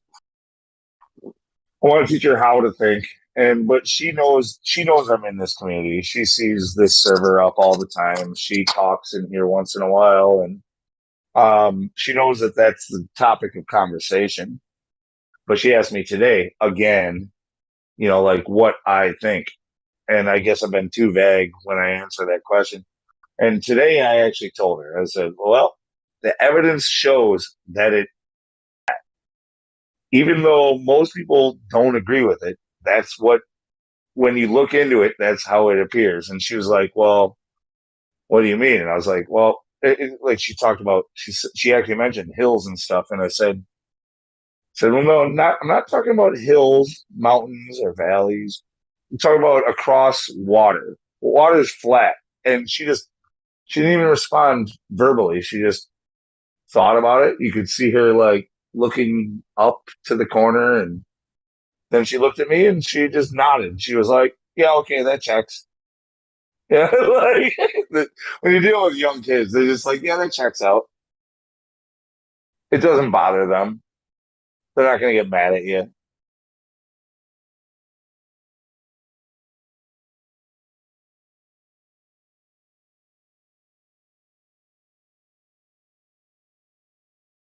Greetings, y'all.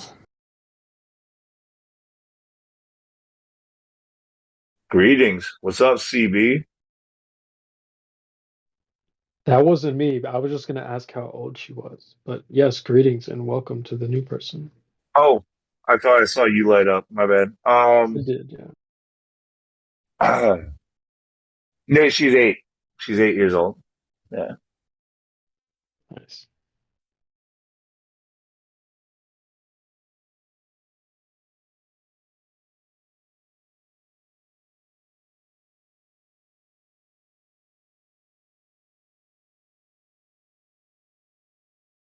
So what's the topic tonight?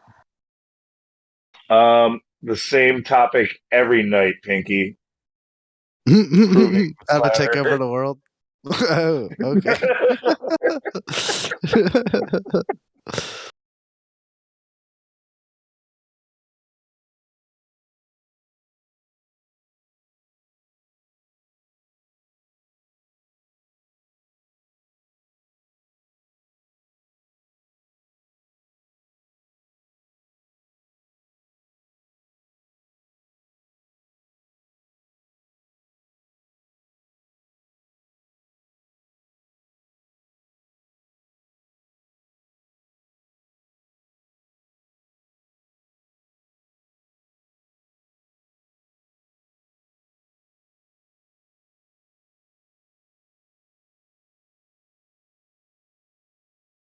So, yeah, on that note, how are we going to take over the world? Because, like, the guys who got control of it right now fucking suck. So, how do we take it from them? Oh, there's several methods I like to use. Some of them are kind of unsavory. Well, how do we do it without being a bunch of sucks ourselves? That's a hard question. Right? That's a real hard question.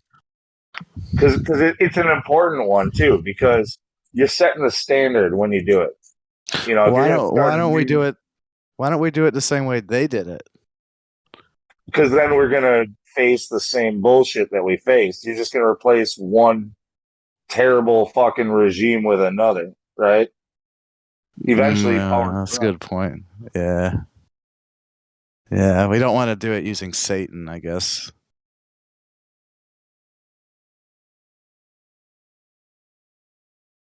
That would be bad. That would be bad. We're trying to do this new, not just copy the last guy. Yeah. Man. That's a hard question. I mean, I think it has something to do with social media, maybe TikTok. TikTok, we're gonna take over the world with TikTok. That's my plan, yeah. I think it'll work. Right. We just have to make cool TikTok flat earth memes, you know? I don't want to be Eeyore again. I think you can do it with TikTok. Fuck that last guy's laser, but you can do it with TikTok. That's how we catch the younger generation, you know?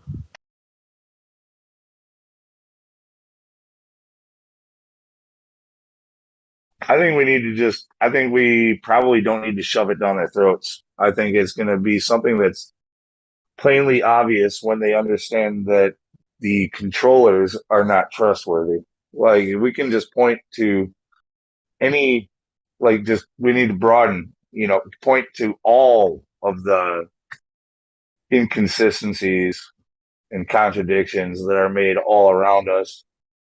And when they lose faith in the controllers,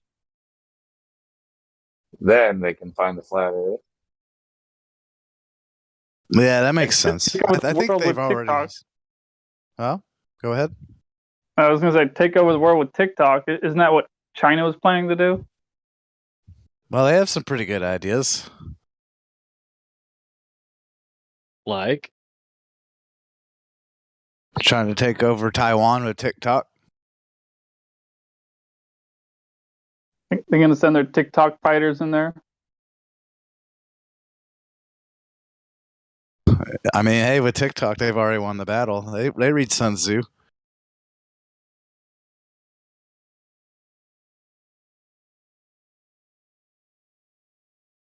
I think we need to more oftentimes do what I did last Friday, which is just call into a radio station, radio show that you know of, where your phone number gets through. Because I think some of those things might be scripted. Just a theory of mine. I'm not going to say I know that, but I think some of them might be. But the one I called into wasn't scripted. You know, you actually call in as a real human being, an actual man or woman. You will get through if you have the patience on the phone. But yeah, you know, it was worth it. I waited a little less than 2 hours to get on for about, 3 minutes, 4 minutes. I'm not sure how long I was talking, but talking about flat Earth as long as I wanted to. Should all try that. Were they receptive?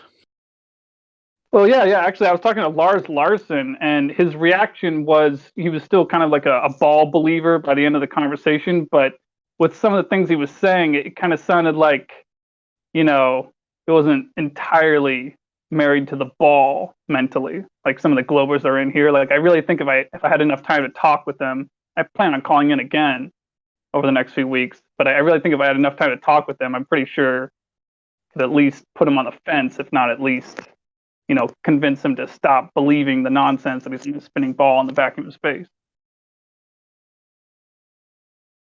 Yeah, don't leave him hanging.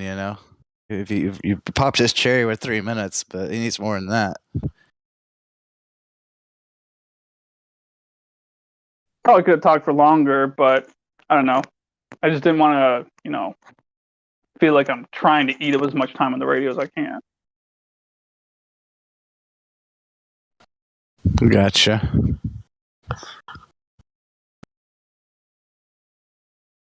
It's kind of a funny thing though on that radio show. So he's got Free Speech Friday, where it's free speech every Monday through Friday when he does his show. It's free speech every day, but it's just that Free Speech Fridays where you get to choose the topic. So it's more like you get to choose the topic Friday, but it doesn't sound as good as Free Speech Friday.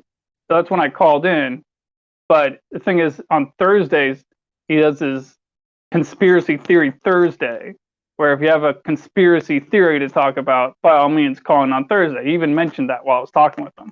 And I think I might call in one of those Thursdays, but not to talk about the flat Earth subject per se, involving a conspiracy theory like within itself, but one involving the Flat Earth Society psyop, because it's a psychological operation. I think they've recently removed it from the top of Google's search result list, flatearthsociety.org. But to the best of my knowledge, for many years, it was at the very top of the list. And whenever anyone typed in the words flat Earth into Google, the very first thing they came up to was flatearthsociety.org. Oh, let's click on that. Let's see what these people have to say. What? They're saying the Earth is flat. Okay, it seems like kind of all right. I see it as flat. Might be flat. What's the second thing they say? Oh, they say the Earth is accelerating upwards, and that's why rocks fall down. Well, that seems stupid. These flat Earthers must be stupid. And then they kind of shut their brains off and stop researching the topic. So it's an effective psychological operation that's meant to discourage people from doing research. I think I might bring that to his attention one of these Thursdays. So the Earth doesn't go upwards? Hell no. Unless you have evidence to the contrary, I think it's stationary. That would make sense if it was going upwards, but I don't know. You sounded surprised with it's like that's where you were coming from with like you thought that's what the flat Earth thinks. Were you under that assumption that that's what accounts for gravity is an acceleration upwards at 9.2 meters per second squared? Or 9.8? Was it 9.8? 9.8 meters squared. Yeah. No, not really. But when I heard it, it sounded truthy. It doesn't sound truthy. It sounds speculatively Like it sounds That's why I like said truthy, not truth. yeah. No, man. No, real flat earthers do not think that we're moving up. We don't think we're moving. This is the earth is the floor of all that exists. It is the stationary foundation that everything is built upon. Everything that is above your head is above that foundation, and it moves above that foundation. What about There's no space time, though? Aren't we moving in space time? No, what the fuck is space time, bro? I don't know. I saw it on the Discovery Channel one time. It sounded kind of cool. Gotta be true. All right, then I take it back.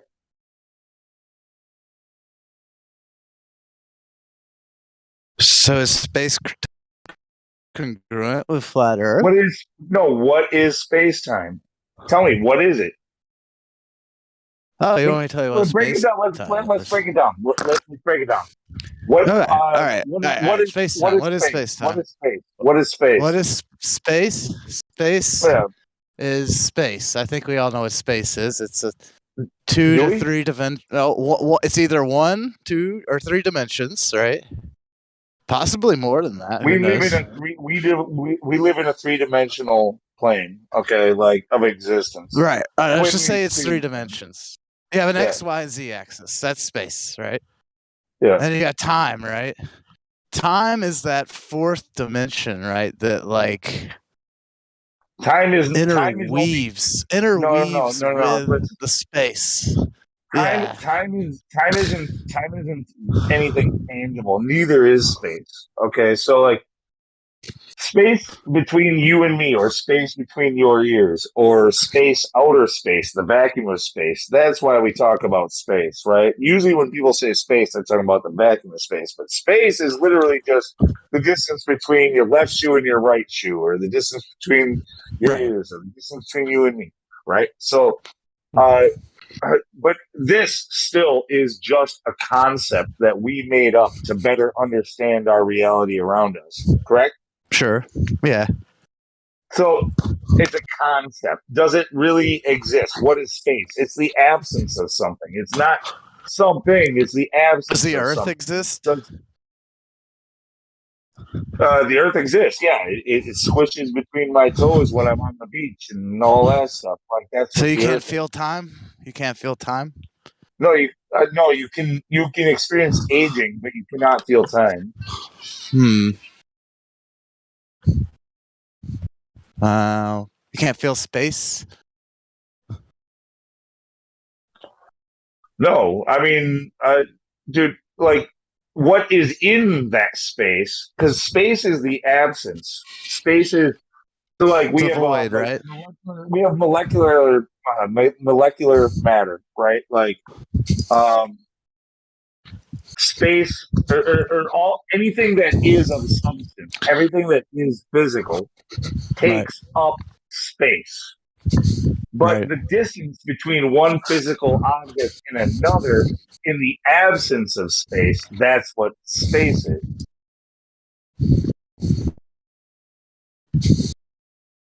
Space is what would exist between you and I, and time is a concept.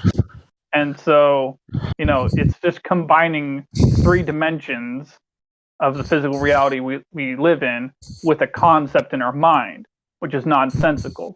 I mean, after all, can I borrow a cup of space-time from you? Can you pour me a glass of space-time?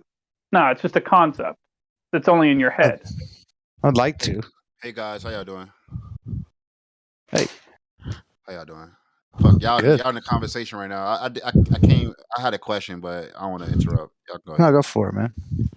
Well, I mean, maybe we could you just hold it for a couple of seconds? I can. I want y'all to be real. Just for a minute. Like, hold on to that thought. Don't lose it. So, I mean, just to wrap it up with you. So, like, the idea of space-time, like, both space and time are conceptual ideas made up by human beings to try to better understand the reality around them. They are not physical. They are not tangible. They are not testable. They are not actual physical things.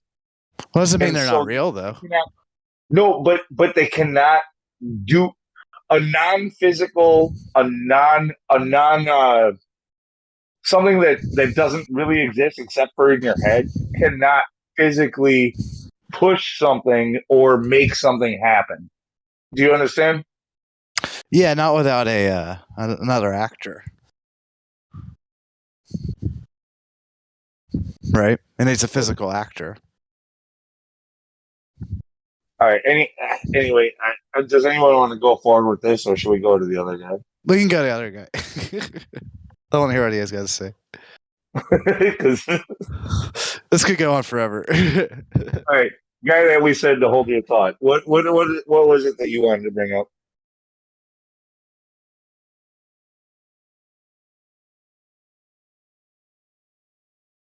Hello, dude. You said you could hold on to it. It's been like 30 seconds, dude. Oh, I think he deafened himself. It's been that's not fair. That's not fair.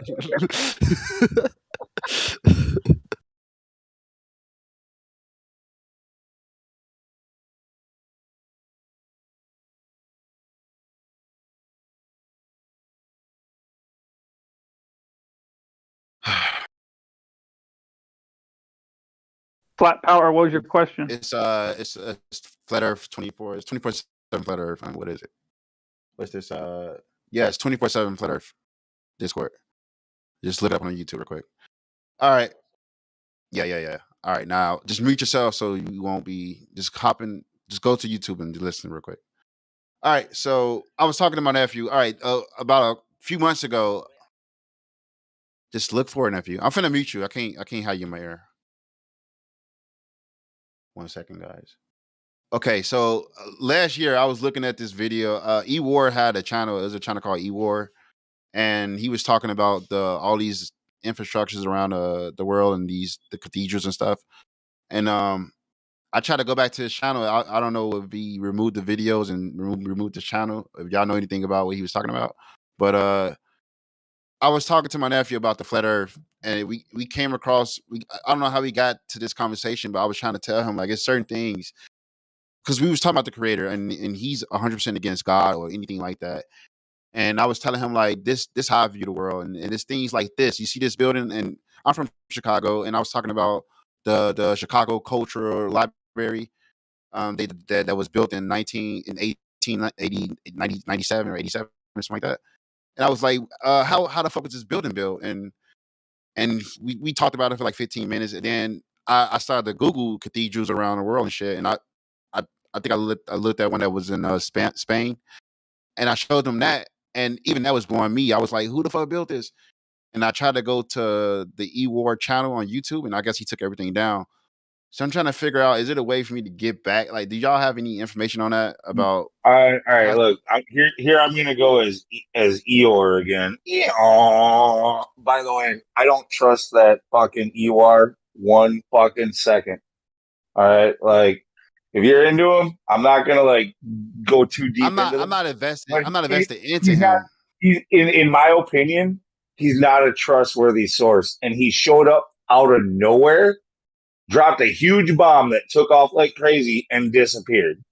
All right, like this is not the type of. That's true, but it is a fact. Like some of these things he did say.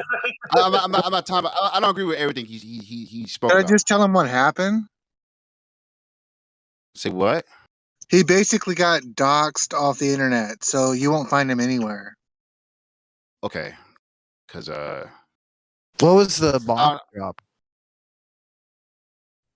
He was talking about how it was, the buildings was used for free energy, and he had a lot of things he was saying. I'm more interested in the photos he was showing because I'm not really I'm not, like I say, I'm not invested in him, and I don't trust everything he say. But I do work construction, and I build houses. Like I build house paths, and that's what I do every day. You know, I'm building.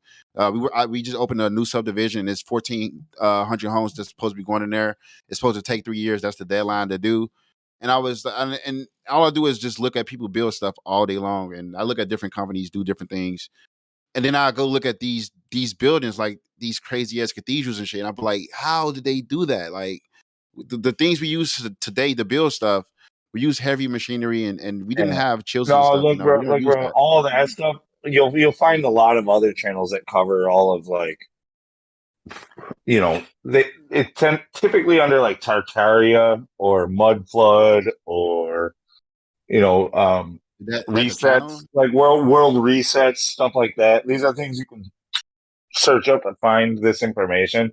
But what Ewar was talking about when he talked about that was not new or anything that he dropped by himself. He's just kind of like connecting dots from different conspiracy theorists across the web. And he's making giant leaps also along in his logic. He makes you say, trust me here, like, and trust me there, and trust me there. Like, no, I'm not. That we're truthers. We're not going to just trust you. Okay, That's true. like we're not going to like. You're going to have to provide some evidence of these claims before you go on to the next subject. We're not going to use it as a premise for your next thing that you're fucking doing. Like, this is one of those situations, in my opinion, again, and I'm being very careful to say this because I know a lot of people here like Ewar. Okay, go ahead and do it. If you want to, I'm not going to get angry at you. But it was in my just every Ewar video that I saw had a very untrustworthy presence about it. All the dramatic music, the tone, the leaps in logic, it was very like early 2000s. You know what I mean? Like early 2000s conspiracy, where they just got you emotionally and dramatically through audio with the background music and shit. And I get that. And trust me, I'm a critical thinker too, man. I've been looking at Flat Earth for so long, bro, so long. And like, but that's not what got me. What really got me is actually looking at those photos and that is actually real. Like those things are No, real. he spoke a lot of truth in his videos, but he also made giant leaps in judgment and logic, which this is a way that you help to steer people into a certain frame of mind and things way like of this. thinking. Like, Way of thinking. Yeah, yes, I agree with yes. that. I agree with that. But still, though, like with my conversation with my nephew wasn't about E-word in particular. It wasn't about him. It was about like I didn't really think about some of the things he was saying, especially about these buildings. Like I never really thought about that. Like I went to that building in Chicago. I seen it multiple times, and it didn't. I didn't really pay attention to it. But now thinking about it, I was telling my nephew, there's no way. I don't think we can redo that. I don't think we can redo some of those things that was done, like like the pyramids and shit like that, and things like that that you'll see the cathedrals around the world. I don't think we can redo it, and that's what I was telling him. Like, it's not about E-War. It's not about him. It's about the things that was built, and can we do it? And we was talking about the creator, and I was telling him my No, theory. dude, here's what I can tell you now. I'm in construction myself. All right, so like, dude, I do mostly like remodels and stuff, and some of the places I've done are really old. And when we're tearing stuff apart and we look at the craftsmanship and the materials used and this stuff, it's like wow, everything was better. Like even their apprentices, they're low paid guys knew what the fuck they were doing. It's clear the shit's better. The farther back you go, the better it is. Yeah, and that's what I was really touching on. That's what I was really touching on. Like, what's the point? And I was telling him, like, dude, like in 1880, like, what was the point of building all that? What was the point of look at the ceilings of some of these places, like, or the huge windows?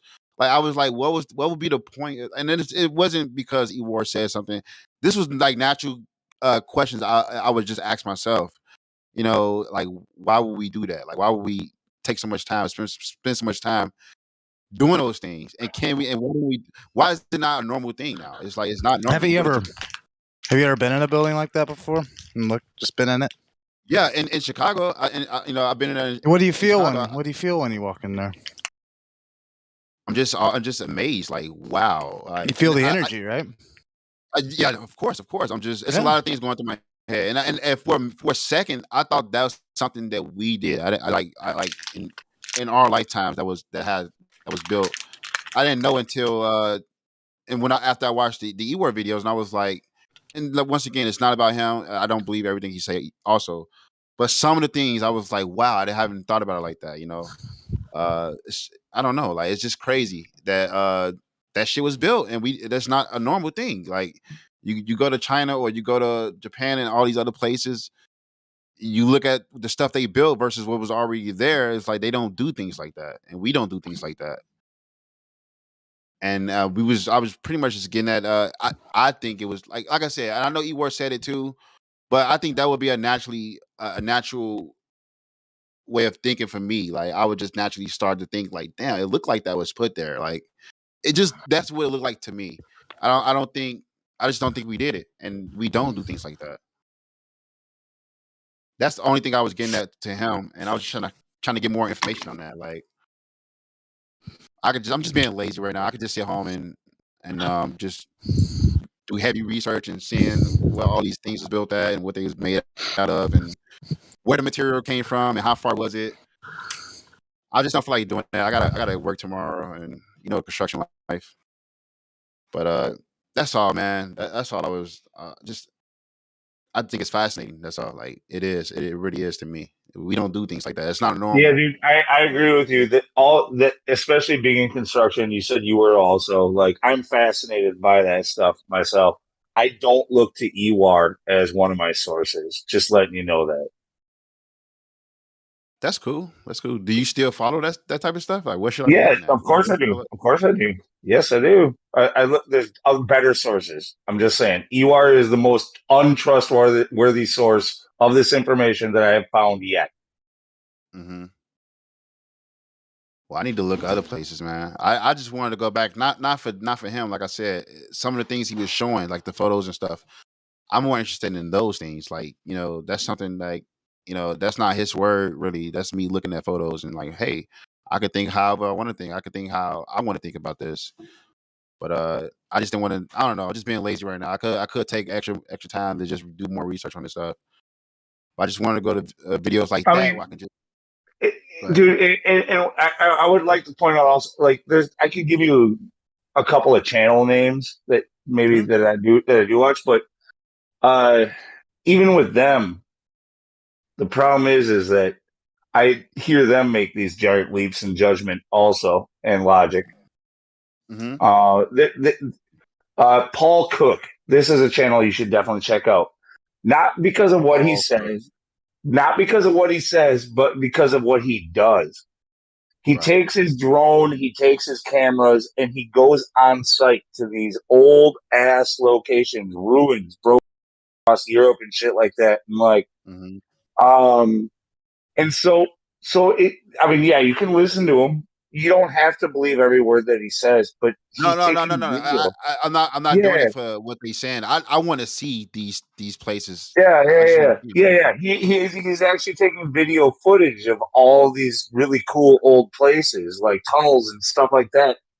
And like here's a great place for you to make your own judgment. Right? So that'd be all I want, dude. I could do the critical thinking on my own. I just want to look at them. Right. That was it. Paul Cook would be one place I would send you. Okay. Thank you. I'm already on this channel now.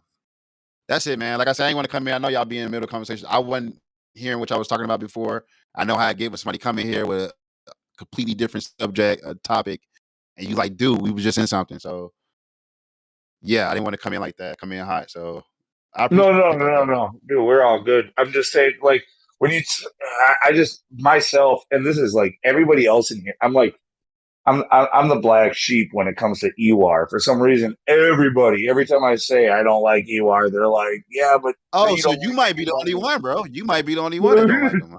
I don't know. Yeah. I'm like, I literally might be the only one who don't like him. There's a few others, but for the most part, most people in here do like him. And I Dude, think they're being, I think they're being misled though. I think that even in this community that we are often misled. We're played as another tool for their game. Don't think like that. You gotta understand. We all critical thinkers, dude. Like I believe that you guys can look at information and really look at it. And Now not just be like, we can. We're better at it than your average Joe. But so we're still, I have no fear about that, bro. but we're still being used as a tool by those higher up. Okay, so like we serve a purpose. That's why we're not banned. That's why we're not gone with the server this large. Okay? Like we're serving a purpose. They're able to steer people in their mindsets. It's these animal farms, okay? It's for the conservative, it's Fox News. For the liberal, it's fucking CNN.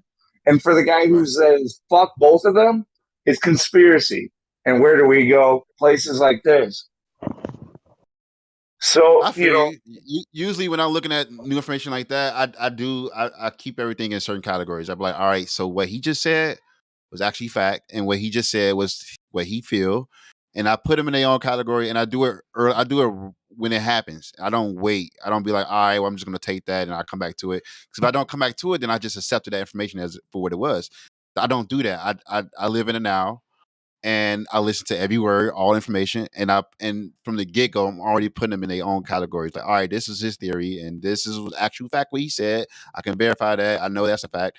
And if I don't know it, then I just don't know it, and that goes in that category. And I do this with everything I hear. So, like I said, it wasn't me wanting to go to the channel because I believe him. It's just certain things he was well, saying. just recognize that I'm being as forthcoming as I possibly can. I told you straight up just now. That. Like, yeah, I'm that. like this is just me. Like most people disagree with me, but it fits. This is the pattern that I see. You know what I mean?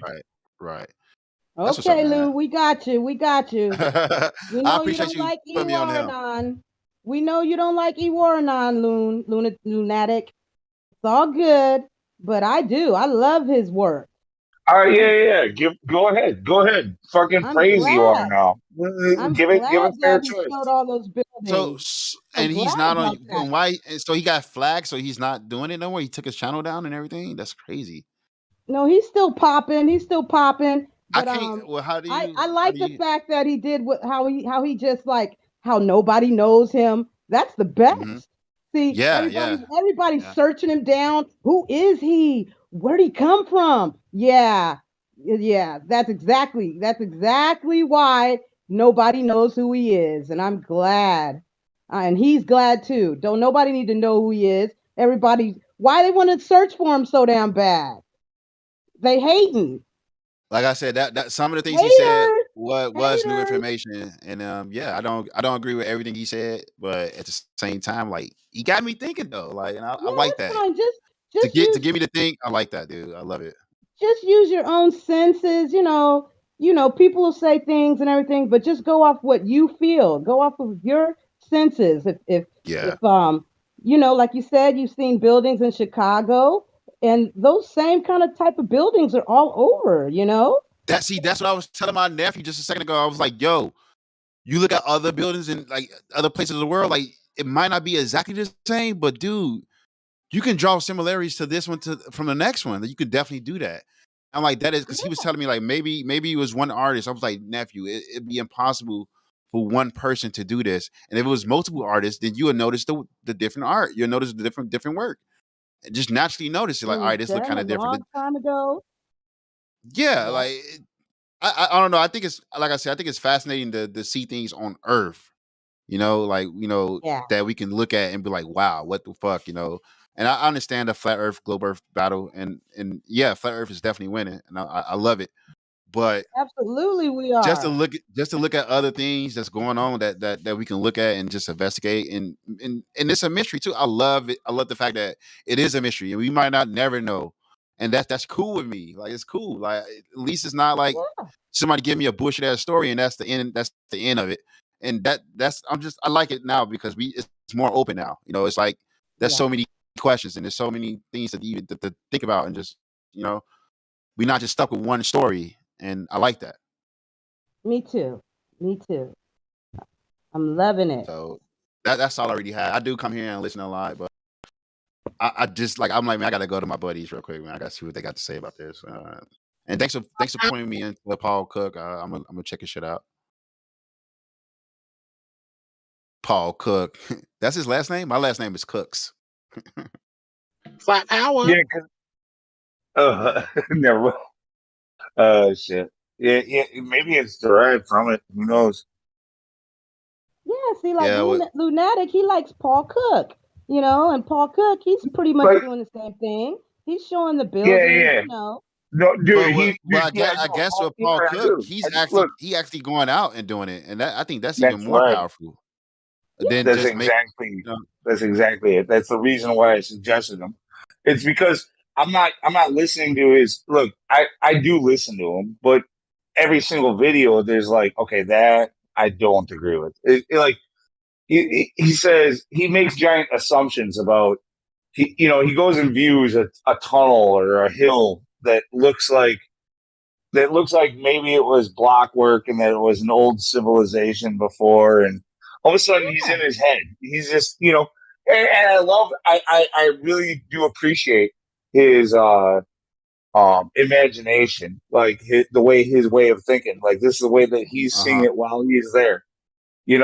But like there's very often where he's looking at a certain rock and he makes a certain judgment.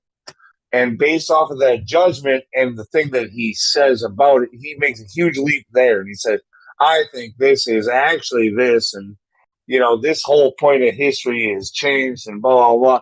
It's like, okay, well, we know that you're biased. You're trying to prove this point. So, like, I'm disregarding that personally. Right. I'm just watching where he's going and looking at what he's saying. And when he points out there's an issue, I'm saying, is that logically sound? And oftentimes it's not logically sound. Well, I guess I'll be doing the same thing. I'll be doing the exact same thing. But it's nice to see these things, though, because a lot of people don't even know about these things. And this is something on Earth. Like we can go see. It's not like it's space. Yeah. For people who think that I'm just turning down the whole Ewar Anon narrative and shit because I don't like Ewar, no, it's true. I don't like Ewar, but that's because he's being dishonest with the way that he presented his videos. It's not because his information. It's not even, dude. This Ewar was using deceptive tactics in the making of his video, and I'm not an expert. He's talking about like with the background music and his voice, and he's trying to sell a certain. Oh my goodness! I can see. I watched this video, so I can feel you. I feel you where you're coming from. He's trying to sell you a certain narrative, but at the same time, these places actually do exist. Oh my gosh, you guys! No, I do agree with him. I don't. I might not have the same feelings he got towards the guy, but I do see where you're coming from, though. Well, Luke, can you tell me some documentaries that came out before E-Wars did about the stuff he talked about? Because I never saw any of them. Well, there's huge leaps. Like I said, look, some of you guys who like him, this is what I was pointing out. This is what I was pointing out earlier. Answer me. To the gentleman, you didn't answer me.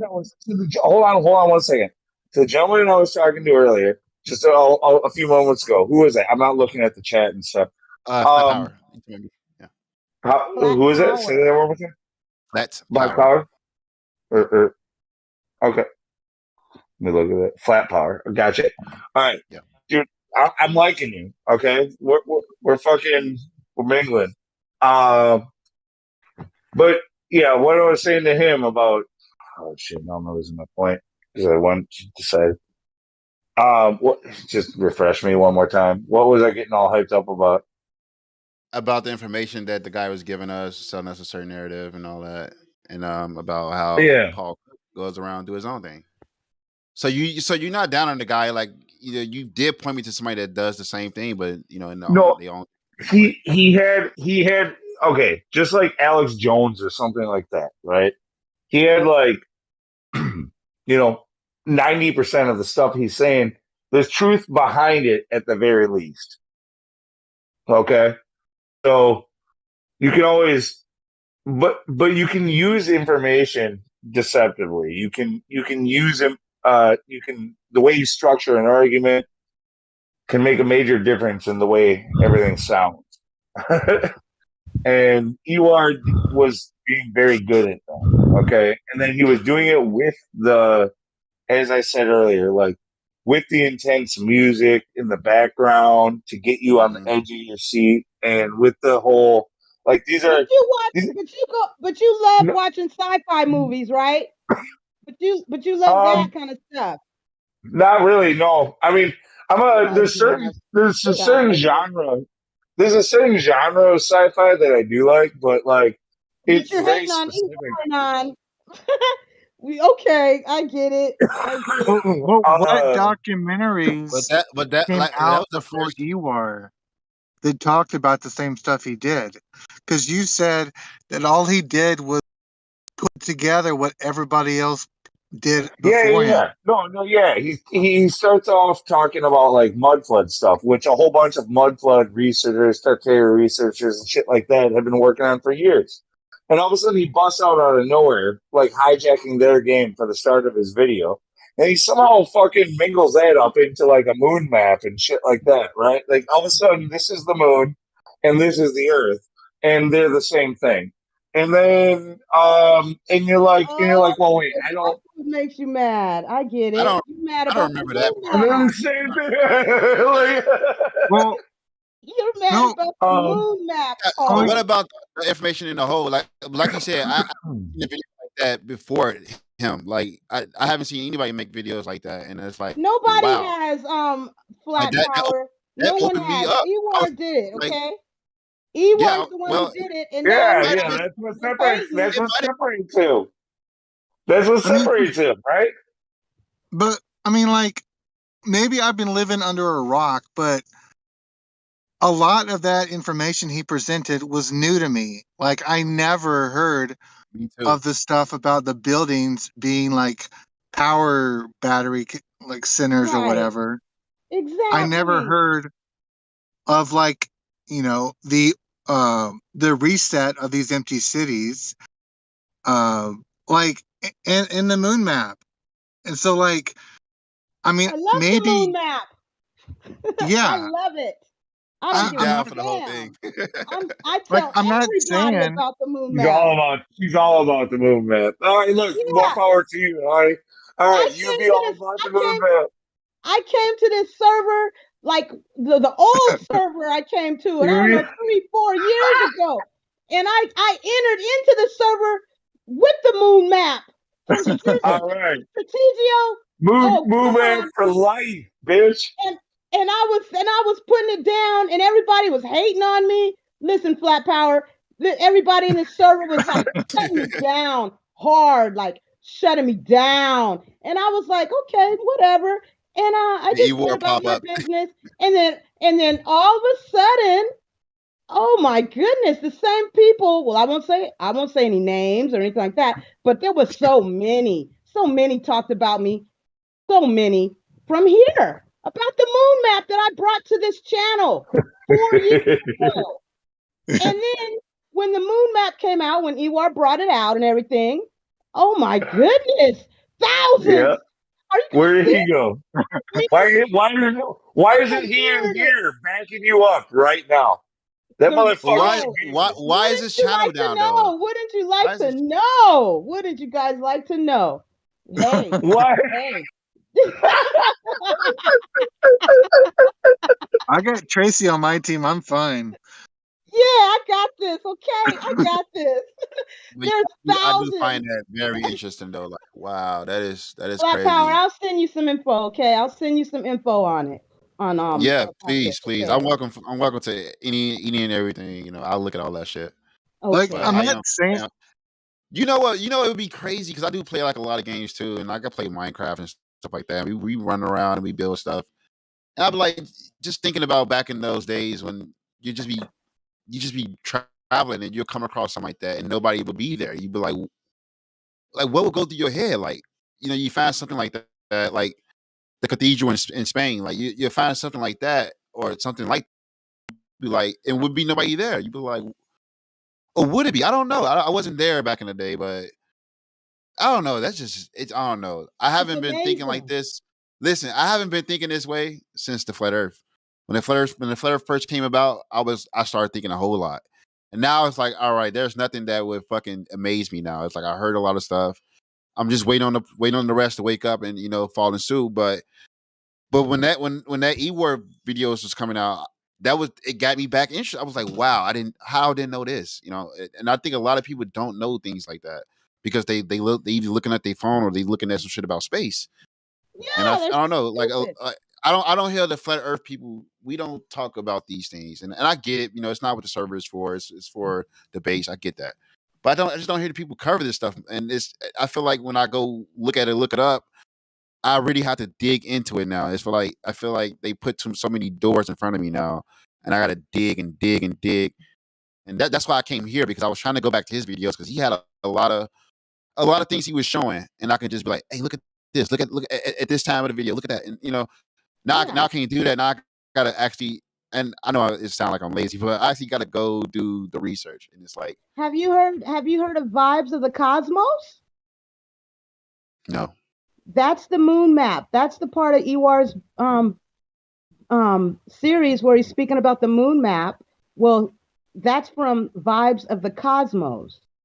His name used to be Strategio 10, which is Vibes of the Cosmos. Look that up right now on YouTube. Vibes of the Cosmos. And I'm gonna do that right there now. you go. You're gonna be mind blown once again. This is good. And it's I hear what you're saying, Lunatic, but I think it all coincides with the flat Earth. It's all there together, and he still make videos, huh? He made a video 12 days ago. Yeah, he does it all the time. Thank you, Tracy. I was looking for that for like 5 hours the other day. Oh Couldn't my find goodness, really? Yes, there you go. Is this Cyber Blitz? And yes. Let me subscribe to Awesome, these guys. Cyber Blitz. Yes, check out those beautiful videos. He does everything. He has a book. I got the book, you guys. He's amazing.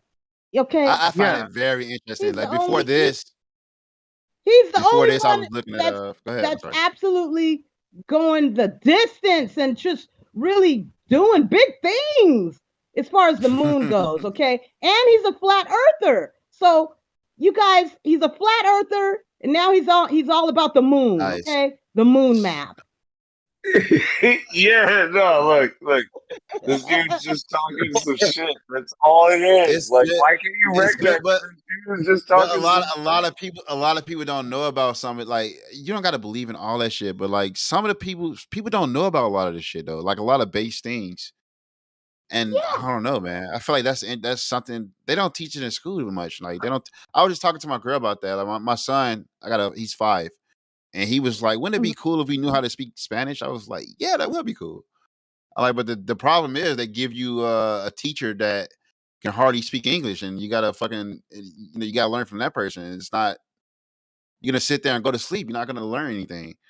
I feel like just hearing it from somebody that first language was English, and they learn how to speak Spanish. Now they can easily teach you how to speak Spanish because you can understand them. Would have been better for us than having somebody that's, their first language was Spanish, and now they finna teach you how to speak Spanish. And when they speak in English, they talking so damn fast, you barely keep up with them. So it's just certain things they don't teach us in school that I find like this should have been taught in school. We should have learned about this stuff. They never tell us the truth though. That's the whole problem.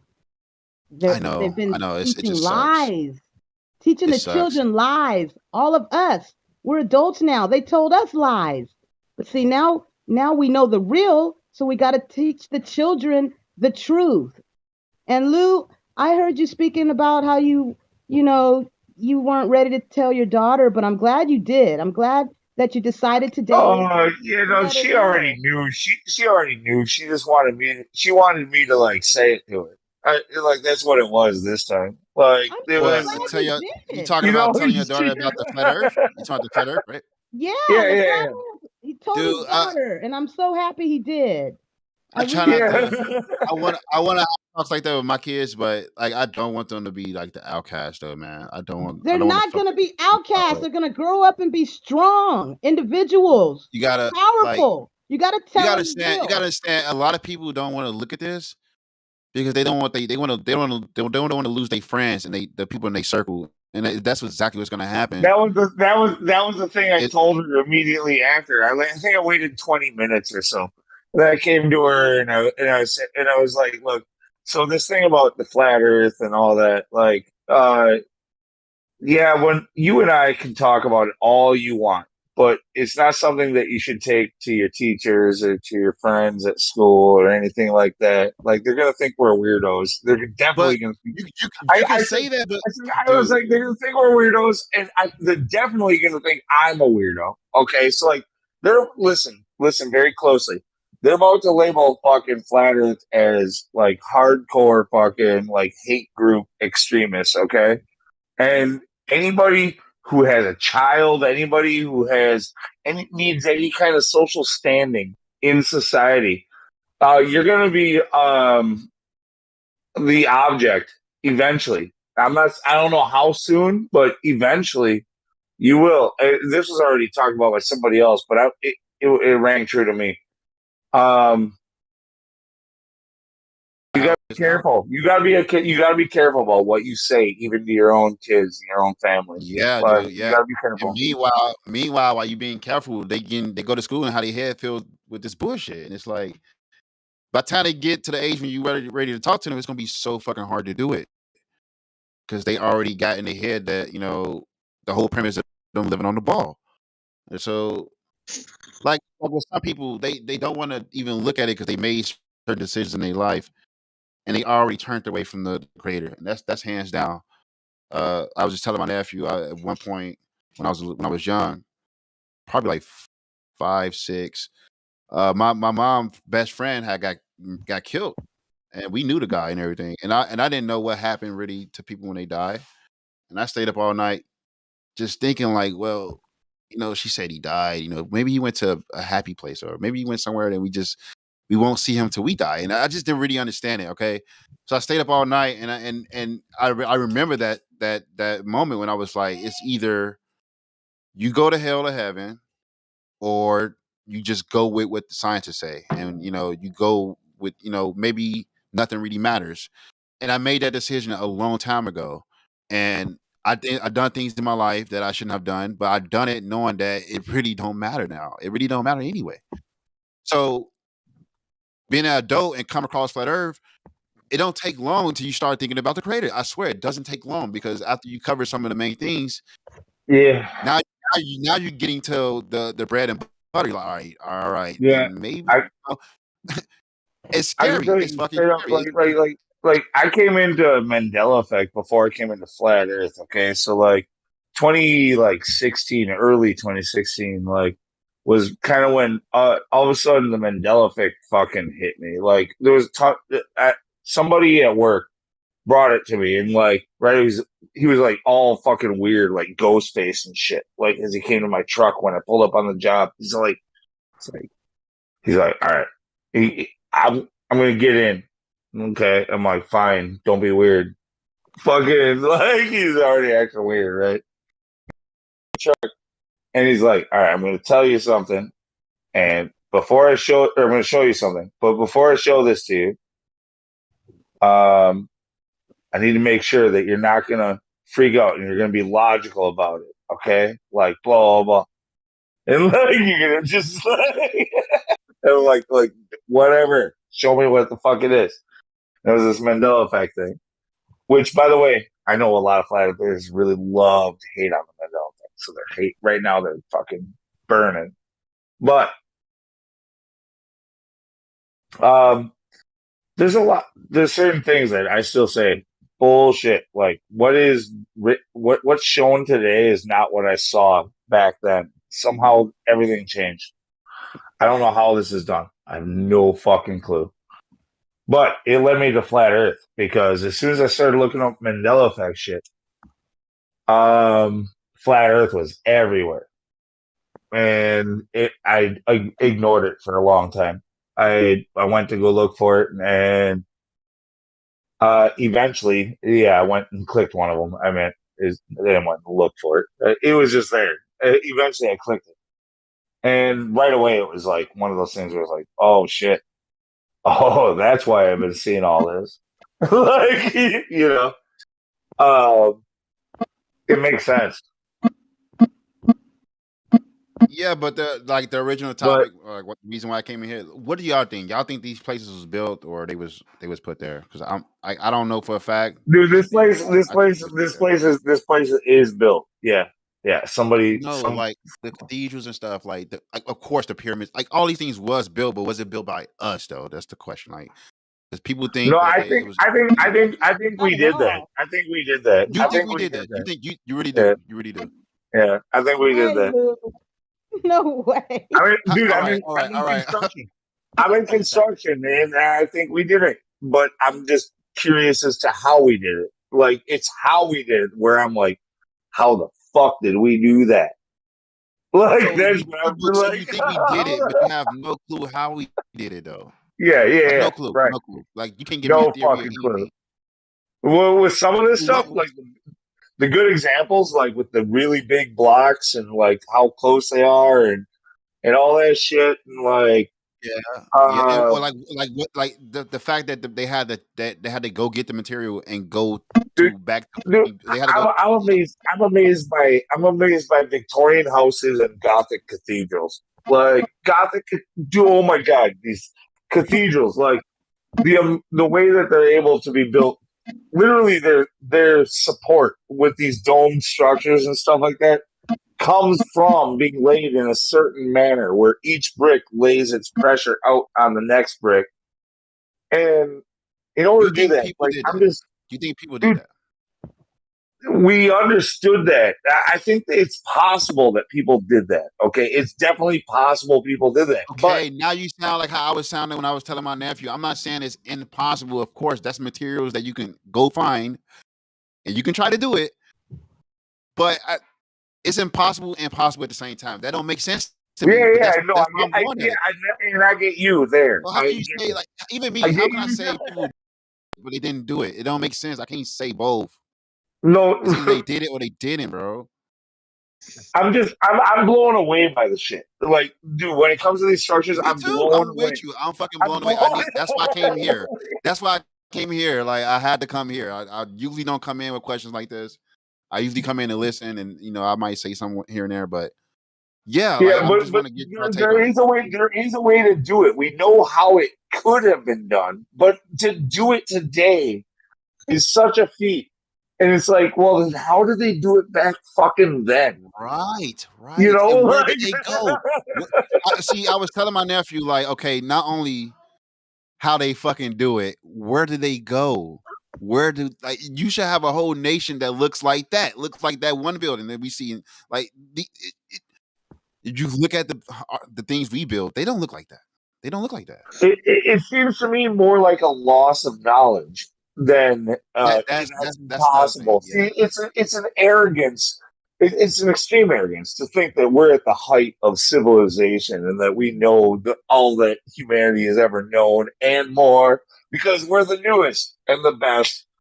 We're better. Yeah, but listen you think that a bunch of dummies came up, at one point and just started killing all these people that knew everything? Like that, it's no way I can logically explain this. Other than all we know is that the history doesn't. The history, the story they tell, does not explain what we see. Okay, but that only goes in line with everything else. That history is always alive. So just ignore that and start looking at it with fresh eyes, and that's why I like Paul Cook is I can look at the places he's going in this old Europe. Like we don't have that too much here in America, like we don't have many places that are that like old like that. But he can go a lot of places and he can show us what he sees. Right. Even though there is places we can go look at, it's in the United States. Yeah, there's stuff that's old, but it's not old like compared to like Europe. You don't think so? I don't know. Nah. I had to do more research, but I mean, you can when you get into like I Native can't say American that stuff. it's When you impossible get to into like do, but then it's possible to do. Native American like these buildings and stuff like that, and maybe you could find some like Viking structures from depending on where they went and all that. But like, yeah, we don't have all that much here in America. We have compared to over there. Like that's why everybody pretty much accepts the holy grounds to be where it is and everything else. It's just kind of like civilization spawned from there. Oh, that's mind blowing, bro. So I don't know. I'm gonna check out these channels and do some research, but it is something to think about, though. I'm telling you, like, it is something to think about. Like, where all these people go, like, why is this not the norm? We should have like information just don't go away like that. When we learn something, it just don't disappear. Like that's one thing. That's the only thing that's fucking with me, because I know it wasn't just a group of people or a civilization that knew how to do these things, and all of a sudden they disappeared or they got like. There's no way I can even think about that. Like, other than them just not doing it in the first place. Like, and I don't want to sound like I'm just taking bits and pieces from the E-War channel, but that's just my logic of thinking. Like, I mean, yeah, I would think that it was put there. Just imagine you coming across some of these things and there's nobody there. Like, if it was people there, then they would be there, and we would still have that knowledge today. Which we don't. So that's what's really fucking with me, to be honest. They That's burned all. all the books I from back I want then. to keep it to the letter like that, man.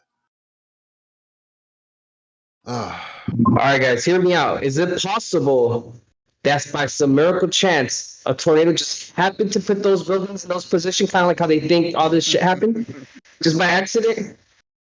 No. No, I'm obviously trolling, bro, because that's the argument. If you ask us a person that's like an atheist, you'll be like, "How was this building built?" Aliens Or how did that is the norm. They came down and put these structures everywhere, so we can look up to them. I don't know. That's what it sounds.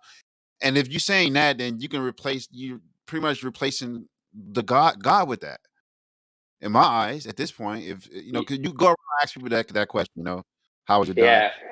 Oh, people, aliens came down and they hooked us up, and like to me, that response is them just saying, in another way of them saying the creator did it, and just put it there, like, hey, this is what I can do. I built this place. Look at this.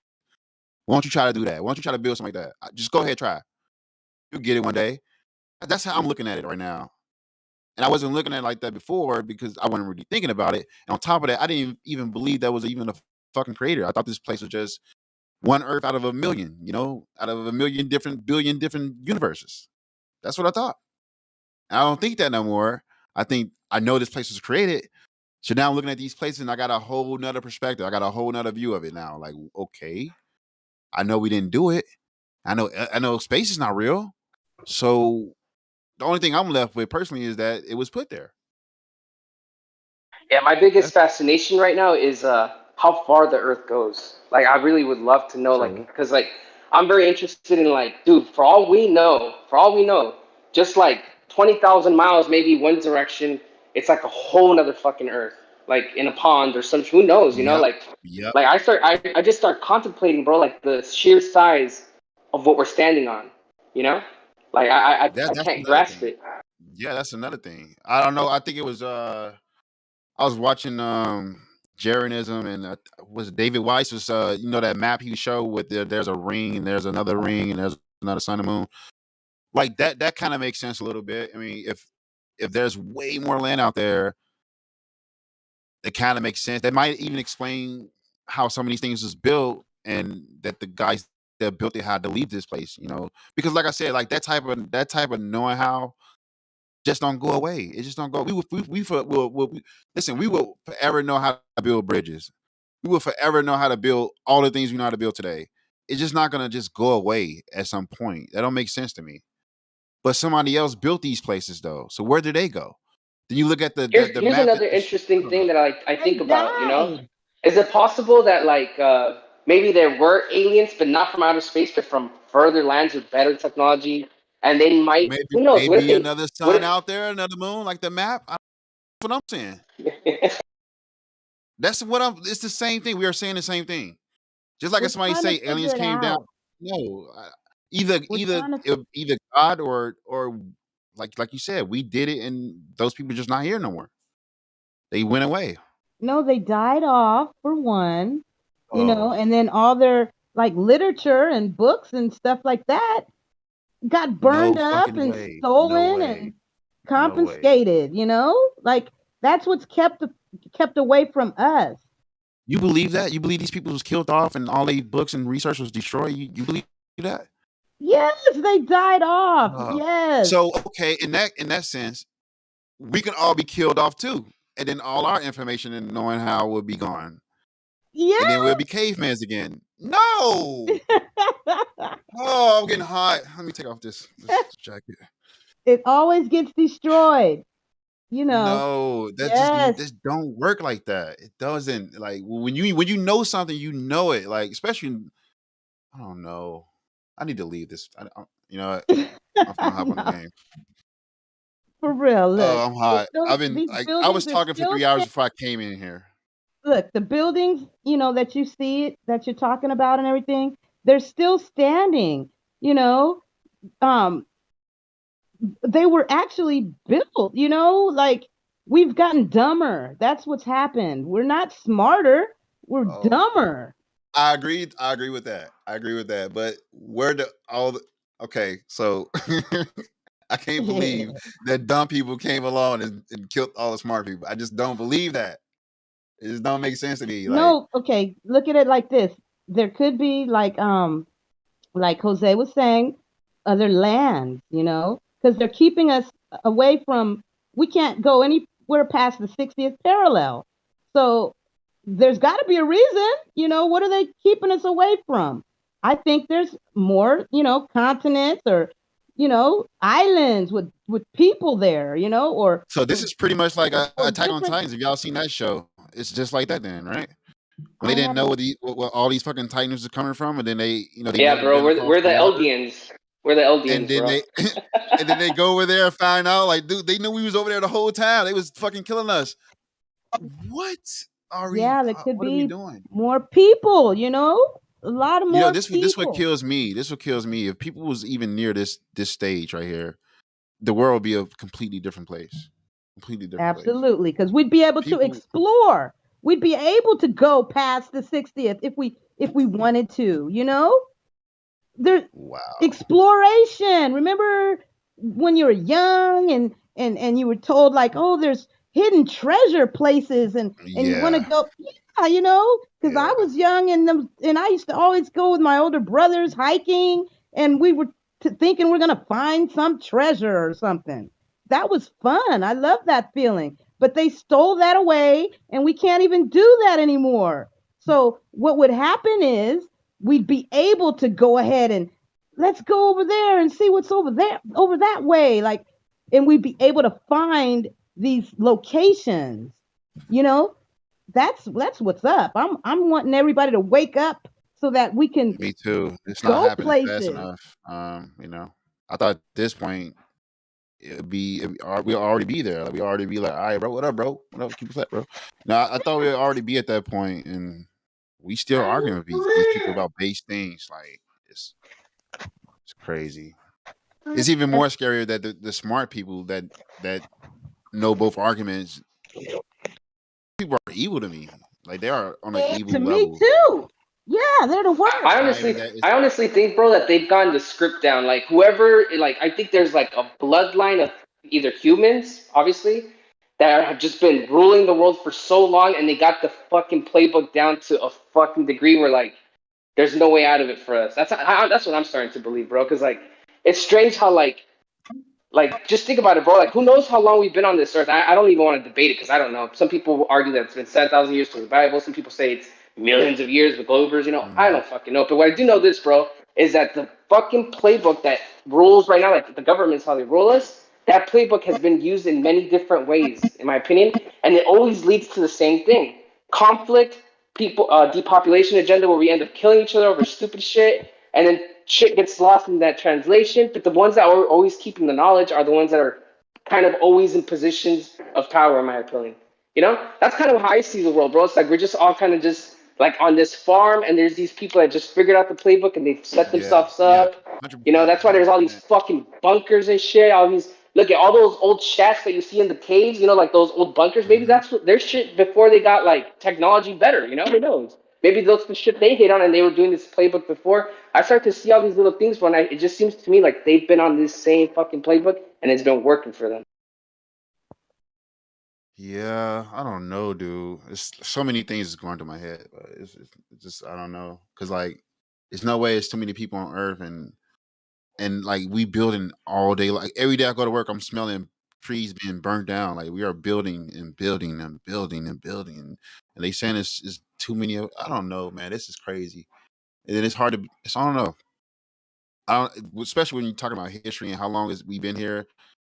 I don't know, because it seems. I live in Florida, and we are building nonstop. Like I'm literally going to a different subdivision. They just built the road here, and they connecting the road to there, and I'm like what 30 minutes from Orlando, and they're still building every fucking where. It's trees everywhere. They are tearing. They still. And when I was growing up, I was hearing like, oh yeah, they tear down trees and the wildlife have no home, and that's why certain animals are going extinct. But they still doing that till today. Like we still building shit. So of course it's way more land than they saying, but it's more land than that around us now that we don't pay attention to. You know, these people they fucking put a gate around all this land and they say, don't cross this gate. You know, it's owned by somebody, and that shit is not fucking fair, dude. It's not fair at all, dude. What? How is that even? And then you look at the cities, like, and that's the thing. Like, I know the difference between a city and a town. I grew up in Chicago. Now I live in, and it's really is a small town, and I can see the difference. And it's like it's just fucking crazy, man. It's just fucking crazy. You got people that, and you drive, and like I drive a lot too, man. I didn't fly. I drove here, and I drove to Georgia, and I drive a lot. I can drive for 14 hours. And that's all I usually see until you get to a town or a city. You see nothing but a fence around land, and it's everywhere. It's everywhere, dude. Like it's hard to say how long we've been here. You know, I don't believe. I don't know. I don't know. I hate to say that this fucking everything is fresh, and I know it's not fresh. I know we've been here for a while, but the thing that we've been here for thousands of years, I don't believe that. I don't believe it was people for thousands of years doing nothing. Nothing. Just think about that. For thousands of years, caveman was doing nothing. Meanwhile, we got all these old structures. Like that is more interesting to me than trying to wake somebody up right now. I don't know. Like I'm trying to wake them up, but like flat Earth is interesting, but there's other interesting things though. Like that we Yeah, can go. I kind of slowed down with flat Earth too. Like the first, I've been flat Earth since 2015. The first time I woke up to flat Earth, that first year, I went fucking ham on flat Earth. Like everybody was like being like, "Oh, that's my cousin, the flat Earther." Like they were presenting me like that because I would just go ham on everybody with flat Earth, right? Yeah, yeah. And after that, after the Lost so many first 2 friends years, that way. yeah, after the first 2 years of going ham on that shit, I pulled it down because I realized that it wasn't working and it was just pushing people away. So I started. I'm like, I went ham the first 2 years. I brought it up to everyone I want to bring it up to, and like around my family, everybody. They're gonna hit me up about it if they see little signs about it, you know, whatever. Messages out. So I stopped, and it's been working for me. Like people have been calling me after like years, bro. Like I have a cousin, like, oh, he started getting into it like now, you know, stuff like that happens. But man, I'm telling you, bro, like it's just I got tired of waking people up because it used to be like I used to have to go look for those people that want to even talk about it. Now I think of it in a different way. I wake up people by trying to make them think differently. Not even mentioning flat Earth. Like, for example, like if I'm trying to wake someone up, like I'll talk about shit that's even like mainstream, but shit that like I'll put it in a way where it's like I show the conspiracy side of it without being conspiracy about it. You know what I'm saying? Like you just have to show them how to think about things. You know? Because here's the problem: is that everyone that went to school in the United States, at least that I know of, we've been properly brainwashed. We're like, we just accept what fucking, a person in power tells you as fact and no questions about it. And that's how we all think. And we got to break that. We got to make it where like people are able to question shit and even think about it. Right now we're in a Yeah, level, but bro, where like they don't. that's what we're trying to do. That's what we're trying to do, and Yeah. we having such a fucking hard time to do. I did it with my friend too. I try to do the same thing where I'm not saying flat Earth, but I'm just talking about things in a way that he never really seen it, And he's looking at me like, "What are you doing?" Like he's getting emotional on a certain level. Like, what are you doing? You like, we're not gonna play the game. We're gonna sit here and talk about this politics and stuff. I'm like, dude, I'm just being a fucking person, dude. Like, you know what I'm saying? I'm not. Don't you get tired of doing the same things and having the same conversation? We could talk about how Batman can be Bane for 3 hours, okay? But we can't have a real intellectual conversation for 20 fucking minutes. Like, dude, what? It's hard to even conversate with people sometimes if it's not about some fucking rapper or some video. It's crazy how dumbed down and stupid everybody is, and it makes you feel fucking alone. That's the proof of it. That's why I That's come why I here love sometimes. this place. That's why I love this place, bro, because it's all like-minded people. It's almost like, bro, it's like our just were different. Like, there's people that went the route where they're just like, I'm happy and content with what I have, and they stick to what's popular, what everyone's on. They kind of go on the bandwagon, and I kind of always been very fucking curious, dude. I was even curious when I was a globe earther, like when I would believe the Earth was a fucking globe, and we were here for 4 point something million years and all these galaxies. Yeah. Dude, I was trying to fucking find aliens at fucking on pictures and shit. Like that, I was fucking curious about other life. My point is, even as a globe earther, I was questioning shit and being curious, bro. Like, I've noticed that's just something in people, and some people don't have that, bro. That's the problem, is a lot of people don't have that at all. You right about that. And what's crazy, I like before the whole flat Earth shit, I honestly felt like I've been here before. Like I've been on this Earth before. Like at that time, it was this planet. I've been on this planet before. I know I've been here before. It's just Not like a it's this feeling. planet. No, at that time, that's how I was thinking. Oh, But my yeah, bad. I've been on this plane before. I get you. I got you. But no, Yeah. I'm just saying that's how I used to feel before the flat Earth. Like I've been here before, and Yeah. now since the flat Earth, I still feel that way. Like I feel like some people can wake up easier because they've been here before. Like they not new to this shit. Mm-hmm. That's how I feel. I personally feel like some of the people that can wake up like that are the Yeah. ones that's been here before, and it clicks with them because they know it. They knew it all along. They already knew it. Mm-hmm. And for some other people, it's totally fresh for them. Like I don't even remember being taught flat Earth in school. Like I don't remember them ever saying like, "Oh, some people used to think Earth is flat."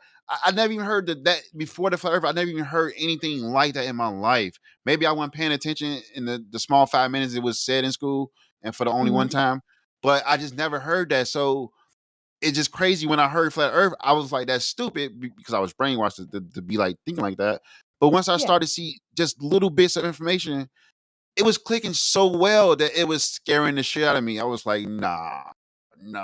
It was literally jaw dropping, though, like for real. And it didn't take long for me. It did not take long for me. We talking weeks. And then it'd be like, all right, it's not a globe, but it's not flat. But I'm going to do a little research on the moon for a month. Another month for the sun, and it was just clicking too well for me. Like, and now I don't know. Hey, bro, for me, it was like this. Like the first two, I woke up to this shit in 2015, January. Like in December, I was already kind of getting to flat Earth, but I didn't go full throttle because Christmas was around and I got distracted. But it was coming around me because I was watching this documentary in 2014. It was called The Principle, and that shit was about geocentrism, globe Earth. Have you seen it? The one with Michio Kaku, Lawrence Cross, where they talk about how like there's the geocentric model, the Ptolemaic model, and all that, and they start describing how how like science picks the heliocentric model based on like not principles, not science, but like mostly because Well, I anyway, heard them talk about shit. that documentary led me in YouTube algorithm back then was fucking great, bro. After I saw that, I'm like geocentric Earth, and flat Earth kept popping up, flat Earth videos, and I was like, what the fuck is this flat Earth shit? So that's how I got into it. And I'll tell you what, bro, the first week of just watching, I only saw 8 videos, and it took me 2 weeks to watch them because I would rewatch them over and over again until I had it crisp in my mind and try to understand some of the things they were saying because I didn't understand most of it. I rewatched these same the first 8 videos, like that probably everyone's seen, like the history of Flat Earth Debate. This guy named BS Detector, Comics. A lot of people don't even know who the fuck that is. I saw all these videos in 2015 by these guys, and I'm just like, I chewed on that shit for 2 weeks, and I was like, dude, this shit's fucking flat. But I ain't gonna say I'm a flat earther. Yeah, I'm gonna look more into it, because what if these guys are trolling me, and I'm gonna look like a fucking idiot over here repping flat earth, trying to get on flat earth train, you know? So I took another 2 weeks, and it got to the point where I'm like, all right, this shit's fucking flat, you know? Because I saw the Chicago skyline shit was popping around, and I was just like, bro, this shit's fucking flat. So then I brought it to my brother, because I woke up my brother to every conspiracy that I know about, like 9/11. You know, I go back and talk about all these conspiracies. I woke him up to all of them, and he's on point with all of them. And I didn't want to throw this one. I had to chew on it first, because I was like, this one's kind of like shaky. You know, at first, like, it seems kind of stupid, the idea of a flat Earth. But the more I fucking looked at it, bro, I started feeling like, you know, when you're a child and you hear like about like something magical, like you get that like feeling, like something new. Like that's how I felt, bro. Like a fucking kid all over again. Yeah. Same here, man. You can say the Earth is flat to somebody, and they'll probably wave you off. But you go around saying space is fade, dude. You looking for a fight, bro? Just let you Yeah, know right bro, now. that's what you get when you have dogma inside your consciousness. It has no foundation, so you defend it like a dog and a hound. That's what it seemed like. Yeah, Like I said, you know, you could see it in their eyes, bro. Especially when you bring up the point. yes, yes, dude. And you know it's a core belief. It's like it's beyond. It's past all the other beliefs. Like they stacked all the other beliefs on top of that one. And the crazy thing is that effect happened to me. I know how unreasonable my response was and how badly I wanted to defend it, and that should have been a red flag. But you know, Yeah, that's what everybody. that's the I number one always go sign of hard. dogma too. I always Just go hard trying on to that one, flag. bro, on the space one, because like to me the space thing should be the last thing that globe Earthers should be protecting over even the globe. Like, you know, I think the globe would, like, I mean, it's the same thing, you know, that it's a model, but I mean, like, you're right, they get more triggered when you say space is fake than the Earth is flat, right? Yes, that's even more of a core belief than the Yes, globe. I'm telling you, but they here's the think like, trick. Here's the oh, thing, bro. This is what I tell them, and this shit triggers them even more. I'll be like, all right, bro. So you're mad because I'm saying the Earth is flat and space is fake, but I observe a flat Earth. I experience a flat Earth, like there's no motion, you know. And you have to believe the opposite is true, just so that this place can exist. I'm like, what we have here is you have faith in people that claim, you know, they've been up there. I'm like, I just have my eyes and my observations on Earth, like, you know, and that's what triggers them, because I'm like, when you start pointing out that they have to trust people, and it's like there's no definitive, like, observable proof that they can show you to prove it, right? And they have to only have trust. That's what triggers them so hard. yeah, and not just that though, not that that's a big thing, but it's also the creator God's side of it too, because you quickly start to just go towards that path. Like if this is that, and this is because it's that, and this is how that worked, that's not a coincidence. Like, and you already threw God out a long time ago. That is a big thing, and a lot of people don't. Some people get it. Like some people, when they start to look at the flat Earth stuff, once you start to take gravity and shit like that away and space away, I'm telling you, they started like they already threw God away a long time ago. And there's no way they want to even look at that Well, they because they made replaced certain God. decisions in That's their what they life. did. They Right, replaced but they God. made Mhm. that's true. They did replace, but it happened like this happened so long ago. Like even for me, from my personal experience, when I was a child, that happened a long time ago. That's why I didn't like going to church. I was already done. I was like, look, I'm going with the science. And I was really going with pseudoscience and they didn't even know it. But I'm going with the scientists. And you know, how God create this planet and all the other planets in 7 days. Like, you know, like I was thinking like that. But now that you don't have that, you're left with the creator. And that scares the shit out of people because they've done things in their life. And they don't want to even have to think about those things. In the And they fear of have to. God, in the Yeah, fear it's of the fear of there you go, it's the fear of God. And that, you know, I don't want to sound like I'm preaching, but that's exactly what it is. that's the power. That's where you spawn the love of for Him. And the fear of God is the love for Him. That's a way of thinking about it. Yep. I'm more fearful, like the dude, like I'm telling you, if we would have grew up differently, man, and just known the truth from the start, there would have been no wars. There would have been people, baby. I know I can't say certain things in here, but some of the things we did, we would never done. We have never done. We'd never let one person lead us, lead our minds like that. It would never happen. You can never do that with I a find group it. of flat earthers. I'm not gonna lie, bro. This is coming from the bottom of my heart. I'd rather die than have my consciousness distorted and lied to. I'd rather be dead than live a life full of lies and deception and ignorance. I really mean that, guys. If you guys think that's a grain of sand, really find it disgusting on how they could distort consciousness to a level they did and hide it. I find it beyond disgusting. Words can't describe how it makes my stomach turn. Yeah, it's awful. It's hideous. Yeah, I agree, man. It's definitely an evil act. I mean, for real, Hey, It's this an is a evil act, dude. Shit. this is a side thing. I came in here last week and I was talking about vibration and frequencies and how my FL Studio wouldn't allow me to change the hertz, but some other old head in here put me on a different term. It's better than vibration frequency. I wanted to say sound resonance, something like that. I'm just Is that you, buddy? Do you sound No, it's familiar? not me, but I know exactly what you're talking about. Oh, you were there. I'm pretty sure. What was it, bro? Just put me on real quick. I don't want to take it up. No, I wasn't there, but if he's talking about, are you talking about like frequency, like the hertz, like, are you talking about 432 hertz? No, Like, are you no, talking no, about no. to Oh, change that, no. or? I was talking about positive vibrations, like 432 hertz. But he said there's something better than that, and he put me on it. But I lost the tab on my Safari.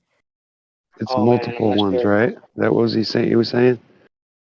What'd you say, brother? Is it multiple ones instead of just being one frequency? It's multiple frequencies. No. The whole concept of frequency and Yeah, I vibration. know, but I'm saying I think So, that's what he might have been talking about. well, no. Is that So that the term is like vibration frequency. He brought up sonoluminescence or a different what are we field talking about? of sounds. He didn't bring up Cymatics? vibration frequency. Yeah, that's the word, bro. We'll say it again. Okay. Yes, cymatics. Gotcha. Cymatics, bro. Thank you. God bless, Yeah. bro. I'm gonna dip out now. Gotcha. Thank you. I Cymatics. know what you're talking about. Yeah. Sorry, I thought you were going somewhere else. Dude, this is an interesting time we living in. Like, it's crazy. So many Hey, people came in with us, didn't even know this stuff. Yeah, just stick around here and you'll find out a lot. Hey, to the guy that was asking about cymatics right now, is it Nibrata? Yeah, that's me, bro. Have you ever looked into Dr. Emoto? Bro, can you please DM me that name so I could look into it? Because I'm making music, bro. I want to take all that. All right, I'll send you a video about that in a minute. But Dr. Emoto is this Japanese scientist that he started like doing tests with water with frequency, like voice, right? So what he would do is he would speak to a water droplet, and it would form into based on his intent.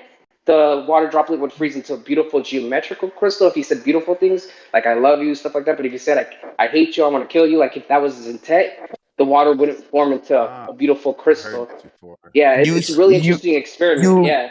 You saw the one where they put fruits under a pyramid and under a square, and they decay faster under a square. I haven't seen that one. Yeah, bro, and we live in a box, bro, 24/7. So you can imagine your internal. Peep that one out. Search up the well-being of fruits under certain shapes. Yeah, I do know that. A lot has to do with the frequency of what the material is made out of. Like for example, if you were to put ice on crystals, ice would melt faster on top of crystals than it would in just somewhere else, right? Because crystals have a higher vibration, so they they vibrate at a higher frequency. So if you put ice on top of a bunch of crystals, they'll melt quicker. So I don't know if it has to do with that or something different, but I'll look into it.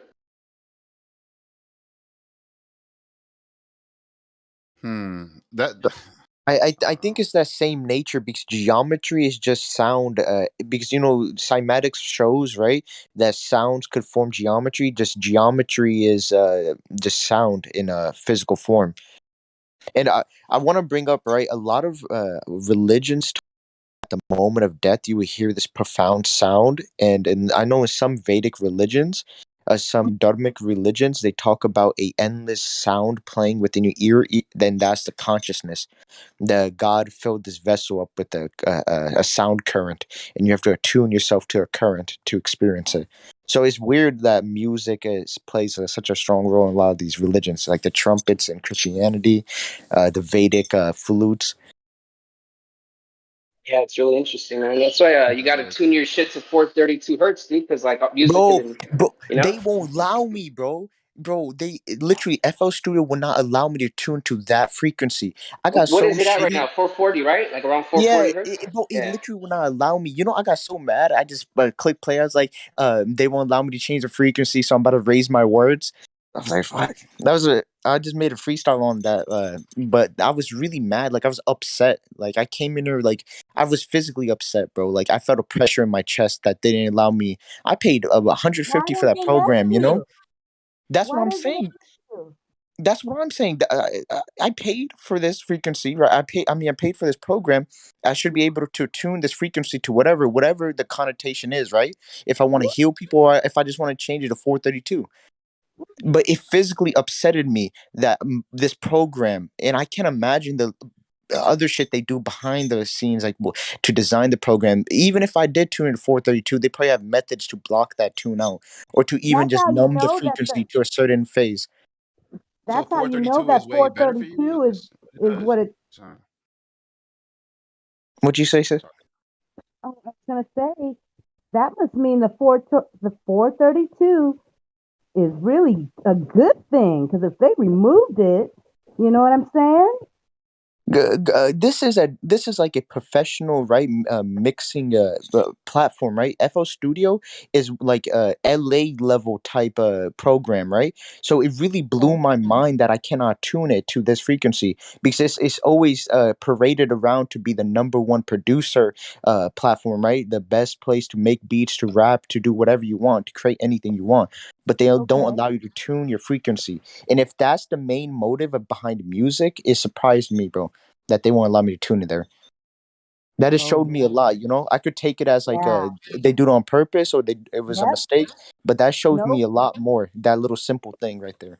No, it was purposely done. They meant to do that. Bro, Tracy, if I told you I was really upset, like I threw my head down on the desk and I was like, why do they do this? I felt so defeated. I literally couldn't control the frequency that I was singing in, you They know? covered all angles to fuck us. Good job. Yeah, they're just trying to just, you know what I mean? Like just stop everything, our forward progress. They're seeing that we know what the real is, and from back in the day, 432 was what we vibed off of. That was the vibration, at least that's what I was told. And So all that old classic music, and you know, the Marvin Gaye and all the all the classic good rock and stuff. stuff. Yeah, that's good. Is that why? Good I swear to feeling. God, hold on now. Is that why It's I good vibe for to that your stuff? Like even soul. as a kid, I was vibing with that stuff. Like I like to hear Yes, shit like it's that. good for your soul. It makes you. It's uplifting. You know. Ayo, Bro, flat I thought it was power. just the music though. I thought it was just like good music back in the day. That's No, what it no, was. ayo, flat power, bro. Search up this Kanye West talking about 808s. He talks about the 808s, especially in modern hip hop, being designed for your lower chakra systems. So the 808s now, they have a low bass to them, putting you on your primitive mindset. But the old hip hop, I would say in the 80s and 70s, they had an upbeat, and Kanye West talked about it in an interview. Yes, He was saying my the brother industry designed the 808s like that. in the 80s. My brother had an 808 beat machine. Okay, So and it you was know that bitch was kicking. yeah, that it was like boom, boom, like serious I'm gonna bass, look like for it. I typed it good in, but I'm stuff. gonna have to look for And it. now these stupid ass beat machines suck. They suck. They give that flat bass. It's like pop, pop, pop. It's like a pop bass. It's not Oh, 808 exists in the lower chakra, of the the body. old school 808 though, like from the Um, 70s and 80s. That was the you real want to know another thing I 808. never You know really rock what? with? You know what? You know what? Go back and take your own damn samples and make and show everybody up. Fucking like the tech is there. Go and fucking sample your own beats and shit like that. That's how Dre did it, right? Like fucking. Yo, Nectic, I looked up a whole bunch of Vedic music, bro. They vibe high too, bro. Mushrooms make music. Trees make mushrooms. You could decode the language of a lot of these living organisms. Like you could pick up the heartbeat and everything, bro. Crystal clear. You don't need those 808 machines no more. You really don't.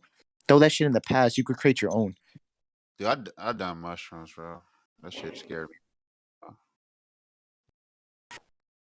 That might have been off topic, but anyway, yeah, I'm gonna look into some of this shit. But I'm just wondering what type of vibration are the ethers on? What type of vibration is the whole celestial forms on?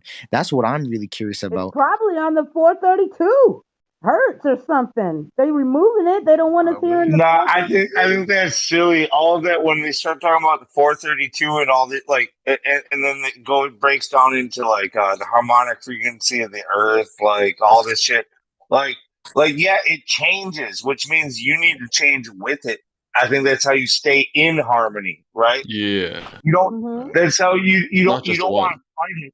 You don't want to fight it and say, I'm going to play on the old harmony. Like, fuck this new harmony. I'm going to go into the old harmony.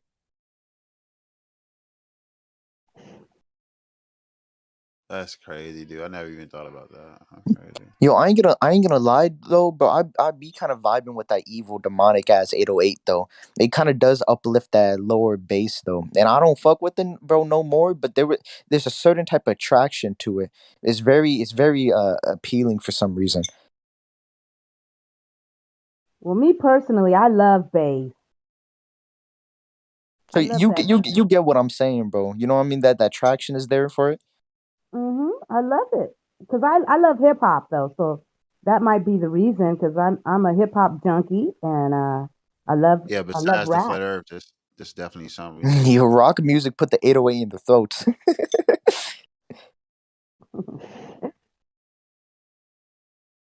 I had a friend that was always talking about I'm the about to dip, chakra bro. I and all that. appreciate you guys' help. God bless, bro. I just want to let you guys know, bro. Like, there's days where I can't stand my own mental. When I come here, you guys are like a fresh air, you know.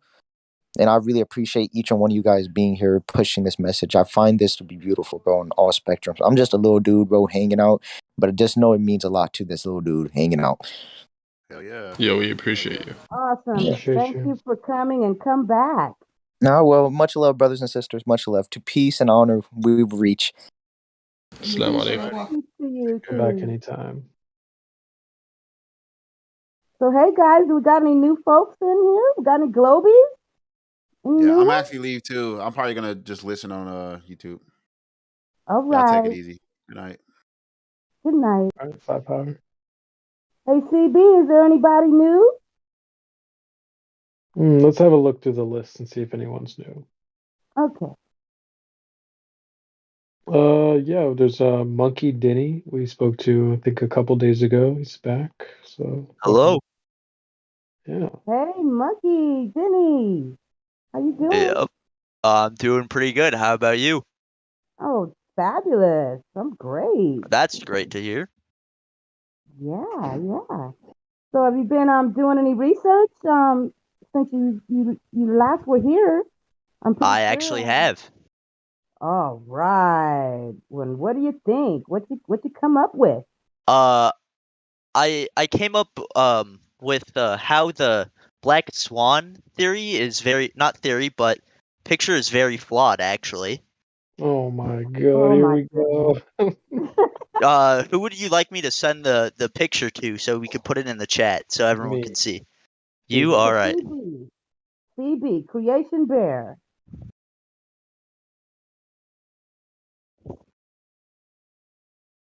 So let me just ask this: do you think this is a picture? Someone just took a picture? That's not a picture. That's a like diagram type. Not a diagram, but it's just a simple way to like show it.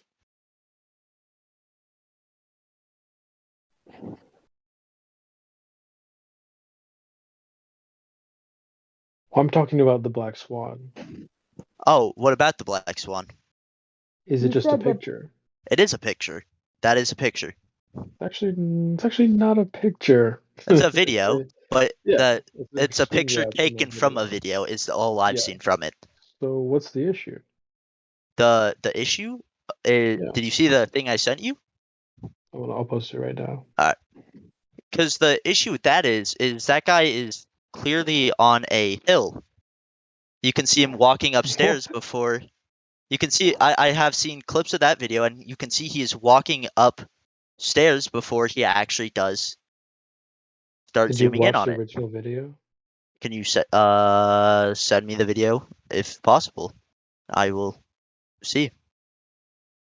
I guess he's at the beach. Yeah, that's not the issue. Wait, did you watch the video in reverse? I'm just playing. Because if you were to watch it in reverse, it would appear like he's going upstairs, right? And there's also a few things we can't really tell from this image is how high the camera is, how tall the man is himself, because that does matter as well when it comes to the horizon. That's part of the argument. Yes, the observer's height is at 1 foot. That is at 1 foot. Where can someone send me the video so I can actually verify this? Yeah, give me 1 second. In the video, he's at the water on the beach. I personally think he's above 1 foot, like around 3 feet or so. But it's still Apparently it works all the way up to we still 35 see too feet, far, so that's not the issue.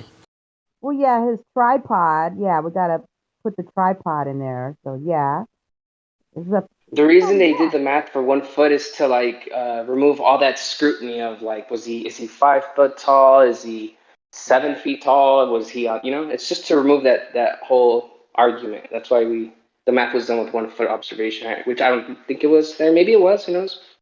But yeah. I've seen the math with both 1 foot and 3. I think it was 3 feet too. Yeah, 3 or maybe feet. 5 The feet. original. Actually, no. I think the original was 5 feet. Because if this man is because a lot of it does matter just generally how tall he is, because the higher you get, obviously farther you can see. So that's why I'm asking these questions. What if he's bending over? That's my question here. I don't know how tall he is, and I can't say that this is a Apparently good this works all the way up to video. 35 feet. So, I mean, I don't think anyone's 35 feet tall. So, all right. Black Swan Nikon P at the beach. Hey, that's really cool that you actually took the time to look into it, though. A lot of people don't do that, so kudos for that, man. There's no reason to bring up an argument with no backing. True.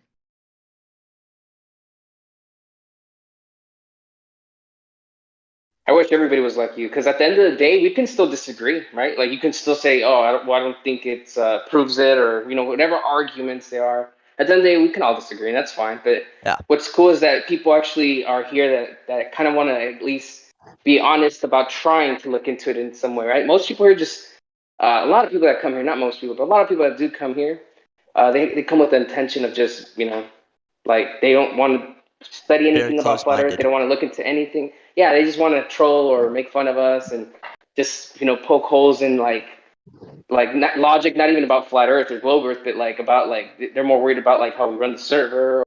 Are flat earthers crazy or their family? Start asking all these psychological questions about flat Earth. It's not even pertaining towards really the shape of the related Earth. to it. Yeah. Yo, what's an astronomical horizon? Yeah, I was just looking at this picture, and it's like, well, dude, there's a lot of horizons. There's an event horizon, astronomical horizon. There's 5 or 4 at least. There's this. Okay. For the astronomical horizon, I'm saying what they claim. What they claim. How many of them are visible? How do we just one. There's only one, but I'm saying in their model they claim that there's all these horizons. That's all I'm saying. Well, this model right now there's only 3. Is a new one to me, so I just want to know astronomical horizon is just if you straightforward on a sphere planet, right? If you look straight forward and you weren't seeing the visible horizon or the true horizon, it would look straight into space, and you'd see space. They must have measured. So basically, it's the horizontal. They must have measured. They must have measured the curvature from the invisible horizon because it can't be seen anywhere. they Think about did it being with at the the. beach and looking out at the horizon. You're not looking up at the sky. You're looking Well, at yeah, the no, but that's not what I'm saying. Some flat earther just fucking triggered like 12 other flat earthers to speak up out of nowhere. Like, fuck you, whoever started this. Fuck you. That was a public service My announcement question is from Lunatic. my question. I was just gonna say, how can you have an astronomical horizon when you always have a visible horizon? That's just another type of horizon. It's like X and Y axis type of thing. But give me an example where we would see an astronomical horizon. You can't see it. That's the whole thing. It's a type of horizon, but it's just basically like if you were to, if there was no visible horizon or true horizon, and if you looked forward, it would just be stars and space type of. Yeah, but Like you would horizon by look off definition the is side of the planet. Like the horizon by definition is like the edge, the limit of what we can see. If you can't see any of it, how's it a horizon? How would they know it's there? Can I answer this even though I'm not a globe earther? I'm gonna answer in the globe earther way. Please. So that's only, I think that's described when they're like for example, like if I were to draw you a picture, like I can say that there's a different horizon here, but it's not observed in reality. So like for example, we've never seen the event horizon of like a black hole or some shit like that, but we can kind of get an idea of where it is, right? I think that's a false analogy. You can only know any of these horizons based off of the presuppositions that you presuppose. Exactly. See, Luke got what I was going with. Pretty much it's on paper only where you see them. That's all I'm saying. Yeah, but for like an event horizon, it's not. That's like a completely different context. They don't use horizon in the context of an observer and your position and stuff like that. They just use it as in like a boundary. Right. But for astronomical horizon, he's making like in this diagram, it's coming out of the guy's eye, and it's something that you would expect like other horizons, based on like has to have an observer, right? It has to be observed. What are we talking about? I'm talking about what like an astronomical horizon, quote unquote. For me, it's just stupid terminology. They should just say tangent or horizontal. Right, because they're not invoking like an observer. If Exactly. you say it like that. Is the astronomical horizon used in astronomy? Doubt it. No, hold on, Sonny. No, I want that to sink in what Jose said. Okay. Actually, that's something people need to fucking think on. It takes an observer to observe a horizon. There is no horizon that you don't observe. Like, period.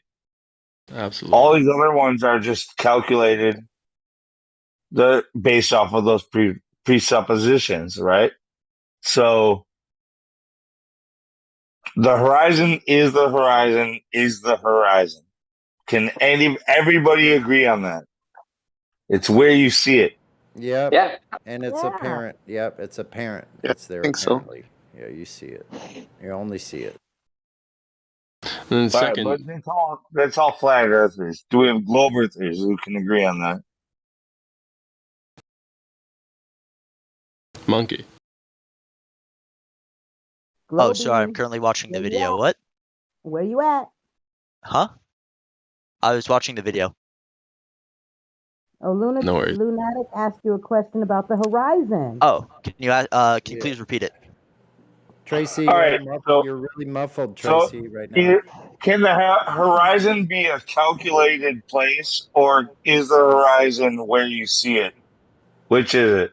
Hey, I'm gonna be honest, man. I don't know what the astronomical horizon really is. It's just a thing, man. I'm gonna be honest with you. That's just in the diagram. If I made the diagram, it wouldn't be there. I like this guy a lot. I appreciate It would that. not yeah. be I there. like this guy.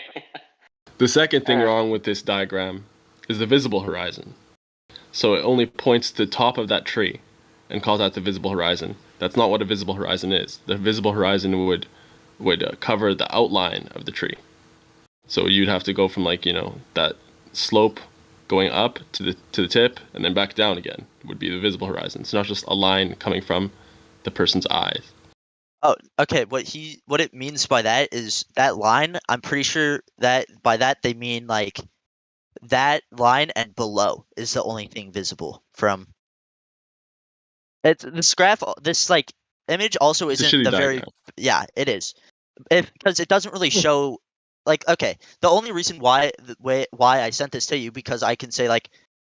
If this man was taller, obviously that line wouldn't be coming out of his like penis, right? It would go up with his head. If he grew his other head. Yeah, well, not that head. The head with eyes. Yeah. I don't think anyone here would disagree that the height of the observer That was mainly dictates how for far you can see. fact of the beach, the black swan analogy, and like not analogy. Well, it's the black swan video, and that was just me being able to like show you why I think this way and what it looks like what's happening to me, because not all beaches are directly on sea level, because the sea floor or the sea is not all the same height. Did you have a chance of looking at like where his height was in the video? I have not yet. I see he is currently like on the beach and has it like on the floor of the beach. He's 1 foot above the water.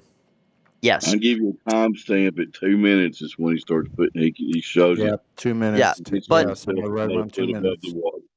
Yep. Yeah, the camera stays on the sand of the beach, if I recall correctly. It's just that the beach kind of slopes a little bit upwards. So if you're estimating how much it slopes, it's like, some estimate it to be 1 foot. I personally hold it to be like around 3 feet or so. But well, you can see it plainly when he puts the camera down. It's right there, and then he rotates the camera up. You can see how far he is from the water. It's pretty clear. But the actual sea level is not always the same. It does vary. So it can be different by the time it's done. It could be. It's like there's all these variables that can be affected by time as well as when it was taken from. Yeah, it's like all these variables that we need to also put into it. Waves, winds, wind waves, like all of that. If it's, if you're 1 foot above the water and you have a 6 foot wave a few yards, out, that could block your entire view. Yeah, it's like but Monkey, think about what you said though in terms of the the tide or like the sea level. Yeah. Is that really a factor? Yes, because that beach that he's on currently could be now a couple feet underwater from where he is now. I don't know when this. Listen, that's not going to change where the horizon is, though. It could block your view. Well, it is going to moving the horizon. Once the wave goes away, or the swell goes away, or the tide goes back out, the horizon is still in the same place as long as you have visibility. No, but what I'm saying is from the beach, the dry beach that he is standing on, from when he gets to the water and it's like maybe an inch or two like on it, like when the wave comes in and it's like about like an inch high, that is able to change drastically over time and depending on year. I'm like, so That's what? not Absolutely. the argument, though. It just simply doesn't matter if you're above the level of the water 1 foot. It doesn't matter. It does matter actually. Well, let me say this. So, in that instance, when he did it, it doesn't matter. But you're absolutely correct to say that on another day, or in maybe like in a few hours, or a different time of the year, that it would be different because the water level would be different, the horizon might be different. The sea of course level it would be different. The point is But that at the that water's specific level. time, the level of the water doesn't matter because he was 1 foot above the level of the water, whatever the level was, or 3 feet above the level of the water, whatever the level was. So it doesn't really matter what level it was per se. You understand? Because we're just basing it off of where it is at that specific instance. At the same time, sea level, like even if you're at the beach, that could also not be the current sea level because in other places it can be a lot higher. Yeah, but you're going by local sea level. That the place is local to that shore. By local sea level. The rig's like 9 miles or whatever away from that shore. Yes. So do you think the tide is coming up at the 10 miles out as well as it is right at the shore, 10 miles in? Wait, can you say that one more time? Do you think the tides are going up the same at the oil rigs as they are at the shore? Yeah.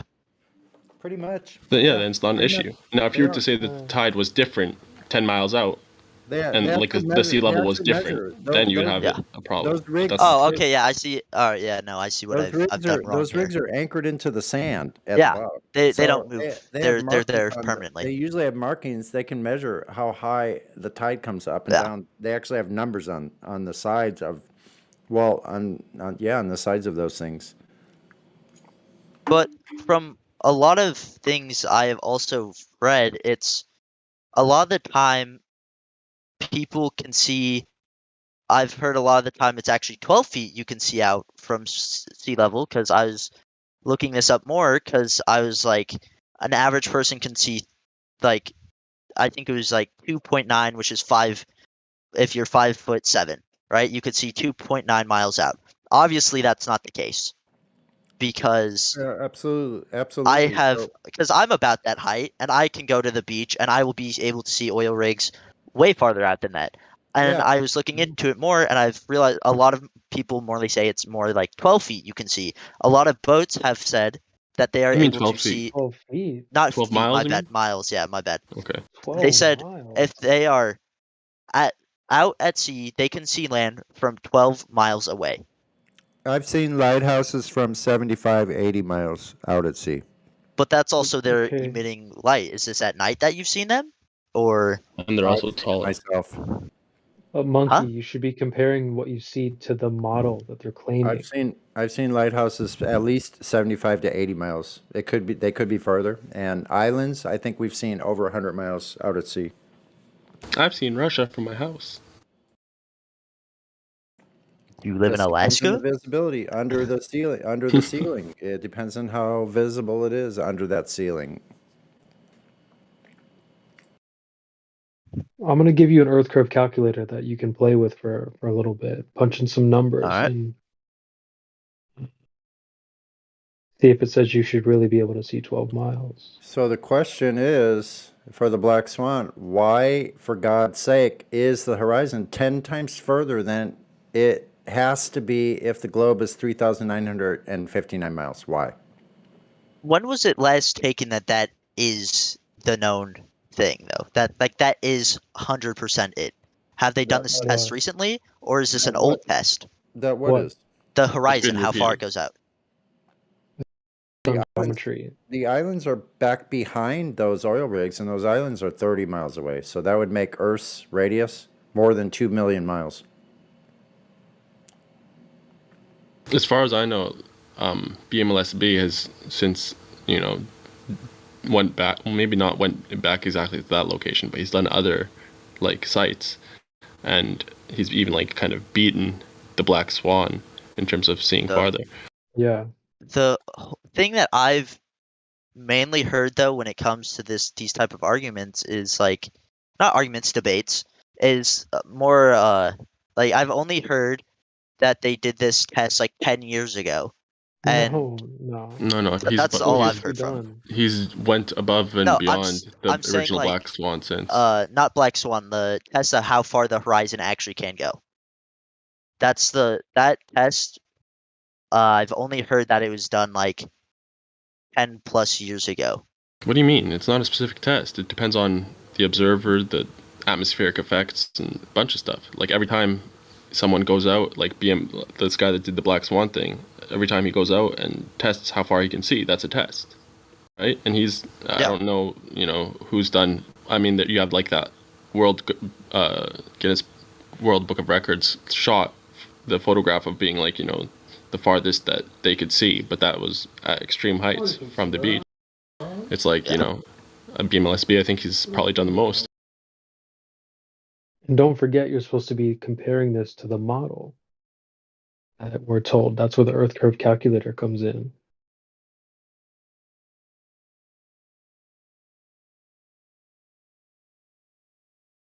You can test this anytime you want. That's kind of the point. What's crazy about it, bro, is that ever since that Black Swan video, it gave people a test that is very easy to do. Like I remember the first year of flat Earth, we were more busy trying to figure out tall objects from distances, what we could see from a distance, like big objects. And it's like, dude, there's one that we could do that's short and easy. Like it's this one, you know? Does the horizon only affect if you're looking out to into the ocean, though? Is my question. Is the what? Does the horizon only affect looking out into the ocean? What do you mean by effect? Like, is the horizon only go like is it different from if you were to be standing on land? No. Like, no. If I were at the beach and I looked yes, up at it the would land, be different because of elevation, depending where you're at. No, I'm There's saying a like lot if of, I'm standing where he is and I turn around and I'm only looking at land, Look, can I see land farther than hold on ocean? for a second. We all get you. All right. So like optically, yeah, it's gonna be dependent on where you are, your perspective, and all that stuff. But over water, we can trust that the surface of water is seeking level. Okay, so it's a good baseline. Well, Over how do we? water. Wait, what does that mean? How do we know that they did these tests over water? How do we know they haven't done these tests purely over land? Is my main thing here. Well, because you can eliminate other factors by doing it over water. The water's not sloped. You could have a flat land, but it might be sloped or whatever. So here, you can eliminate I'll give all you a good that. example. Imagine if I went to like Kansas, which they claim is flatter than a pancake, and I did like some type of observation of like, oh, it's flat because, you know, look, I did this test. Everybody would laugh at me and be like, dude, Kansas is locally flat, right? So that's why it's done in a position where, because remember, in the globe model, this is the globe model now, they claim that, you know, everything's getting pulled to the center of mass by gravity. So you should have a uniform curvature rate, you know, that is sloping away at a certain rate, which, you know, the globe claims 24,000 miles of circumference, and, you know, with the radius of 3,959 miles, therefore, like, the 8 inches per mile squared is, you know, a good average used to determine how much curvature should be between given points, right? So yeah, that's why I think it's the best thing is to do it over water, even though like a lot of people argue that conditions over water might make it difficult. But I think it does eliminate a lot of the issues. Like, you know, like if someone trying to go do it, like I said, a test in Kansas, they'd laugh at them, right? Yeah.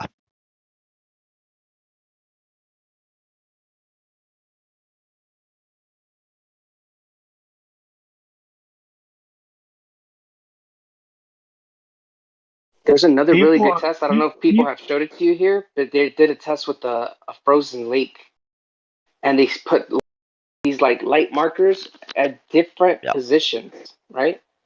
Yeah. Like I don't remember the distances, but I haven't looked at this video in a long time. But I'm gonna just make it up the distances right now, just kind of go by. Later on, I'll look at the video, but I'm pretty sure like one was like at 5 miles, the other one like at 7 miles, and like the other one like at 10 miles. Like they were like in increments Yeah, like that of distance, right? I think it was like nearly a 10-mile test. Like I know which one you're talking about. Yeah, it's like 10-mile test, but in between the 10 miles, there's one like at 5 miles, one a little bit above that, and then one like at the furthest point was 10 miles, and there's like all these lights, right? And the person with the camera was able to observe all 4 lights in a perfect straight line. Like literally, you could do a connect the dots straight line on all these 4 points, which would be impossible because they're all at different distances, right? And right, but the hardcore Glovers will just say that your vision, the light, is being bent around a ball in order to make it appear flat. Like that's what they'll tell you. Like literally, like so maybe for you Glovers who are in here, you're like, I would never say that, but no, people like you do say this shit. Say what? Say what? Can you say that again? That the light bends, like because of refraction, because the fact that light can bend, that it somehow bends around a ball and makes it appear to you in your eye as flat. Who said light it does bends? bend. Who said the light bends? Well, I mean, it doesn't matter who said it. It's true. Refraction. Refraction is a thing that happens. Yeah, and but to what extent what is happens the to real the question. light when it hits a second media? Right. What happens to it? It bends.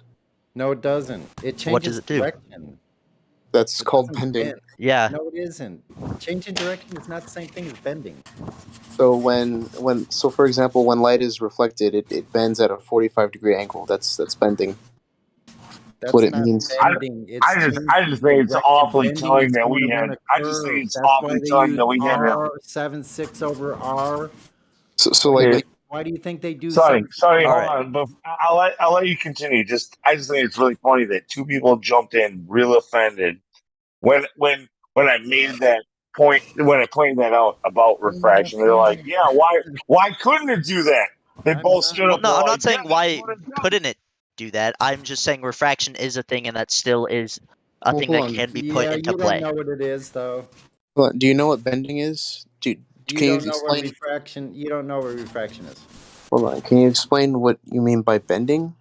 Bending in what? In what context of what? In an when an electromagnetic wave bends, what does that mean? We're not talking in electromagnetics. You were talking about refraction. That's what light is Man. an electromagnetic wave, Yeah. and when it bends, you were talking about refraction, like Snell's law. Is that what you're talking about? I'm talking about when light bends. Can you explain what refraction? Don't.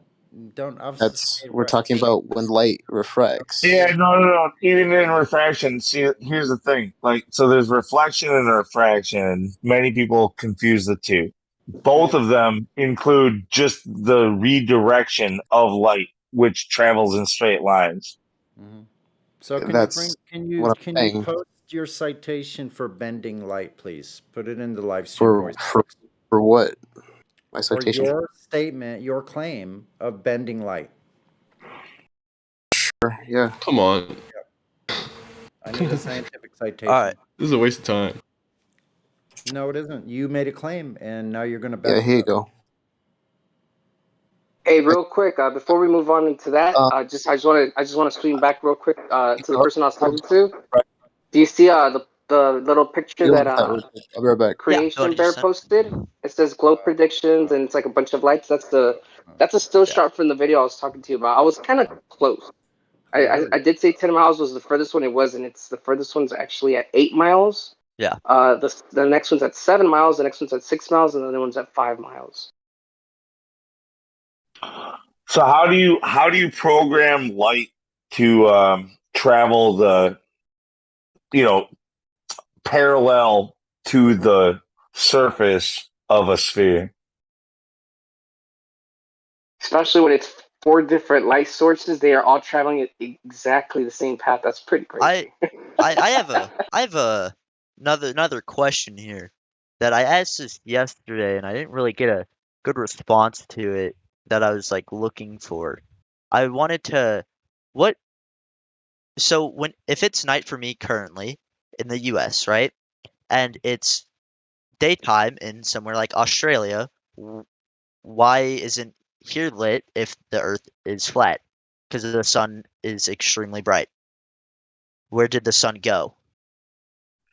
Well, that's going to require all right, first of all, right now you're assuming the same sun that they told you about when they said it was a certain size and a certain intensity and 93 million miles away, right? Like, so now you're taking that same size and intensity and you're bringing it closer and saying, like, why the hell wouldn't I see that? But what you're doing is creating a straw man argument.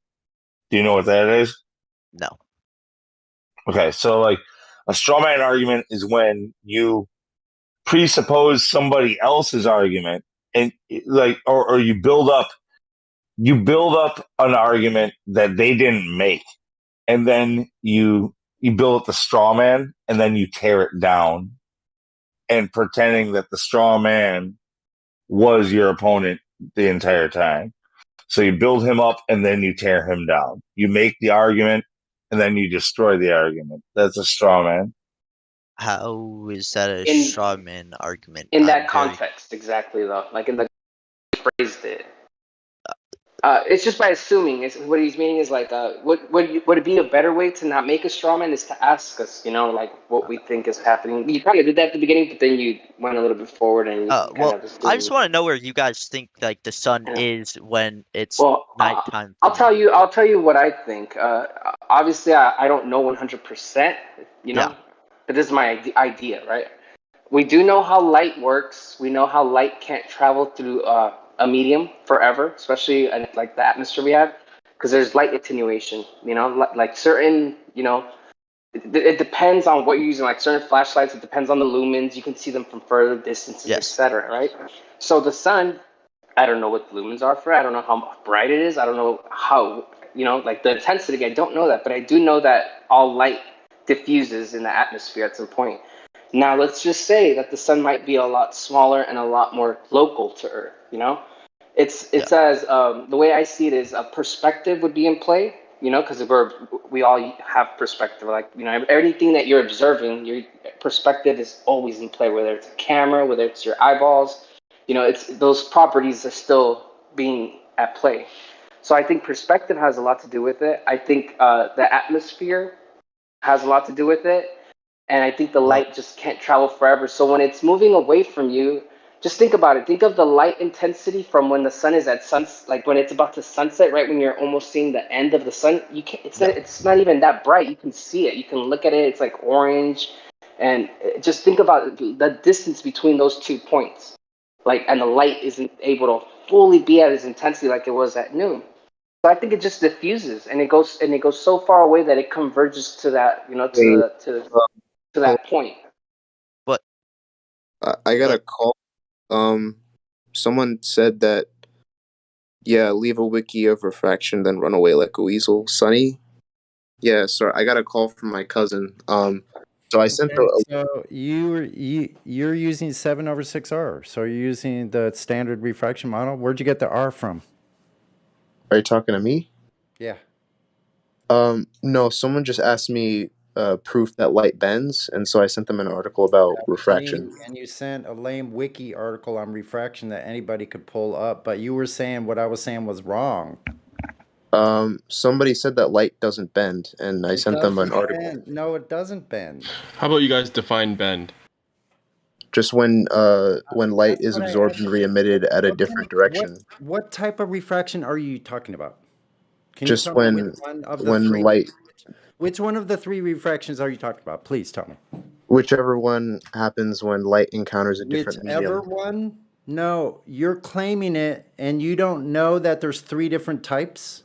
I just answered your question. Sonny, do you agree with his definition? Snell's law. He's talking about Snell's law. If he's talking about a transfer medium, right? 2 different mediums. When that happens, light depending on the medium, it can slow down or speed up, and then from there it changes direction. It changes direction. That's not bending around a curve. That's what people call bending. I don't know what you mean by bending. Then that's why I asked you guys to define bending, because you guys are talking about the same thing. It's not bending. So what are you talking about bending then?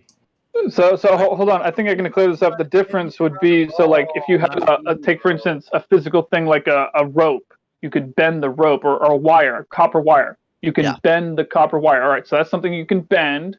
Now, when it comes to light and refraction, it's just the light moving in a straight line one direction, hitting a solid object or a different medium or whatever, moving through the air through one medium, hitting a different medium, and then moving directly in another direction instantaneously, but not bending like the rope or the wire. There you go. You see the difference? So it's just a straight line and another straight line. There is no curve. I think what the argument is kind of it's like they're both not at fault. Right. I'm gonna be honest with you. They're both right.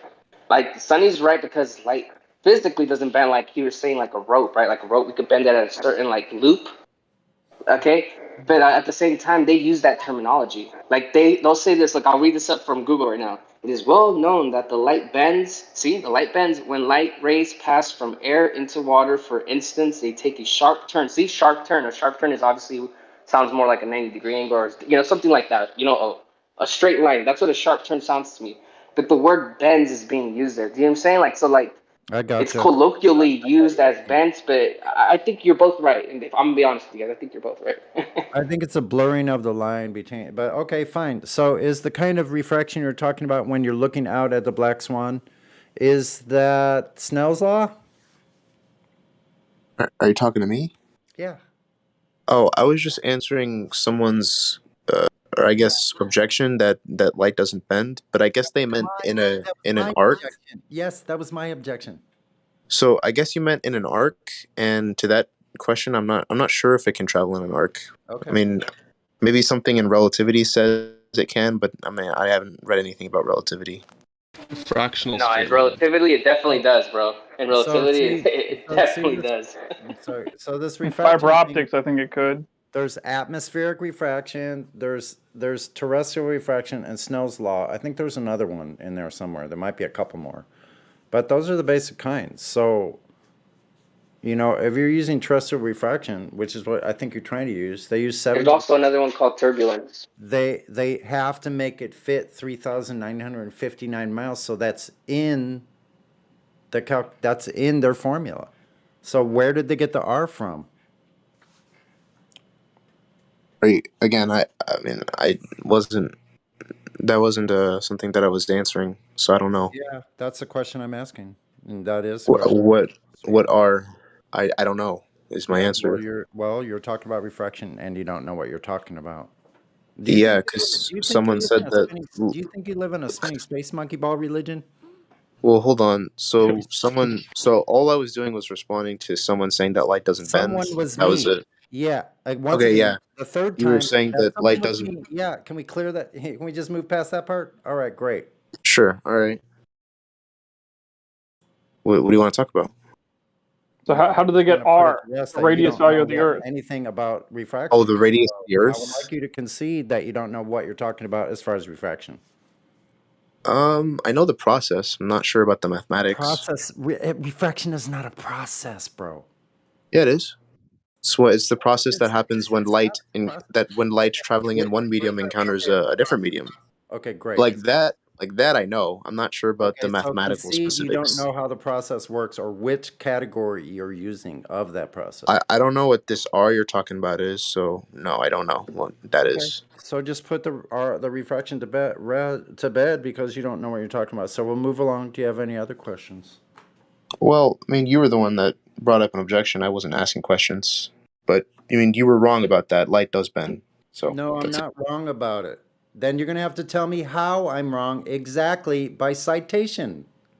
Sure. So about 10 minutes ago, I sent you a Wikipedia article about refraction. What are you trying to say with the Wikipedia article, bro? What is it you're trying to say with that article? I thought we already discussed this, that light can bend. Not necessarily travel in an arc, but just change direction. Where it says that they measured it bending. You can see it. Not some statement. You don't even need an experiment. You can literally see it in a court of law. Like you can go to a thing of water and then shine light on it. How was it done? Not how you can. I don't want to know how someone can. I want to know when it was done and how it was done. When light changes direction.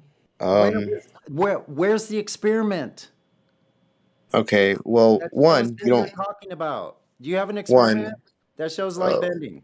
Are you gonna let me see? I think this is above his head. You're asking him to talk about stuff he knows nothing about. I mean, it's almost like talking about like advanced physics to a toddler. This guy has no idea what you're talking about. I think that's dishonest, man. I think he's been kind of clear on what he meant by bend, and it's been, substantiated colloquially, even in what Jose brought up. So I don't know why we're still talking about this. Yeah. Let's just ask him about the radius value. Like, how did they come up with that radius value? Do you know? What radius value? I don't know what you're talking about. Of the Earth. Wait, let me ask you, do you believe you live on a planet called Earth?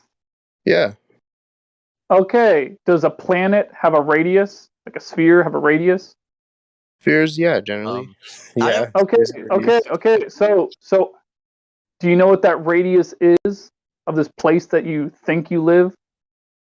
I know that I live on a globe, so yeah, I would say I don't think see I know what the radius is. why you guys are. You don't know the radius? Come on, what's the radius? I was in school. Were you talking in school? Do you remember? I don't know why you guys are like interrogating this man. Yeah, according to Google, 3,958 miles. All right. So how did they come up with that number? What did they measure to get that number? Is my question to you. Did they measure anything? And I can Google it for you real quick.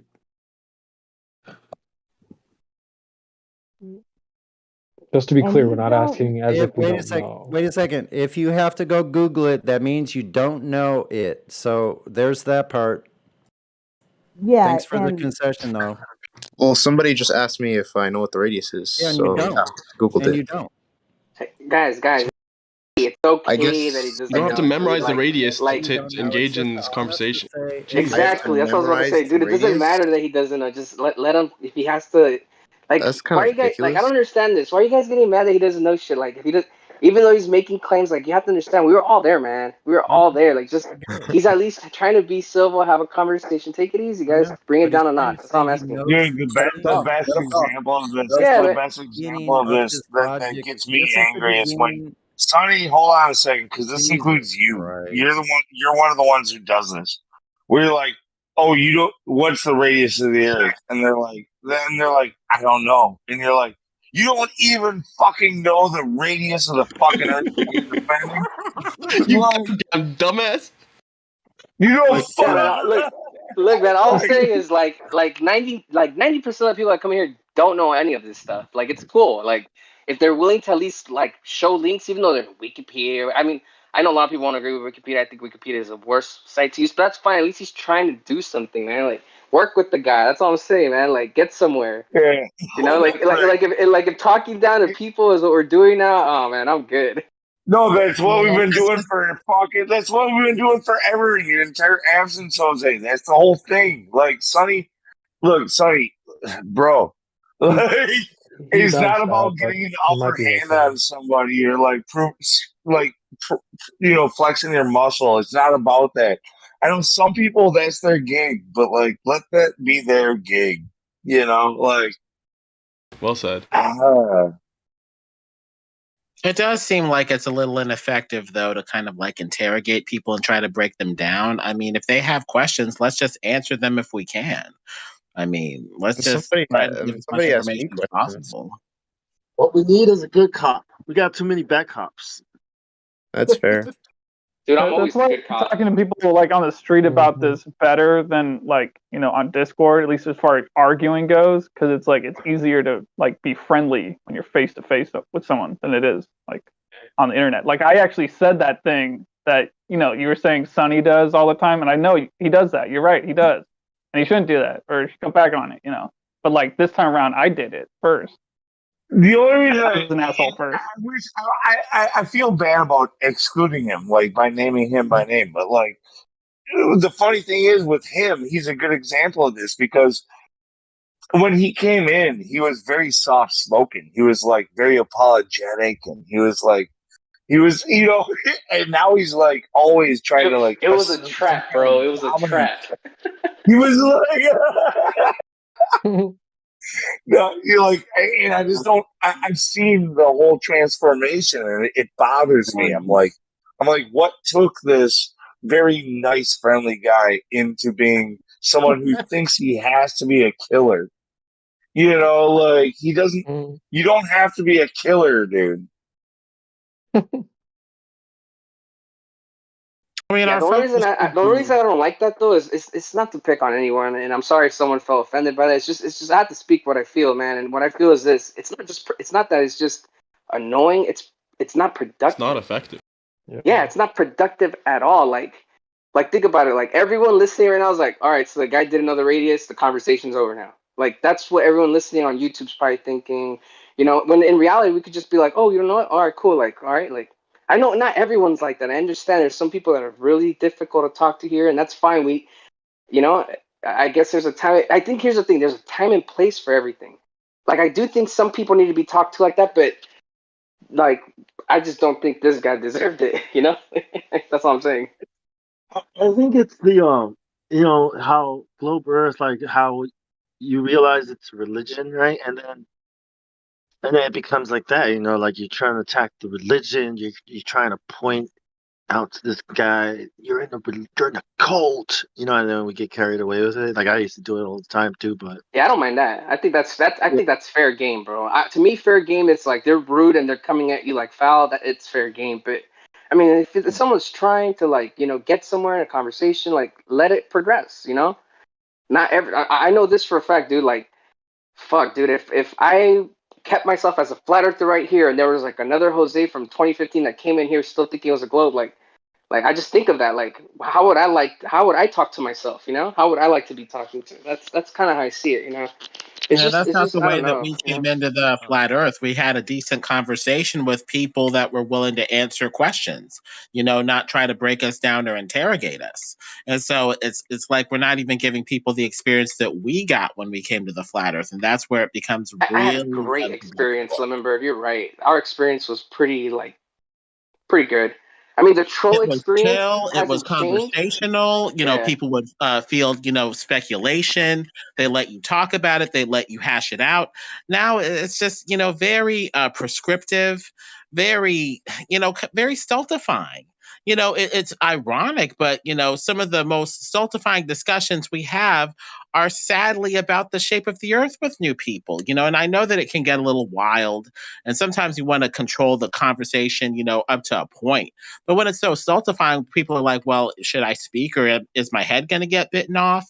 That's just not going to be productive. I'm sorry. Yeah, like I always try to tell people like people that like are here like there's two ways to handle people like, and I agree with both ways. I think we should go ape on some people, but when it's called for and there's for it, right? Like when a guy comes in here like you guys are retarded, like we know the Earth is flat. I mean the Earth is a globe because of and they start being very rude and ad hominem. I think those guys do deserve to be talked to a certain way. I don't mind that. Yeah, but you're talking about a situational basis. But on top of that, I would even include that we have certain personas here, people who naturally act a certain way and whatever else, and we can allow that to a certain extent. Right? Like we can't really like. The problem is when people start mocking that and they think that it's a way to be, and it's a model. Like, nah, I'm not down with that shit. Sorry, I was trying to get a word in. The gentleman that was confused about the radius, I was going to say, hey, he's still here and we can teach him, but he did just dip out. All right, man. We kind of talk too much about shit that we already kind of know, but we just gotta follow things a little. We gotta follow through a little better. Do it. Yeah, no, it's a conversation that needs to be had. I mean, I got upset. I'll tell you why I got upset. I mean, you guys might not know I got upset, but I got upset because I felt like I was actually having a good conversation with the other guy, and then the bending light conversation cut us both off. And I was like, why the fuck are we talking about light bending again when we already discussed this shit? I thought it was settled. We definitely cut our own throats because we had a couple of good people here to talk to. Monkey's still here, so Monkey, do you and Jose want to finish your conversation? I don't know really what we were talking about, if I'm gonna be honest. I but remember I do have exactly what another we were question. talking about, bro. I got you. Oh, what was it? You were asking about the sun, remember? The sun. Oh yeah. How all it about sets and how where is it if you're in Australia and we're in the United States? Why is it daytime in one location? But now but then it brings up like another question. Do you guys? I don't know if you guys think the Earth moves around the sun or the sun moves around the Earth, or what do you think it is? I'll tell you what most of us believe here. I won't speak for I think the majority of people would agree with this. We all are with the idea that the Earth is immovable. It's stationary. It's not in any motion besides earthquakes. That's the only motion you'll see. Or when you're a little drunk. But no, the Earth is completely stationary. And I don't even like to say the word flat that much because it just triggers people. I like to say it's leveled. Because things can be leveled and still have topography, right? Like the way I explain this is like long ago, Jose. 1 second. It wasn't that long ago that I described it as being the floor of everything. The floor of the universe. The foundation. It is the ground level, the ground floor. It's when you're grounded, you're here. Okay, everything else, it's above you or below you. But this is where it starts, and how far it goes in which direction, we don't know. Yeah, I'll give you a quick idea of what I think the Earth kind of is. For sure, I can't say how, like Lunatic was saying, I don't know how far it goes, but I don't think the Earth is in space. It's not like a flat disc floating around, revolving, moving, rising up, anything. You know, it's not in any motion. We don't even think space is real, dude. Like how you've been taught, right? Of course, space is real. Like between you and me, there's space, or there might be like further reaches out of the land, that type of space. But as an outer space, like a vacuum, we don't believe that. You know, because of the whole second thermodynamic second law laws. of thermodynamics violation. Yeah, I'm sure you've heard the argument here. Yeah. So we don't believe in that. So here's my thing. Like, I'm just trying to give you a view of kind of what we think, so then you can build from that. Because you know, I'm just trying to answer questions you might have. So yeah, the Earth is stationary. How far it goes, who knows? But it's the floor of wherever the hell we are. Like, there's we're not floating. I just want you to know that we're not floating around. That's not what we believe. Okay, So you can continue from there. how does it function? How does the flat Earth function? If you know what I mean by that, like, how does everything function? No idea. A lot of So people wouldn't that argue make it- A lot of people like to argue that like has a lot to do with electromagnetism. Some people argue that. Me personally, I wouldn't even argue that because I don't know that much about electromagnetism to even come to that conclusion yet. But I don't dismiss it. I think it is very possible. But a lot of people like to bring up like what's that shit called? Have you ever seen that experiment where they get like a magnet and they put like what do they put? Nitrogen, I think. They put nitrogen to cool down this it's like a magnet, right? And they put this liquid nitrogen to cool it down to a certain degree, and it locks. It's called quantum locking. And like it'll just hold that position a lot. So like some people like to, think of that like magnetics, like magnetism. That's how they think that it works, like how the sun, stars, and everything revolve. Me personally, I'm telling you, I don't know. I really don't know the mechanism of how it works. So does someone in here know 100% how it works and no one? Works I don't think no one. When you say how does the world function? Yeah, anybody who says they do, you should like put them on your list of liars. Like, so shouldn't that? No one knows. Doesn't that Not make even flat they know. Earth Not even mainstream science. It claims to know 100% of anything. I'd like to say something because like he's asking the question about the Earth, like flat Earth, right? But this is something that applies regardless. You're basically asking how does the Earth function? What are the causes of the physical laws of the universe? And I could ask you, like, according to your heliocentric model, what's the cause of the second law of thermodynamics? What's the cause of the first law? There is no answer. We don't know. That's just how the Earth was created. That's the system. That's a good example because we really can't explain natural laws. Like they are what they are. We just observe that's a good one. Yeah, that's a good one. There is no model there is no globe model that functions, that works. You need so many models just to explain a phenomena here. Like there is no globe model that works, and how can anyone know? I think the globe makes an additional cosmological assumption. It says everything forms into a ball by gravity. But even that appears to be a theory if we're not finding curvature, and the Earth appears to measure flat relative to straight standards like a laser or microwave, long distance imaging, or line of sight. And so it looks like even gravity is theoretical unless we see everything forming a ball. Well, gravity is a ball gravity. Theory. It's never been proven.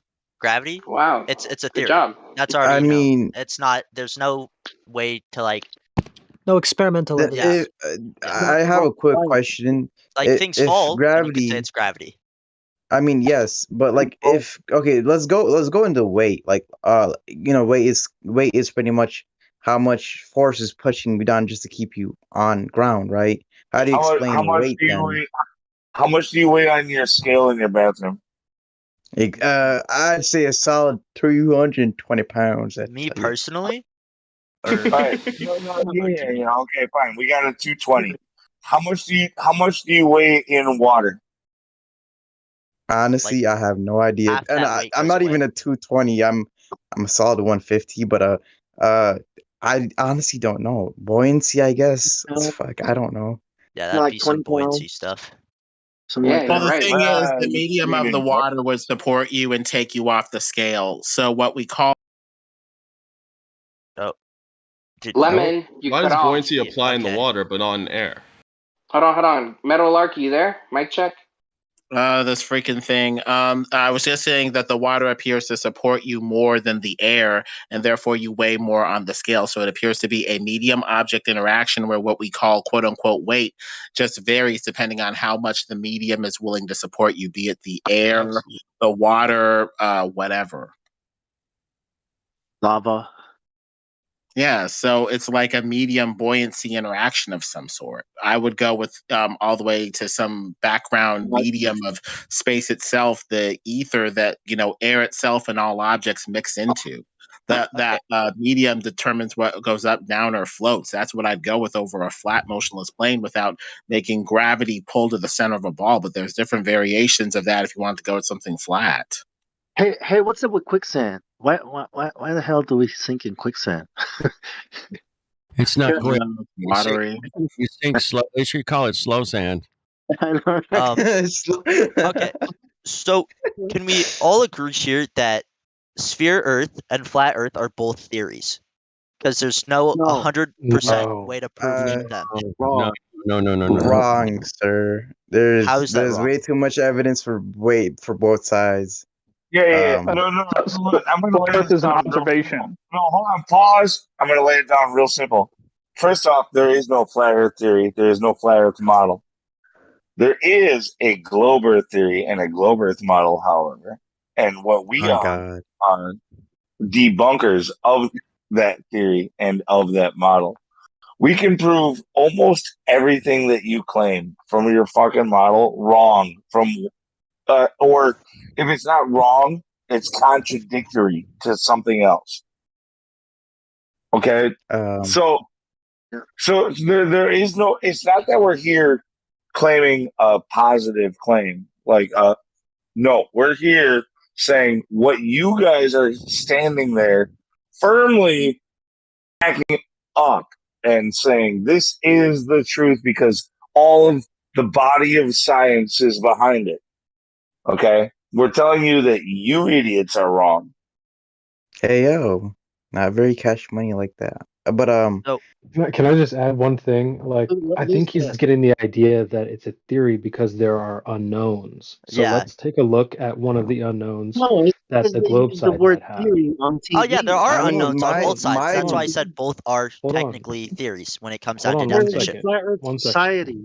Wait, you guys heard of Flat Earth Society? No, hold on, buddy. No, wait, let's address this. So he said both are theories again. Now I need to point this out. So we observe the Earth as a topographical plane of existence. We observe the Earth as flat. Flat Earth by itself is nothing more or less than an observation. It's an observation that the Earth is flat. So the theory, it's a colloquial theory, is just that it's a sphere, right? It's a spherical object and it's spinning and orbiting the sun, right? So that's the theory. See the difference?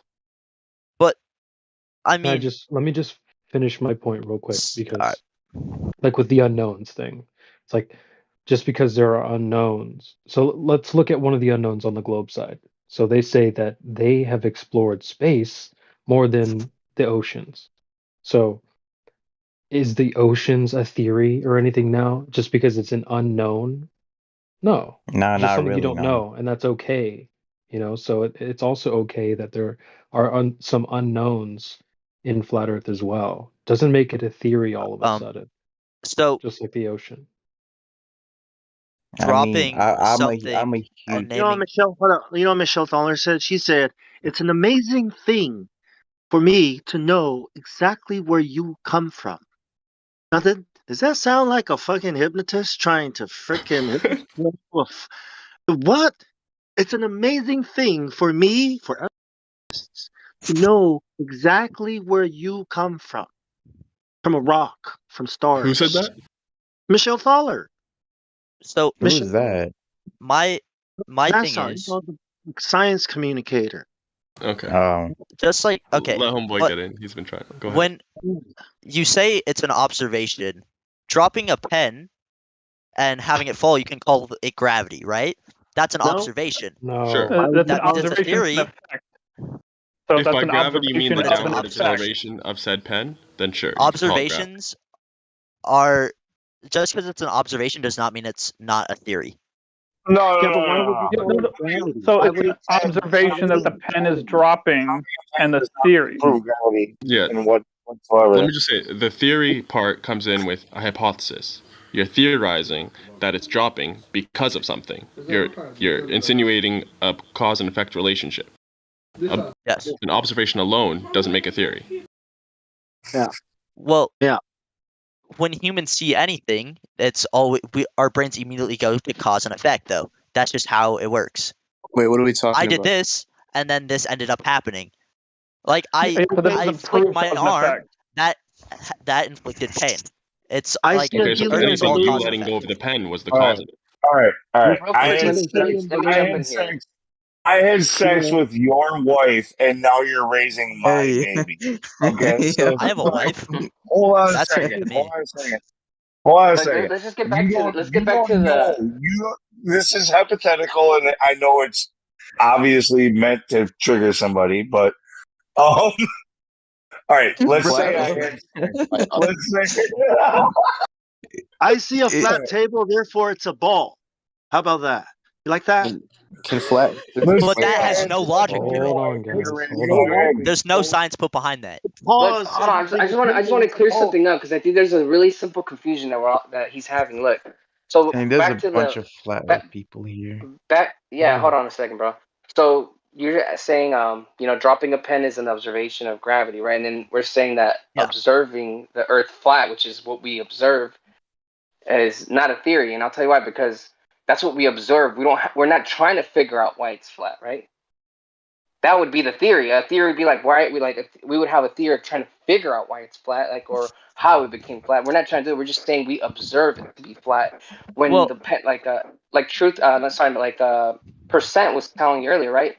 The dropping of the pen, that observation is just an observation of something falling. The theory comes in when you try to explain why that occurred, right? Do you see the difference? Like in one case, we're trying to prove a why, like why something happened, and the other one is just we're not trying to prove anything. We're just observing what we observe. You're just saying what? Well, when you go outside and you look that it's flat, you say that it's a flat Earth because it's flat. You are trying to explain why it's flat outside. No, we just say it's observably motionless and flat at We ground say level. it's not a ball. We don't say it's flat. It's flat. A table is not a ball, right? We see a table that's flat, and then we say it's not a ball. Well, who the hell told you this table was a ball? Some guy. Well, does it look like a ball? No. Well, No. The flat table? No, I'm saying this table is not a ball.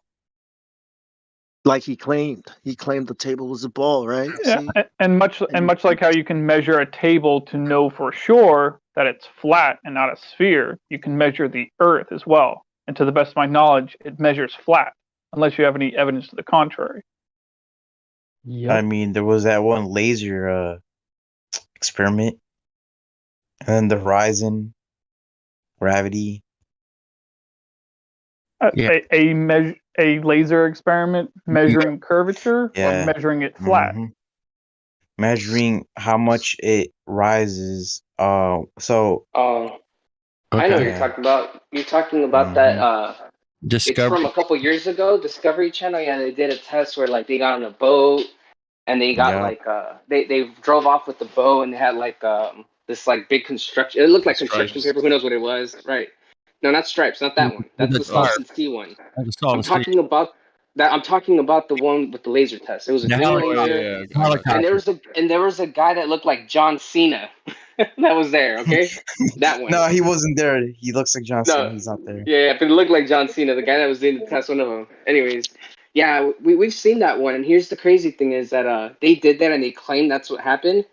But if you go, we actually have laser tests at least 5, 6 more that I know that are on video, and at least 2 PDFs of one. So there's all these other tests that they've done with laser tests, and they've gone the opposite result, right?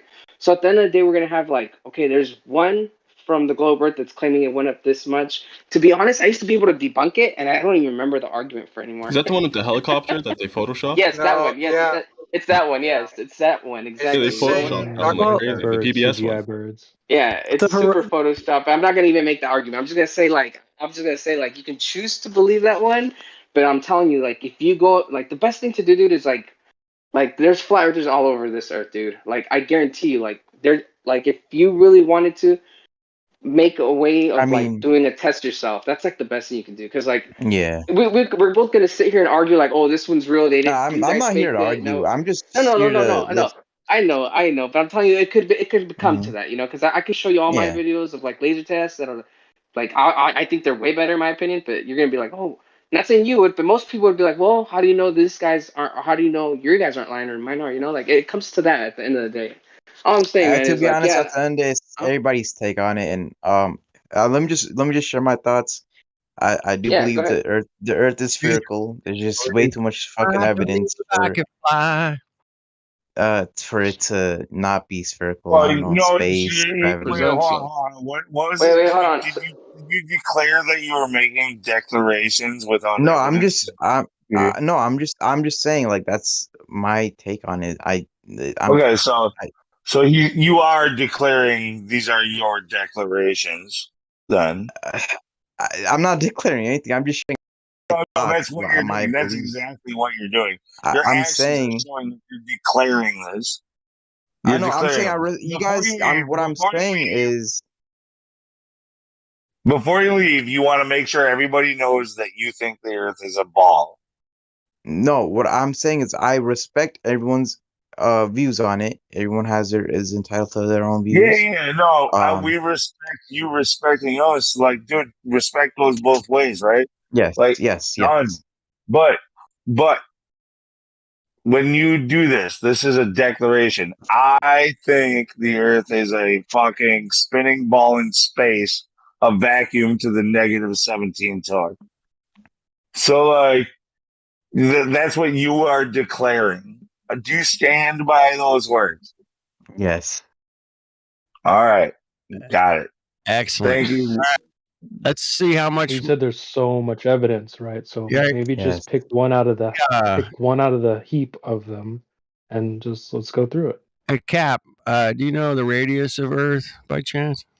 The radius of Earth. I mean, there's a bunch of different fucking. There's way Man, too this guy many. doesn't even know the radius of the Earth. What a dumb. I'm kidding. No, just ask me, man. Just ask. I mean, You it's said there's a bunch of 6,300 kilometers. Don't be dicks. Don't be dicks. I thought I was going to be the biggest thing. It's 6,300 kilometers, but it's 6,300 kilometers, but there's way like more than one, like so the there's equator. many people saying, of the equator is 6,300 some odd number kilometers.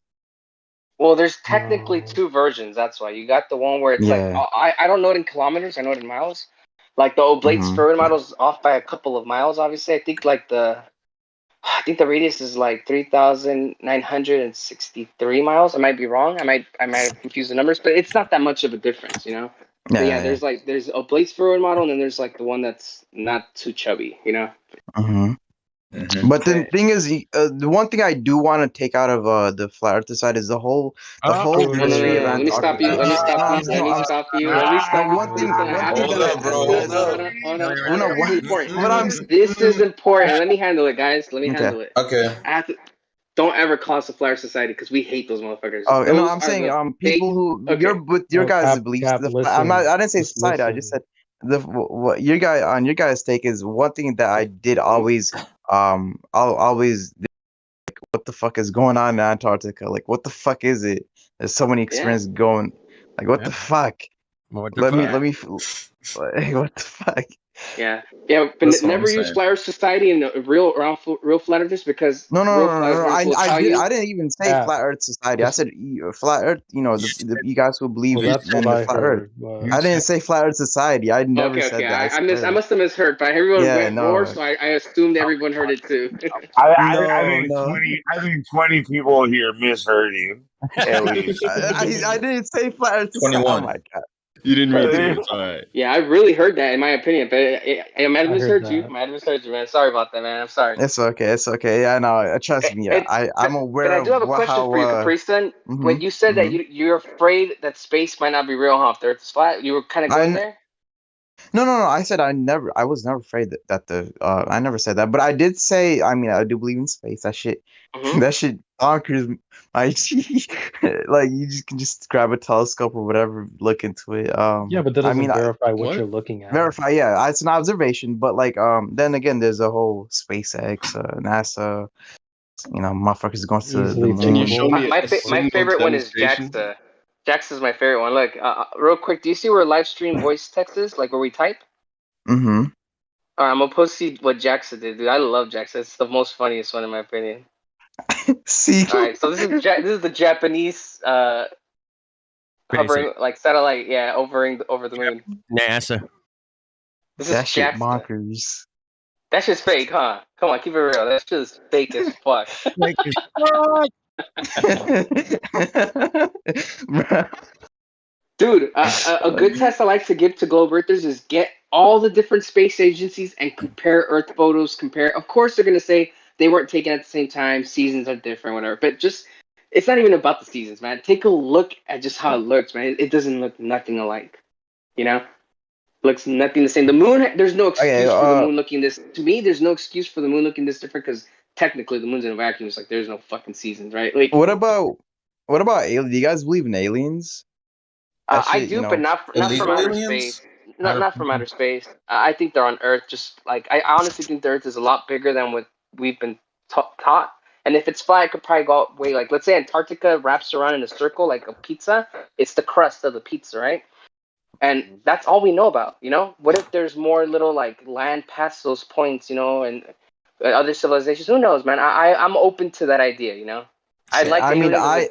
I like the idea of aliens as a globe earther, but as a flat earther, I'll incorporate it to them being maybe of this plane, you know, of existence, not space. It makes sense to me too. That it makes more sense to me too, and I'll tell you why. Because like, if they're coming from outer space, we like look. NASA hasn't found a habitable planet in their whole life looking into space. They haven't found no life.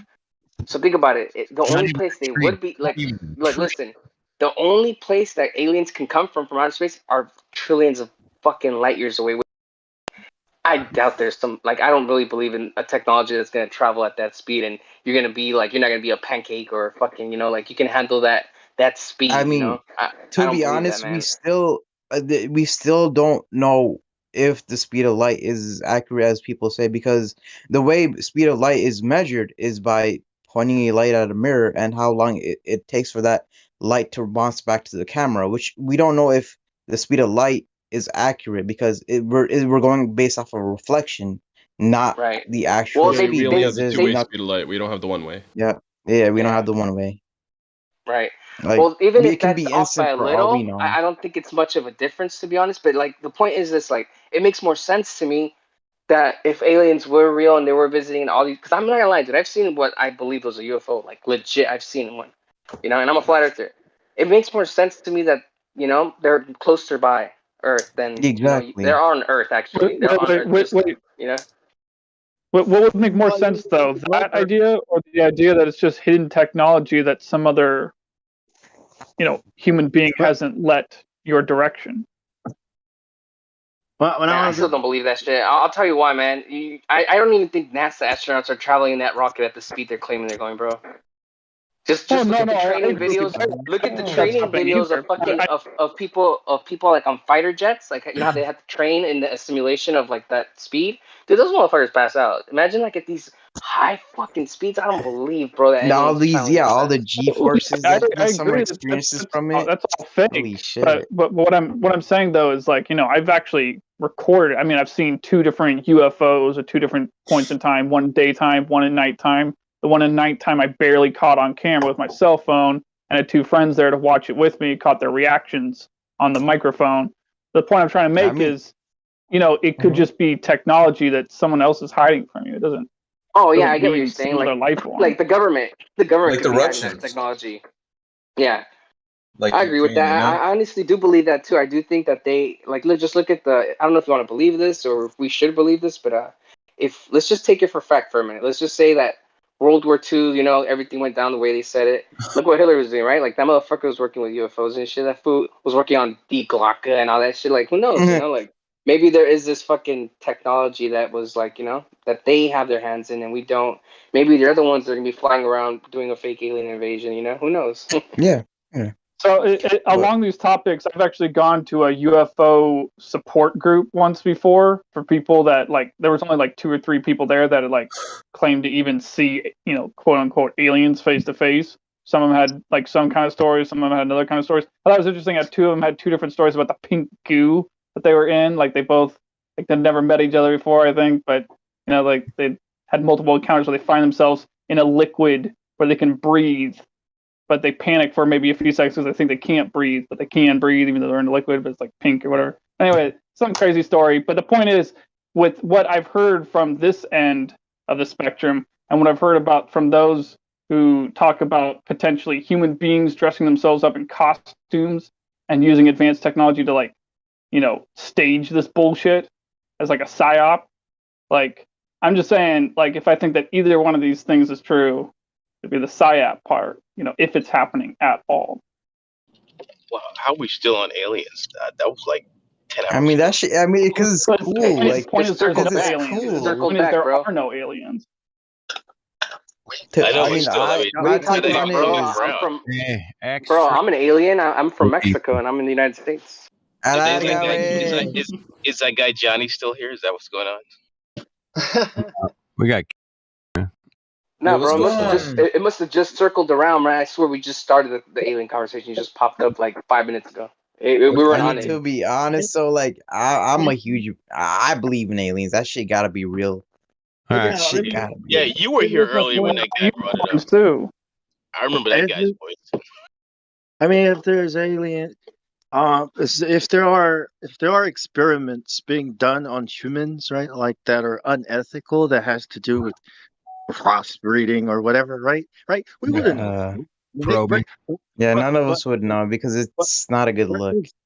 Well, what are the stories of giants, right? Where'd they come from? Aren't they aliens that came down and started procreating and with all kinds of life forms on Earth? Like we Are wouldn't you know. talking about fallen angels now, Bob? I'm talking about heaven and procreating. That's the story, Jose. How we probably wouldn't allow it because it's unethical, right? And we know how that might turn out. So maybe that's why aliens. You know what I'm saying? The aliens probed my butt. I probed my own butt. How else is the Antichrist is supposed to appear and solve all our problems? Where? Wow, from That's very progressive of you, percent. What's going on in Ukraine? To be honest, I don't even know if we should touch that topic, but I'm gonna give you my quick 2 cents on it. Man, I'm not anti-American. I'm not anti-anything. I'm anti-elites. Okay, elites that are trying to fuck people over. That's what I'm against. I like the idea. I like the idea of America. I just don't like how the people run America. Okay, but here's the thing, dude. I've been following how Putin is saying who's translating that shit wrong to trick me. But dude, to me, it sounds like that dude is right. Like, dude, I'm just saying, I man. sway with Putin too, man. I'm telling you, man. I feel like Putin's doing the right thing. Something about it is just like, it's dude, weird. like I don't know if I'm right about this, but I heard somewhere that Ukraine was trying to get in. This is the most ferocious shit I've heard all week, dude. How the Lou, fuck? let him Hold on, real quick. Let me just finish. All right, no, hold on, no, you don't need to. No, you hold on. The fucking, I know you're an admin and everything, but you're not gonna do shit with it. That's too political, man. Too political. Hey, listen. Can the guy just finish his When it damn comes to thought? Putin, No, you when it listen. comes to Putin and Trudeau and Zamir or whatever the fuck Zelensky. Okay, yeah, all these guys. All these guys, they're all what is it? World Economic Forum. Okay, so like all of your whole Great Reset and shit. Like, look at Klaus Schwab and the stuff that he says. He talks about how they groomed all of these world leaders. They have this whole network. They're in over 450 countries pretty close Klaus words. There's more. There's only 200 and some odd countries. I don't know. They got like 400 and some odd people in like every country in the world. Okay, so everywhere we have trained them. Yeah. Yeah. He is C. No, I'm sorry, not Ya. Ya. All right. All right. Long story short, man. Look, long story short. Anyway, I long think story Putin's short, right that they're all fake. Okay. Yeah. within the pseudo world, fake bit. I think blew the world. They keep look. When you look at the World Economic Forums, when you look at their speeches, especially from their leader Klaus Schwab, all of a sudden you have like this whole narrative set up for you, like about this new world order. Like, don't listen to me explicitly because that's only conspiracy theory. But like, there's this idea, like.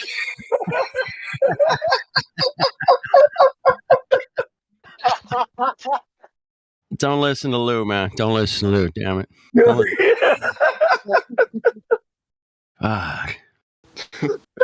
Motherfucker.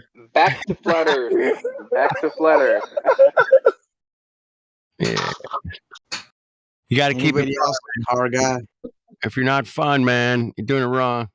Fuck. You guys ever try whippets? I'm not gonna lie though, I do enjoy the memes though that are flying around right now. Like I saw a meme of like a Russian tank, and it was like a badass looking tank, and then it was like the USA tank, and it was like had an LGBTQ flag in the front. And it said they them on the side. Oh, that's good. I gotta find that one. Damn, imagine a Russian motherfucker being put down by a dead motherfucker. Oh my god. Dude, let's just keep it real, man. Like, look, this is what's really happening, man. Is our country has just gone to the point where it's just like too fruity, man. Like I saw an army video of a recruit video. I'm gonna go. And it was like a girl. It was like a girl talking about how she had to go to school and she loved both of her moms. It's like, what the fuck is that like video for the military? You know, like. And then you see the freaking Russian ones. It looks like you're fucking playing Call of Duty and shit. Yeah. I mean, if the LGBT community wants to send their kids to the army, bruh, me as a ex-soldier. I mean, I'm on my last year of standby, so I mean, I might be drafted into fucking Ukraine. Who fucking knows? I hope not. But like, I've seen so many soldiers get sexually assaulted by LGBTQ people, bro. Like, I was one of the fucking victims. It was. Oh shit, man. Especially in basic training when like your testosterone is just killing you. Oh my god, like I've seen so many people. It's sad. What happened? I wasn't gay enough for the army. Oh no. So like, okay, so we had a couple of gay trainees along in my basic training unit, right? And motherfucker pulled his pee out. Okay, no. Wow. Well, it's I don't even want to talk about it. It's very disturbing. I prefer to bury that. Punchline. Don't worry about it. Yeah, it's horrible. Yeah, you can look it up on YouTube. Check it out. It's pretty fucking bad, bro. Somebody told the story on YouTube. No, I'm just kidding. I don't know, man. I've heard some stories. Yeah, it's a wicked place, man. Boot camp, man. Man, I really hope I don't get pulled in because I'm on my last year standby where I'm at home just. You're gonna be fine. Don't worry about a thing. You're gonna be fine, man. Nobody's going anywhere, man. This will be over. I mean, I enjoyed my time in South Korea, but that's all I want to fucking do. I need this college money, bruh. It fucking sucks. What are you gonna do in college? What are you gonna do at college? Like, you gonna study? Oh no, I'm in engineering right now. I'm doing engineering. Excellent, man. Fuck yeah. We love we got some engineers around here, man. We got some. Yeah, okay. I'm doing engineering for car manufacturers. It's fucking fun as hell. I bet. Fuck yeah, man. Right on. I love tooling. Shit. Fuck. Give me a tool. Let's tool something. Let me drill something. If you know what I'm saying. In more ways than one. Hey, got holes to fucking fill here, man. Hold on. Exactly. Something. Now, it's nothing like building something and then see it work. And then you see, fuck yeah, it works. And you're like, oh, look, the pistons are fucking they're thrusting. Fuck yeah. Fire and perfect. You're like, fuck yeah. Fuck yeah. Fuck yeah. This LS swap scroll about a amount of money that can replace that feeling, by the way. Exactly. When you get something running right, yeah, baby. One day I'll get my LS swap to Corolla running. One day. Hey, you just got to keep busting at it. Eventually, you figure it out. Man. Somebody will go fucking over a cup of coffee. Somebody will say something, and it'll be like, "Fuck, why didn't I think of that?" Shit. Damn, are the coil packs correct? Right. Is the transmission connected? Did you use titanium for that? Oh, you used aluminum. No, try titanium or whatever. Something will hit. Yeah, something along the lines. It's fun, man. Engineering's fun, man. I should have been a surgeon. I got the most nearest eyesight in the world. I can read. Engineering's so fun that they the little like 8-year-olds engineered the fucking lunar module. Have you seen that shit? No. I haven't seen that. How'd that I'm being sarcastic. I'm talking about the lunar module because it legit looks like fucking kids designed that shit. How did that work out? Did it sink to the bottom of the pool? I bet it did. Just curious. Yeah, I asked you, man. Hey, would you put your kids in this and go, hey, man, I'm gonna drop this thing in the ocean. You ready? Nobody with kids is gonna say no. That's a good idea. No, that's bad. Every one of them. I'm saying no. You're not putting my fucking kid in there and dropping in the thing in the ocean. It's gonna sink like a rock. Let's keep it real, man. Like since you're studying engineer, look at the picture I just posted in Livestream voice text.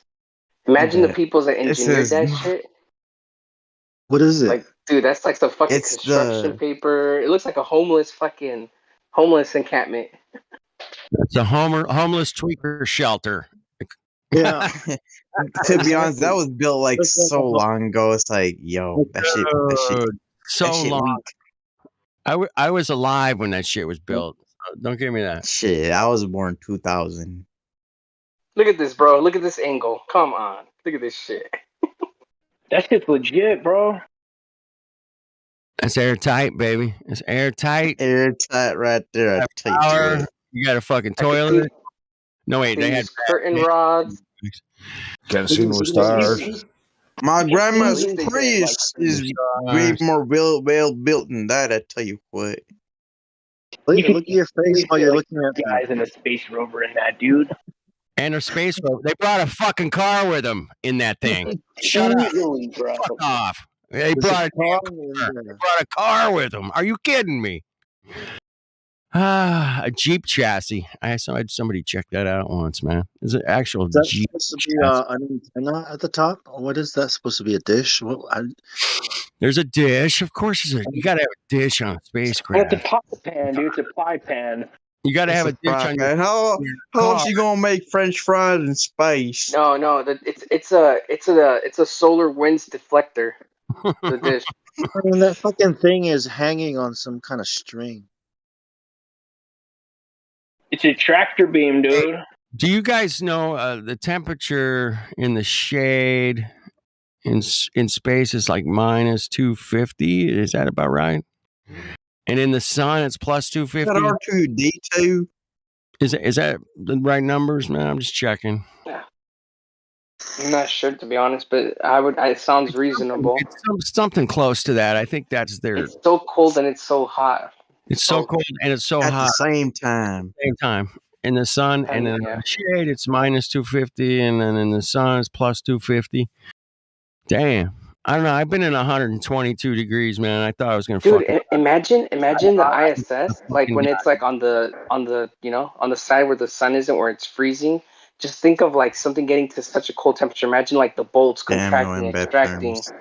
Well, and then going back to the sun and reheating, like, dude, I don't think that shit would even last a week. Like, if it was legit.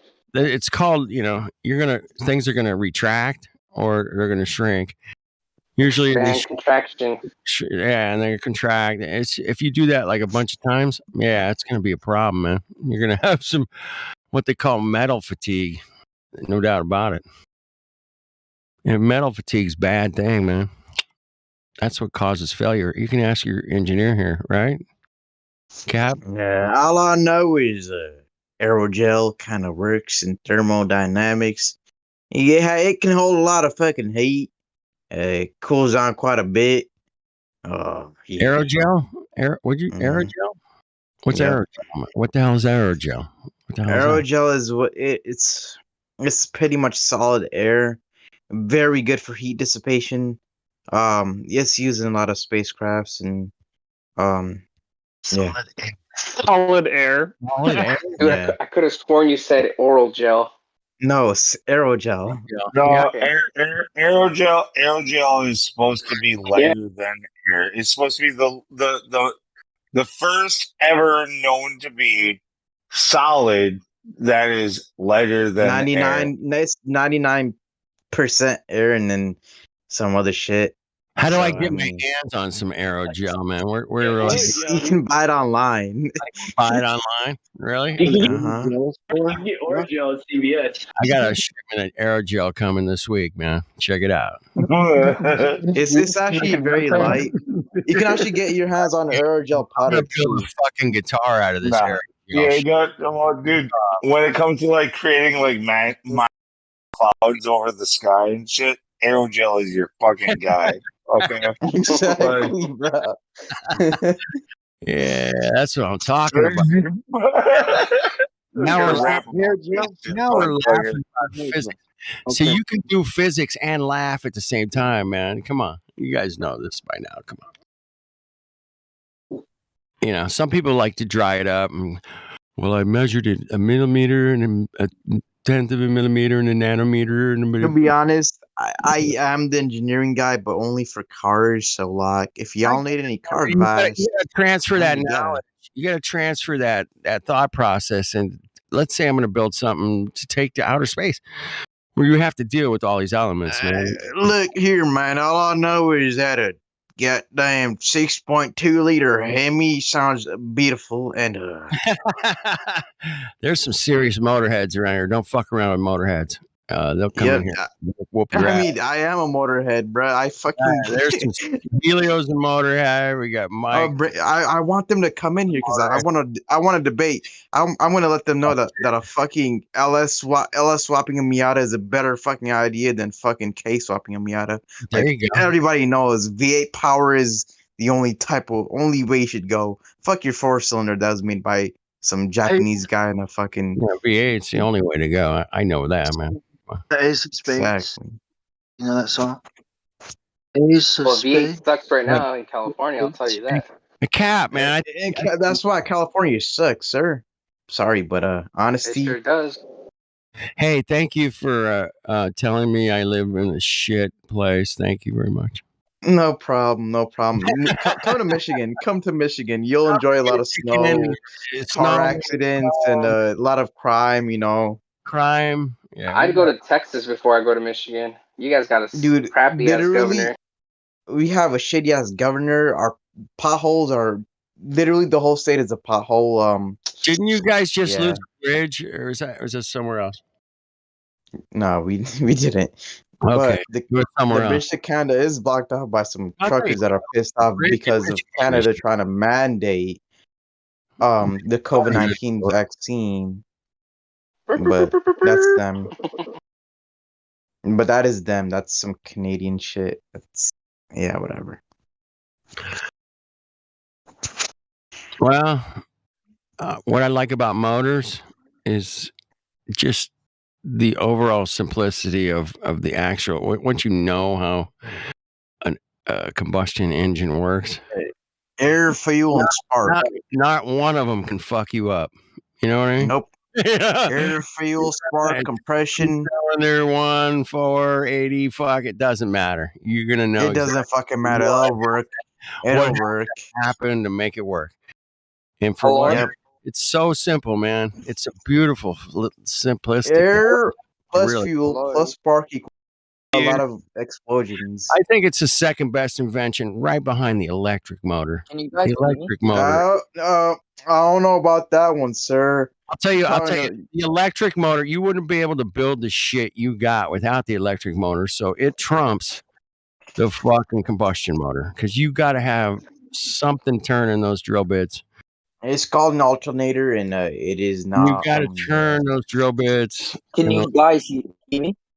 Drill bit is a great invention, man. We should talk about that sometime, man. It should be the drill bit. Who came up with the first one, man? And how did they get that bitch to work? And I've never seen a documentary on the fucking drill bit. It's an amazing. Before wireless drills were here, there was the plug-in ones. If y'all remember that as a kid, in the wall and shit. Yeah. So the electric motor, I think, is one of the greatest inventions. Sure is, but great too, man. Don't get me wrong, man. I would champion the combustion motor any day of the week, man. It's absolutely it's taken me millions. The combustion motor has taken me millions of miles, literally. In fucking Hello. What a cool thing, man. We like engineering shit. Engineering is shit that we make from Earth. And without Earth, we can't make shit. On God. Amen, brother. Amen. Thank you for Earth. And the Earth is cool because we live on Earth and we can check out Earth and we can build shit from Earth and we can measure Earth and see if. Hello? Can we all get an amen? Amen. We can measure Earth. Measure Earth, everybody. Measure it. Measure it with your own. It's about like 3 inches. I'm gonna be honest. I just don't want to hear him do it louder. All right, so the guy who keeps on saying hello and like louder and louder. Yeah, we hear you. Go ahead, You can hear me? I can hear you. I can totally hear you. I don't think you I can can't hear you. anything. You're so loud. Well, that's welcome to 24/7 Discord. Sometimes it's loud. What can you say? Audio is a problem. What time of the day is the voice chat quiet? Never. When it's emptied. Yeah. During sleepy time America. You know what I mean? Like during early morning. kindergarten nap time. That's the only time. Okay. We should have a nap time, once a day. All right, it's nap, 4:20 to like 5 o'clock or something. 40-minute nap. Yeah, or half the people in here just gonna smoke a joint and then come back. Oh shit, it's 4:20. Oh, let me roll up. I just had a really good epiphany about fucking Earth, man, bro. That shit beautiful, isn't it? Well, we live in a beautiful place, man, and we can check. It's cool, man, so we can check it out. How far can we see? What's the farthest land? What's the farthest land? I mean, I ain't sure there are birds, but I'm 100% sure the moon. Goddamn, dude. How far can we see, man? That's what we're at. I'd say about a mile with these eyes. No more than that, though. I love that. That's so hillbilly, man. You gotta be about 1,000 miles south of you to pull that fucking accent off. My headphones are at the lowest volume. You sound just like my cousin Billy Bob, and that's literally it. Dude. That's literally his name. His name is Billy Bob. Like Billy Bob. Yeah. You sound just like him. It's that 2.5 months of basic training from all my drill sergeants saying, "Pride Islam, come here." I'm like, that's hilarious. Oh, that's great. I picked it up from them. Beautiful. Yeah, people. well, you got to work on it a little bit. My German isn't so good, but once in a while I can nail it. But you guys, I need to work on it. Yeah, don't you know? Yeah. But no, yeah, keep it up, man. You're close. Yeah. There's some real hillbillies in here occasionally. I mean, I'm enjoying this server a lot. I mean, like I said earlier, I respect everybody's views here. You know, Yeah, you guys man. are all Cool, cool. man. We don't, we're not going to shove it down your throat. We're just going to ask you to go out and see what you see and come back. Take a gander. Take a gander. Hello? Hello? Yeah. I was looking to do some tests. Experiments or tests? Which one? Are you trying to? Yeah, Yeah. experiments. What's the difference? Experiment. What? Yeah, test is an experiment. So, like, what kind of experiment are you doing us? No, I mean, I like can at be the your little beach or lab, something. right? You can inject me with some ketamine and I got some enjoy it. alien probe utensils here. All right, let's get some. Let's make some room for this guy, Daniel. What tests are you trying to do or experiment? Yeah, I was asking. You got the script? Come on, go ahead. No, I was asking what tests I should do. What test? Oh. How far? I mean, that is water. completely up to Are you near a body of water? Yeah, the beach is only like 3 hours away. All right. Next time you go to the beach, look left and look right and see how far you can see. If there's an island, figure out how far it is. Oh, actually, I got better than that. Do you have ships? Are there a lot of ships? You sound like. Are you Australian?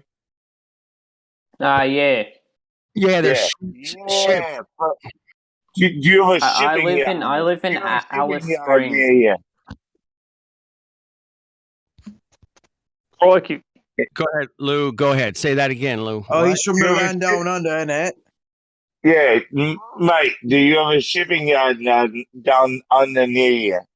Is there a shipping lane near you? Yard, land. Yeah, Okay. I don't know. Lane. Yeah. Shipping lane. Bro, I can't understand you. Who's speaking? All right, everyone, shut up. Lou. Exactly. Hold on, Lou. Be serious and answer this guy. Go for it. Just All Lou right, and him for a little bit. So get rid of the accent, you're saying? Yes, thank you. Yes. All right. Yes. So, is there a shipping yard near you? I don't know. Like a port. Yeah, I don't know. You don't know. Okay. You got to look on the map. You said you're only 3 yards. You said you're only like 3 hours. What was it? How far are you from the ocean? 3 hours. 3 hours. 3 hours. 3 hours. Okay. So there's still a bit of a drive, but half a day. All right. So if you can get out to the ocean and you can get to a place where you can see ships going off into the distance. Little rat. Daniel's talking to his cat, I think.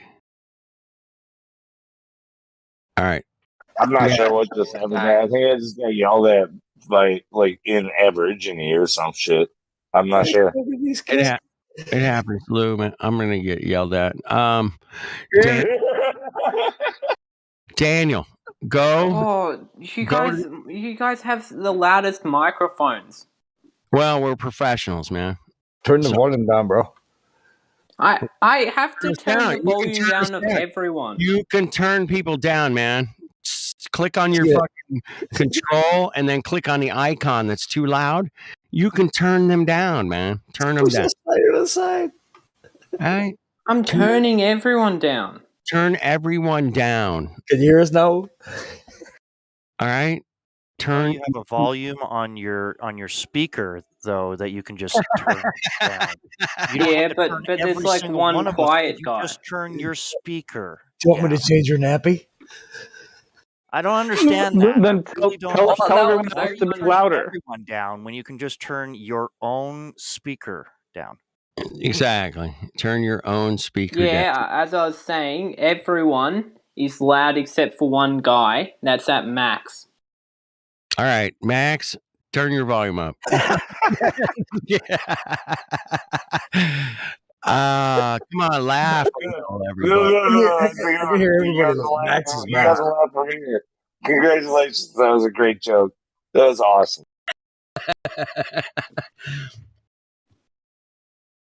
there are sometimes the audio is absolutely uncontrollable in here, and we all know that. And if it's somebody roboting, or they're too loud, or they're too soft, and there's every kind of variation of sound quality that you can think of in this fucking server. Yeah, I know, right? Get used to it. Just get used to it. It's not going to change. Moving on. Quick question. Yeah.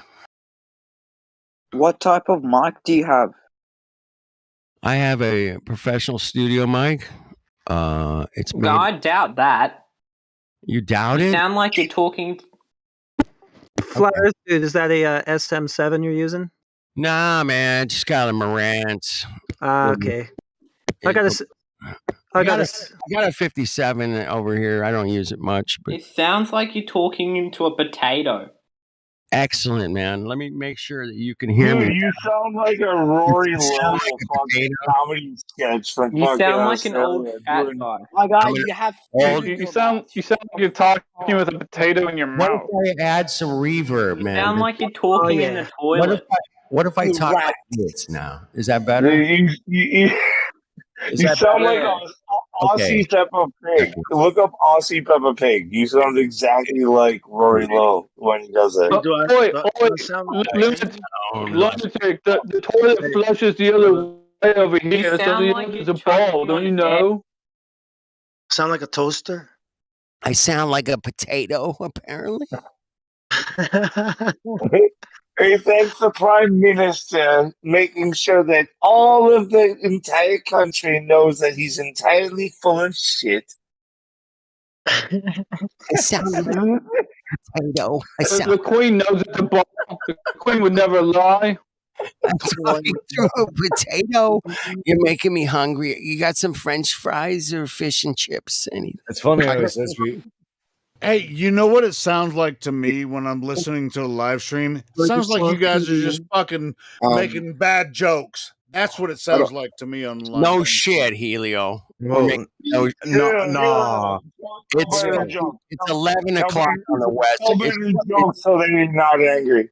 Potatoes. 1 in the morning for you. Well, there's fucking how many people in here? 30 people? There's over 30 people.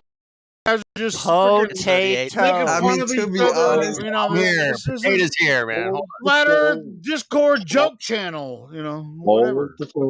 Potato. That sounds like a good idea. I may be affected by some of the bullshit that's been going Maybe on. you should moderate what your fucking channel does. Shut up, Bro, can you guys shut up? I want to say something. Okay. My bad for breaking in. Go ahead. Potato. Go ahead. Potato. Helio.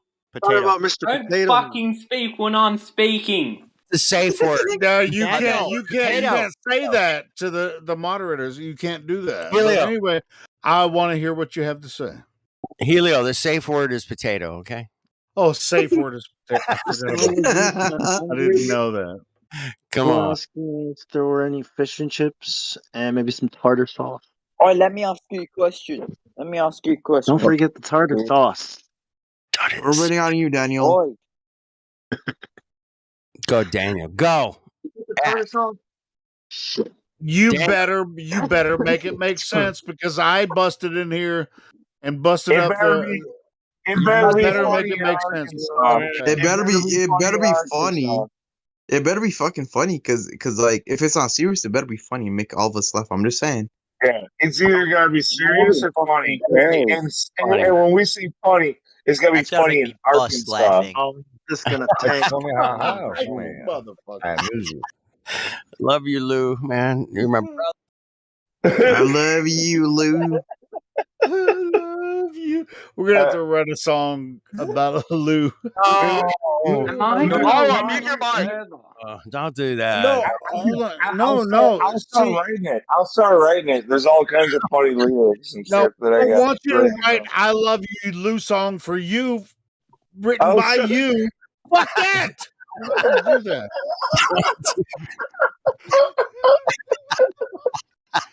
No, I thought somebody else was gonna come in here and Are bitch. you guys mentally okay? I'm trying to ask you a question. We were waiting on you this entire time. See, Yeah, that's why I came in. I just like I was listening to people Like, shut just the fuck interrupt. up! Helio, get a hold of rude. Come on, Helio. You're Calm fucking down. rude. All right, so We it's are. my You're fault right. that I We're listened to rude. you We are guys for very 30 rude. minutes. I Just apologize. I think Shut Daniel the needs fuck to go. up! Holy shit! I think Daniel needs to go into the Yeah, well, detention we can center. speak English properly. Daniel's getting kind of. No, I'm actually curious. I'm actually really curious about what Daniel has to say. Hell. Fucking hell. Daniel. Shut Fuck the you. fuck up. We should talk to Magic. There's someone in here called Magic. Magic.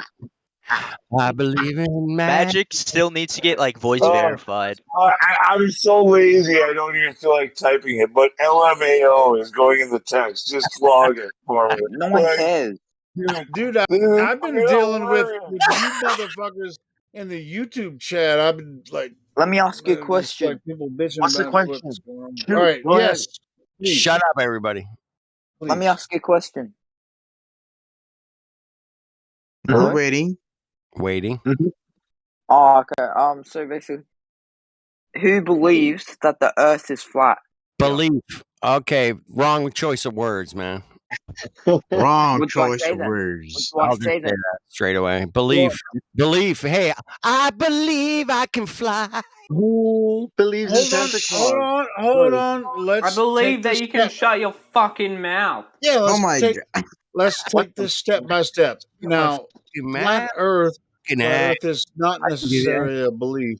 My It's fucking math. hey, But flat Earth is thousands of not people Jesus Christ. Please. Flat Earth is not necessarily a belief, right? Now, you live on Earth, don't you? Yes. Now, what the I fuck live do you hold consider on, Earth? hold on. Jeez. I live on Earth as well. Have you ever seen? Hold on. I live on Earth as well. Helio, can I do this You can quickly? laugh all So, you want, the but difference between a belief. this is as simple as it has to go for a lot of people. Do you believe in flat Earth? Well, I experience the Earth myself as a level stationary plane. Now, someone, when I was growing up, told me that the Earth was a globe, and I'm the third rock from the sun, and you know how the whole solar system thing. So right? did you kill that person? Hold on. Helios is very shit faced right now. I don't think anybody wants to No, get it's him not mad. shit face. Listen, finish. if he asks this dumb question, do you everybody. believe I'm the moderating Earth right is now. flat? I'm moderating right now. Helio is moderating right now. You know what? If you guys can do it better than I can, go fucking ahead. Yeah, I can do it here. So you see, a belief is something you think is true, but you don't have evidence for it being true, so you can believe that something's true. But when you know that something's true, it's when you have evidence that it's true. So you could believe that your kitchen table is 5 But feet. Yes, we have measured it. Who told you that Yes, the Earth it has been is a measured globe? flat. Yes. Who told you that you're you live on an Earth, third rock from the sun, and that and certain radius and all that kind of No, shit? I'm not. No. Because I love man. So That's basically, why. no. Do you guys have evidence that the Earth is flat? Yes. Yes. That's Can all you they show me? Well, Can you show yeah, me? of course. Everything. Literally go through the whole server. You'll see a bunch of evidence. We okay? don't have. Can you show me the evidence where it says the Earth is flat on a website? Go to YouTube. Neil deGrasse Tyson says at 128,000 feet. That's because people's opinion. That's people's opinion. From It's not an 128,000. opinion. It's not an opinion. How do you know? Because we saw it on. You go look. This is the evidence. All the videos. you're gonna find Wait, are and all that's the why evidence that you this guys is wouldn't flat. let me talk. I was saying the reason that you can experience the Earth as a level stationary plane is because you live on it. It's the only way. The only way you believe that the Earth is a globe is because you believe it. The only way you experience Earth is as a level stationary plane, but if you believe it's a globe, because you believe it's a globe because someone told you that. So basically, I believe you're saying that the Earth is flat. That's not a ball. Well, nobody has to believe that the Earth is flat. All of us experience the Earth as a level stationary plane. How did you You experience? don't have to believe that the Earth is flat. You How did you experience it that way. Are tables How did you flat or experience? are tables flat or are tables curved? Depends on what table. They're flat, right? Are you Well, yeah, it depends on what you table. How believe, do flat earthers account most for tables objects are falling flat. down in the flat earth model? do you believe or do you know that the table is flat? No, do you believe basically. or you know that the table is flat? Do you believe it's a ball or do you believe it's a table? It's a flat table. Do you believe it's curving or do you believe it's flat? See how the question Some doesn't of work? them curve. Right? It's not a good question. You know the table is flat. You don't have to believe that it's a ball because you can see that it is not a ball. It is a table and it's flat. Yes, flat. Well, Okay, no, hold on, Yeah, so Bomb. if you like Look, round earth, you like balls. whether you think it's a good question or not, you did ask him a question. You should wait for his answer your and then tell him perspective, why it's wrong, or you know, Sure, like and that's what I answered his question. And Bong, it's not. I answered his question. No, but you're Didn't saying I? that Hold both on. sides were the same Did I not question. answer his Stop. question?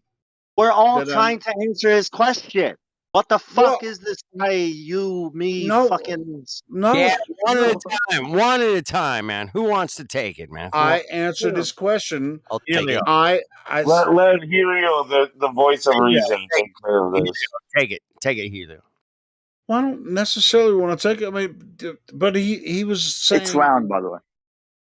I mean, where's the? Well, he asked us about the evidence of the flat Earth, right? So everyone that lives on Earth experiences Earth as a level stationary plane, right? So the only reason that anyone would have another idea about it is if someone told you that it's a globe, right?